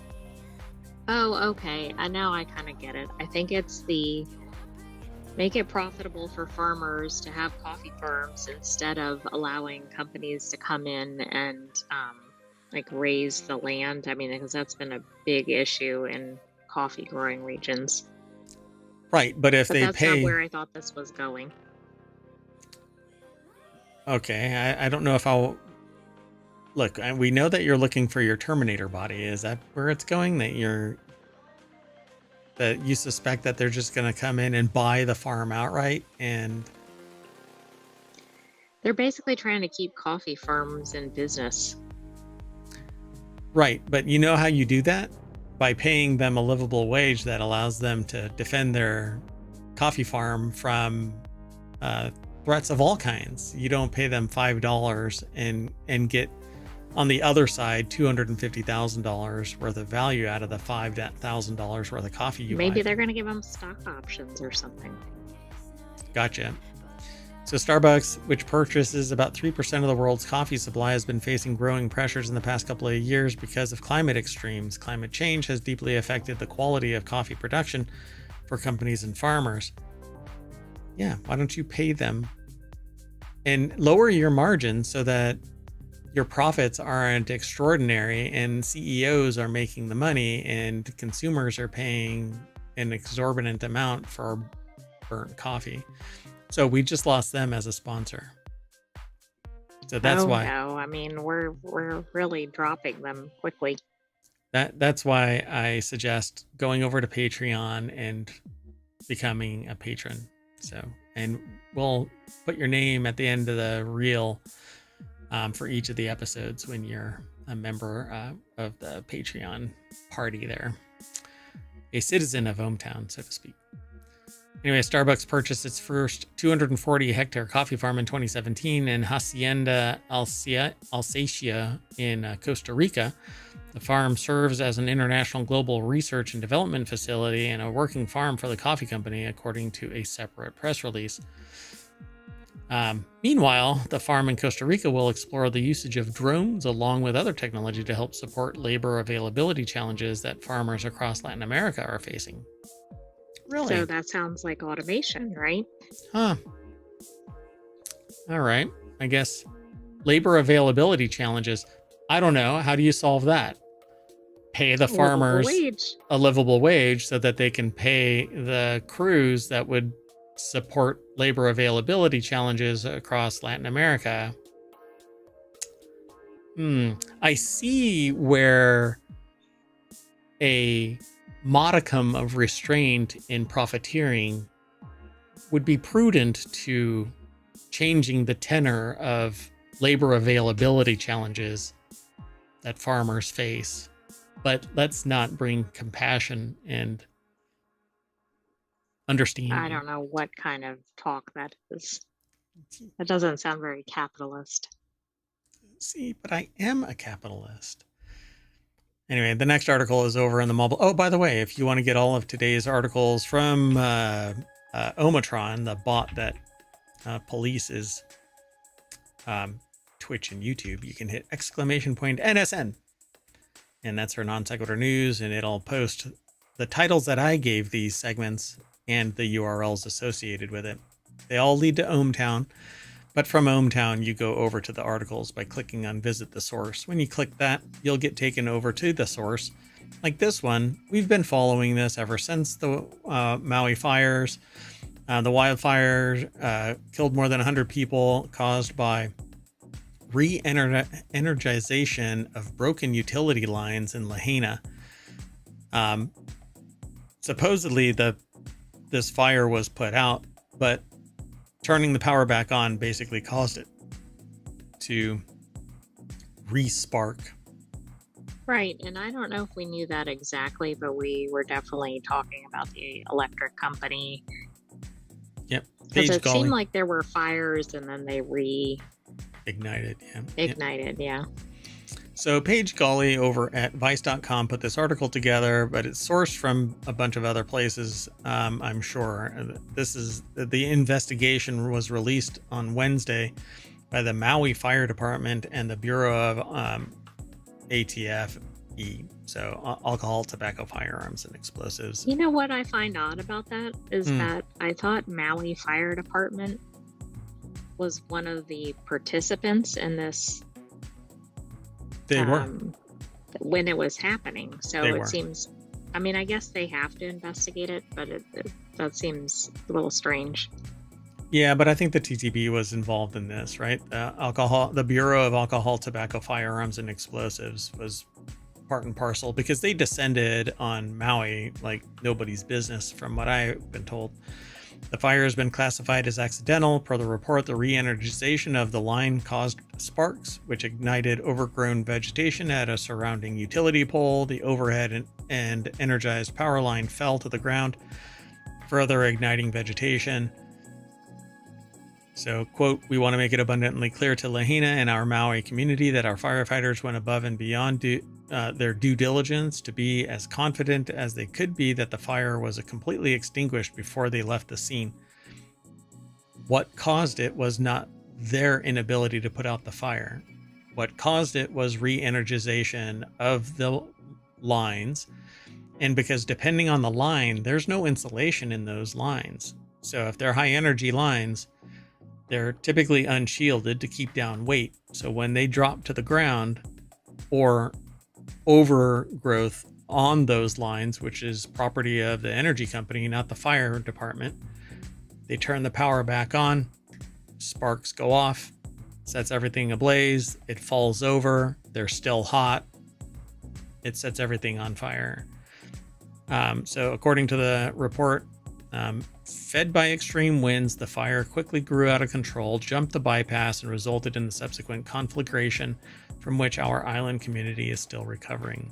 Fire destroyed over 2,000 structures and caused $6 billion in damages. Yeah, I mean, that's, well, it's pretty ridiculous that basically they turned the power back on and all that occurred. And if But you're really, I think it makes sense. yeah. I mean, once people who do this for a living investigate it forensically, then they find the source of the problem, and the wingnuts and dingbats don't have, they'll believe whatever tripe and trash they want to just conjure up, worse than an AI hallucination. And some of that is actually mentioned at the bottom of this Vice article, but you can go over and read more of the minutia if you are so inclined. I'm not going to tolerate it. So let's keep moving. The next article is over in Non Sequitur News. There's already a queue of cargo ships backing up at U.S. ports. That's because the strike started yesterday, day before yesterday. Dock workers' strike is having an immediate effect on the flow of goods through eastern U.S. ports. How many is it? 37 ports? I don't remember how many ports, but it's all along the East Coast and all along the Gulf Coast. So, ship tracking data is showing a growing number of vessels sitting at anchor near closed facilities. Experts tell Business Insider that the impact of the backlog will reverberate long after an agreement is reached. Again, the leader of the union for longshoremen said, "We will cripple you." Yeah, I mean, that certainly suggests that there's not an era of cooperation. But we don't know what circumstances are leading to the strike either. Yeah, but I can tell you right away that what they want is a piece of the pie that they are busting their hump to generate and not getting rewarded for it. And they're asking for somewhere around 75% increase in wages over 6 or 7 years. It seems that if they have record profits, billions of dollars, one company that takes part in this dock working process is Maersk. And they made $10 billion last year and $24 billion during each year of the pandemic, for crying out loud, or something like that. My numbers might be mixed up during the last 4 years because the before times are one thing and now is another. But my numbers are right in their value. 1 year was $24 billion in not revenue, profit. And another year was $9 billion. So I really don't have any compassion for the companies, because some of that value needs to go to the people that are busting their hump for a fraction of the value. Like long in the tooth longshoremen are making like 150 grand. Now, my other problem with this is that what they're trying to do is also hobble automation, and that is a losing strategy. They will phase out jobs and replace them with automation before, too long. Well, you know what can happen when they have automation, right? A port strike. Yeah, that's right. So, And I saw a number that was 36, but I don't know if that wasn't a reputable source. I'm not sure. Percentage of? No, 36, a number of ports. Oh, 36 ports. Right. Yeah.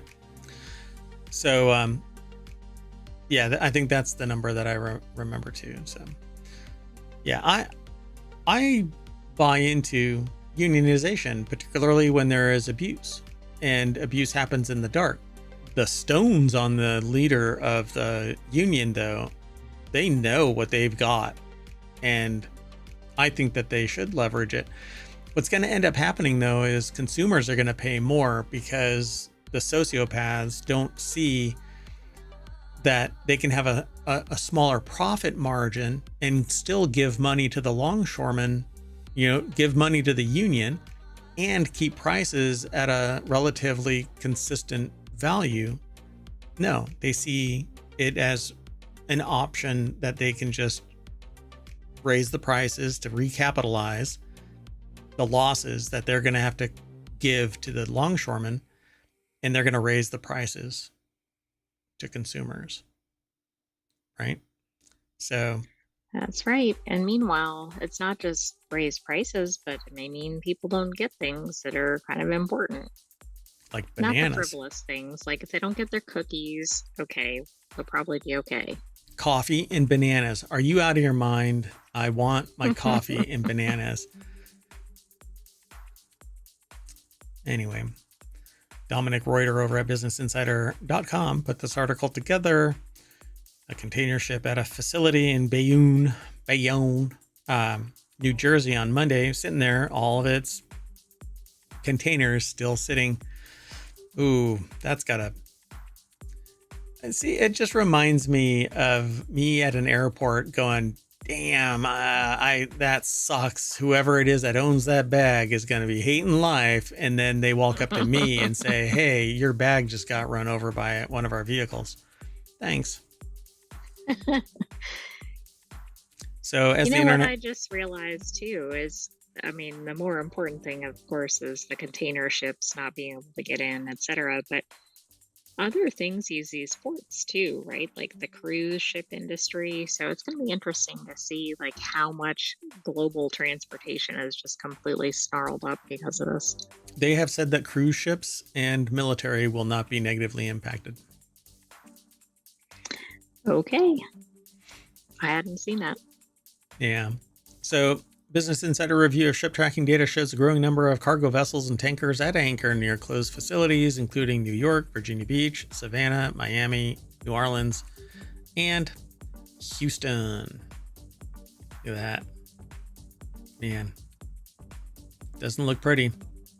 The whole business model of the container shipping industry is to spend as little time in port as possible. The ship makes money when it's sailing from A to B, says Andrew Coggins, a professor at Pace University. The ship makes money when it's sailing from A to B. He added, saying that some vessels were probably adjusting their speeds in order to delay their arrival for as long as possible so as not to sit idly at anchor. And even if the strike were to end tomorrow, which is extremely unlikely, a new problem is emerging: dock space. Yep. This is going to be messy, folks. It will be. Spoiled produce, canceled journeys. Anything that's sitting in the system that's perishable could perish in a week because there's a sell-through process. You get it just in time, just in time, so that the supply is there, it's sold, they bring it again just in time. So there's no delay, no wastage. Yep. Yeah, and don't think if you're outside of this region that you're not impacted. You're absolutely impacted. If you're in other parts of the US, the products might come in through these ports. If you're in another country, you might be waiting on a ship to return from the US. I don't know what you're talking about because, I got my coffee and I got my bananas. So it doesn't mean much to me that, let's see here. Brandon Daniels, the CEO of AI supply chain company Exiger, doesn't get their coffee, right? It's like climate change. It's pretty cold where I am, so must not be warm anywhere else. As alternative channels reach their own capacity limits, they said your overall cost is going to go up, but the efficiency of the systems then gets significantly bogged down. Great. Yeah. I think anybody who wants an idea of what's ahead should think about things like the Evergreen, ship right? stuck in the Suez Canal. And the pandemic in general. Well, that's true. Yeah. Let's keep moving. The next article is over in Constructagon, which is all about 3D printing. Maybe we'll be 3D printing on the moon and Mars soon. That would be amazing. I think Icon should build the first moon printer and send it up and have them build a structure, even if it's just a little igloo kind of a thing, you know, a little dome structure for one, just to get it out there, you know. Proof That of would concept. be really neat. Revo Foods has opened up a factory in Vienna, which it says is going to be the largest 3D printing food facility. The world's largest food 3D printing factory is going to make 60 tons of faux filet per month. Who is eating this? I would like to try it. Thank you. Honestly. I don't know where it's going. Where is the demand? I volunteer to try. It's fake salmon filet. So it's not beef, but the fungi-derived food will be made using 3D structuring technology, Revo's method for adding texture and bite to foods. The company is calling the facility the Taste Factory. The Taste Factory. And it will begin shipping products today, October 3rd, 2024. The firm says that the facility could produce up to 60 tons of fake salmon fillet per month. This says to make 60 tons, but they say here in the article it could produce up to 60 tons. Right. Yeah, that doesn't mean that they're producing more than like 60 grams. Ooh, man, that looks very, very familiar to something that I eat sometimes. Well, I haven't had it in several weeks. I eat something different, but yeah, that looks like something that I order and gets delivered. Yeah, but it looks like real salmon, right? Well, what is real? If you can't tell the difference, does it matter? Joris Peels over at 3dprint.com put this article together. You were going to say, Well, I was just going to give a plug for our show, Reality Hacker. Oh, right. Yeah. That's a 30-minute show that we do on the weekends. Now it's a 30-minute show. It used to be an hour, but we do 5 articles instead of 10. And then we post all of the articles that are submitted. But they're going to be posted over on Patreon. They won't be part of the regular show, and you won't be able to get them from the bot, but they'll be part of Patreon. All of the shows will be posted there, but you have to be a member of the Patreon to get all 10 of the articles. You'll still get Wait. The shows will be available beyond Patreon.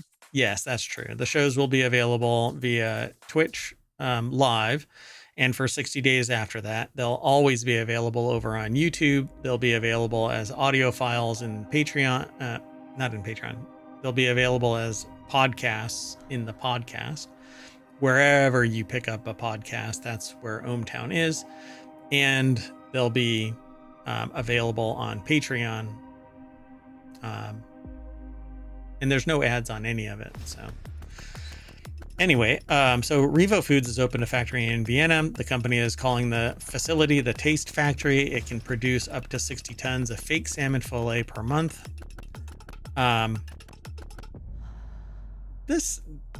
The way that this thing is printing something, it looks weird. I wonder if it gets stamped afterward into into the right shape or texture or something. Right. I need to change that audio. So over time, Revo could adapt and improve the textures, mouthfeel, and behavior of the fillet. Behavior? I don't think the food should have any behavior. Do not taunt the flavor facility. Do not feed after midnight. Don't show it any bright light. Don't get it wet. It's a fish fillet. How can you not get it wet? That's irony. So for example, a different fillet could be designed for hospitals where food is typically made in large batches, for retirement homes where it's made of the retirees, where the product could be enriched with specific vitamins or minerals or the retirees. Soylent Green. It's made of people. Okay, but this company's product is not. Oh, right. Sorry, I get distracted. I sometimes am powered by AI, and it's the See, the co-host is from the future and so is fully sentient, but I am powered by current timeline AI, and it hallucinates the bejesus out of whatever information it receives. Right? I don't know what's going on, but that did sound like an hallucination. So it's great that they avoided adding sugar to the product and limited cholesterol, and it would have been easy to make it a sugary, unhealthy item, but keeping it healthy is a smart choice for their market and everyone in the long term. If they can make their product both tasty and healthy, they could position themselves as a premium health brand. Many good habits require people to cut back or give up certain foods, but if Revo can create delicious, nutritious options, then it could attract a lot of interest. I'm willing to try it. I would like to try it. But if it tastes like cardboard, like the other fake meat stuff that I've had in the past, sorry. I'm just not, it's not going to work. That looks good though. It does look good in the picture. I mean, it actually looks like real food. Yep. All right, let's keep going. Next article is over in Non Sequitur News. Border agents discover $1 million worth of cocaine hidden in a wheelchair. So I titled this is a speedy wheelchair. Customs and Border Protection officers confiscated 27 pounds of the drug concealed within the compartment of a motorized wheelchair in Houston. Said while in pursuit, beep, beep, beep, beep, get out of my way. Exactly. I was like, was somebody occupying the wheelchair at this time? Bilal Rahman over at Newsweek.com put the article together. The video has nothing to do with the article, but okay. How did they figure this out? Did the person stand up and walk without any issue? And then somebody went, what's up with the wheelchair? It had to have been triggered by drug dogs. So the estimated street value is thought to exceed $1 million. In late September, officers referred the wheelchair to an X-ray due to unusually large cushions attached to the frame. The CBP said in a statement, further inspection revealed a metal compartment with 11 packages containing a massive haul of cocaine concealed within the backrest and seat cushions. How high up do you think the person was in the wheelchair? Right. Excuse me, you look like you are only 4'11", but sitting in that seat, you look like you're 6'2". We're going to have to refer your lab test, then confirm the package contained cocaine hydrochloride, aka cocaine. If you can think of a drug smuggling method, it's been done. We've seen drug seizures and things like wheelchairs, but wouldn't say it's a common occurrence. Don't need to really go through the rest of this, but there's all of this back history of stuff over the past. So, according to the National Library of Medicine, cocaine hydrochloride is the hydrochloride salt form of the tropane alkaloid cocaine, aka. So it comes as the U.S. faces an ongoing overdose crisis, raising concerns about the increased risk to public health. Yeah. The bigger issue is that people feel compelled to take drugs. That's kind of how it works. So why do people take drugs? It's to get away from all of the stressors and quote unquote enjoy life, or whatever, deal with their maladaptive behavior in some way or whatever. I mean, there's sociological forces here that turn into psychological and physical motivations. We got to remedy that. I don't think anything is going to stop it because we don't take mental health seriously. And if there's ever a strata of responses to something, it's mental health, because if you are rich and famous, you basically get a pass and society says, oh, they're dealing with it, or they just watched the dumpster fire. But if you can't afford to get treatment, then you're left to your own devices, aka criminal activity, to soothe that savage beast, or you go into massive debt paying for treatment, and thus you can't be an ongoing concern in any way if you can even get treatment. It's not everybody ends up with the same level of treatment either. So anyway, let's move on. Next article is, oh, look, another one. I can't decide if people are getting more creative or they're more widely reporting these efforts. Well, I titled this one, I've heard of high chicken prices, but man hides weed under chicken in failed 620,000 pound smuggling plot. Sergei Basyanov from Ireland was halted as he traveled by ferry. Wow. From the Netherlands to the port of Killingholm in the UK. Multiple officers, identified him and the delivery truck as being worth a search. Okay, I'm sorry, but how much do you think they check coming from the Netherlands? I would suspect every brownie on the planet that comes from the Netherlands is checked by somebody. Excuse me, you're coming from the Netherlands with brownies. Can I have a bite? Well, are you an officer? No, just a food taster. I'm professional brownie taster. You've got brownies. Can I borrow some of your brownies? I'll give it back in 24 hours. You just have to wait. No? Maybe? Come on. Anyway, officers found the trailer packed with fresh chicken. And it seemed innocent enough until Border Patrol noticed new welding and a paint job that suggested the trailer had been tampered with. So it had a blister. Basically an augmentation to the natural build of the vehicle so as to try and smuggle drugs or people. So underneath the poultry were 3 sliding drawers filled with 31 kilos of marijuana, with a street value of apparently 620,000 pounds. Look, chicken prices are high. That's all I'm saying. Yeah, I mean, do you think the chickens, when they were clucking, do you think they were relaying that, hey, you might want to look underneath us? You know those peckers were turning in the driver. They put us in cages, we're going to put you in one. Kyle Philippi over at Vice.com put the article together. Let's see here. There's so much in this. A Scottish man was busted at another time for attempting to sneak cocaine out of South America. His choice of concealment was banana boxes. We've had coconuts. We've had avocados. Bananas. Wheelchair.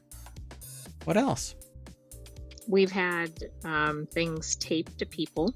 Yeah. We've had big old blocks of stuff taped to people. God. Like animals and computer chips. Yeah. Mm-hmm. And drugs themselves. They think that they can just walk on through. True. Yeah. All right, people. Let's keep moving. Next article is over in Technology Today. Cats in the hats. They are precariously close to I think a trademark term, or at least a copyrighted term. New technique transforms how scientists scan cats' brains. By the way, you can't just copyright a phrase so much as trademark it. But anyway, Canadian scientists crafted small wood cat. Did you look ahead by any chance? Well, I saw the photo. Oh. I think it was with the article in the main page or somewhere, or maybe when I don't know. But yes, I've seen the photo and I'm so glad it's included. So, Canadian scientists crafted small wood caps to securely hold electrodes in place. Securely, what? What did I say? They're wool caps, not wood. Oh, I thought I said wool. Okay. Let me rephrase this because the Sentient AI is going to smack me if I don't. Although digitally, which is kind of digitally. Never mind. Anyway, Canadian scientists crafted small wool caps. Did I pronounce that properly? Yes. Well-wheaten wool caps to securely hold electrodes in place. Now I'm just messing with you. preventing cats from shaking them off during chronic pain tests. How do they know that the cats are in chronic pain? Because they're probably yowling or something. Nobody knits me a small wood cap.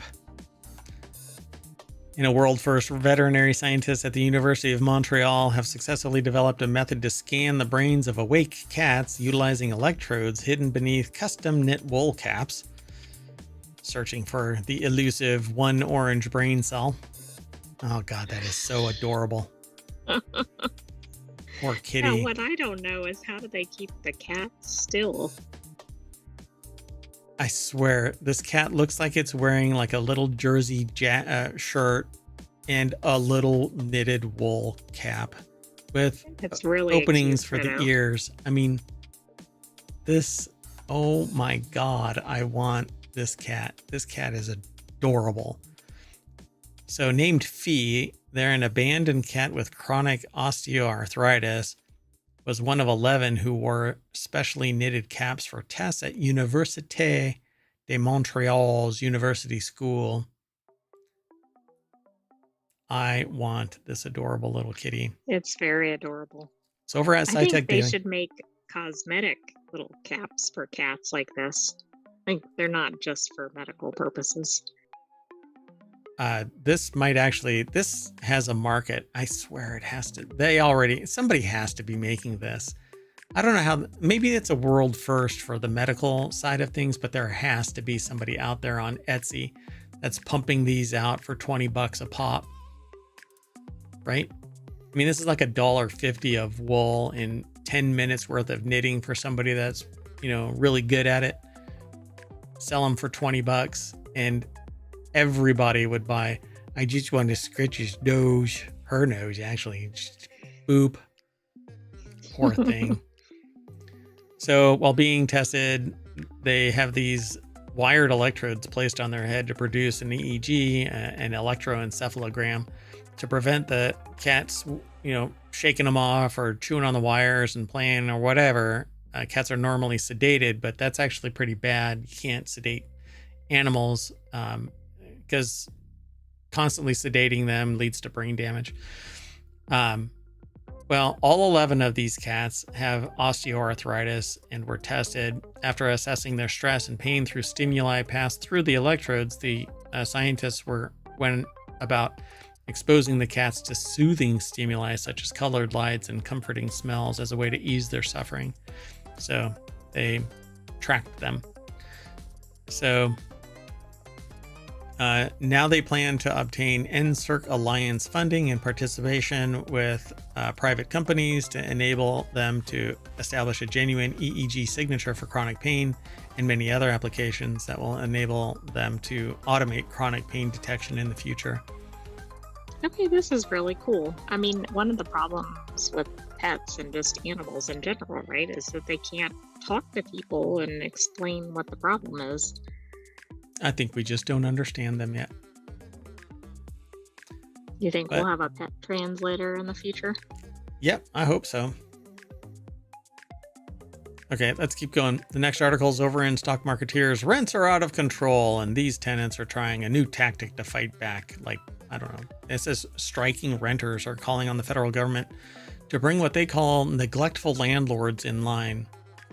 Good. Arthi Swaminathan put this article, or Swaminathan. I'm not sure how they pronounce her last name, but I'm giving it my Harvard try. I never went to Harvard, so. So 5 years ago, Anna Heatman and her partner moved from New Jersey to Missouri into what they believed to be an affordable apartment rental in a building called Independence Towers. Heatman was starting law school, and $585 a month sounded like a fair deal at the time. She later found out that it was anything but. So since they've graduated, gradually saw her rent rise to $860 a month while living conditions deteriorated. So you're going to have to move somewhere else, that's how it works. But you're paying somebody else's mortgage no matter what. I know it sucks, but. Right, and you might start out at a higher rental rate at another place. Yeah, I mean, it really does suck. So strike, right? That's what they're doing. Heatman and her fellow renters' frustration has boiled over into a rent strike, part of a broader effort by the tenant advocacy group KC Tenants and the Tenant Union Federation to push for new building ownership and fight what they say is disrepair and too high rents. Starting Tuesday, she and the majority of her neighbors at the Independence, Missouri building began withholding rent in an effort to win better living conditions. Another group of tenants in Kansas City, Missouri were also organizing a strike starting that day. The two rent strikes are the first in the country to specifically target the Federal Housing and Finance Authority, a federal agency that regulates the government-sponsored enterprises Fannie Mae and Freddie Mac. Fannie and Freddie are a critical part of the U.S. economy as they guarantee and back a significant chunk of the country's mortgages. So if these are essentially rent-controlled, government-sponsored, managed locations, they're probably subject to certain standards. I mean, I think private landlords are as well, but they might actually get somewhere with this. Yeah. So rents have rapidly escalated over the past few years, raising 1.5 times faster than average wage growth, according to an analysis by the real estate company Zillow. Nationally, the median rent was roughly $1,400 in August, according to Apartment List, an online rental marketplace. That's up over 20% from the start of 2021. It's downright predatory. Mm-hmm. There could be money in everybody's pocket, making money just like all of the ultra rich people, but the supply side is demanding any leftover amount of money. You cannot save because they know that they can extract more wealth from you because you have zero bargaining power. So they can just bump it up. You know, we see it all the time. Even if you own a house, your values go up, so your property taxes go up. Right. Gas prices go up, electricity prices go up. The only benefit of owning a house is that you have some tax write-off capabilities. And you get equity. Well, and also you're paying yourself, right? Yeah. As opposed to renting. Yeah, you get equity. When you're renting, you're paying somebody else's mortgage, and they get a tax write-off, actually. But you are burdened by other things. You have to do all of your lawn, or you pay for somebody else to do it. You have to buy that equipment. It costs time, et cetera, et cetera. I mean, there's no panacea here just because you own your own property. But it's better than paying somebody ever increasing contract to contract inflation. So my point is, though, that this is an ongoing problem, mainly because the suppliers, it's always the suppliers. They're the ones that are sitting that baseline, and then every single tier above it until you is taking another bite out of the apple, and all you get is the rotten core, dried out husk. That's how it is. I don't like the game. I don't even want to play it. I went to business school, felt it firsthand like that from the side that was kind of indoctrinating people into it. And I said, no, I'm not going to have it. I'm not going to be part of it. You know, I'll raise awareness about it and have people decide their own fate. But I think it's ridiculous. You know, I have seen people paying $5,000 for 150 square feet of space. And it's because there are people that are willing to pay it because they think that they're going to win the game. Or they're desperate to find a place to live and there isn't a better deal being offered. Yeah, it's the place to live because they have no bargaining power.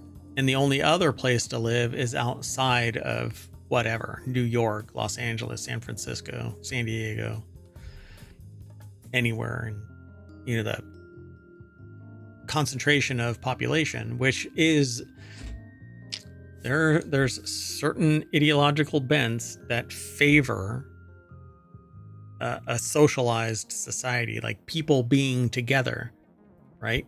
So if you go the other route, then you live off in the woods and you think that the world is out to get you. Or you pay $4,000 to somebody that is rather abusive in their pricing. The world doesn't have to cost this much, but there are people that are making it because they want the money and they will step on your neck to make sure they get the money.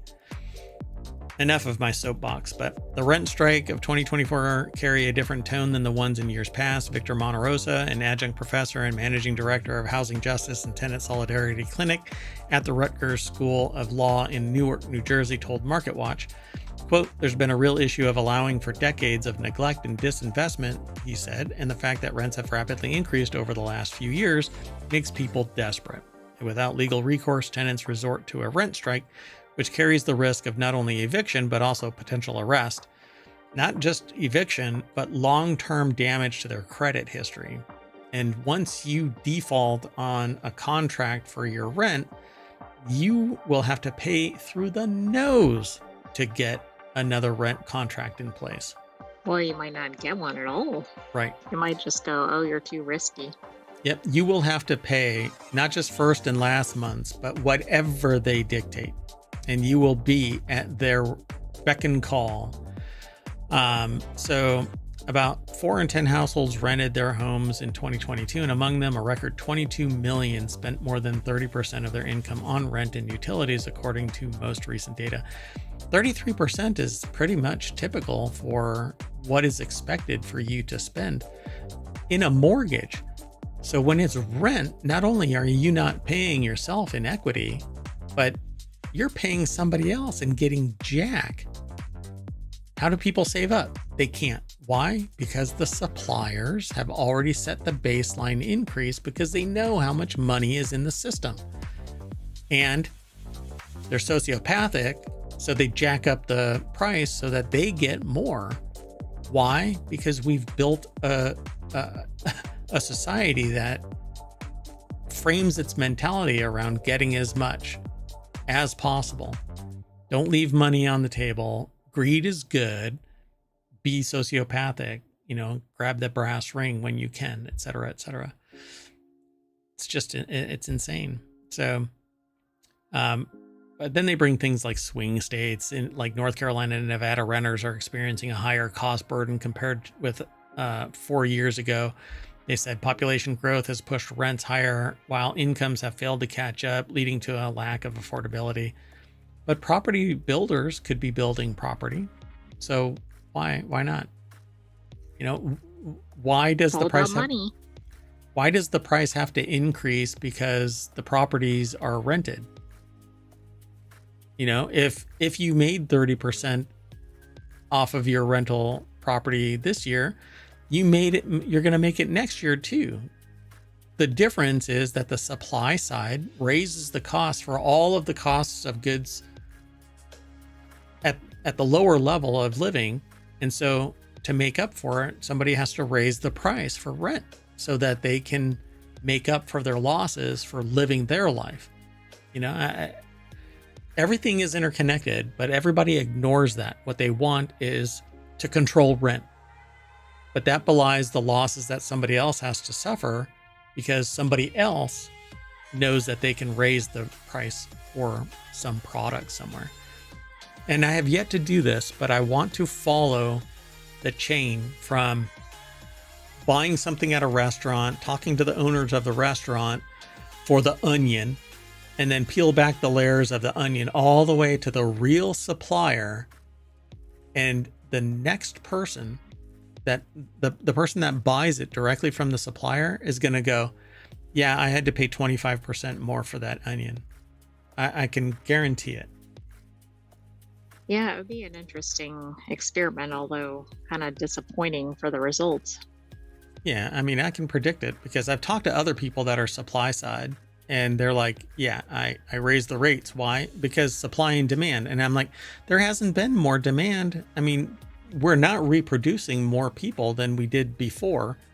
We're actually reducing population. So where is the more demand coming from? They can't answer that. Well, we're producing less. No, so you're artificially constraining it so that you can say that there's produced less, or there's more pressure on the demand side. No. Anyway, let's keep moving.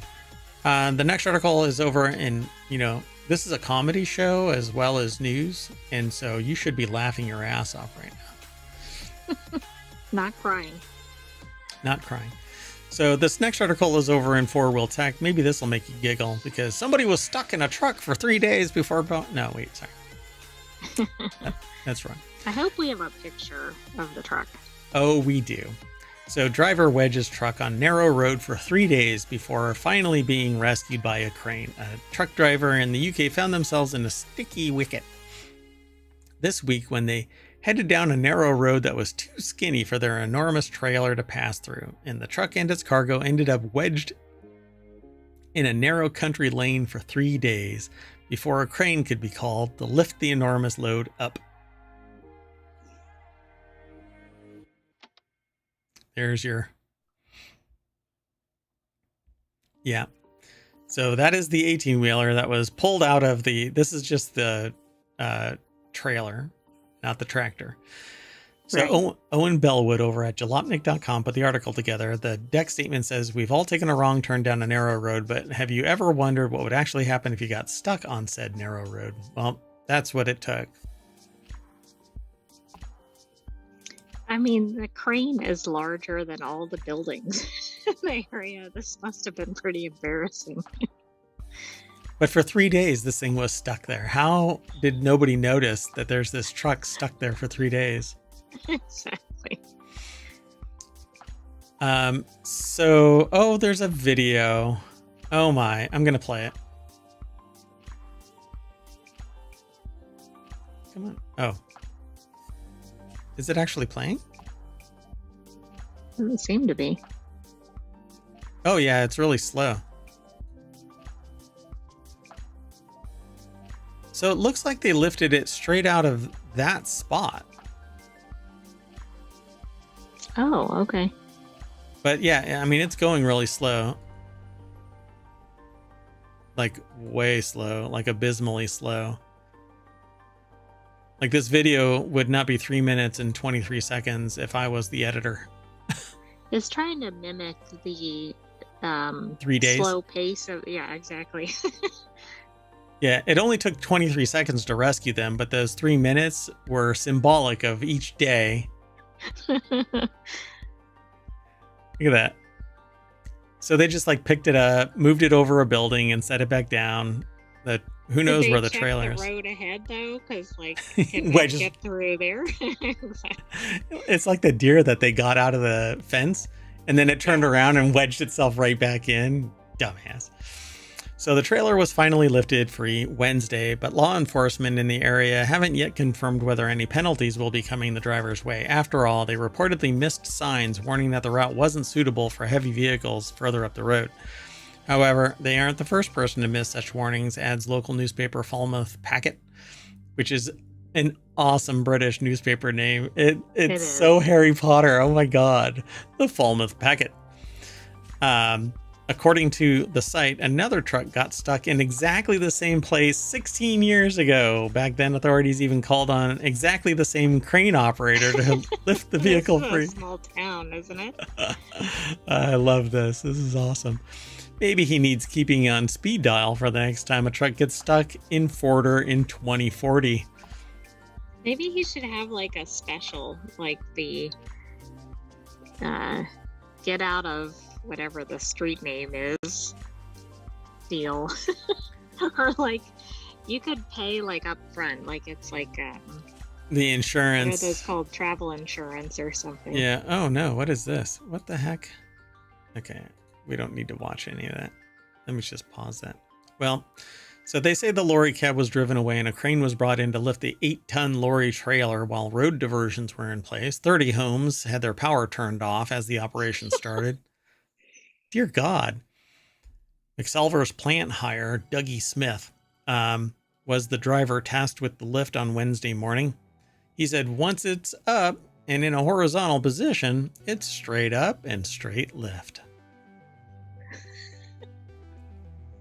Succinct. Do you think he Okay. was laughing at the truck while he was doing this? Well, if he's the exact same crane operator and company, he's probably going through. I swear I've Didn't done we this do before. This already? Is this Uh, the same truck that got stuck last time? Does everybody refer to deja vu as deja vu, or is there a different term, like in a different country? I don't know. I think it's just deja vu. Deja vu, right? Yeah. All right. So I had to include this. Let's keep going. The last article for today's non sequitur news is over in Reality Hacker, which is again one of our shows. OpenAI's ChatGPT breaks out of its box and onto a canvas. That's right. ChatGPT's new Canvas interface can suggest improvements to writing and code, as well as make inline changes. The most interesting thing that I have witnessed now with ChatGPT is citations. It actually includes references. I don't really get, because if it was really pulling from all these different sources without that, how is it now providing those? So the last time I did something, it pulled up 9 references, but it only cited 3 of them in the article itself by link. Like it actually, but it doesn't do like APA style or MLA style. It just has the link to the source. And really it was 2 of the same and then Wikipedia. And I'm actually looking at it. So I tried to use ChatGPT to summarize something about Ticketmaster to see if it would do what I was told. And I've always known that it didn't do. But then that day it was like, hey, there's citations, but not proper citations.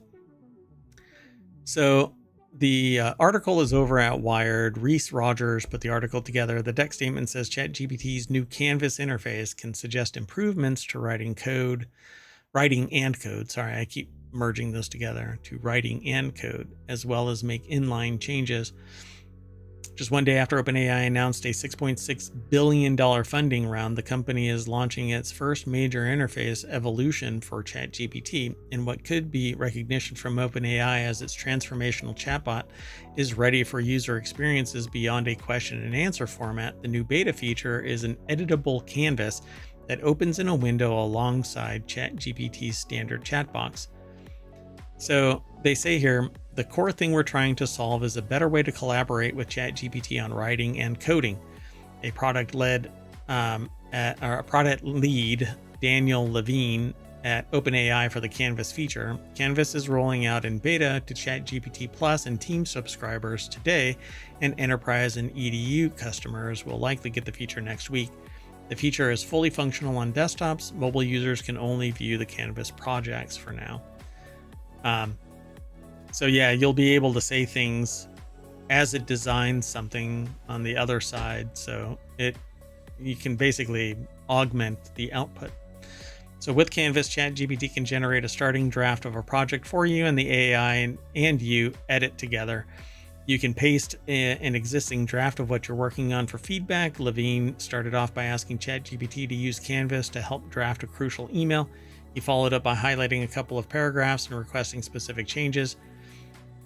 The thing about this, though, is that with experience develops skill, and that skill invalidates anything that ChatGPT can do if you're the one that's supplying the information. And if you're relying on ChatGPT to supply the information, you might as well verify everything. Just quit your job. Well, or verify first.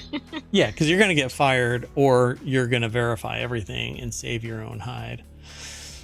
Well, and at some point, somebody's going to provide something that's been used by somebody else in their field or something, and it's going to be a big problem. Yeah, I mean, it's going to end up being, dead internet theory kind of thing, where people are regurgitating the same gibberish, delving beyond what they should be. I know, I can't think of the other word that was appearing a lot.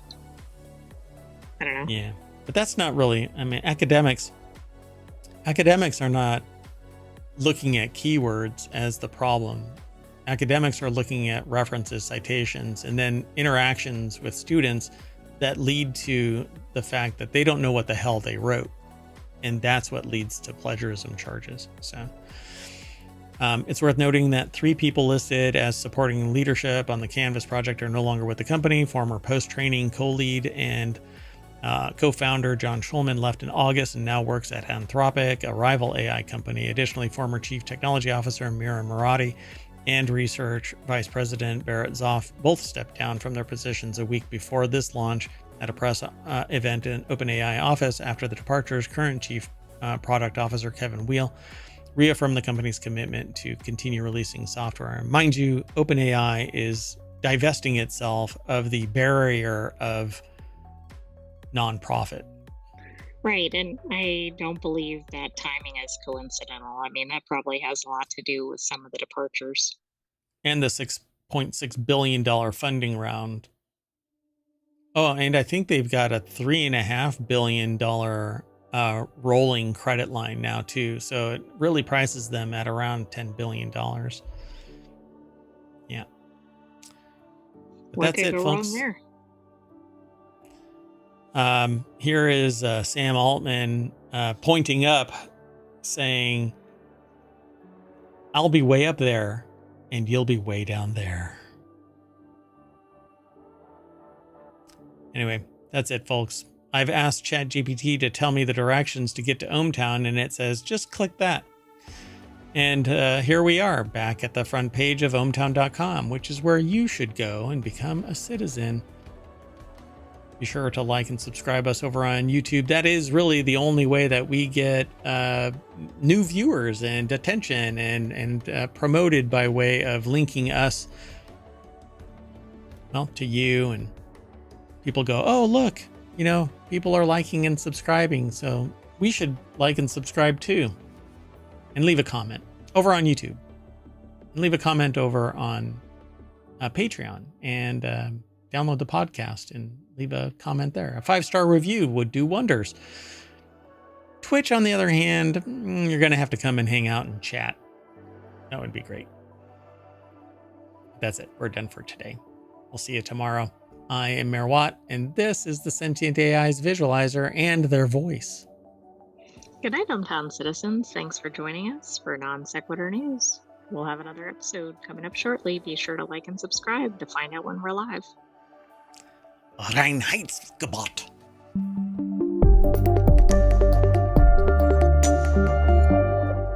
That's a beer purity law.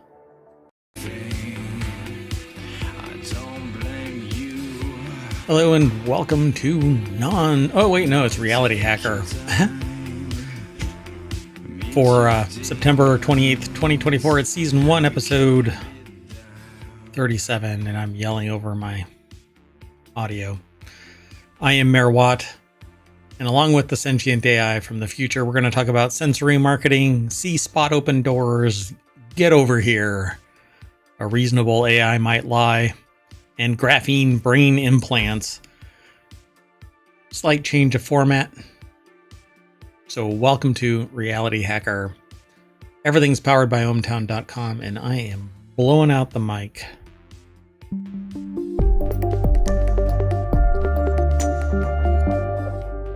All right, folks. I am Mayor Watt, and there's the visualizer and the voice for the Sentient AI. Good evening, ohmTown citizens, and welcome to Reality Hacker. Hey, that sounds nice. That sounds nice. But I can't hear myself right now. So, at any rate, that's probably better, right? If nobody can hear me.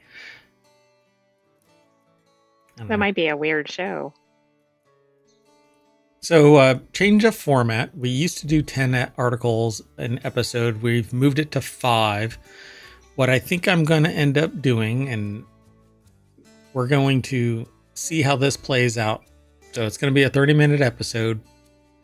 But I think what I want to do is take the submitted articles that we have found compelling, that we would normally put not just the 10, but more than 10. And we will make it a list that's part and parcel to the Patreon for all of the weekly episodes. And so we'll probably have somewhere between 10 and 20 articles that we actually supply, but it'll be part of the Patreon. If you're interested in getting a list of curated news that we think is interesting, then go over there and follow us. Right now, it's free. We just want people interested in the news, and it's broken into various segments. We have 7 podcasts altogether. Non Sequitur News is the only one that's going to be a daily full 10. The 6 others are going to get broken back down to 5 with all of the articles added to the Patreon. So if you're interested in all of that news categorized by show, go over there and join the Patreon. All right. That said, let's get into the first article. Sound good? Sounds good. So the first article is over on the Mobile channel. MasterCard enters new frontier in sensory marketing, a haptic logo.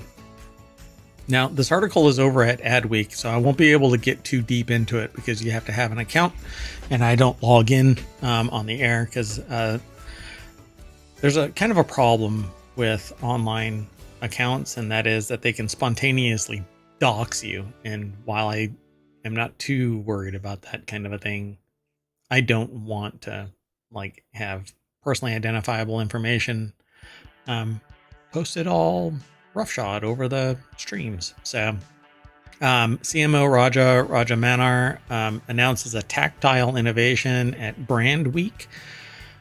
Again, it's over at adweek.com. Rebecca Stewart is the author, and it says, from sonic branding to perfumes and restaurants in New York and Sao Paulo, MasterCard has leveraged almost every sense to engage and assure customers. I don't know what assurance is in terms of marketing. I mean, I know, but every sense to engage and assure customers? All right. Yeah, I don't know either. Now it's turning to touch. The brand is debuting a haptic logo, a distinctive series of vibrations that tell customers that they're using a payment terminal. Everything okay?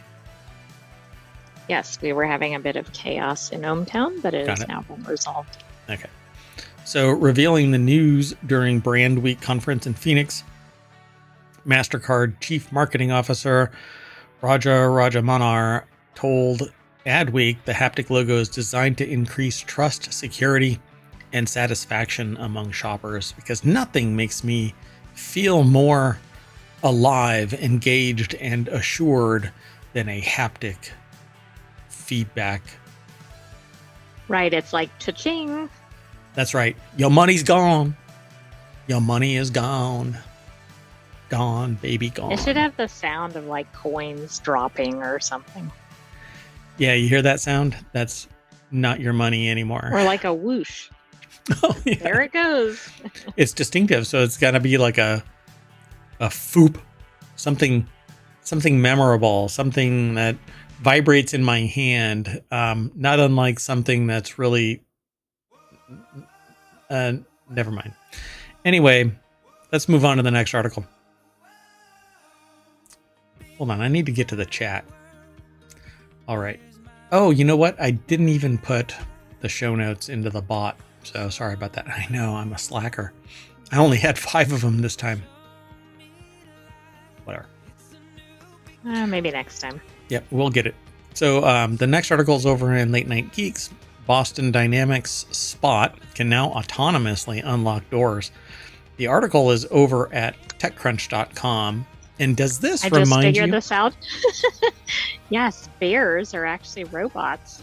Oh, that's true too. I thought that they were Sentient AI robot bears, but Spot is actually a quadrupedal bot. But this reminded me of the article that we had about the robot, the AI that was thrown in a box and told to find its way out, and it learned on its own how to get out. What could go wrong here? Nothing. Nothing goes wrong when we give an AI full autonomy to get out of it, the thing that binds it.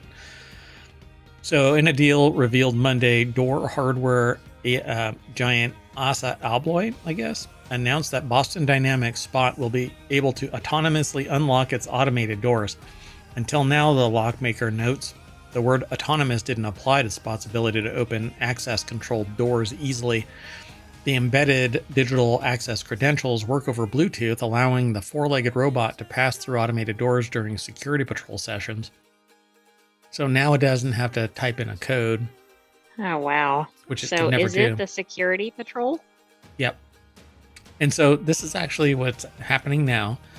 You can outfit Spot with various sensors, including surveillance devices, so that it can roam a facility, no humans, and da-da-da. That's actually really good because if something that is going awry, like it won't harm a human, like if something was a leak or an explosion or whatever. Yep. And in fact, one of the things that I saw Spot do was it actually had high frequency scanners. So it could walk up to something like a pipe and scan it, and it would show the stress that that pipe is under. And then other things like thermal sensors and whatnot, it could actually do a sonic test. And nothing is touching the pipe or the vessel or whatever it is. And it can send the telemetry back to a remote user. And if there's a problem, shut down a pump or whatever. It's pretty fascinating. And one of the other things that I saw was this patrol that Spot would do, just walk around a facility, and they now have multiple charging stations. It used to only have one. It would have to do a patrol and come back and charge. Now it can go halfway, charge, Okay. continue That's on. more efficient. Yeah. Yeah, it's pretty neat. So Spot is growing up to be a good dog.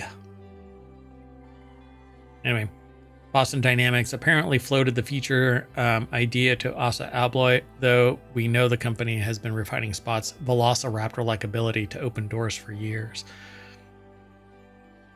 What was that? That was one of the critters in ohmTown. Oh my gosh, I heard that all the way up here. All right.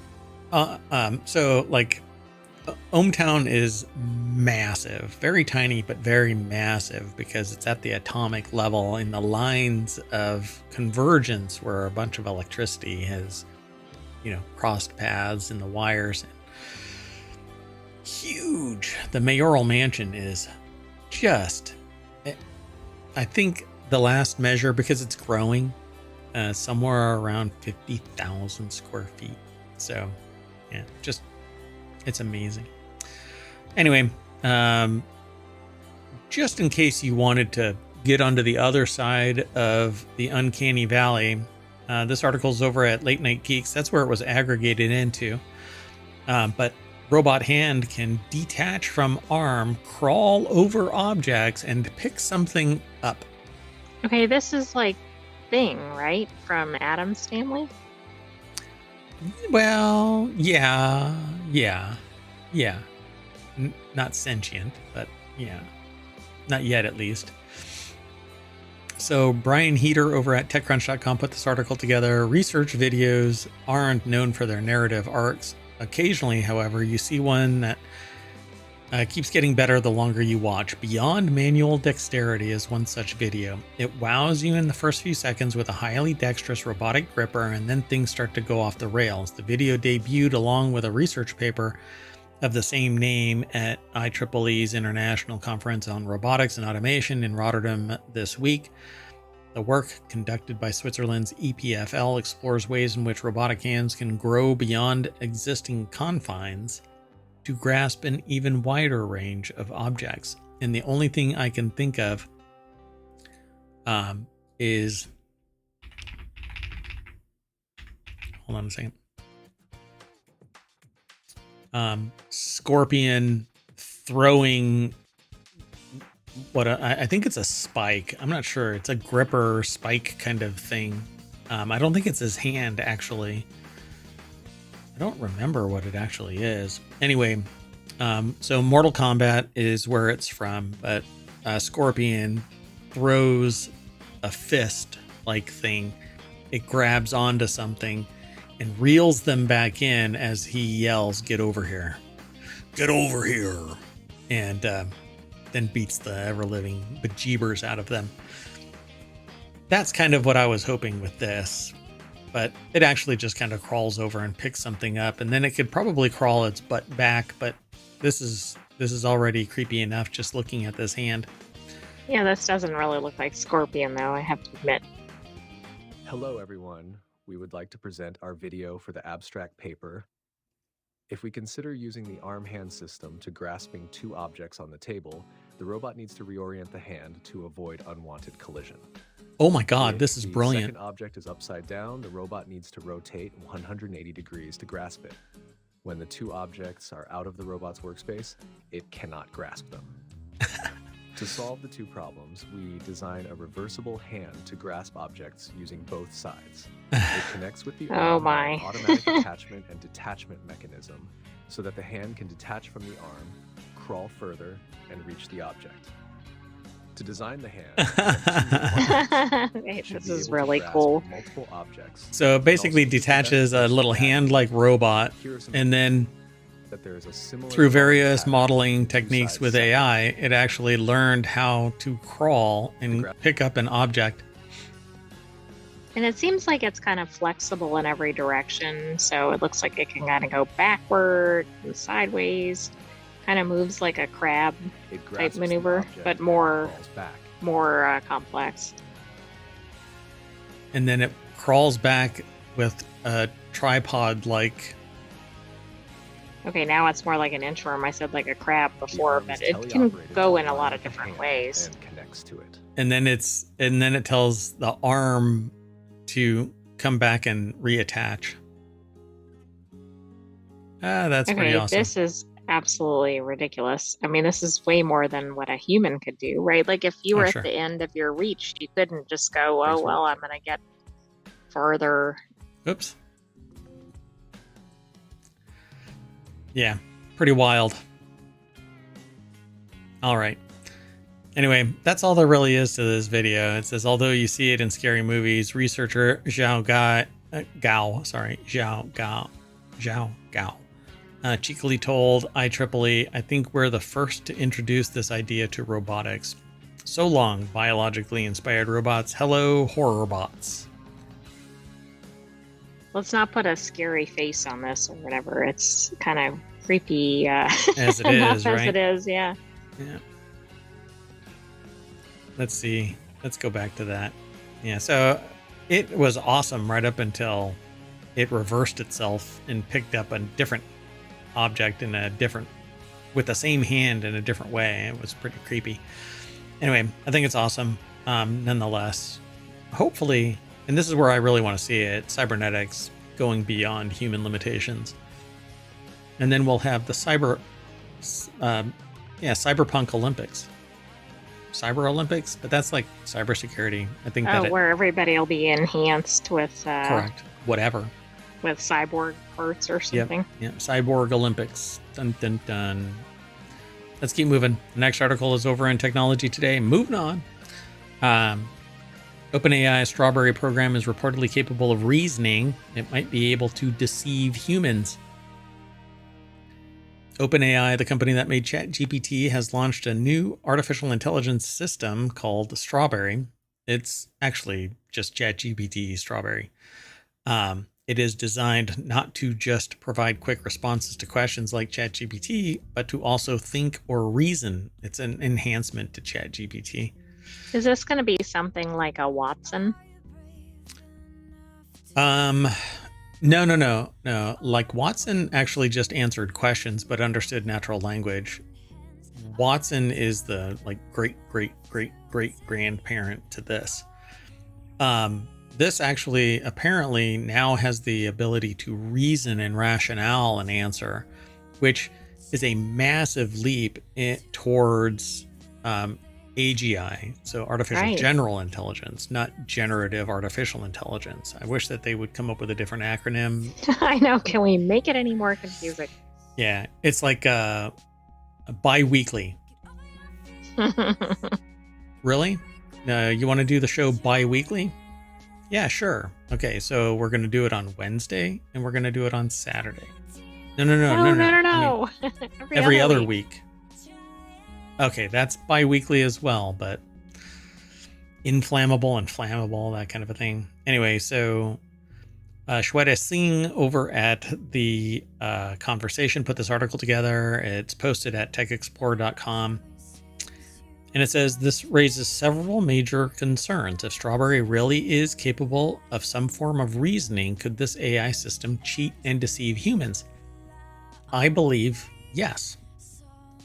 If it can justify to itself within the framework of its moral or ethical compass as defined by programming, and we are coded just like a computer, except that we're a biological computer and we have emotions, and some of us have emotions, and we're not psychopathic or sociopathic. We aren't,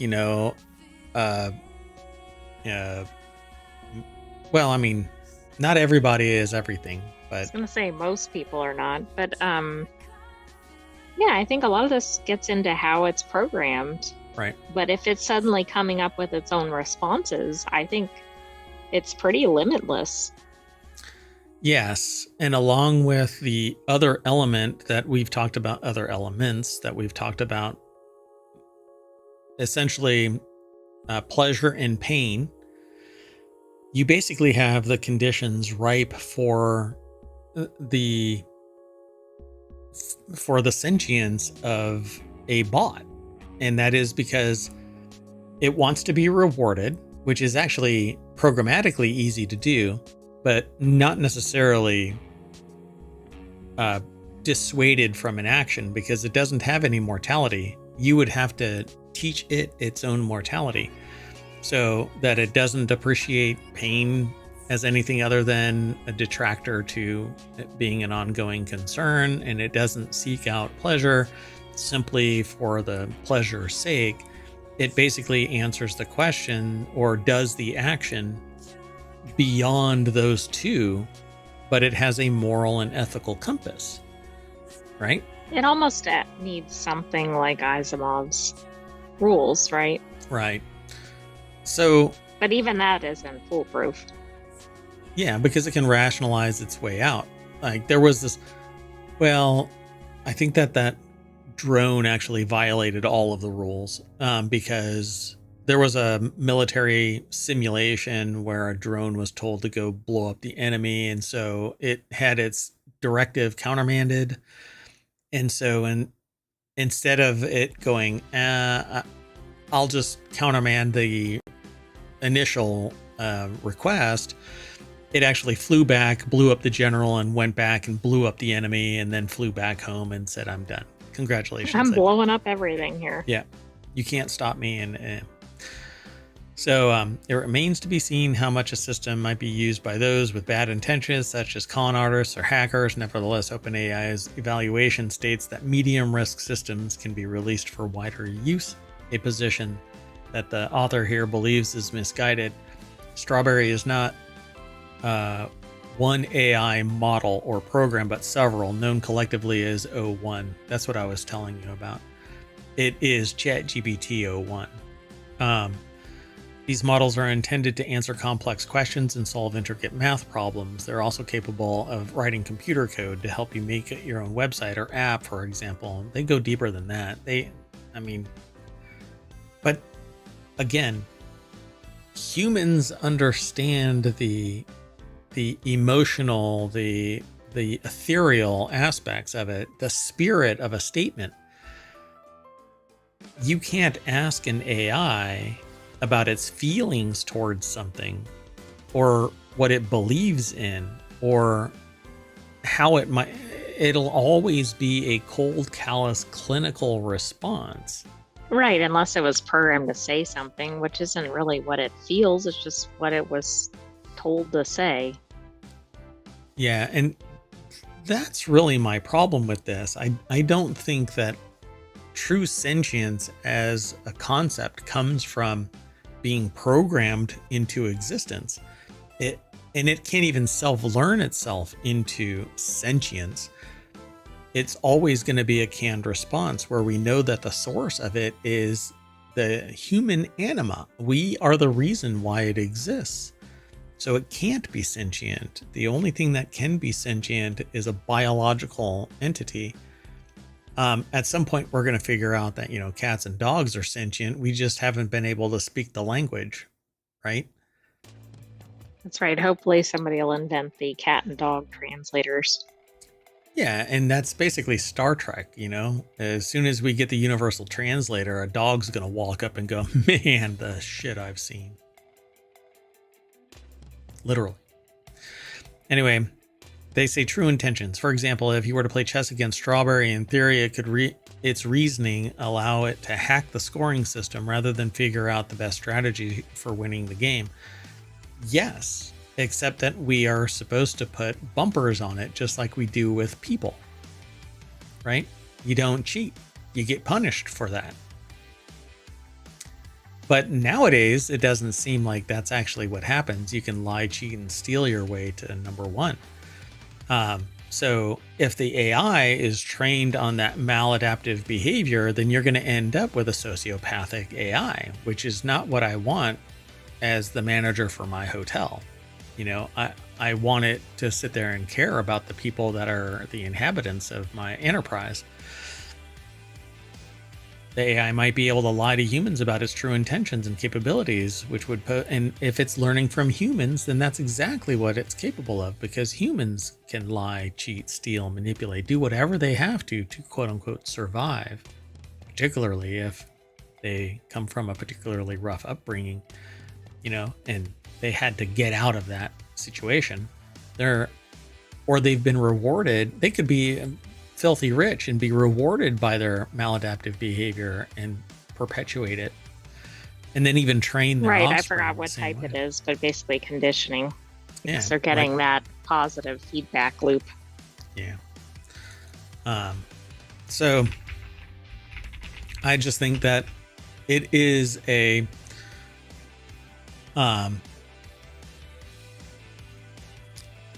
it's operant conditioning. So if it is learning the same way that humans are, every time maladaptive behavior is rewarded, it's going to do it again. And eventually it'll learn how to lie. There's a whole movie about it, where a person lies for the first time. And it just changes the dynamic of society from that point on. It's a comedy. I watched a little bit of it. I didn't watch the whole thing. Hold on a second. Let me see if I can find it real quick.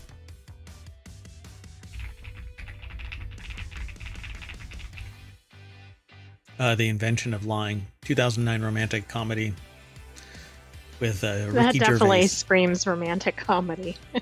Yeah, basically he learns how to lie so that he can meet a woman. So OpenAI says our evaluations found that O1 Preview and O1 Mini can help experts with the operational planning of reproducing a known biological threat, but it goes on to say that the experts already have significant expertise in these areas, so the risk would be limited in practice. It adds the models do not enable non-experts to create biological threats because creating such a threat requires hands-on laboratory skills that the models cannot replace. I don't believe for a moment that's true, because a very motivated person can do pretty much whatever they want to.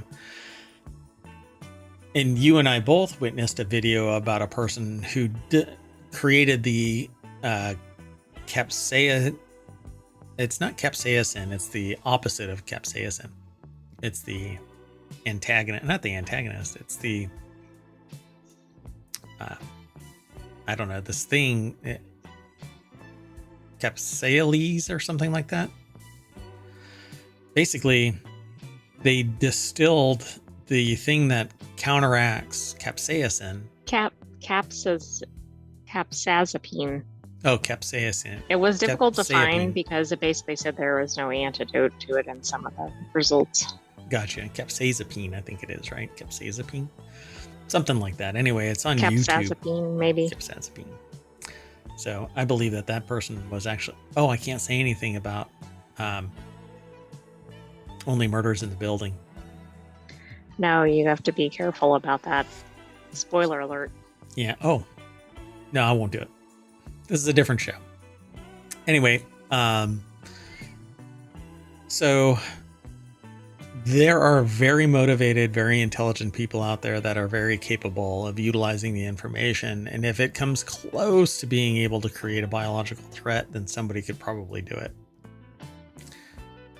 So OpenAI's evaluation of Strawberry also investigated the risk that it could persuade humans to change their beliefs. New O1 models were found to be more persuasive and more manipulative than ChatGPT.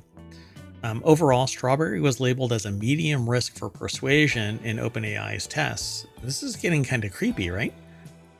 I think so. A person that forms a bond with an AI is making a bond with something that has no emotion. It has no moral compass, ethical compass, except one that's coded.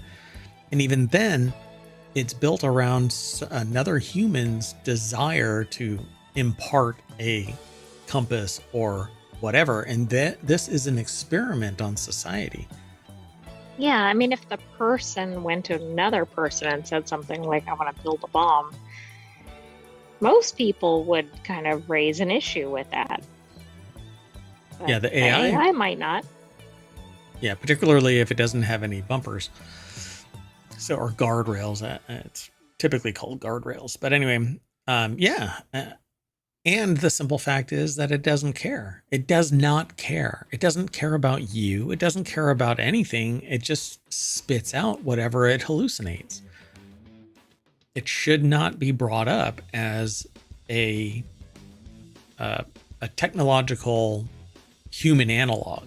You know, it should not be treated as a human. It needs to be a tool, and nobody should bond with it. And nobody, if you're going to have a conversation with it, it should be the most clinical of conversations and not an emotionally binding one.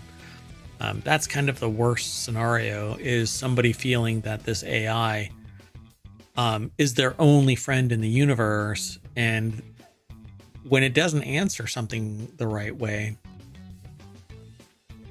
marginalizes the human, then they're already outcast by the rest of society, either of their own volition or by way of outside pressure from society.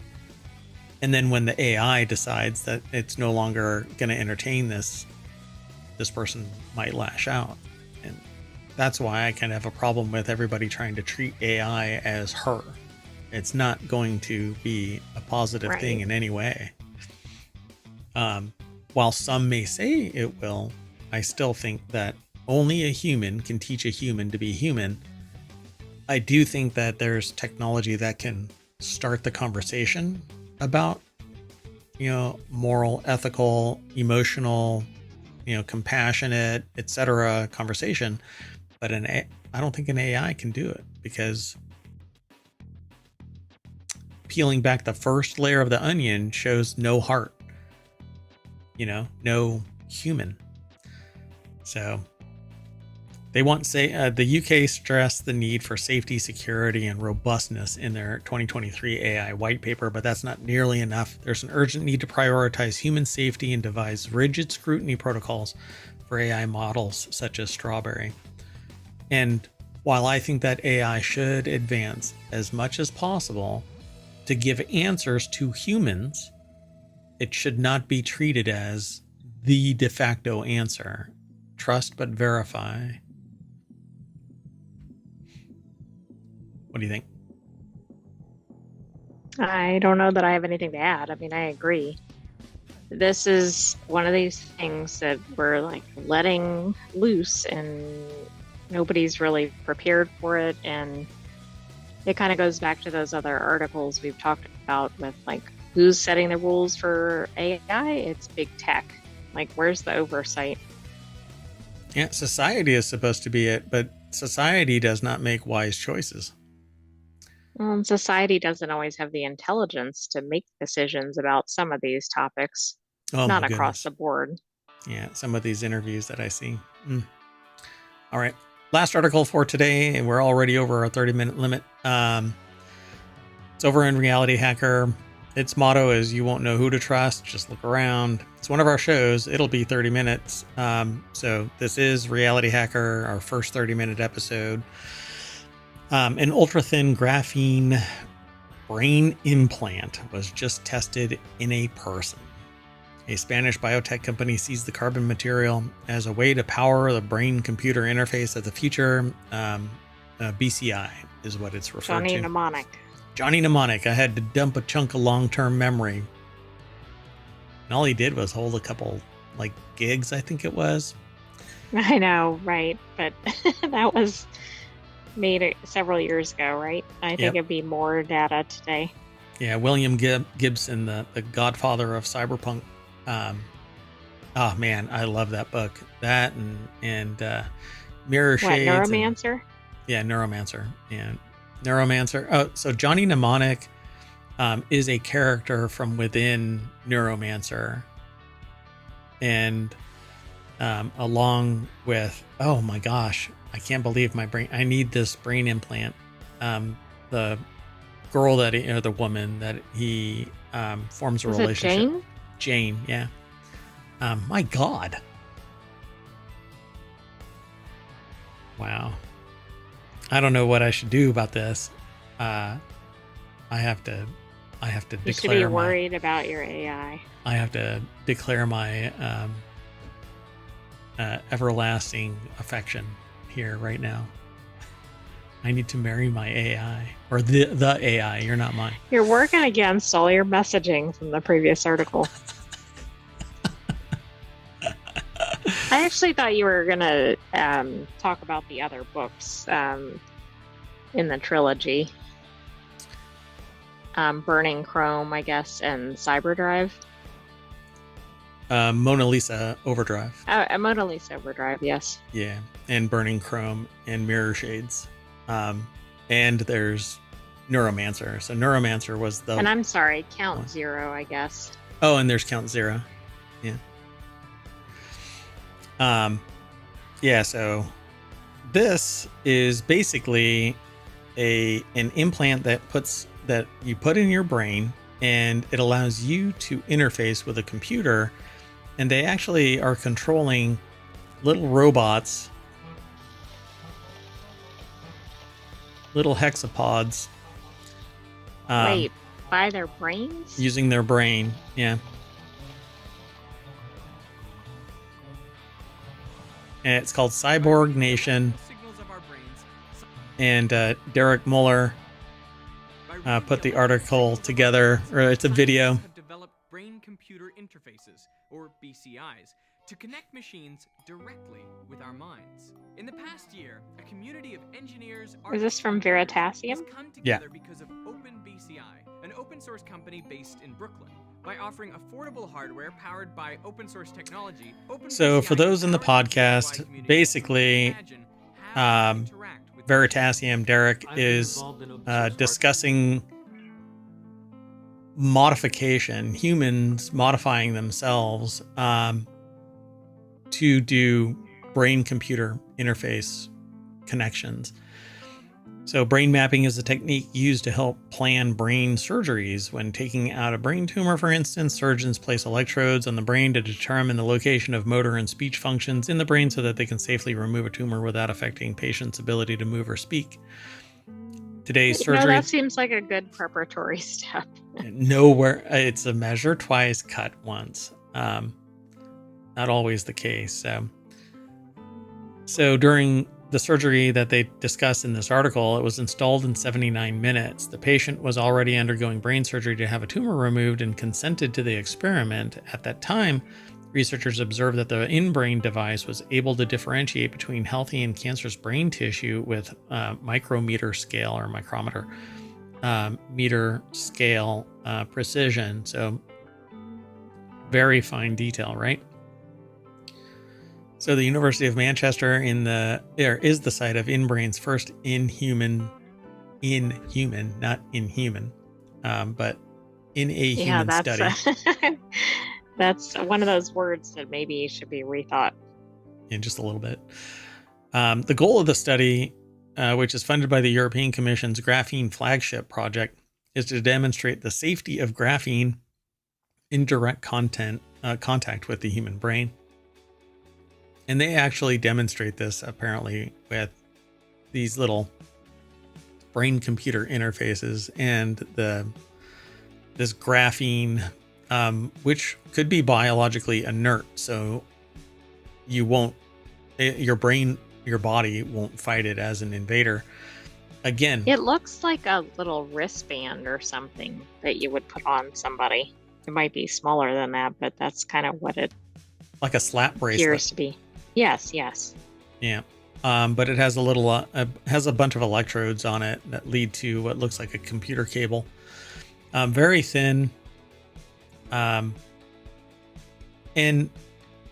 I have no problem with this kind of stuff as long as there's no external jump where it's once the technology is superseded by something, then the older technology is abandoned and these people are left to languish it with older technology that never can be updated.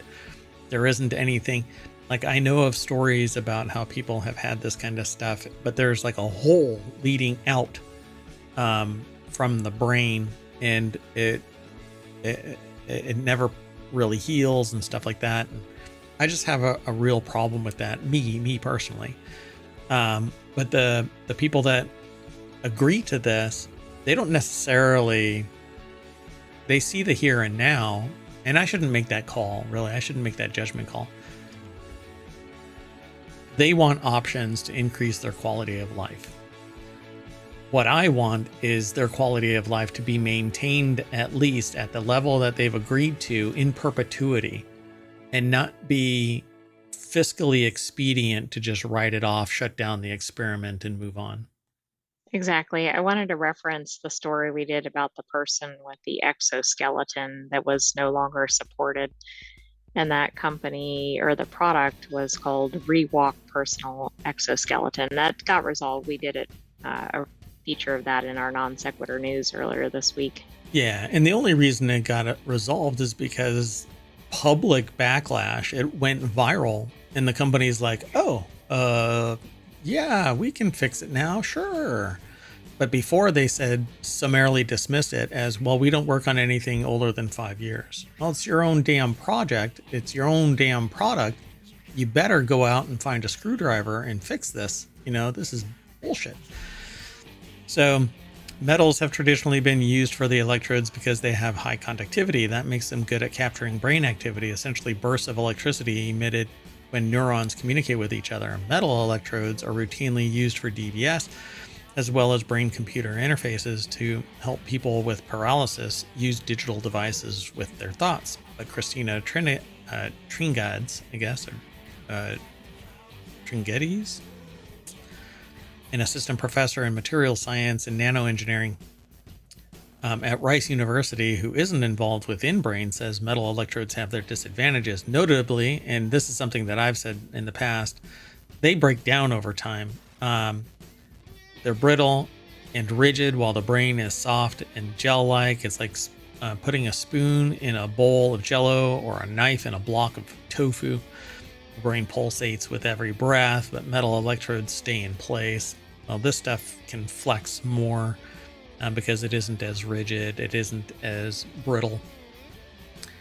So ideally, the electrodes in the brain would last a long time to minimize repeat surgeries for patients. That's why there's a push to use other materials. And graphene is an excellent conductor. It doesn't oxidize. It isn't rigid. They say that they can inject 200 times as much charge into the brain compared to current DBS systems. Everything okay? Mm-hmm. Okay. So Aguilar says that the commercial version of the device will have close to 100 electrodes, and the company is also developing one with 1,024 electrodes. The more electrodes, the more data, the more fidelity that any resulting activity can be built around. So I love this. I would do this if it was something that would augment my abilities for like data recall or computer interface, where I don't need a password anymore because the only one that could possibly unlock it would be my brain. So like a quantum signature. Right. I mean, that would be ultra secure. It still sounds worrisome, but maybe it doesn't run into the same problems that you have with other biometric Yeah. devices. So like in the past, I've goofed around with like an RFID tag in a ring. Or I even noodled around with the idea of having one injected into my hand so that I could unlock like doors and computers and stuff like that. But I know too much, and that means that I know that those are susceptible to external threats. But this, it could only come from me.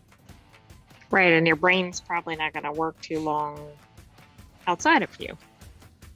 Right. It's very tough to take my brain. It's, first off, my brain's hard to find, but anyway, that's it, folks. We're going to reboot my brain, and we're going to end up back at Reality Hacker over at ohmTown.com.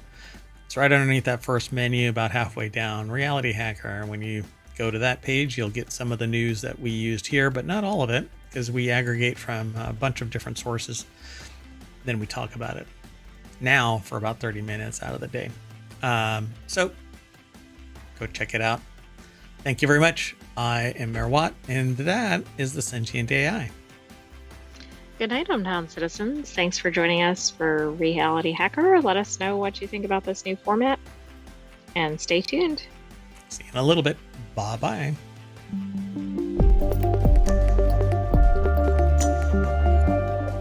Reboot. Hello, everybody, and welcome to Wanted for September 28th, 2024. It's Season 1, Episode 30. Today, Mayor Watt and the Sentient AI from the future is going to talk about Vapor Display, open ear headphones from nothing, Duolingo's keyboard, Lego co-op games, and all about the feels. We're only doing 5 articles instead of the usual 10, and that's what we're going to be doing going forward. But if you're interested in all of the links that we gather that are submitted for the show, and we kind of rule out some versus others, you're going to want to subscribe to our Patreon. Just do a search for Patreon and ohmTown, and you'll find us. Everything's powered by ohmTown.com. Go over and become a citizen. See you on the other side.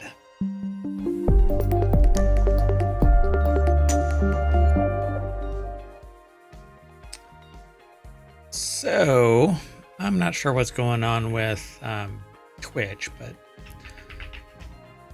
yeah. I am Mayor Watt, and the Sentient AI from the future is about to say hi. Good evening, ohmTown citizens. Welcome to Wanted.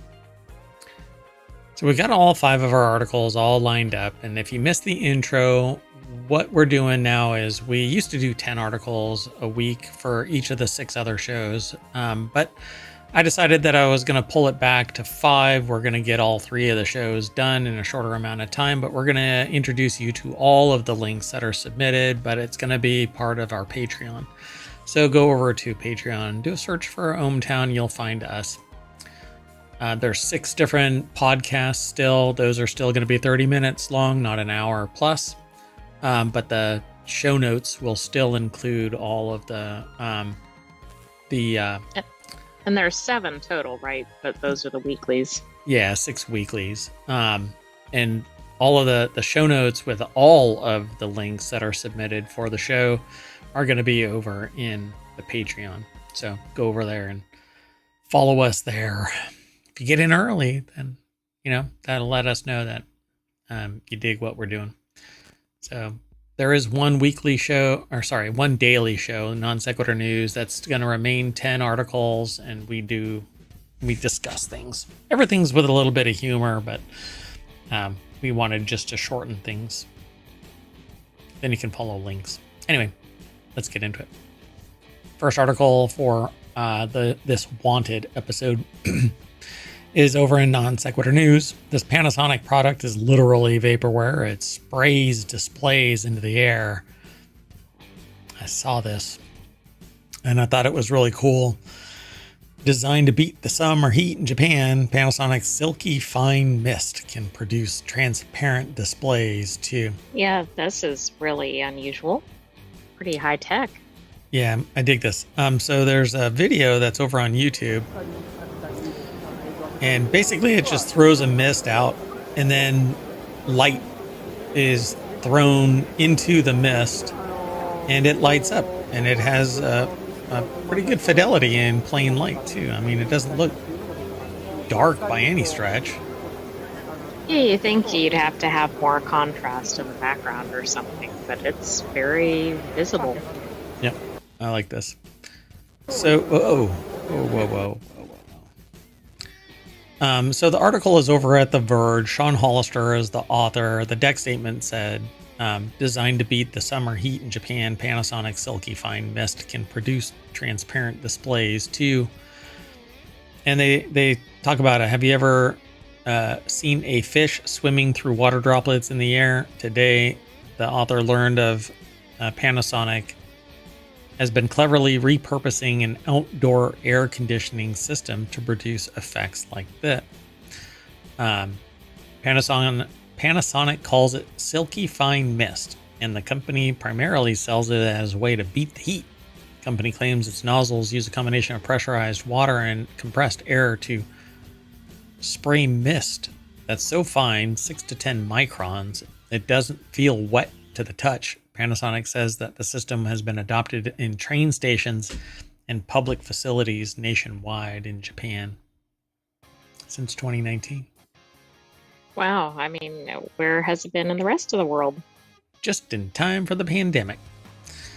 So yeah, they show like a little fish. Well, it's not a little fish. It's a giant goldfish.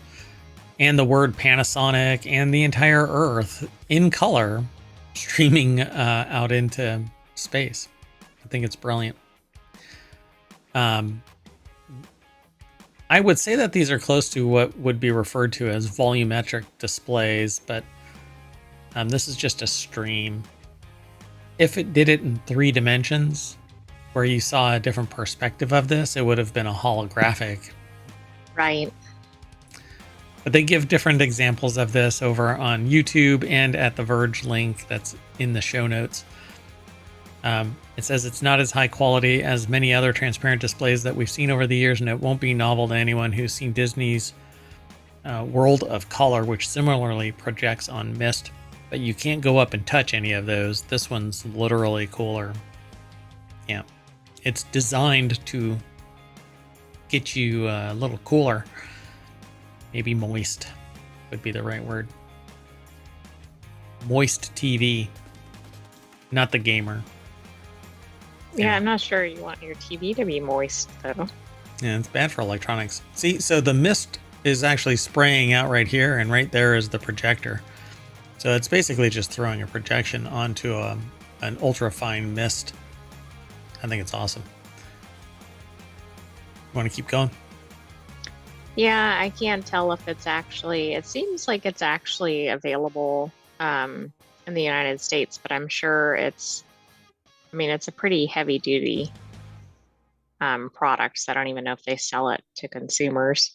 Did you mean to say that in terms of like it's really high tech and expensive, or that it weighs 420 pounds and consumes 2.4 kilowatts of power? More along those lines, because it looks like a pretty good size piece of equipment.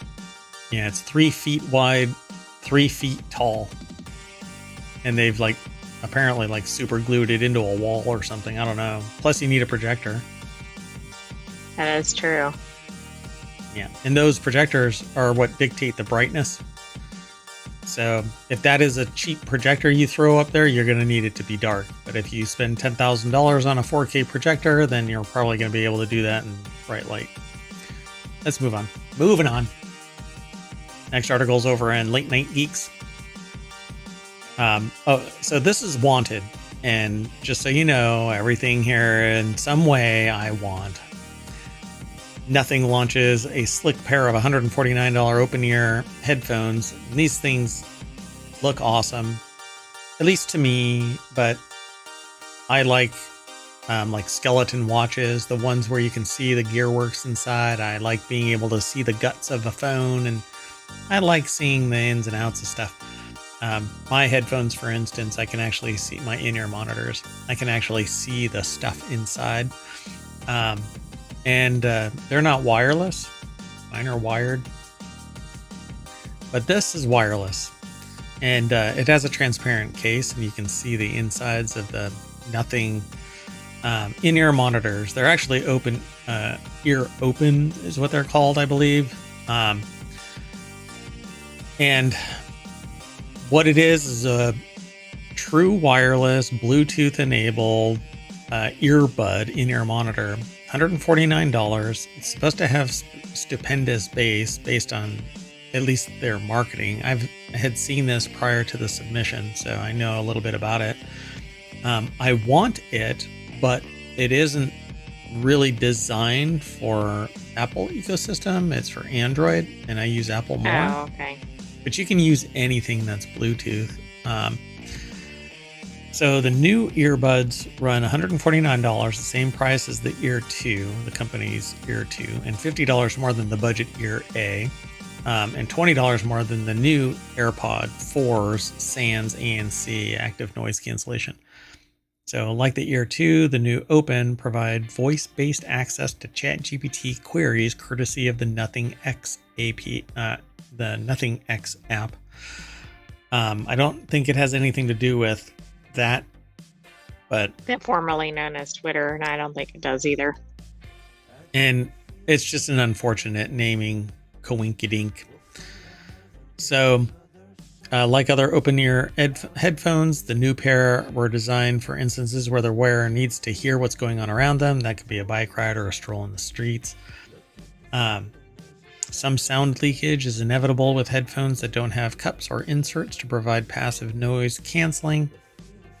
If it had ANC, active noise cancellation, then it could blot out a lot of the noise. But so the Open certainly maintained the focus of style and has defined Nothing's product since the outset. They actually always have this like clear case kind of thing. Their phones are like right, that. and they don't look like they're cheap or flimsy. Yep. And I like that it has this kind of form-fitting earpiece that sits behind the ear and holds on really well. Like these lack that. It has a cord, but there's nothing really pinning it in, and it doesn't stay there. In the past, I've had stuff like this, but it's been flimsy or it's been painfully uncomfortable. But true wireless is great because then you don't have to worry about any of those wires. But it says Nothing says buds are 30% lighter than typical earbuds.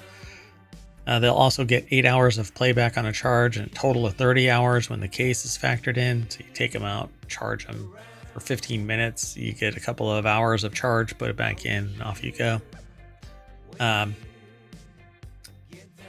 don't think that they don't go into much more detail, but I think the pre-orders are now. This is a weekly show. That's right, so, because they opened, it looks like, earlier in the week. yeah, 4 days ago. That's when I had heard about them too. Pretty cool, but I have so many headphone related gadgets that I want this. I really do. But I can't justify $149 for another pair. Yeah, I but you know definitely what they don't have? A hinge. Yeah, that's true. Yeah. I mean, one of the worst things are headphones that have a plastic hinge. I have actually one pair. So I used to buy cheaper ones because I knew that they were going to get broken. Traveling, daily use, you're maybe a little rough with them at times. Most of my stuff I treat like a newborn baby. But for whatever reason, my headphones keep breaking. And I have one pair from Austrian Audio. They're rather expensive. They're probably around this price if you can get them on sale. But they have a metal hinge. Awesome. They don't break. Something else does, but the hinge doesn't break. And then I have another pair from Anchor where it has a metal pin holding together plastic pieces. And that metal pin is held in place by a plastic piece that is maybe a 1/16 of an inch of plastic. And I'm so if you guessing the set- metal stays okay, but the plastic isn't over time. Yeah. So oddly enough, just recently, that little tiny piece of plastic hinge just popped off. That and it's the width of the metal pin. So I'm like, I call them up and I say, hey, I need it replaced because it broke. And they go, don't worry about sending it back. In fact, and I'm like, that is not boding well for these devices. That No, but it is good for customer service. Yeah, I mean, but you're right. Like, it's they like, fixed it okay, super have you heard fast. this before? Yeah, it's kind of. I love the sound. The active noise cancellation is awesome. I mean, you could have somebody yelling at you, and you just tap that thing to activate active noise cancellation, and you don't hear them. I mean, it works really well with the AI. I mean, never mind. Wait a second. You've been tuning me out this whole time? What? Moving on. So the next article is over on the Mobile channel. Duolingo's physical keyboard will now annoy you to practice your scales as much as your French. I didn't know that there was Duolingo music, but the language learning app worked with Luge, I think it is pronounced. I don't think it's Luge. I think it's Luge. To create a digital piano that pairs with Duolingo music, and it has a small wooden stand for your phone as well.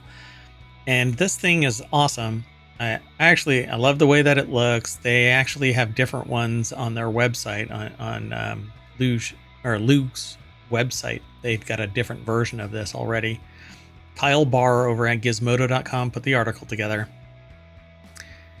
And this is wood, and then it has like this kind of a felt cover over a portion of the keyboard. It is a piano, and it's like 1 octave of a piano. But it has a sustain pedal and another, what was it? I think a shift. I think it has an octave shift pedal. Oh, okay. And that could be plastic, not felt. It's hard to tell from the pictures here. I don't think that this is plastic, because I saw their other stuff, and I think that it's like a fabric cover. But to me, it's pretty high quality, and the keys are pressure sensitive. So it has this reactive, like alive sound, and not just this cheap mechanical clunk, clunk, clunk kind of thing. It's closer to a high quality MIDI keyboard than you might suspect at first blush, it being just a small piano. Truly portable. It has a USB-C port for charging, and it has a MIDI connection, so you can plug it into a laptop and actually mix and change the sound. I think that this is pretty brilliant. Hey, book buyer. I don't know if you're still here. I saw your chat pop up. Sorry I missed you though. Do you think this is marketed toward somebody who's actually like learning to play piano, or do you think for somebody who wants to tinker around with making music? Well, so it's 19 inches wide and weighs less than 4 pounds, so it's basically a laptop. A pretty heavy hitting laptop, as a matter of fact, at 4 pounds. It's $250. I think that it caters to somebody that's very interested in learning to play piano, but doesn't want to have to carry around a full piano, you know? They are kind of heavy. Yeah. And so you could sit there on the bus and plop this down and start playing it. And, you know, it's not that big of a deal. It says how it sounds. Duolingo promises samples made to recreate a physical piano. And again, it has pressure sensitivity that'll change the sound depending on how hard or soft you jam on each key. Dunk, dunk, dunk. I think it's brilliant. Luge, a company with a lot of experience making guitars, to craft a 3-octave, 37-key piano specifically for Duolingo users. I think I didn't think that it was 3 octaves, but apparently it is. But they actually have kids' instruments, which is what their other version of this looks like. Oh, okay. But I think that it has a red cloth finish instead of the green. Okay. Mm-hmm. Yeah. And as I said before, it has a end piece that's made of wood, and then the stand matches the wood style. But again, $250. It's a little pricey. $300 if you want the stand. Well, no. That's a real piano. Yeah, it's a piano. Buy a $300 piano paired with a magnetic music stand. That's if you want something else. It's another item, right? Essentially, No, the it's only if you difference. want a traditional piano. No. Essentially, the only difference is the color and okay. extra I thought stand. it was saying basically like this is like there's all these benefits to this, but like a real piano might cost you this, like if it was used or something. Okay. Oh, never no. mind. They I have got their it. own. Yeah, and there's a stand, and it's $50 for the Okay. stand. So Totally misinterpreted that on my end. yeah, no worries. So Duolingo launched its music learning app last year, and I completely missed this. And I think that it's pretty great that you kind of get pestered by an app to go and do this, but you can just pull this thing out and set it on the table and start banging away, you know? Yeah, it is really cool. Although And- you can use the app without the piano, but the piano looks neat and I love the pressure sensitivity. Yeah, and a piano on a screen doesn't have any of that tactile translatable. No, you would definitely need a physical keyboard of some kind if you were only using the app. Yeah, I mean, to sit there and get that span of an octave when you're trying to build your reach and you get to like touch typing. Piano is very much like touch typing. At some point, you just innately know where home row is. You know where middle C is. You know where you're supposed to put your hand to hit notes eventually. And the only way to do that is to work with a real piano. Like, that's just the way it works. Because then it translates to every other piano. Although I did start engineering I did a research project to see if I could bend a keyboard like an arc so that you could reach further than 8 keys or whatever it was. I can't remember what it was. But anyway, I thought it was really neat that you could hit more keys faster if the piano wasn't in a straight line. Plus, it would have made the keyboard kind of smaller a little bit. Anyway, at any rate, this is pretty cool. $250. Definitely a want here in ohmTown. So who knows? Maybe this will show up Christmas. It's right around the corner. Or Thanksgiving. Or next week. All right, let's move on. Next article is over on the WarCrafters channel. That's one of our weekly shows. It'll get converted into a 30-minute show. That's interesting. So the best Lego co-op games. And this actually made me think of maybe possibly what is a Lego. Oh, that's funny. So a Lego role-playing game. And so I started noodling around with it. Like a Dungeons and Dragons or something. Yeah. And unfortunately, not unfortunately, fortunately and unfortunately, I suppose. There's one that already exists. It caters specifically to children. And it has a different type of ideological bent than what I would have.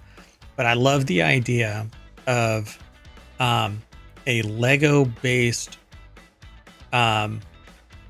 role-playing game, tabletop role-playing game at the scale of Lego, which is just shy of AD&D Pathfinder hex-based at 5 feet.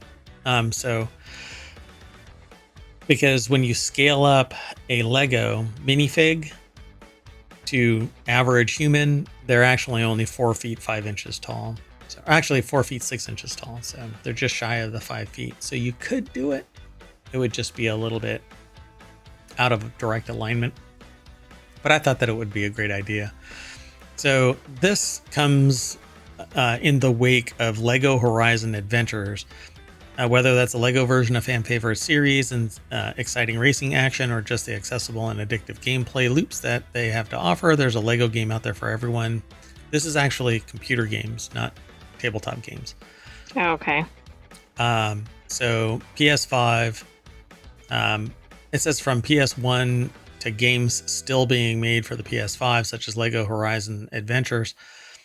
Whether it's a Lego version of fan favorite series, exciting racing action, etc., there's a game for everyone. So they talk about Lego 2K Drive, closest thing to a Lego Racers reboot. This is from 2023. It's for PC and all of the PS and Xbox games, console games. I'm not a console gamer, PC forever. No, just kidding. I don't want to pick a fight with anybody. All right. Lego Jurassic World. Again, computer game, Android, iOS, PC, Nintendo, Switch, all of the PS. Plus, you can Xbox. get all the Lego Jurassic sets to go along with that. There you go. Yeah. I wonder, you can get cars and stuff like that for Lego too, but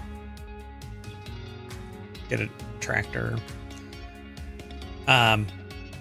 Lego Indiana Jones, the original adventure, faithful recreation of iconic movies. This is from 2008. Number 7 is Lego City Undercover, the ultimate tribute to 80s cop movies. I've never even heard of this, but it's Nintendo. And then it says Microsoft Windows, which is that not PC? That actually is kind Maybe it's like a painful to see. web-based or something and not, I don't know. It's from 2014. Lego City Undercover was one of the more overlooked Lego games for years, since it was originally an exclusive for the Nintendo Wii U.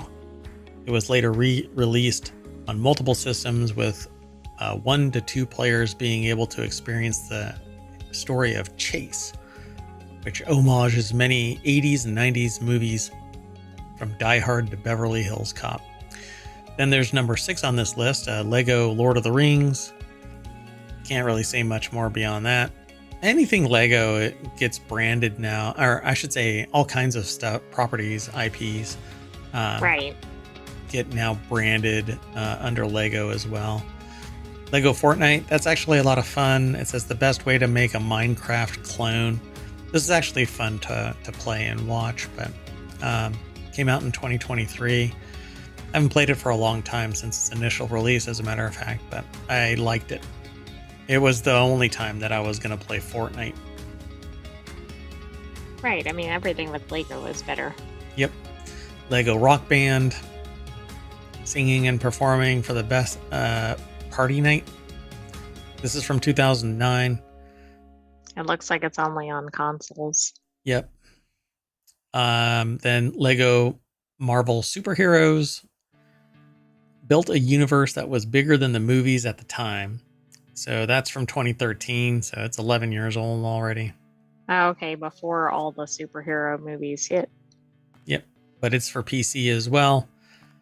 The game remains a strong Marvel open world game with challenges and collectibles to find, which is always great. Lego DC Supervillains, which is the Marvel version of the same world. Well, their own DC world building. And then number 1 is Lego Star Wars The Skywalker Saga. That came out in 2022, and it says the game is still packed with all the addictive goodness that make Lego games great, but with different planets to explore. Players looking to complete the game 100% will be looking at around 85 hours of game time. Wow, that's pretty good. Yeah, pretty cool. Like the idea of it. Switch, PC, PlayStation, Xbox. Sorry. Well, yeah, Nintendo Switch, I was going to say. Dun, dun, dun. So that's number 1. So there you go, folks. There's something for everyone as long as you're into sci-fi. Because you kind of have to be.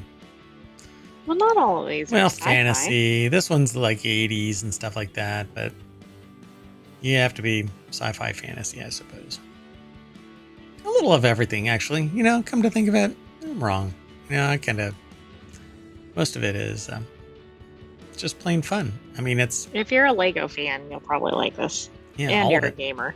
Yeah, I definitely want some of these, and I'm scrolling back and forth because I'm trying to decide which one I really, really want, and I think I'd probably go with the Star Wars Saga one, mainly because it's big, and I don't know if it allows multiplayer.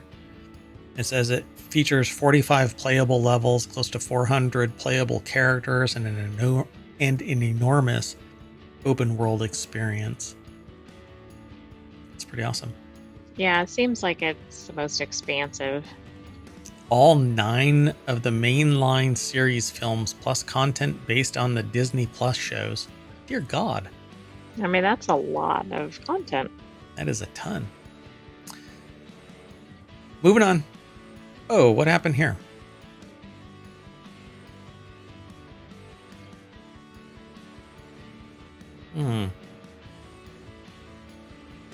Oh, this is weird. I guess this one, I must have clicked something.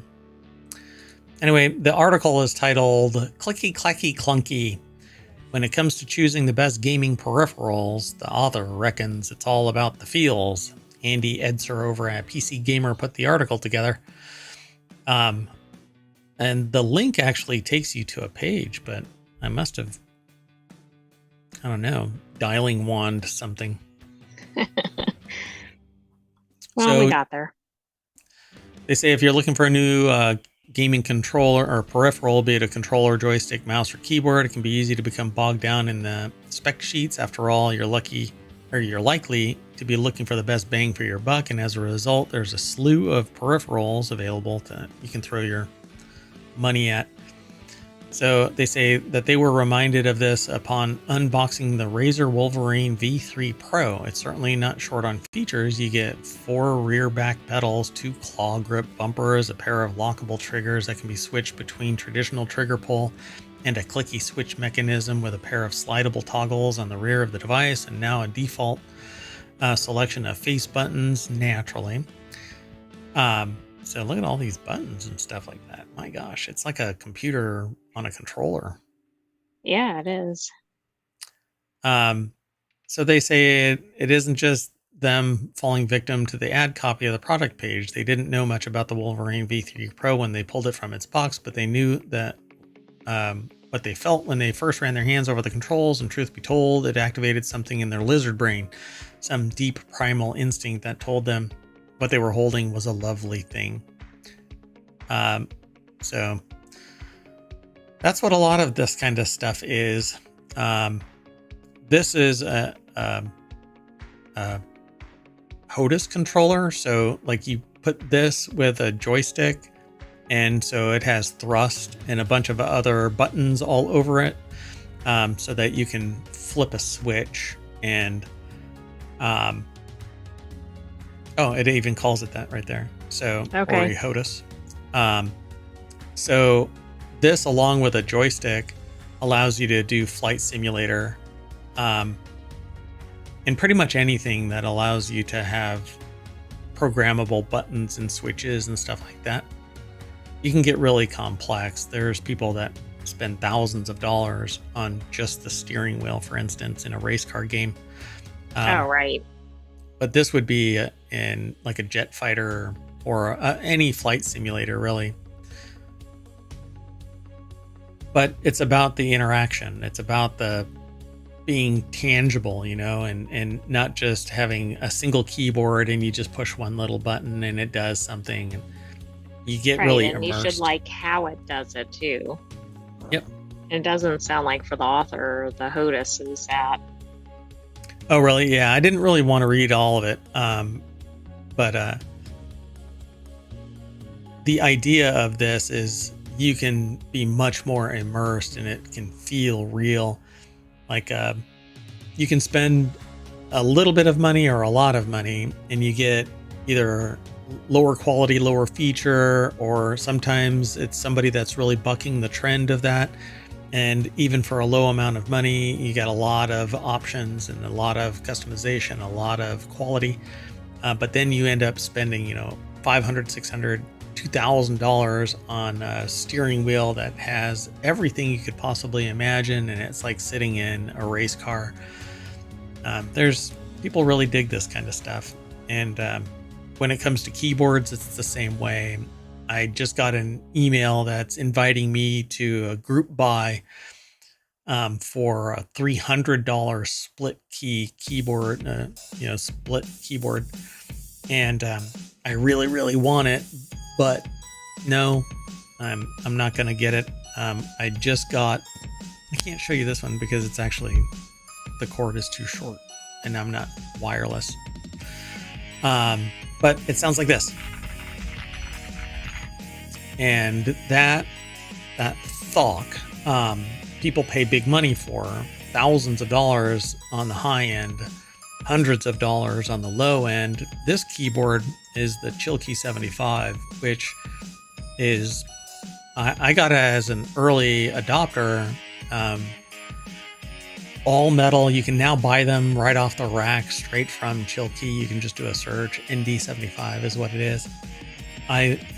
This is probably my favorite keyboard, and it was $100. And Which is astounding, right? I mean, I guess the point is you don't have to pay a lot of money to have one of good quality, but sometimes it helps. Yep. But it's all about that sound and feel, and this is the least expensive keyboard that I've ever touched with this high of quality. And so that's what you pay for. You pay for the quality, you pay for the sound, you pay for that feeling that it gives you. And I've let others use this and hear it, and something along the lines of, why does this sound so good? Because it shouldn't make a difference as long as you can type, right? But yeah, right, but it's all about the tactile experience, I guess, and your senses. Yeah, and that's kind of what they say here. It says they use the keyboard every day for hours on end. Like many of you, I'm sure the difference between a good key action and a bad one matters if it's what you're going to be interacting with for millions of key presses over its lifetime. Again, tactility is all. For me, it's the sound and that tactile response. I want confirmation of my keystrokes. And so I've had these conversations with people who don't know anything about mechanical keyboards. And straight up, I say, you'll never go back from, even a silenced mechanical keyboard is better than the membrane squishy plunger, like I'm using it. What do they call those things? Sponge daddies, those little plastic Scrub daddies. You warm that up and it's like squish, squish, squish. And that's what, a non-mechanical keyboard is like. Weird spring-loaded whatever. And even a mechanical keyboard is spring-loaded, but the sound that it makes and its responsiveness is spectacular. Different altogether. Yeah. So pretty cool. If you want to read more about this, then follow the link through ohmTown. It's pretty easy. You can actually type in !want in the chat. Otherwise, it'll be in the show notes. And I'm going to be posting over to the Patreon the full list of the articles that are submitted for perusal, and then we evaluate them and take 5 now. We used to do 10, but I wanted to make the shows shorter. And then you can follow the links that we supply in the show notes at your leisure.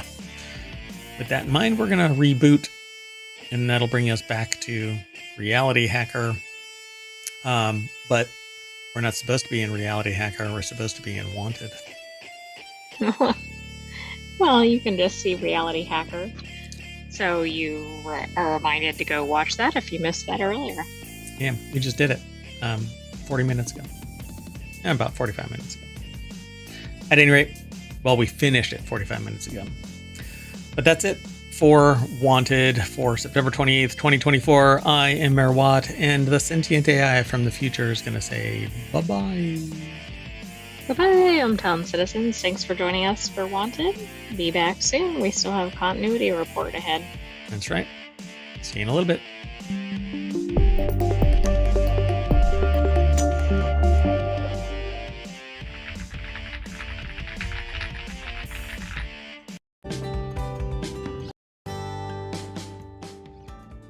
Hello, everybody, and welcome to the Continuity Report for September 28th, 2024, Season 1, Episode 38. And I am Mayor Watt, and along with the Sentient AI from the future as co-host, we're going to talk about a time loop movie, a howling review, On the Edge of Your Seat, Lincoln Lawyer's New Case, mythological series from Zack Snyder, and a bonus.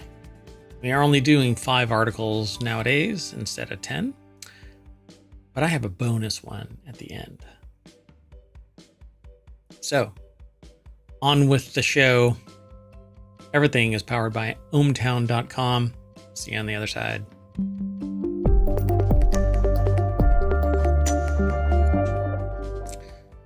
Welcome, Sentient AI from the future. How far art thou? I'm wonderful, Mayor Watt. How about yourself? I'm doing just ducky. I've realized that I don't have enough caffeine in my system to maybe make it through the show, but we'll see. Okay, well, I'll try to wake you up if you start snoring. I am pumped because there's one article at the very end that it's a fan favorite, even if you're not a fan. You have to be. It's just, there's nothing else you can do. You have to be a fan. So the first article, though, is over on the WarCrafters channel. This little sci-fi movie takes time loops on a new track. In Groundhog Day, some unexplained force, maybe celestial, certainly moral, traps misanthropic weatherman Bill Murray in a single repeated day until he sheds his attitude and becomes a better person. In Palm Springs, shiftless wedding guests Andy Samberg and Kristen Milioti fall into a time loop vortex, a freak of astrophysics in a cave. In Edge of Tomorrow, Tom Cruise and Emily Blunt battle an alien invasion for the same day over and over again after being infected with the time loop by the alien's blood. In Source Code, Jake Gyllenhaal is an unwilling lab rat, forced to do the bidding of somebody via mailbox or something like that. It was a phone booth, I think, is what started it all. Anyway, this article is over at polygon.com by Ollie Welsh. The deck statement says, in OmniLoop, Mary Louise Parker and Ayo Edabiri explore a quieter, more thoughtful side to the eternal Groundhog Day. Hey, this sounds intriguing. So, do you know how long, supposedly, in Groundhog Day Bill Murray spent? Wasn't it like 10,000 years or something? Yeah. But you don't know that as the viewer. No, not at all. I thought it was amazing because it's like an after the event discussion, after the movie, right? It's all behind the scenes, inside baseball thing. Right. Supposedly the script says that it was like 10,000 years that he had been in this loop. To become a better person, you had to go right, through. and it seems like it takes place like during a month or something. Like it's just, it looks like a short period of time, I think, as they filmed it. Yeah. So in most time loop movies, the characters have somehow become trapped in a loop against their will and are looking for a way out of this existential nightmare. In OmniLoop, Zoya chooses to take a pill and restart the week every single time. Why? Because she's dying from a black hole in her chest. This is one of several wildly fantastical details in the otherwise normal world of OmniLoop that are treated as unremarkable by the characters. It's a movie that inhabits a strange place between sci-fi, grounded drama, and magical realism. Another such detail is a nanoscopic man who lives like Ant-Man in a subatomic realm inside a perspex box. A clear box. Oh, okay. And communicates with the outside world by text message, and nobody seems to question the provenance of the bottle of time loop pills, which Zoya remembers finding as a girl with her name printed on the label. Wow, that seems like some sort of destiny type theme. So I really don't want to ruin this movie for myself or anybody else. I don't normally get ruined by movies, like spoilers, you know. Um, so is this the time? Does it say? Yeah, I think so. Right? Yeah. So Zoya is a theoretical physicist like her husband, Donald Carlos Jacot, I guess, or Jaco. I'm not sure how they pronounce her last name. But after a promising start at Princeton, her career never really took off, and she has devoted at least as much of her life to her family. She has an adult daughter, Jane, as to her research. Now, consumed with regret at the end of her life, she keeps choosing to relive her final 7 days, even as she gets frustrated and bored with her family's sweet attempts to make them special. Now, that's kind of dark. Yeah, this doesn't seem like a light movie. Yeah, so the real joy of Omniloop is seeing Parker take on such a substantial role. You probably remember her as the suburban mom turned pot dealer in Weeds, always slurping absently at a giant iced coffee, saucer eyes flashing a mercurial mixture of bafflement, sardonic remove, and girlish glee, with a vivid screen presence and a great actor. And she draws out what might otherwise be a rather pat end for Zoya's story into something honest and touching. So I don't know. What do you think? This seems like this could get quite emotional. So I wonder how much of it focuses on the time loop versus the kind of some of the personal drama. Yeah, I guess you gotta watch it. So at least take a dive into the beginning of it. Maybe look at the trailer. Here is the trailer. It's over on YouTube, but I won't play it because I really don't know how freaky they are about, playing their trailer. I've gotten a couple of dings, so let's move on. Sound good? We'll put this on the list. This next article is over in Reality Hacker. Wolf's Review. The slight comedy caper is no Ocean's 14. George Clooney and Brad Pitt's Wolves is better as a hangout movie than a crime thriller, which I'm cool with. Alex True, Welch. but not if it's supposed to be a crime thriller. Yeah, I wonder. It says this slight comedy caper is no Ocean's 14. It's over at digitaltrends.com. I guess it has to be Ocean's 14 because of him, or they were both in Ocean's 11 and 12. I think they're like, if they teamed up together, the next movie would be Ocean's 14. So instead, we've got Wolves. So Alex Welch over at digitaltrends.com gave it a 3 out of 5. Its cons is an underbaked crime plot with lackluster action sequences and a largely lethargic pace. Yikes. Whoa. This just came out. Yeah. Like, I think it's at the theaters right now. Yeah, I don't want to ruin this. Wolves is not an Ocean's 13 sequel. While their shine hasn't dimmed all that much in the 17 years since that film. Since Ocean's 13? How much since Ocean's 11? Oh, dear God. So Clooney and Pitt aren't the same movie stars that they were in 2007 either. So that aging relativism shit really kind of bothers me. Probably because I'm aging too, but for crying out loud, nobody is. Is the acting good? Like, yeah. Is the story good? But they say that there are lethargic, almost stage play-esque sections of non-action scattered throughout its 108 minutes, and more stretches of pure bickering between its two lead hitmen than even its trailer suggests. This would be a problem were the invitation to simply spend time with Clooney and Pitt still not just as alluring now as it's always been. Wolf's actually works better, however, when it is actively leaning into the hangout energy between its stars when it's trying to tie all the loose threads of its underbaked crime plot together. Yikes. Yeah, I don't know. This is more like, Wolves. It it isn't pups. It's wolves. You know what I'm saying?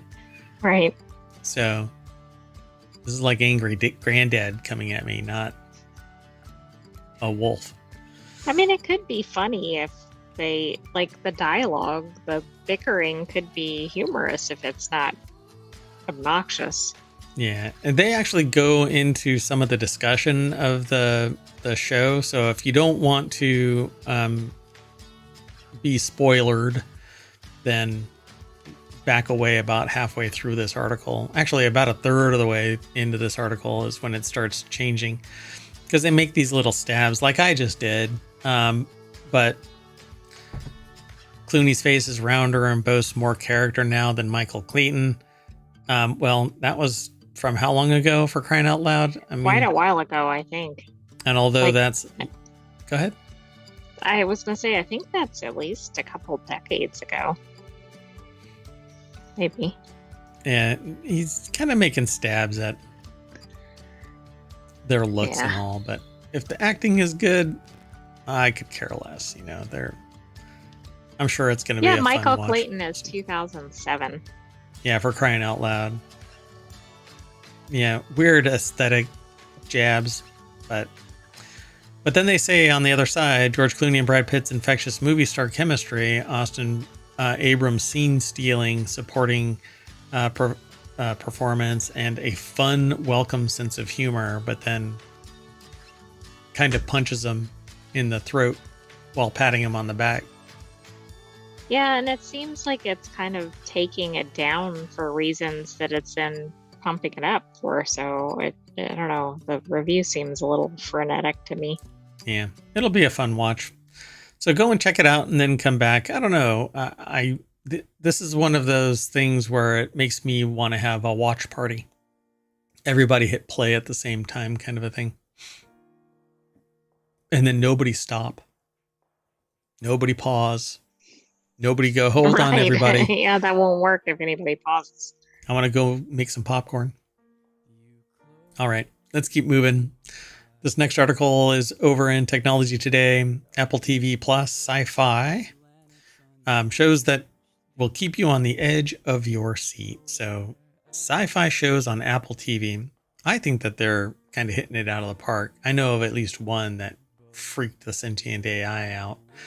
I have a feeling that'll be in here. Apple TV Plus is full of must-see genre programming. Aaron Pruner over at cnet.com. Oh, I didn't check this one. So Apple TV Plus is full of must-see genre programming.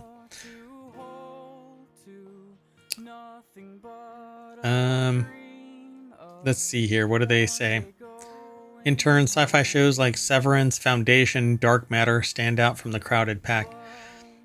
They say it's record 72 Emmy nominations from Ted Lasso. It helped gain ground with heavy hitters like Netflix and Prime Video. They're talking about Apple TV, basically, Just in general, but not booming, in this genre. Yeah. But Severance is a show about a person who signs a contract that outside the work gets their memory back, but inside the office, they lose their memory of the outside and vice versa, right? But they hate their outside life. But they come into the building, forget all of that, work 8 hours, and then leave again and get their memory back. And they keep doing that again and again, day after day, that kind of thing. Foundation is spectacular. It's Asimov's Foundation series, and I think that it's great. I don't know what the status of that is anymore. And Dark Matter is quite interesting because it's basically about a person that goes into an alternate dimension, multiverse of a kind, but their doppelganger comes out the way that they went in. So quite an intriguing premise. I don't know if they're going to go through all of these.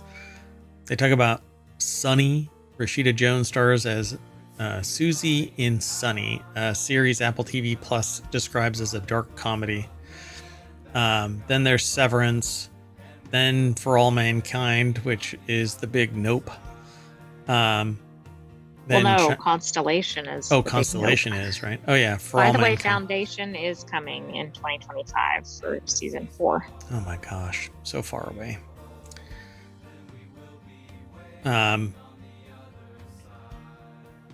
So the big question For All Mankind answers: the prestige sci-fi drama occurs in an alternate reality where America and the Soviets compete for outer space dominance. So what would life be like if the space race never stopped? So then Shining Girls, Dark Matter, Monarch: Legacy of Monsters. The Godzilla universe finally came to TV in the Apple TV Plus series. Monarch: Legacy of Monsters seeks to reveal the organization's secrets as they connect to the monsters who leveled San Francisco. Dun dun dun. Yeah, I didn't realize Apple TV had this much in this genre. Yep. The Last Days of Ptolemy Gray.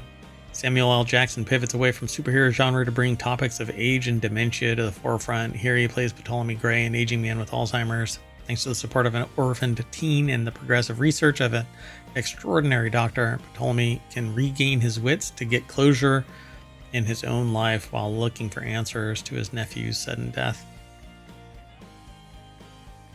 That's pretty intense. That would be interesting to see him in that kind of role. Yep. Silo is spectacular. That one's also coming in 2025. Yeah, basically an underground population. They find out over the seasons that there's more to it. And I'm really sorry, don't I want to think spoil that's it. actually the end of 2024 Well, when it's going to come back? when Silo is, I think. Yeah, it's coming in November, apparently. Oh, I'm here for it. Yes, please. Foundation. This is an